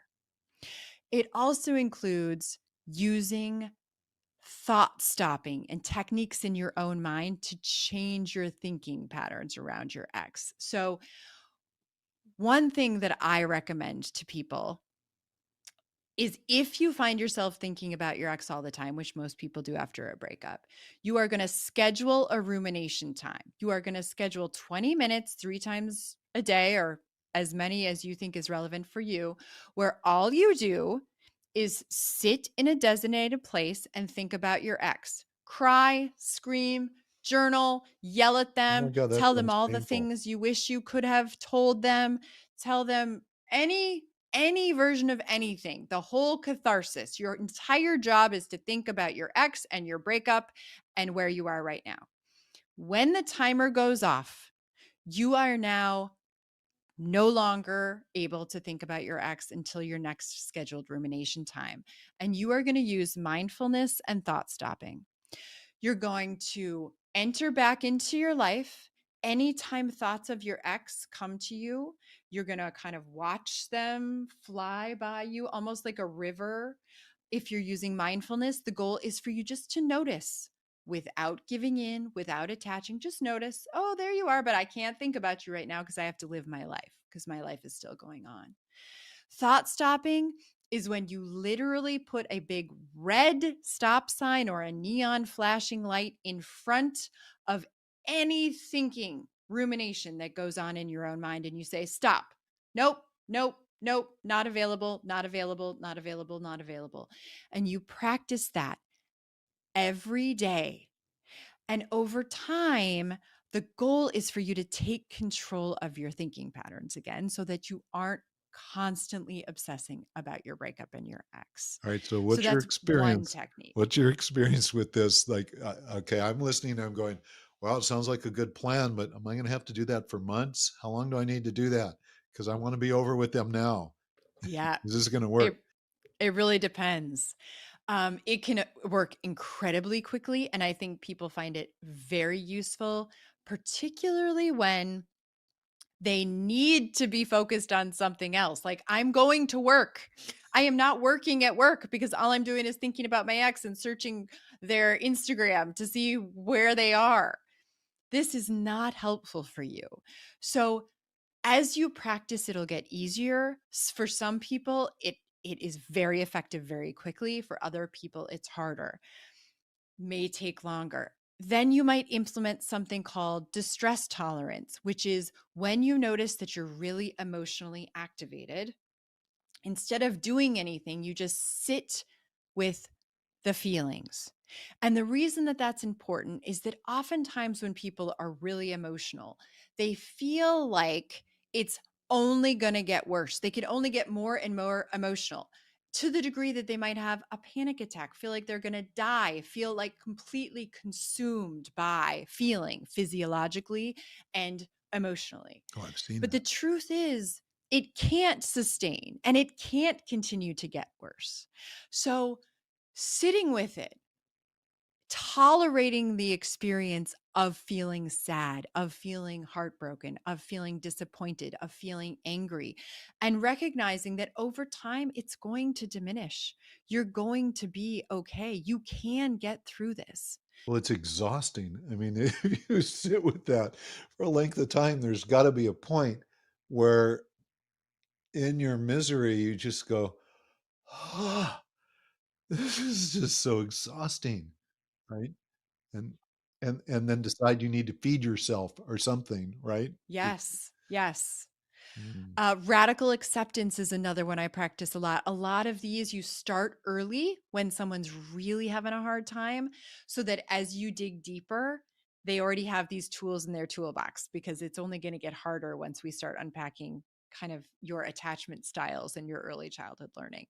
But when you think about radical acceptance, this is my version of getting you to see the accurate truth about your relationship status. So oftentimes people get stuck in mantras where they say, well, I can fix it. They're going to change. We can get back together. I can make this work. It's the bargaining phase of grief. It's a very churning, upsetting way of being. And what I want people to practice saying is, right now, we are broken up. I am going to live my life based on that reality. Today, I am single. That is what it is, period.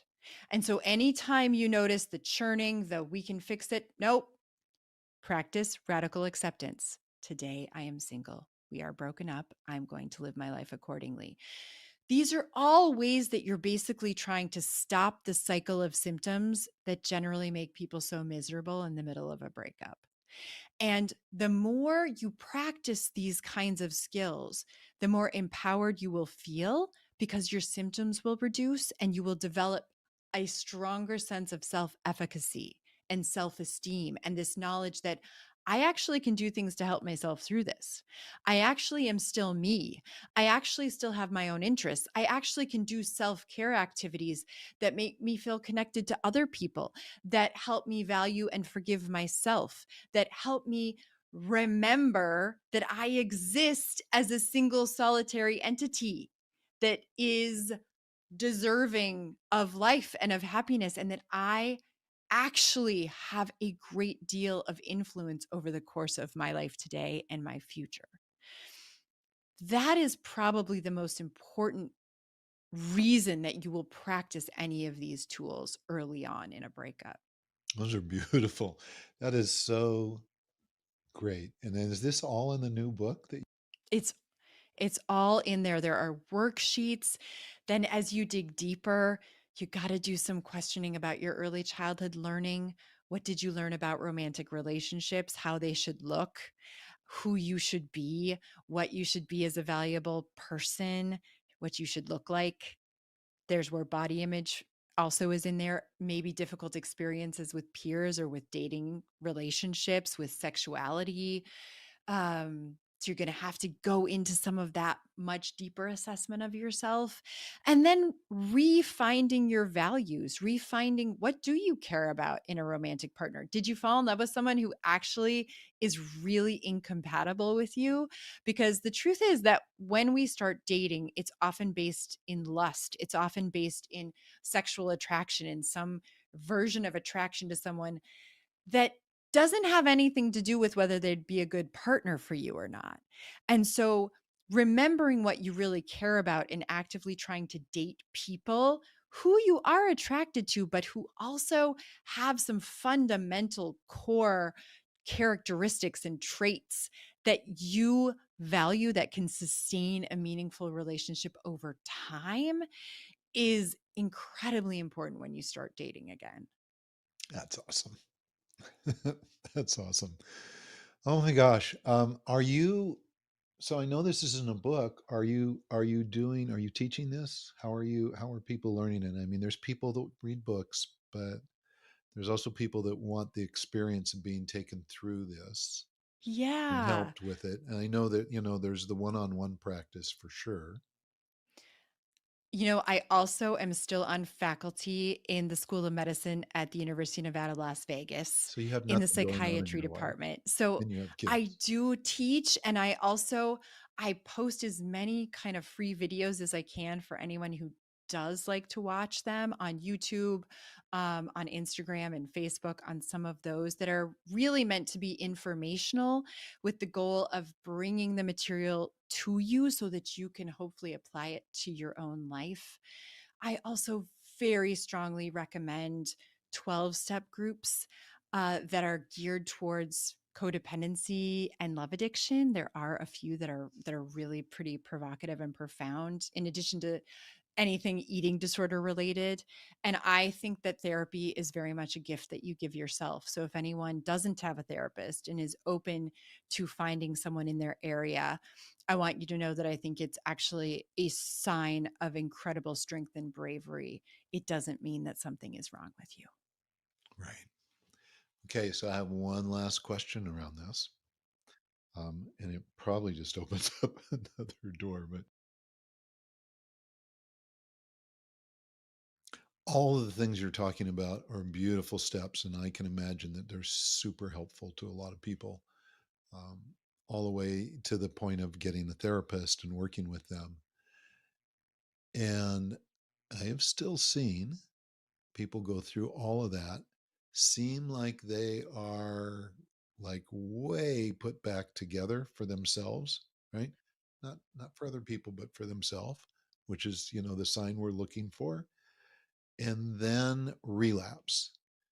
And the only thing I can think of, and I just the last couple of years working with a number of different people, I've seen this to become more true than ever, is that relapse is usually generated by some childhood trauma that's sitting in their body, that is somatic, that we can't get to cognitively as easily, if at all, but it's sitting in their body, and it comes back up and it sabotages them. What's How do you approach that? Some people will struggle with romantic relationships and with romantic breakups more than others. And oftentimes, if you see patterns in yourself that are sort of chronically dysfunctional in relationships, it is indicative of some early childhood learnings that were very damaging. And so I do think that that's accurate. I also think that if you notice patterns in yourself, like you don't feel safe dating, You've never attached to a romantic partner. You always want to be in control. Those are signs that a deeper dive into your general attachment style, into how comfortable you feel with other people, how much you trust other people, is really going to be warranted in order to have a securely attached adult relationship. So I would say, for anyone who thinks to themselves, I always date losers, or I am chronically disappointed, or I am always in relationships that fail, people take advantage of me. If you have patterns like that, there is something more that you can learn about yourself and how you approach romantic relationships. And someone who is a mental health professional would be really well positioned to help you explore that further. And I relate to it. I also want to say, I grew up in a very dysfunctional early childhood environment, and I brought with me a whole host of insecurities that I didn't understand, as I alluded to earlier. And so part of my journey of understanding myself and having successful romantic relationships really was figuring out, who am I and what am I bringing to my romantic relationships that is inherently damaging to them that only I can fix? And that is actually kind of sad, but also incredibly empowering and freeing, Yeah, because not sad at it all. I think means, it's worthy of celebration that right, once you get that you clarity around it. actually have a lot of power. You actually have a lot of power, and it's all going to come from looking in the mirror. This is a journey of personal development. This is a journey of understanding yourself. Think of your romantic relationships as big experiments. They are massive life experiments that will teach you something about yourself. I was just gonna. And I'm glad you said that, because I was gonna. I wanted to go you by saying, does the journey ever stop? no, never, never.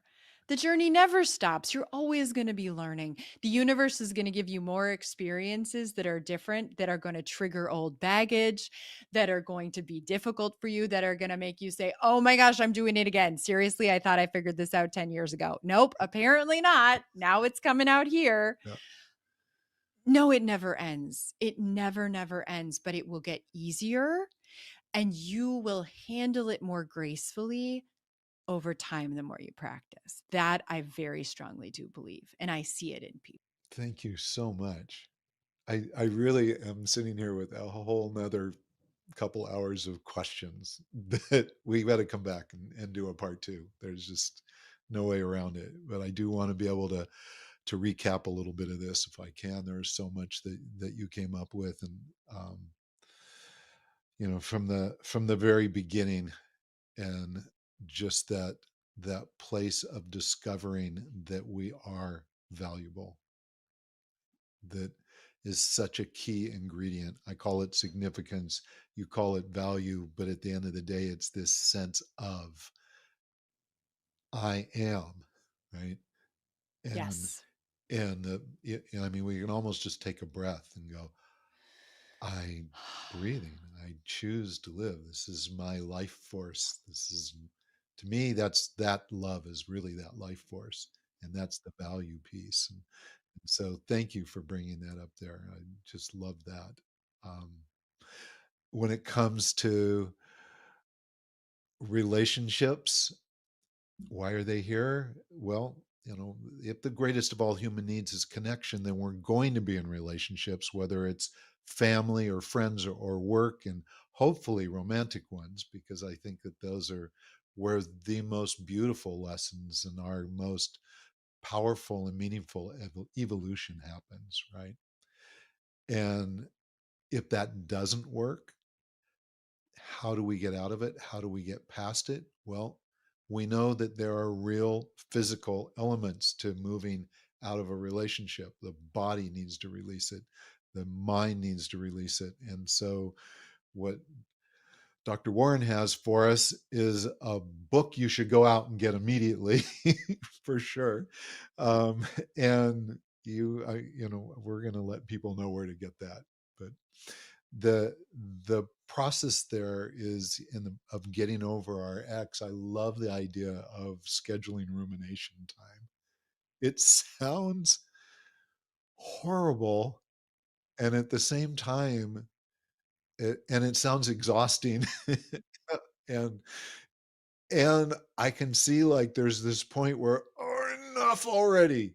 Right. And I love that you said, well, you can do it once a day or 3 times a day or however many times a day you need to do it until you just don't need to anymore. Right. And there's mindfulness as a process of helping you through it.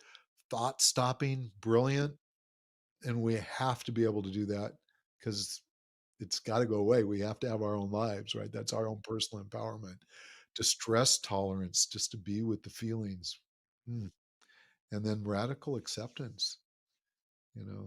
I love the statement, that, what did you say? Bargaining state of grief. Yeah, Oof. bargaining state of grief. Oof. Yeah. And then there's just, it comes down to self-acceptance, which again comes all the way around to truth, right? That once we're in that place of really complete self-acceptance, understanding we are messy, we're going to make mistakes, we're constantly learning, but accepting even that, the great and the things that need to be worked on.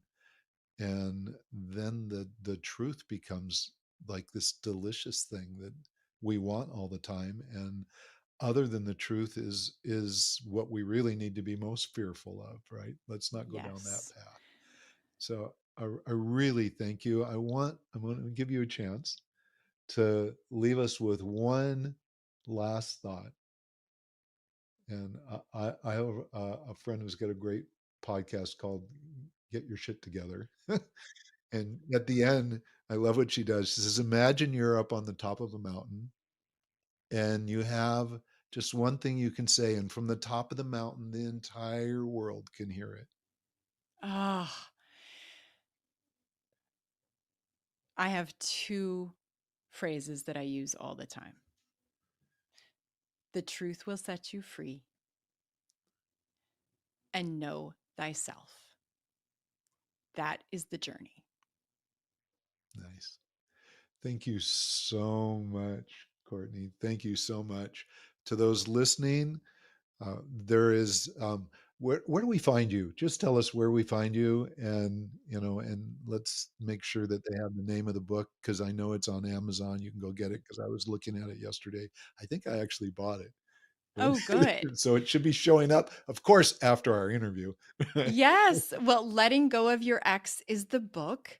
And my website is drcortney.com. That's drcortney.com. You can also just look me up on Google or whatever search engine, and on YouTube, on any of them, you'll probably see a number of links to podcasts and to talks and to lectures. Some of them will be more research based. Some of them will be aimed more at a public who is looking for sort of more personal guidance or information, but it's all meant to be information that I hope you find helpful. Thank you so much. And folks, remember to go to the Relationship Fitness Summit Facebook page, share your thoughts, questions, and connect with the community there. And we're checking in. We're looking. If you have questions, you will get responses. So thank you all for joining us. I hope you got massive value out of this. I know I did. And Cortney, thank you so much. Thank you, Larry. And thank you to all the listeners. I wish you all the best on your continued journey of life. We're all there with you.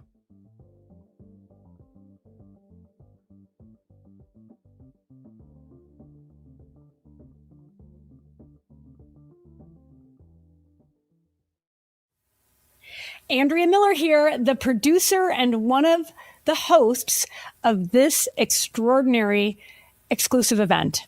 I wanted to take a quick pause before our next session begins and just see if you're feeling a little electric right now, that I want to hold on to this feeling, that I never want to forget what I just heard feeling. Listen to it. That's important information. And here's the thing about this event. Each session is available to you for 24 hours for free. Then it rotates out to make room for the next day's incredible lineup. That's how we keep this experience free and accessible. So many people who would normally never get to hear from so many of the world's foremost thought leaders in one place, offering such practical, actionable, inspiring insights. But the session you just watched, the one that cracked something open for you, the one you want to share with your sister or your best friend or somebody else you love, or maybe even come back to later when you need it again, that session disappears unless you do something about it right now. This is the exact reason why we made the VIP All Access Pass. And at this moment, it's at the lowest price it's going to be. The price goes up as the event concludes. With the VIP access, you get lifetime access to every single session in this extraordinary summit, all 40 plus of them, plus complete transcripts, more than 45 hours of audio, and 4 exclusive bonuses handpicked from our expert master teachers. So you can listen on a walk, read in the bath, go back to that exact moment that landed for you anytime for the rest of your life. And on the next page, you'll have the option to add the Love and Empowerment Breakthrough Handbook, our beautifully designed journal and workbook, your practical companion to this summit, which features 40 plus exercises tied to each of these sessions. It will take you from watching the session to actually doing the inner work, plus offers guidance on practical exercises to do in your life to make lasting change. The VIP link is right below this video. Scroll down, take just a few seconds, and lock it in before today closes. If you improve even just one relationship, whether it's with your partner, your child, your boss, your friend, or yourself, with this material, you'll have made an invaluable investment in your life. And by not doing it, the cost of inaction is one too many of us has paid too many times. So I hope you say yes to better relationships, yes to more love, and yes to greater empowerment in your life. I look forward to seeing you inside.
welcome to another amazing session of the Relationship Fitness Summit. I am your host. My name is Andrea Miller, and we have an amazing session teed up. But before I introduce my guest, I want to just remind you, jump over to the Facebook page, the Relationship Fitness Summit Facebook page, because I guarantee you for this session, there's going to be so much sharing. You guys are going to want to ask each other questions and share what works and resources and so forth. And let's face it, we're really trying to build an amazing relationship fitness community, and we want you to be part of it.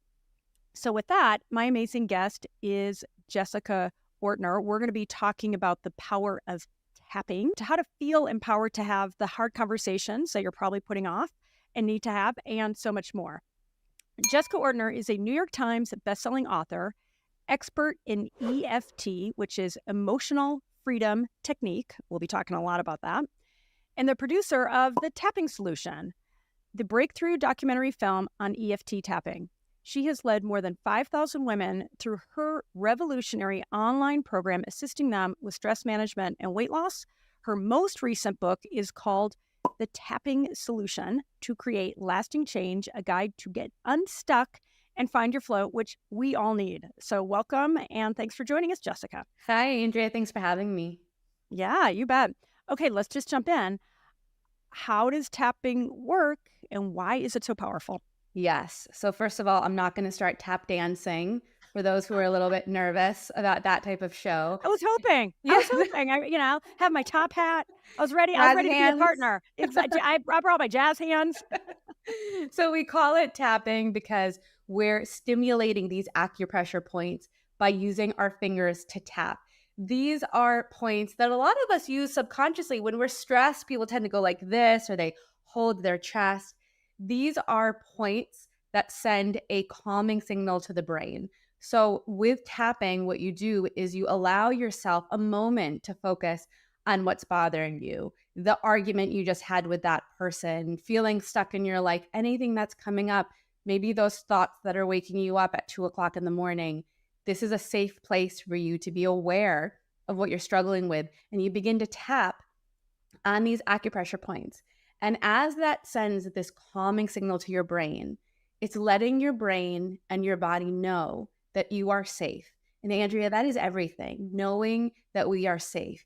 Even when we're confused, even when we don't have the answers, even when we're struggling, if we can feel safe and calm in our body, then we're able to look at things differently. We're able to problem solve. We're able to be creative and resourceful. But many of us are feeling so anxious, so tight, so nervous, and spinning our wheels. And in that same frantic energy, we're trying to problem solve. And that's usually when we say the thing that we don't mean, or we feel frozen, so we don't take that action that we wish we would take. Yeah, amen. I mean, when I think about how overreactive so many people are, and I always say in all my sessions, you all are hearing it, it's like, this is the keeping it real host, right? I'll always kind of throw myself under the bus just in the spirit of keeping it real. When I overreact, whether it's with one of my teen or tween sons, my husband, anybody's like, oh, why did I, like, you always regret it. Yeah. Right. And so when you say, hey, this is about giving yourself safety, because I agree, so many of us are overwhelmed. In fact, the Surgeon General recently issued that advisory, particularly for parents. It's even more overwhelming. So to have that free technique that you can just instantly use to ground yourself, that's a game changer. And so my next question, and I think I know the answer, but I'm going to ask it anyway because I want to hear it in your words. Why do you call it the emotional freedom technique? Well, so tapping first started with a man, Dr. Roger Callahan, who was a therapist who was also studying kinesiology. And there's a longer story about how he took his information as a therapist and kinesiology and combined them. But there's meridian points all over your body. So depending on what you're struggling with, you're tapping on a different point. Amazing, but hard to remember, especially when you're panicked or angry and need an outlet. Then a man called Gary Craig, who studied under Dr. Roger Callahan, decided to use these 9 main points, and he called it emotional freedom techniques. So the wonderful thing about learning EFT is that once you know these 9 points, you can use them for anything. You're anxious. about a hard conversation you have to have. You're about to do some public speaking. You're, struggling sleeping. You can use these same 9 points. And by the end of our time together, everybody who's watching is going to have an experience and who's going to know exactly how to do this. Let me just tell you, Andrea, the very first time I learned tapping, I had this breakthrough moment. My brother led me through it. And I forgot about it, because this is what happens sometimes. We have a breakthrough moment and we just go back to our regular lives and we forget that thing that really helped. And about 6 months later, I was going through a breakup. And I just remember being in my bed and I couldn't sleep. And I just felt like my heart was ripped out of my chest. And I didn't remember exactly the tapping points. I remembered I definitely skipped a few, but I remember the basic thing, and I just started tapping, and it was like this weight off my chest released. I felt a physical shift and I was able to fall asleep. And that's when I realized, wow, this is a very forgiving process. It's a very easy process. And we need those tools to go to when we feel like we're not figuring it out on our own. We all know that we don't feel anxiety just in our heads. We feel it in our body. We need something that uses the body. Yeah, if there's been one theme of this summit that I've been so heartened by, I haven't hosted all of them, but I've hosted quite a few and I've watched a bunch of them. And I am so mindful of what feels like in today's healing environment, really, if you will, hacking your nervous system. Yes. Some people don't like the word hack. Calming your nervous system, empowering your nervous system, right? So when I think about for dozens, decades, and nothing, no shade on psychotherapy. It has its value and it has its place, but it really feels like there's been a shift to complement psychotherapy and, if you will, more of those traditional talk-based therapies with the somatic, right? Between deep meditations, breathing exercises, tapping, others too. But here's what I experienced. I'd heard, I'll, just be candid. I'd heard about tapping for a long time. And it was one of these things I was telling my friend the other day where it's like, oh my gosh, I wasn't familiar with just how powerful it was. And it made me go, what else don't I know? Right. You know what I mean? Like when you discover something, you feel like you're discovering it for the first time. And you're like, why didn't anybody tell me this? Right. And so, I appreciate that it's been around a while, and you and your brothers and your organization have done a really brilliant job of bringing it to the mainstream through your books, through the tapping solution organization. And then, you've got about 1 million YouTube videos. Yeah. Yeah. And let me just add, when I learned about tapping, there wasn't the science and research there was today. There were hundreds of case studies. There were people online talking about it, not only in the US, but in England, in Australia, all over the world. But in the last, I would say 5 to 8 years, there has been an explosion when it comes to the research, because the thing is, research needs funding and things need to build to get to that critical point where people are saying, we really need to look into this. And the research is unbelievable. There's been over 300 peer-reviewed studies around tapping. The most significant one, which was a replica study, so they did the study twice just to make sure this was accurate, showed that tapping lowers cortisol level. They compared hang on, because cortisol, it may be Yeah. everybody's heard of it, but why is that a good thing? And what's the important thing about We lowering all cortisol? need some cortisol to help us wake up and move through the day. The problem is we have an overproduction of cortisol when And we're cortisol feeling is kind of known as a stress hormone. Yes. So it's known as the stress hormone, and it can really impact your health. It impacts your ability to lose weight. It impacts your metabolism. It impacts your immune system. And we all know this. We've all had moments where we've been so stressed, and then what happens? We get sick. We feel so beat and we suddenly get sick. That's why, sometimes people look at tapping and they're like, I don't get it. You're using it for relationships, but you're also using it for back pain. Well, I don't get how you can use this one thing for these two different areas. Tapping lowers cortisol levels and helps you release stress. When you lower cortisol levels and you begin to release stress, your body begins to respond. Oftentimes we get those headaches because we're feeling stressed. That back pain becomes aggravated because of the emotional burdens that we're carrying. The same way that relationships can get strained when we've been so nervous to have those difficult and needed conversations. And so that's why we can take this one technique and use it for so many things, because all we're really doing is lowering our stress, lowering our cortisol, calming our nervous system, and coming back to our power so we can do the things that we know, so we can do the things that we've learned in this incredible summit. We've all been in a moment in our lives where we think, why didn't I know better? Why didn't I do better? Usually it's because of stress. Well, and yeah, and just to add to that, it's like that limbic brain takes over, right? That's the sympathetic nervous system. That fight or flight, we get hijacked, and even the best of us, most intention, people that meditate every day, do their tapping every day, it can still happen. And so when I think about how amazing it is to have this thing that you can just deploy instantly, right? That feels really compelling to me. And you also talk about how it leads to lasting change. So can you talk about how, so I get in the moment how it's like you go from your sympathetic fight or flight, your lizard brain is taken over because you're angry, you're afraid, you're overreacting, you're worked up, whatever that reason is, and how that adds, adrenaline and cortisol and all those stress hormones. How does it lead to lasting change? Yeah, it's a great question. So let me share the pattern we tend to have when we want to make a change. And in this example, I'm going to use weight loss, but you can replace this with making more money, with finding a partner. Oftentimes, we decide to change because we're triggered by something. So suddenly you have that high school reunion, or you have that wedding, or you see a photo of yourself, someone tags you, and you think, oof, I really need to get my health I need to get in better shape. I don't want to live like this. Something happens. And so what we tend to do is we try to criticize ourselves, or we see our, credit card statement or our debt, and we just think, oh, I can't believe it. You're worthless. Why did you do this? You should know better.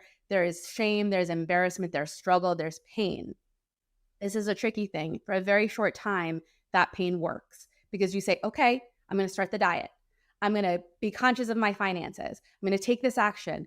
And we do. We take an action, and for a few weeks, it works. And what happens is, because it's based in pain and stress and pressure, we begin to sabotage our success, because self-sabotage is simply misguided self-love. I'm going to say that again. Self-sabotage is misguided self-love. We have been pushing ourselves and pressuring ourselves that suddenly we're like, I can't take this anymore. I want to splurge on that bag. I can't take this anymore. I'm going to eat late at night. I need a way to relax because I have this stress and this pressure. And then what happens? We go back and we do the same cycle. We go, okay, this is the time things are going to change. I'm going to do it this time. And then we run the whole thing over again because we're just doing pressure to sabotage, pressure to sabotage. To create lasting change, we need to find pleasure in the change. If it's not pleasurable, it's not sustainable. Oh, I love that. Yes. Talk to me, Jessica. Pleasurable, it's not sustainable. So there's only a certain amount of time that we can be restricting ourselves or pressuring ourselves or pushing ourselves. But when we begin to tap and release the stress and release those negative voices and come back to our power, it's easy to take care of something that you value, and we have to value ourselves. We all know that person with that nice car. What are they doing? They're always cleaning it. I don't think it's really fun to clean, but when you have something that you really value, you really take care of it. And so often people say, I will value myself when I'm in that relationship. I will value myself when I lose the weight. I will value myself when I'm making more money. And because we're not finding our value where we are, we're constantly running this pattern of panic and pushing and stressing. Well, and conditional, right? It's like rather than, and I, having gone through your book and a bunch of the exercises, I just love the simplicity and clarity of the messaging that you put in. I mean, it really is about love and acceptance. And I love how you even say, hey, this can feel uncomfortable, right? To say that I love and I accept myself. To love and accept. It's actually a terrifying concept. I mean, part of tapping is accepting how you feel while you tap. The first time, Andrea, that I had to say, even though I'm struggling, I accept myself, or I love and accept. It's like it was stuck in here. It's like I could not say those words because I spent my whole life believing if I just pushed myself hard enough, then things If would you're change. just a little more, Just right? a little more. I can And totally relate. if I just love and accept myself, I would just fall apart because I can't be trusted. I don't trust myself. If I love and accept myself, things are gonna go, to HE double hockey sticks. Like I can't do this. And it's the opposite. When we love and we accept where we are, we reclaim our power and we allow ourselves to navigate through life with more grace and more ease. So that's why I say, like, if it's not pleasurable, it's not sustainable. And what I think we need to move, this is what we have to move towards, is movement with ease. If suddenly taking action, making that phone call feels hard, how can we use tapping to make it easier? Because if we can make it easier and we release the resistance that's blocking us, we're going to start going down that path and staying on it. So let's do that. Well, I was just going to add one quick comment, and then let's do an exercise. I have a bunch more questions, but I think people are like, "What? Just do it. Just do it. Yes, We're talking totally, about the theory. We get it. We need now. We need to do it." Just listening to you speak, and as somebody who has been so hard on herself, I've talked a lot about it in my writing and podcast and in the summit about just never feeling enough, and that feeling of feeling unworthy and feeling unimportant. How devastating that's been on me. And I think about how that ends up seeping into my relationship with my kids. And so what I love about what you're saying is only we can really give ourselves love and acceptance, right? Like my husband can say all day long how much he loves me, but unless I'm willing to say those things to myself and internalize it, and I can feel the shift even in speaking with you, what a different frame of reference that is for me as a mom. I'm a very loving mom. I always say I have the greatest kids in the world, but I know unconsciously, because I have struggled with my own sense of self-worth, that I have very unconsciously caused them to doubt their self-worth at times. Like, you should be doing more. And I'm like, what am I saying? So to replace that negative self-talk, again, in your embodied brain, so it's in your nervous system. I mean, listen, if people watching just cut it off here, and then got to do the exercise. Got to do the tapping first. Yeah. But I say that just because when I think about just that regular practice of replacing those messages that are so unconscious for so many of us, so deeply entrenched, of self-criticism. I mean, how can you be compassionate to yourself when you're constantly criticizing yourself, when your baseline is I'm not worthy, and I'll only be worthy when I lose 10 pounds or get the big job or reach a threshold. And then let's face it, so many of us change the goalposts on ourselves, don't we? All the time. Yes. Right?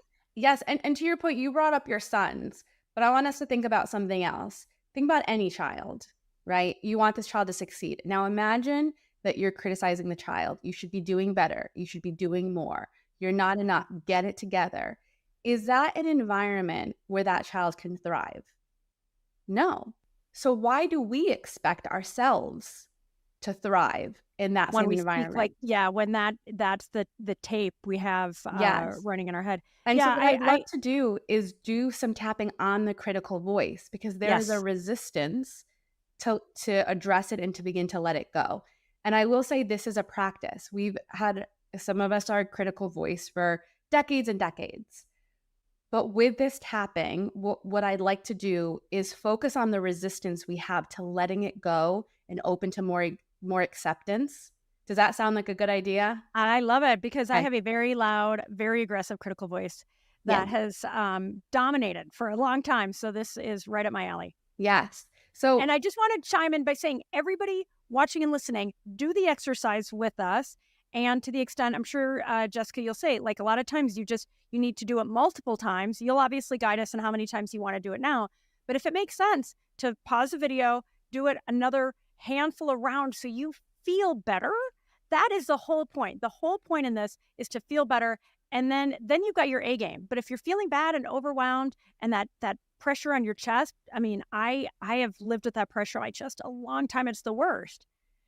So just go through the exercise with us, hit pause if you need to, keep doing it, and then come back. And Jessica, I am your student. You are my guru. So I'm going to walk you through the 9 points really quickly, but for Yep. those who are watching Yeah. this live, just watch me. But really quickly, the first point, which we just used once at the beginning for the setup statement, is the side of the hand underneath the pinky. It does not matter what side of the body you tap on, and you want to do a firm pressure. You don't want it to hurt, but you want to be able to feel it, a nice firm tap. Okay. The next point is the eyebrow point, and it's where the hair of your eyebrow begins. Now, if you go online, you'll see some people tapping on one side or the other or both. These points are parallel. You can tap on one side or both. I like to tap on both sides. Then we have the side of the eye, and it's right on the bone. So it's not back here, but staying right on that bone.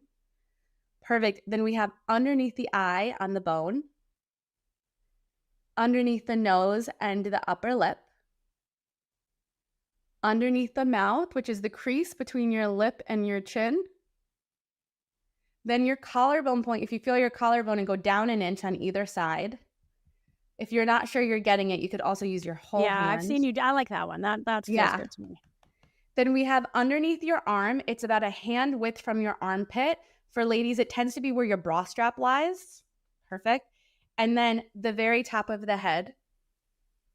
Now that's one round, and we're going to keep going through those points. So don't worry about getting it right. You have everything you need to get started. So we're talking about the critical voice, and I want you to think about this belief. If I'm not critical, things won't change. Or if I'm not self-critical, things won't change. How true does that feel? 10 is like, that's not even a belief, that's fact. That's how the world works. 10 is like a solid belief. 0 is you don't feel it anymore. That doesn't feel true. I have to be critical on myself to change. How true does that feel? And then we're going to start tapping. So simply tap and repeat after me. You can do so out loud or in your own mind. And you want us to, like, a scale of 1 through 10. Yes. So 1 through 10, like me might feel like it's a 7. Like, oh, yes. You're like, I really have to push myself and tell myself kind of all that I'm doing wrong if I want to make the change. Exactly. And even notice how you feel physically. Sometimes even talking about this topic, if this is something you struggle with, maybe like your back is hurting a little bit, or you're just feeling a little tighter. You take a deep breath and you realize you don't feel like you can take a full breath. Notice anything that's going on physically. The only reason we have a number, you don't even need to do a number. I like to do it so you can notice the shift.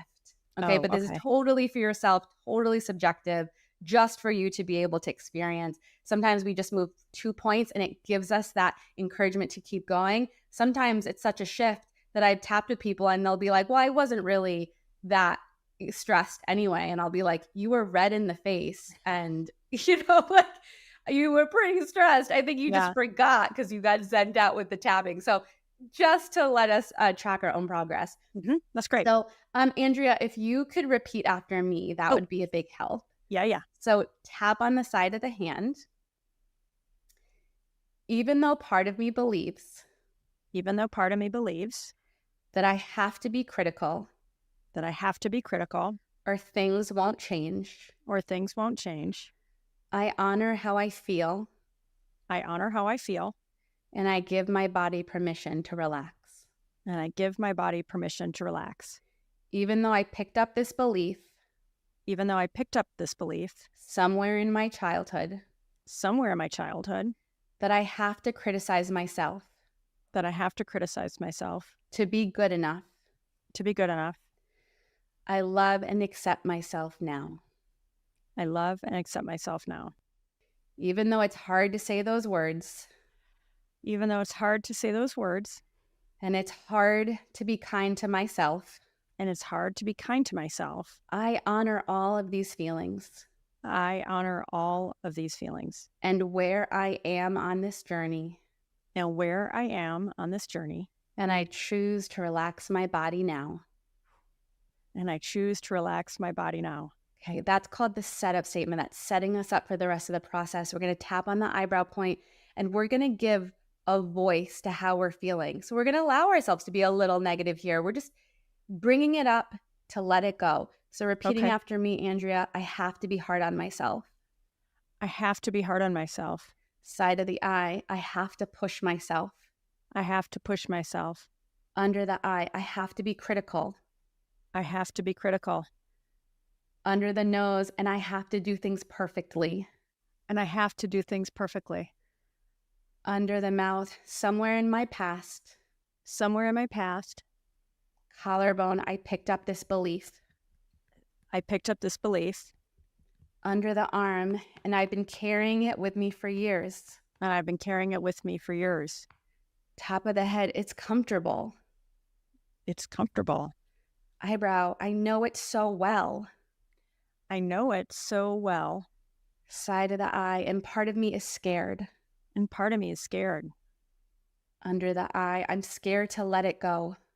I'm scared to let it go. Under the nose, all this pressure I put on myself. All this pressure I put on myself. Under the mouth, to be perfect. To be perfect. Collarbone, to never make a mistake. To never make a mistake. Under the arm, and to criticize myself. And to criticize myself. Top of the head, I'm so tired. Oh, I'm so tired. Eyebrow, I am so tired. I am so tired. Side of the eye, I recognize the toll this is taking. I recognize the toll this has taken. Under the eye, all this pressure I've been holding on to. All this pressure I've been holding on to. Under the nose, it's safe to let it go. It's safe to let it go. Under the mouth, it is safe to let this pressure go. It's safe to let this pressure go. Collarbone, I choose to be kind to myself. I choose to be kind to myself. Under the arm, I've criticized myself for so many years. I've criticized myself for so many years. Top of the head, and I recognize it's not working. And I recognize it's not working. Eyebrow, so I choose love and kindness. So I choose love and kindness.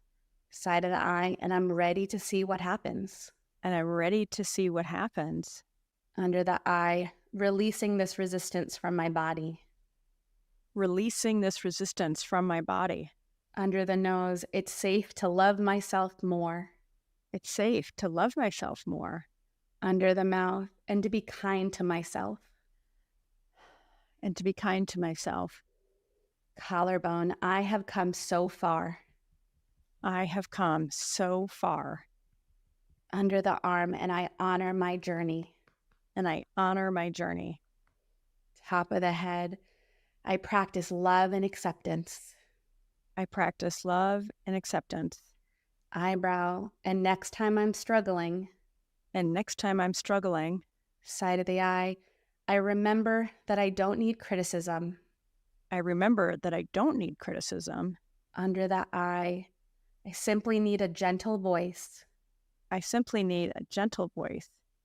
Under the nose, that says you are enough. That says you are enough. Under the mouth, you are on the right path. You are on the right path. Collarbone, you are figuring this out as you go. You are figuring this out as you go. Under the arm, and you can enjoy this journey. And you can enjoy this journey. Top of the head, practicing love and acceptance.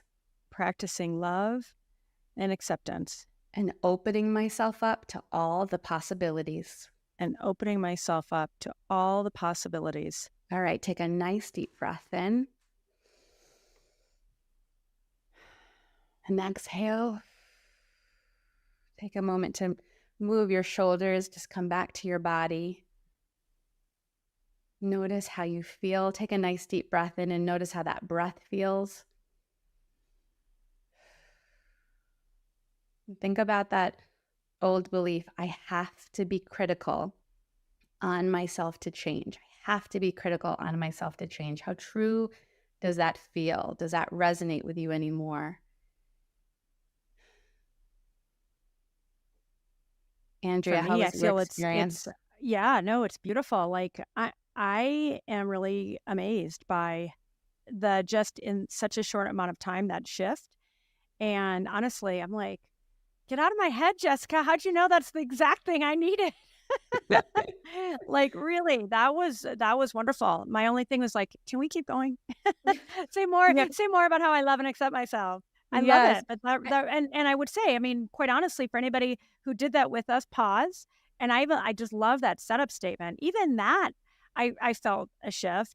And then going through the exercise was a relief, and just like, whew, like I could feel it in my body. And I just feels like there's more, runway with what even that, that little bit that we did. That's exactly it. I mean, I think it's important to know that we have to weed before we plant seeds. So many of us are like, just be positive, affirmations, positive thinking. And there's absolutely a place with that. But if you were told since you were a little kid, don't rock the boat, don't make mistakes, be perfect. Suddenly, those are things that, as a child, playing small, getting good grades, making sure you're keeping the peace, that was helpful at that time to stay safe. But now you're an adult, and to be able to expand and to try new things, you have to be able to make mistakes, to figure things out. Years ago, I got the chance to talk to Ariana Huffington, and she told me something that her mother used to tell her when she was a kid that really struck me. Her mother used to always say, Ariana, failure is not the opposite of success. It's part of it. So whether that's relationships, finances, health, those struggles are often the very thing we need if we can get the lesson and grow from that experience. And what I think tapping does so beautifully is when we calm our body, we come home to ourselves, we can be aware of those lessons and use what we've experienced to help propel us forward, not from a place of, oh, I got to change and stress, but wow, I am being guided. I feel good. This feels like I'm moving forward and feeling pulled forward instead of pushing a boulder up a hill. I love that. Well, what comes to mind, and I love that failure is not the opposite of success. It's part of it. Thank you, Ariana, and your mom. And it strikes me when you're talking about how, self-criticism, I also think particularly in a marriage, but in a lot of other relationships, how critical and judgmental we are of the people around us. So I think I know the answer, but I'm going to ask the question anyway. Does tapping help with being maybe more generous, generous too, hopefully, patient and gentle and more accepting of the people around us? Absolutely. I think something that's important to know is doing regular tapping just on your stress levels, just on your own critical voice is going to impact those relationships. What tends to happen in a relationship is imagine, a cup, and water is stress. And so if you have that going over and then your husband, forgets to empty the dishwasher, because that level is so high with stress, and it just adds a little bit of stress. You're like, okay, not emptying the dishwasher. It's just a few little trickles in that cup, but suddenly that cup is overflowing because you haven't addressed the other things. So we snap and we get frustrated, we get angry, and then we look back and we're like, why did we overreact to the small things? It had nothing right? to do with the so dishwasher. Disproportionate. Mm-hmm. Exactly. It had to do with all those things before. So doing this work, having our own practice, will impact other areas of our lives. We do not live in a box. So even without working on relationships, I've had people who were like, all I did was work on myself, but suddenly my relationship is better. Yeah, so, and I know this is really what the summit is about. The other side of it is if we know that we need to have a conversation with someone, whether, any type of relationship, whether it's a partner or a mother-in-law, we have all had experiences in the past. I mean, all the different relationships we have in the summit in our lives. Yeah. I think you're going to hard conversations. Yes. So we've all had those moments when something irritates us and we speak in that moment and from that place of stress, and suddenly it blows up because we're angry and we say that thing that like we want to, and it's satisfying for a moment. You're like, how could you think you're defending yourself? You get that burst of adrenaline, and then what happens? I think you're being authentic, right? You're being honest. It all blows up. Yeah. And then we look back and we're like, why did I say that? It wasn't worth it. This whole thing has now escalated. that's what happens with these hard conversations, is the escalation is a thing that we want to prevent. And it's very easy when emotions are high for situations to be escalated. And so before you have a hard conversation, the first thing you have to do is check in with your body. Am I calm and centered? Ask yourself that. Am I calm and centered? I don't want you to think about it logically. I want you to take a deep breath and I want you to feel it in your body.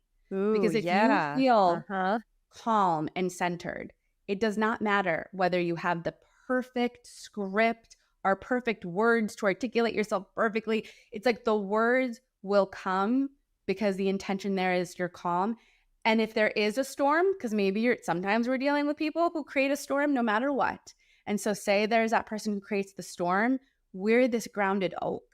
So we're like, okay, this storm is going to pass. I don't need to be part of this storm.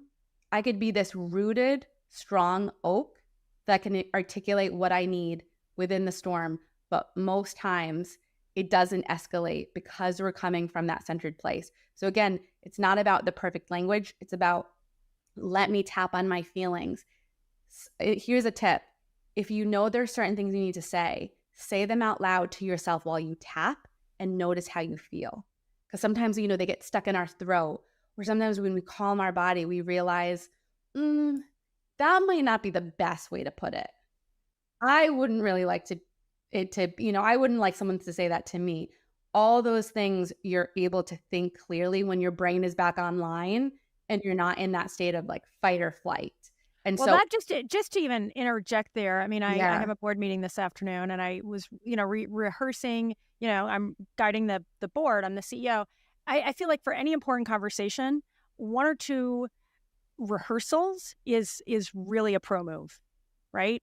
I mean, I feel like we just like, we're just gonna like it. It's art. It's like, no, just especially when it matters and it's a tough conversation that somebody else is likely to feel defensive or feel critical. I'm even a big believer in, if it's really tough, doing a role model discussion with somebody that you trust. So as you say it, you're like, oh yeah, I can't say that, Anyway, just to say, when it comes to the hard conversations, rehearsing is a pro move. Okay. But keep saying what you were saying to prepare. This is it. It's the pause. Most of us don't know the gift of a pause. Yeah. We feel triggered and we want to have that conversation immediately because we're trying to find relief immediately through someone else instead of finding relief within ourselves before having a constructive conversation. Pausing is the gift. It's the biggest takeaway. And you can only really do that if you're not super, I know a lot of people don't like the word triggered, but if you get really easily triggered and reactive in your nervous system, you're going to have a much tougher job giving yourself that pause. So that pause to me becomes a practice. Yeah. Right. And first the intention, to your point, and then using tapping as a technique to bring yourself back into your body. So just the slightest, to your point, like the slightest pause can make the biggest difference. And that's on us, right? Yes. And if you don't remember all the tapping points and you're just like, oh, you want to have that conversation, you want to do pause, just tap on your collarbone point and take nice deep breaths. Just get yourself back in your body.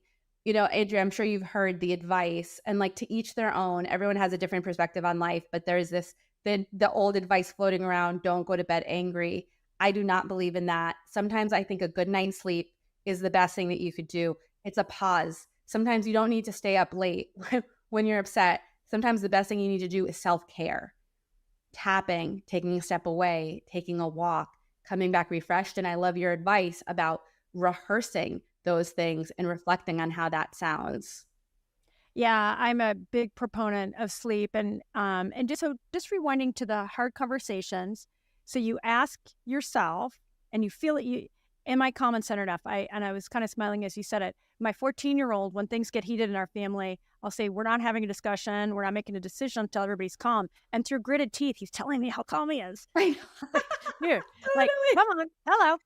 Yes. And I obviously as mom, all parents, I feel like it's our job to co-regulate, right? Or it's co-dysregulate, right? So Yes. I think for us parents, it's that much more incumbent to use these techniques that really do calm ourselves so that, to your point, that, I mean, anybody with a teenager can, attest to just how the escalation can get really ugly and out of control real fast. So, okay, so if I'm about to have a hard conversation with whomever, a coworker, my child, my spouse, parent, you name it. So I say, am I calm and centered in my body? And if I'm feeling a little like, oh no, I maybe do a little tapping on my collarbone to kind of ground myself in that calm. I rehearse the main things that I want to say, almost like giving myself a little gut check. Is there anything else that you recommend when it comes to having those hard conversations other than just having them, right? Because how often do we avoid them at our own peril, right? Yes. Yeah, I would say, there's so many different times in our lives where we have these hard conversations. Notice the trigger. If you're angry or you're hurt, that's what you want to tap on. And you can make it as easy as talking to a friend. So, you can just, say, you could literally call your friend and you can be like, I can't believe she did that. I feel so disrespected. She was so selfish to do that. And I'm so angry. Like, get it out, because oftentimes you're trying to get it out in that difficult conversation, and that's not where it's supposed to be processed. We need to process our own interpretation. And then when we feel more calm, it's easier to go, you know what? She didn't know that I wanted to go to that thing. So maybe she, like, you can just start to see different perspectives. But sometimes you have to start with like, I've been insulted. I am angry. It's unfair, because you're like feeling it in your body and you're just like allowing yourself to get out that anger, that frustration, and then look at that conversation. But the conversation is not the place to take out the anger. You process that yourself before having a conversation. You can still be a little angry, but you're not so charged that you don't feel like you're in control. Well, and totally. And for that to be a positive outcome versus going in and binge eating or doing any number of other things that we often do as a stress response. But I love that, because I in your book and your videos, usually you've got your setup statement, and then you're going through with your either the negative or sort of your positive statements. The idea of sitting there and talking to a friend, or maybe even talking to yourself, like, I can see myself being totally righteously indignant about something that, in air quotes, happened to me. Yeah. Right? Calling myself out again. And just to sit there, and as a really practical technique to get back to a neutral. And then to your point, that maybe you can even go, oh crap, I had a blind spot, because guess what? We all have blind spots, and other people are hurt and they have blind spots, right? So I love that idea that it doesn't even necessarily, for tapping to work, it doesn't have to be that more formal system that you described with the setup statement. That's really cool. I didn't know that. Yeah. If I could share a quick story, I have a family business. I work with my 2 older brothers. The reason I can tell you that tapping works is that I work with my 2 older brothers and I haven't wanted to kill them. Nothing triggers you like your own family, right? That's like true. Because all of the baggage, all the childhood stuff is all there within your family. And this was years ago when we first started our company together. They had a meeting without me, and I was furious. I was so upset. I felt like I wasn't valued. I felt disrespected. And and they were telling me like, oh, but you had this thing and it just happened naturally. And I didn't want to hear it. I was so upset. And so I was like, all right, I need to do this process. And so I started tapping, just being like, I feel so disrespected. It was unfair. I feel like they don't value me. I feel like I'm never enough for them. All the emotions happened. And I got this memory. We got the first Nintendo when it first came out. And my brothers used to play in our like unfinished basement. There's only 2 remotes for Nintendo. And I was the 3rd. So I was never allowed to play Nintendo. I never got into it because like it was always them 2 against me. And so all of a sudden I was like, I think I'm just really upset about Nintendo. Like, I think I am triggered because this is a pattern I felt. And then I'm like, I kind of sent love to that little girl and was like, it's okay. They do value me. That's it. I couldn't see that they valued me. I was making the story that I wasn't in this meeting because I wasn't valued, that I wasn't enough. The same way I made the story as a kid that I didn't play Nintendo with them because I wasn't valued and I wasn't enough. And so when that memory comes up and I could tap, it was like just all the emotions dissipated. And I was like, yeah, it wasn't that they had a structured meeting without me. It was that I had this other appointment and they were hanging out anyway, and they decided to just tackle something with the business and talk about it. I couldn't see their perspective because I was so hurt. But once I addressed the hurt, I could see their perspective and I could realize the story that I was making and how I was interpreting the world because of an old wound that I had.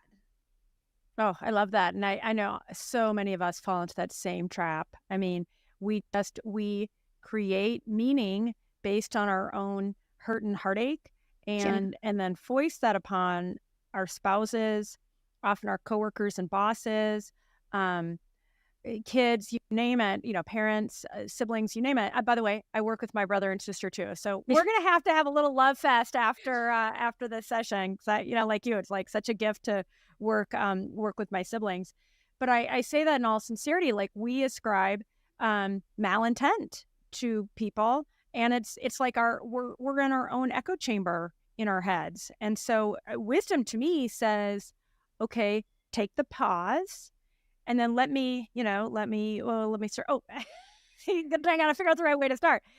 Let me really inquire, right? I mean, let me inquire to see what's really true.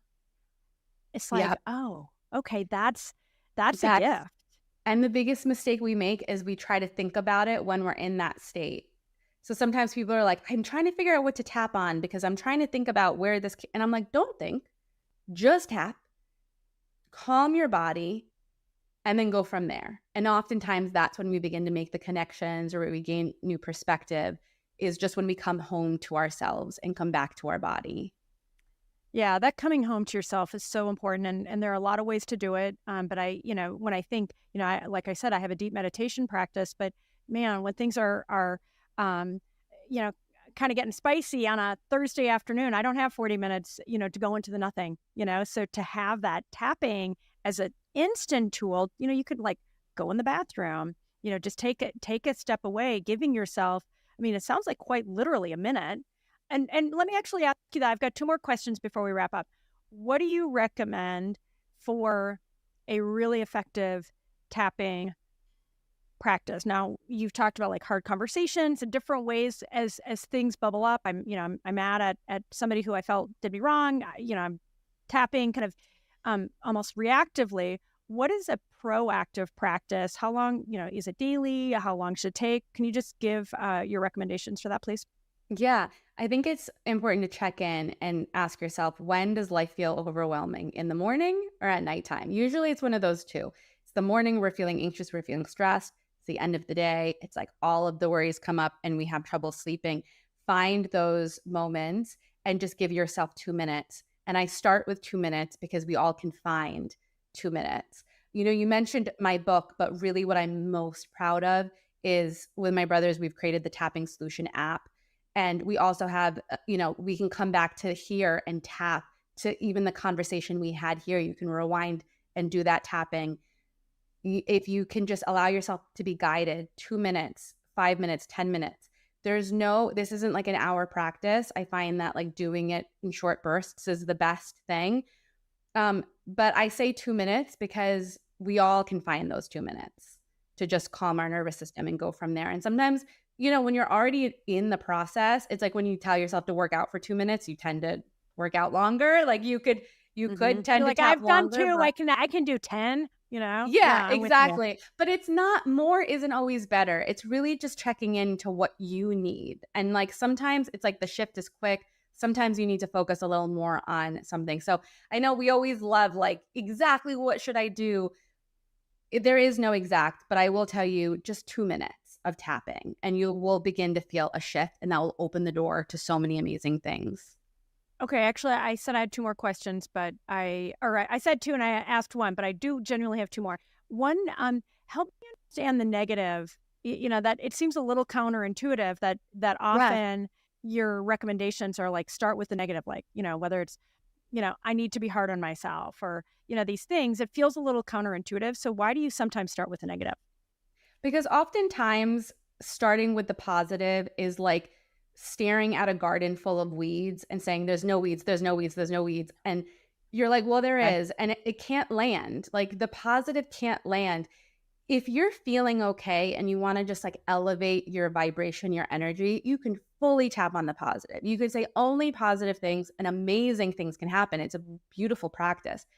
But if you say, I am enough, and there's a voice in your head that's like, that is BS, you need to give that voice a way to speak so it stops its resistance.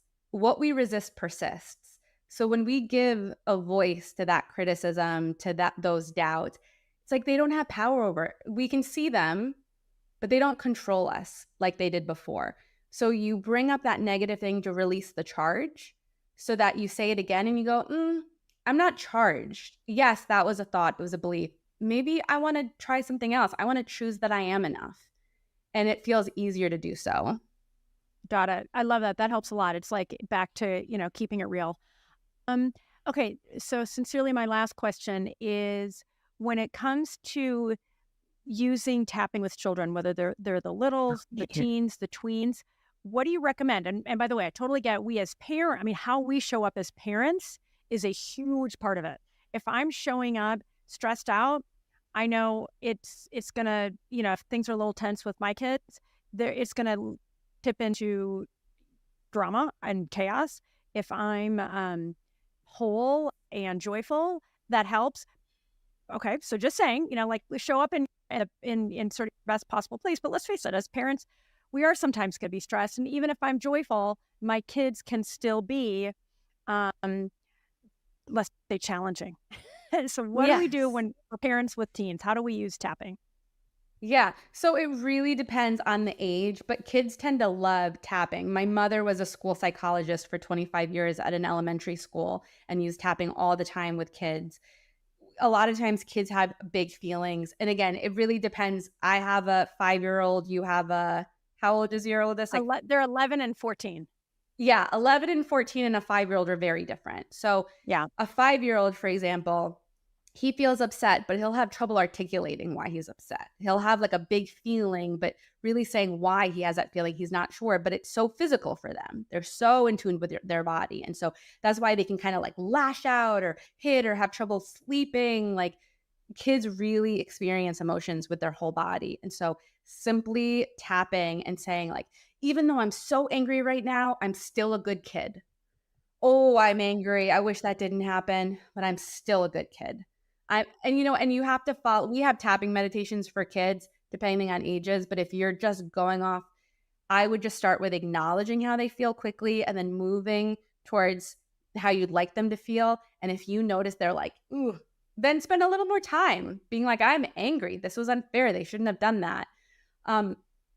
Older kids, even at 14, you could start doing some of the grown-up tapping meditations, and it's like very similar, just this concept of like having a feeling and accepting how you feel and moving through the points. We've done a lot of things for kids around like specific things like stress around taking a test, which is like a huge one, certain peer pressure. In those cases, it's just adapting the language to their experiences. But when they're little, they have trouble repeating after you. So it's just even tapping on them while you're expressing what you think they're feeling and noticing if their body is calming down from that experience. Ooh, okay. Those are some really good ways to, kind of from using it more formally to a little bit more informal. Like, so I'm thinking my younger son will be more adaptable. I feel like my older son, again, go figure, teenage boy, when he's calm, I could see him really being willing to go through the 9, acupressure points, but I could also see him being in resistance and where maybe there's kind of that hack approach where it's like, all right, just, back to your chest and, and to your point. Sometimes sometimes you can't be the one doing it. And like, honestly, like sometimes as the parent, that's why I like having the app or finding a YouTube video, like being able to have a kid do it on their own, especially when you're getting to preteen and teens. Like sometimes the last thing they want to do is follow their mom or their dad with tapping. So having them see me, or, we do a lot of stuff with my nieces and nephews who are younger and they guide the tapping. That's also really helpful. But I mentioned that so those out there who try to tap with their kid, if their kid rolls their eyes, don't be offended. I hear that happens 90% of the time, but keep giving them these resources and have them tap along to a different audio. Yeah, no, I love that. I mean, listen, as parents, I feel like we're in a time between social media and the loneliness epidemic and mental health crisis. I don't think it's ever been harder to be a parent.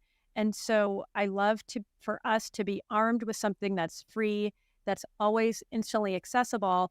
And to your point, sometimes you have to, I mean, my husband and I joke about how sometimes you have to say something 982 times and then they get it the 983rd time. You wait till your kids get older. Oh no, I already see it. Or someone else will say it and they'll be like, oh, that's a great idea. And you'll be like, I've been saying that over a dozen times, but you hear it from one other person and now you'll do it. Yeah, it just feels, between kids having self-doubt, bullying, I feel like there's never been more pressure on kids to perform in school and all these things. So for this to be just a resource for kids to say, ooh, I can go home to myself almost instantaneously is really wonderful. Okay. Yeah. So last thing, if you were Moses on the mountain and you had one tablet that had one statement of like what you want the world to know or what's most important, what would that be? And sorry to put you on the spot. Love thyself. I would have two. I'm going to do two. Can you give me two lines? I'll give you two tablets. Give me two tablets. Gonna give you One two would be tablets. love thyself. More important than loving your neighbor, more important than loving your partner. Because as you begin to love yourself, you spread that love. It's the foundation. Once you are aware of your worth and are able to love yourself, you also give other people permission to do the same. So I think it's something that's like a buzzword that a lot of people talk about, self-love, and a lot of times we just think it's like a cute quote online. It is essential, it's profound, and it's a practice that we have to commit. You don't always have to like yourself. You can be disappointed with yourself, but can you always love yourself, especially when you need it the most? And that's when you're down, when you're not feeling deserving. That's when we need our own love the most. So love thyself. The second thing I would put is trust life. Trust life. I believe that we are all being guided, that we've had experiences in our past so we could use them to build upon. I used to have a podcast and I would ask people what's something that was very difficult and became a big blessing. And every time I would hear the story that transformed their lives, that without that pain, they wouldn't have made the career change or the relationship change or the change in their parenting. Life gives us what we need, and just trusting that we're being guided, trusting life, I think is a beautiful way to live. Oh, I'm so glad I gave you two tablets. So wise. And seriously, I love both of those. So yeah. So beautifully said and so right on. And important reminders. Let's face it, we're all doing the best we can. And the whole point of the summit is really to remind ourselves of sometimes what we know, what's deep inside, and just like, oh yeah, that's right. And then also bringing new tools and new ideas so that people can make positive changes in their lives and their relationship fitness. If you can kind of give your last little bit of, hey, anything you want, tapping and so forth with, you've got kind of the last 10 seconds. Experiment. The Tapping Solution app is a great resource, YouTube as well. Give yourself the freedom to really try this more than once. Try a few different tapping meditations. And once you feel comfortable with the technique, this is a gift that you're giving yourself that you'll have for the rest of your life to use anytime you need it. I love it. All right. Thank you so much, Jessica Ortner. This is a wrap on this next session, or this last session, I should say, of the Relationship Fitness Summit. And we look forward to seeing you at the next one. Thanks again, Jessica. I love this conversation. Thank you. Thank you. Thank you so much.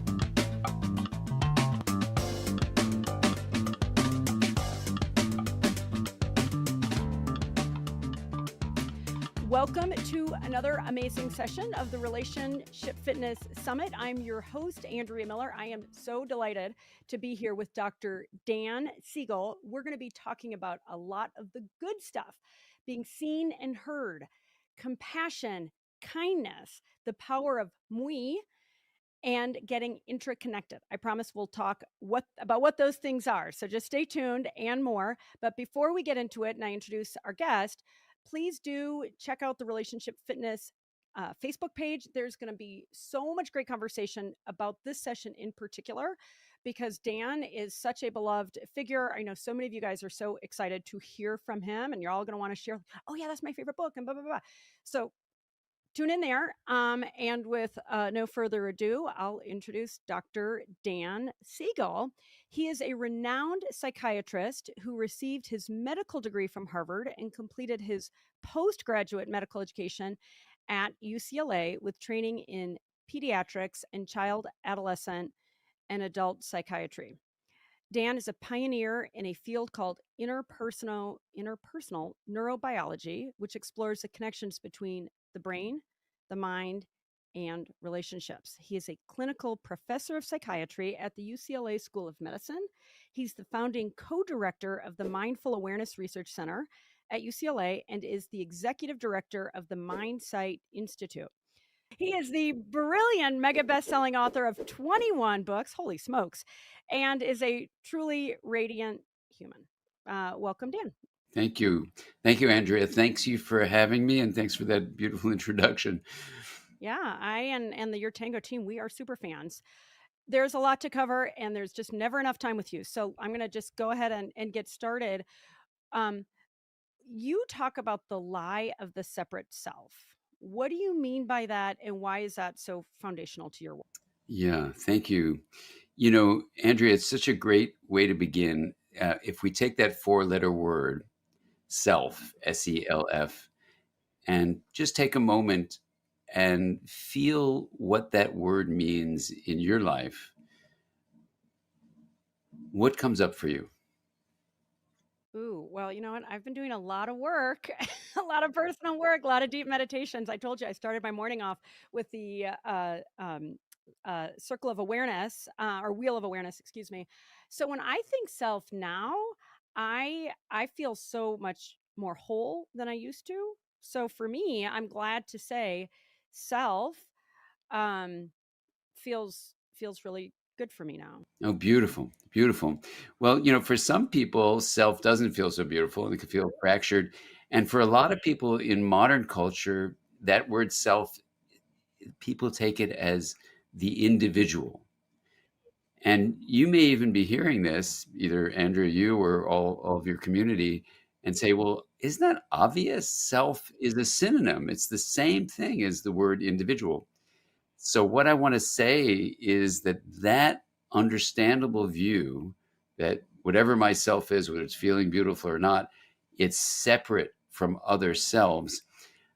I think that's kind of a message we get in modern culture that is a hidden lie, that hidden meaning we don't realize it's a lie. It's a message we get. And that lie, I think, is killing us. I think it makes us feel separate from each other. So that disconnection makes us prone to anxiety, depression, addiction, suicide. That separation is a construction. That is, when you really look at self as a center of experience, there's no reason that a center of experience needs to be in your body. It can be in a relationship in a family. It could be a relationship in a community. It could be a relationship with all humanity. It could be a relationship with all of nature. So even beyond the beautiful phrase, I'm interconnected, meaning inter is between, I'm connected between this body and other things in the world. This word intra-connected is about the feeling of the wholeness. You mentioned wholeness in what you experience.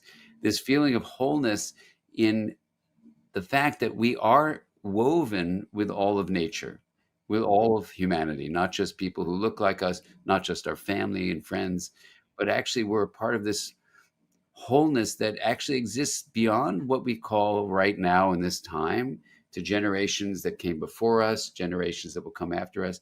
So the feeling when self is expanded is a feeling of wholeness that you're describing.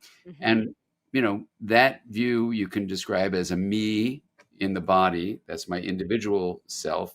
But I also have a relational self. That's the we connected with other people, to nature, right in this time we call right now, but also what we call the future and the past. So when you get this expanded sense of self, and there's lots of ways of creating that experience and making it accessible to you, people start getting healthier and happier. Well, I mean, there's so much in that, and thank you for that overview. And just to rewind a little bit about you talk about the lie of the separate self, and you've even talked about the pandemic of the separate self. And I've heard others, and maybe you too, talk about toxic individuality, and that's what's bred. America is a wonderful place, and all the good stuff, but then there's also the shadow side of the me, this idea of the kind of the once solitary entrepreneur or pioneer. And I mean, social media, I think, has exacerbated that, and so much in our society, I feel like, has unwittingly exacerbated this idea of the solitary unit. And now what we're seeing is a loneliness epidemic, a mental health crisis. You talk about the substantial increase in anxiety, depression, even suicide, and especially among younger people. And when I think about what you were saying a moment ago, about how the connection, the expanded self, even goes beyond family. What I felt in that moment was what's really bad is when you're in a family or in a community and you don't feel a sense of belonging, right? And just how that sense of isolation can lead to um, self-harm, right? And just the extremes. And so when I think about what you're doing in terms of espousing intraconnectedness, moi, which I want you to define in a moment. I wanted to start with this because I think there are so many people, and it's not even that I think. Dr. Vivek Murthy, our Surgeon General, has called that what we're going through in this time is this loneliness epidemic, and you've been doing this for decades. Let me actually ask you this: did you see this coming? Did you see that it was going to get this bad? Well, Andrea, you're bringing up such wonderful and important issues. In terms of, did I see it this bad? I think the feeling that first came up inside this body called Dan, I sometimes write ABCD, a body called Dan, Oh yeah. my little Right. title on the bottom, Mm-hmm. was a feeling when I was in medical school, and the professors would have a lot of knowledge, but they wouldn't establish a lot of connection with their patients or their students, by the way. And so the "we" word came up years later when, I went through my training in medicine and then became a psychotherapist as a psychiatrist. And it seemed like the field of mental health had been focusing so much on the individual, me, and it wasn't leading to that much improvement in people's well-being. And so I became a relational scientist. I decided to get a grant from the National Institute of Mental Health to study relationships. And uh, I focused first on the lens of attachment, how children develop a sense of self within families. And that really gave rise, this is back in the late 80s, that gave rise to a feeling like something in our culture was really wrong. And, I had made up this word mindsight when I had dropped out of medical school and then came back and needed a word for how we see the inner nature of mind. So it was natural for me with this word mindsight, how you And see. will you just take 2 seconds to identify it? Thank you. Yeah. So it's a word that just means, while we all have feelings, thoughts, and memories and stuff, Mm-hmm. there's another perceptual ability beyond being able to see with our eyes, which is where you see these mental experiences as an aspect of the mind. So my professors just didn't have it. They were like telling people they were dying and not taking care of them in terms of their feelings or the meaning of that or the relationships. So when I came back to medical school after dropping back and dropping out and then coming back, you know, I was really drawn to psychiatry and really was happy I could be there. But the broad field of mental health for decades had been focusing on the individual, the individual, the individual. And I just felt like it was a cultural message that might be wrong, even though in the decade of the brain, the 1990s, everyone was saying the mind is just brain activity. That was another feeling in terms of when did I get a feeling inside that something was wrong, was that the mind seemed much broader than the brain and bigger even than the body. So that's where relationships became really important to focus on. And then when you think of the mind as what's called an emergent property, that's a mathematical term, but like the wetness of water emerges from the interaction of water molecules. So it's not, wetness is not in any particular single water molecule. H2O Oh, is the right. water Yeah, molecule. It's an interaction of the molecules from which something arises or emerges. So emerges is a very scientific mathematical term. So it seemed to me the mind was emerging from both brain activity as well as full body experience. And the mind was also emerging from energy flow, not just inside the skin, but energy flow in our relationships with all of people and all of the planet, all of nature. So that, you know, now we're talking about early 90s. And, you know, that led me on a search to try to find a scientific framework that could look at energy flow and how the mind might be an emergent aspect of it wherever that flow was inside your head. So we could look at brain science, and that was really important, but also in relationships, like in families, like in attachment, but also look at culture and how energy flow is how we communicate within. That's what a culture is, basically, is communication patterns among large groups of people. So, you know, it just became very natural once you said the mind is an emergent aspect of energy flow to just ask the question, where is that flow, and not just limit it to the skull. Whew, that is a lot. All right, we're gonna. Yeah. I mean, we, like I said, as I joked in the little message that I sent you before we met. I said we need to go into the quantum because we want to cover everything, everywhere, all at once. Yeah. so, I just so watched that film with my family, and it was really incredible to see that together. Yeah. yeah, no question. Yeah. Um, so let me actually just even comment, since you were talking about what you learned as a student in medical school, and you know, and this data that I've read, and I'm surely you're familiar with, that outcomes, medical outcomes are, I mean, the data is really clear, are improved when there is a sense of compassion and connection with the doctor and the whole medical staff and the patient. And as I understand it, it's not even necessarily time spent. I mean, yes, time, you know, I'm guessing some extra time spent, it correlates. But when I just think about that intention for compassion and connection impacting medical outcomes, and so I say this because if that's going to impact medical outcomes, just think of what it does, um, in all, you know, relational outcomes, right? That, you know, just how core that sense of intention to be compassionate, to slow down a little bit, to have the intention for connection. um to me, I can't emphasize that enough. And maybe even going back, you asked me about, you know, my sense of self, and I think my sense of self maybe automatically feels expansive, because that I've, you know, I really, when I think of self, I think of it in like, maybe it's a good segue to we, because I think for me, so naturally, when I think self, I think we. I'm close to my family and my kids and my team. So will you define we, and then practically, how do people incorporate we into their lives? Sure. Well, first of all, I love the phrase you just said, intention for connection. Mm-hmm. It's such a great uh, phrase. And Mm-hmm. what Thank I you. think that beautiful phrase you bring up, Andrea, is that inside we can set a direction, a kind of vector, if you will, in physics terms, like a directionality to something. And that's what intention is. So when you have an intention of connection, like you're pointing out, there is a directionality of where your energy flow is going to go, basically, to connect. Now, what does connect mean? with compassion that you're pointing out, it means you're able to hold inside of you the feeling of the suffering of another person. So it means you're aware that they're in pain.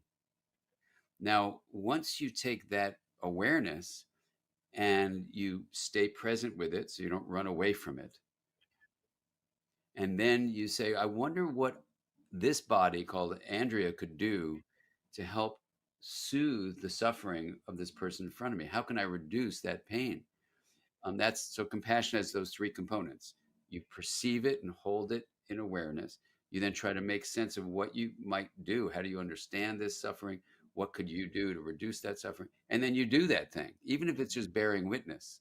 That holding space. And I'm gonna just Dan, this is what I try to say. It's like keeping it real zone. I often out myself just in the spirit of, we're all sort of suffering in isolation, and I've been one of those people that I'm good about I'll notice I'm really good about that, but then I'll try to fix. And so often I've made that mistake of, oh, I want to fix that thing. And what I love of what you were saying, sometimes the best way to be compassionate is to notice and just hold space for it.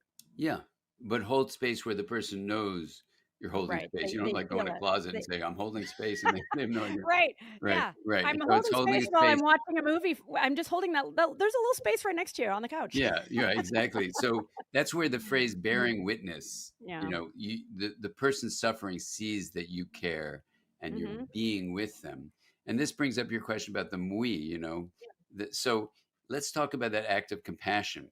You're sensing the suffering of another, you're holding that in awareness, and then you're imagining what you could do, and then you do that thing, even if it's bearing witness alone without taking some physical action. So the important thing about that is that the me of you and the me of the other person with whom you're connecting stay differentiated. And at the same time, the act of compassion is creating a we. Now, sometimes in the word we, the me disappears. So, like I was giving even a lecture, I gave a lecture called From Me to We. And one of my students came up to me and she said, "You are such a hypocrite." I Oh, said, I said, ouch. "Wow, tell me more." I'm a therapist, so I'm used to people saying things Yeah. like that. I said, "So tell me more." And she says, "Well, you've taught us to really know what our personal history is." I said, "Sure." Mhm. And she said, "You've taught us to really be in the body, sense the body." I said, "Absolutely." "Enjoy the body." "Absolutely." "Take care of the body, feed the body." "Well, yeah, absolutely." "Sleep the body." "Yeah." She goes, "All that is me." I said, "Yes, it's your experience as an individual. That's me." She goes, "But look at the title of your talk.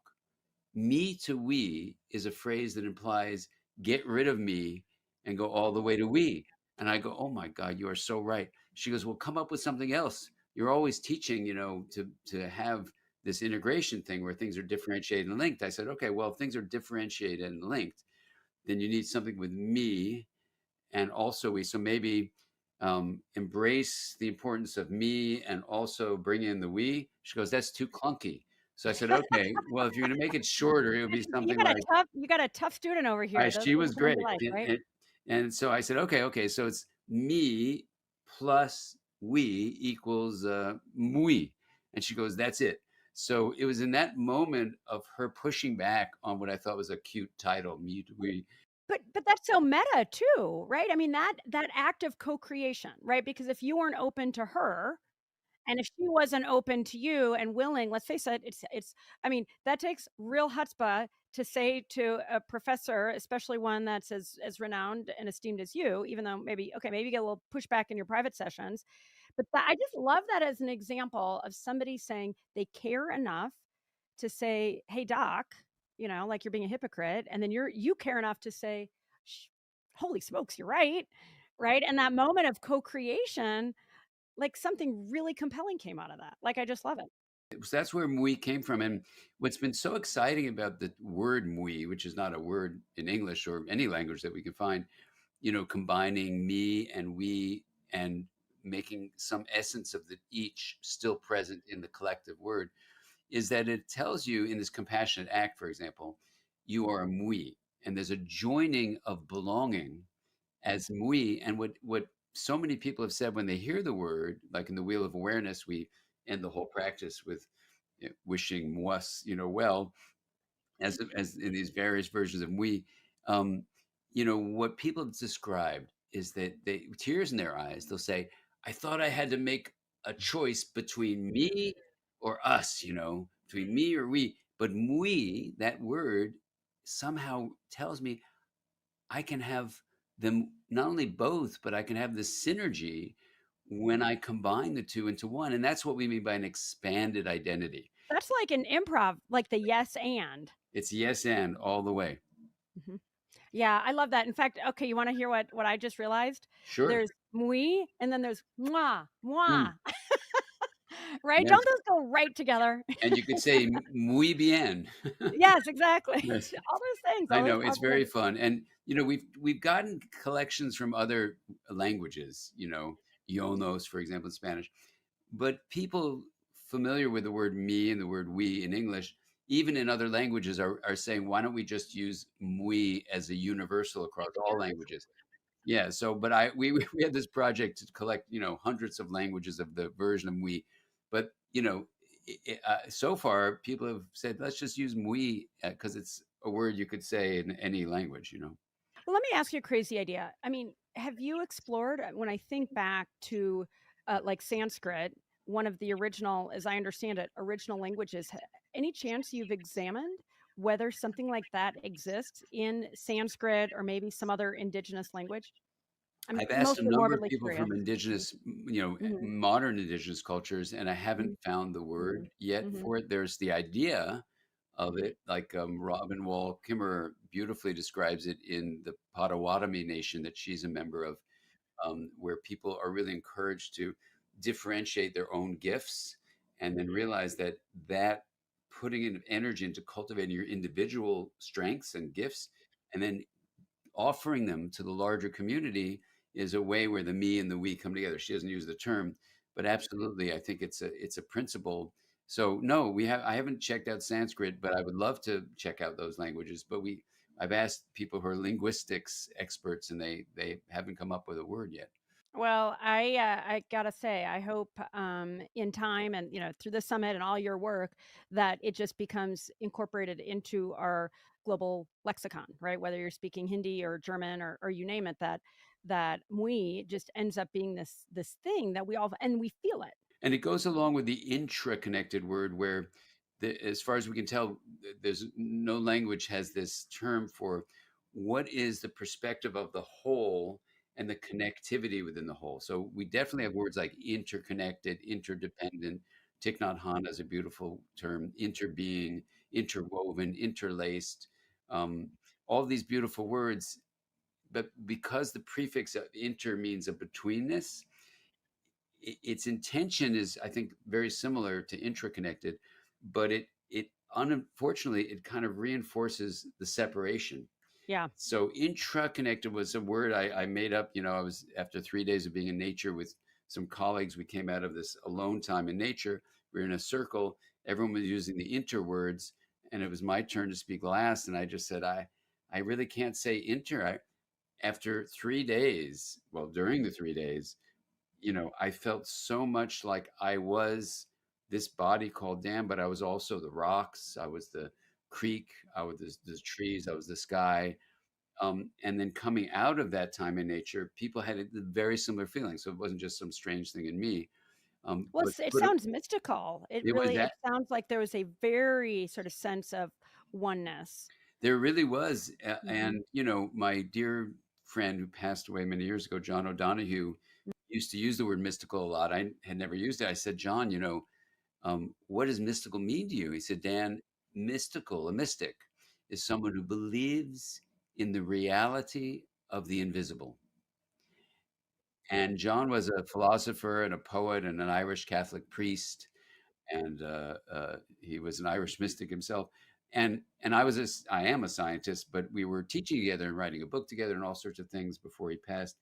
But what I said to John then, and I'll say it here now, was, if a mystic is someone who believes in the reality of the invisible, then a scientist must be, to be an excellent scientist, a mystic, because you realize the eyes can only see a limited amount of what is real. It doesn't mean that everything you imagine is true, but it does mean that much of reality, if not, the majority of reality, is not visible to the eye, which means it's invisible.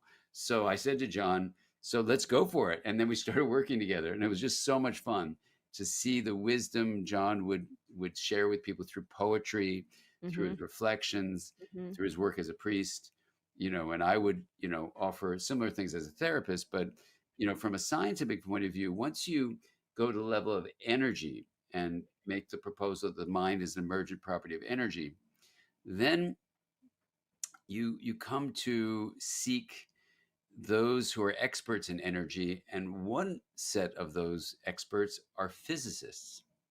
So if you stay with science, then you find that the field of physics, which is the specialty about energy, for example, Einstein, a physicist, came up with the equation energy equals mass times speed of light squared. So you don't need to worry about what that all is about. But what it tells us is that even mass, like this cup, an object, is condensed energy.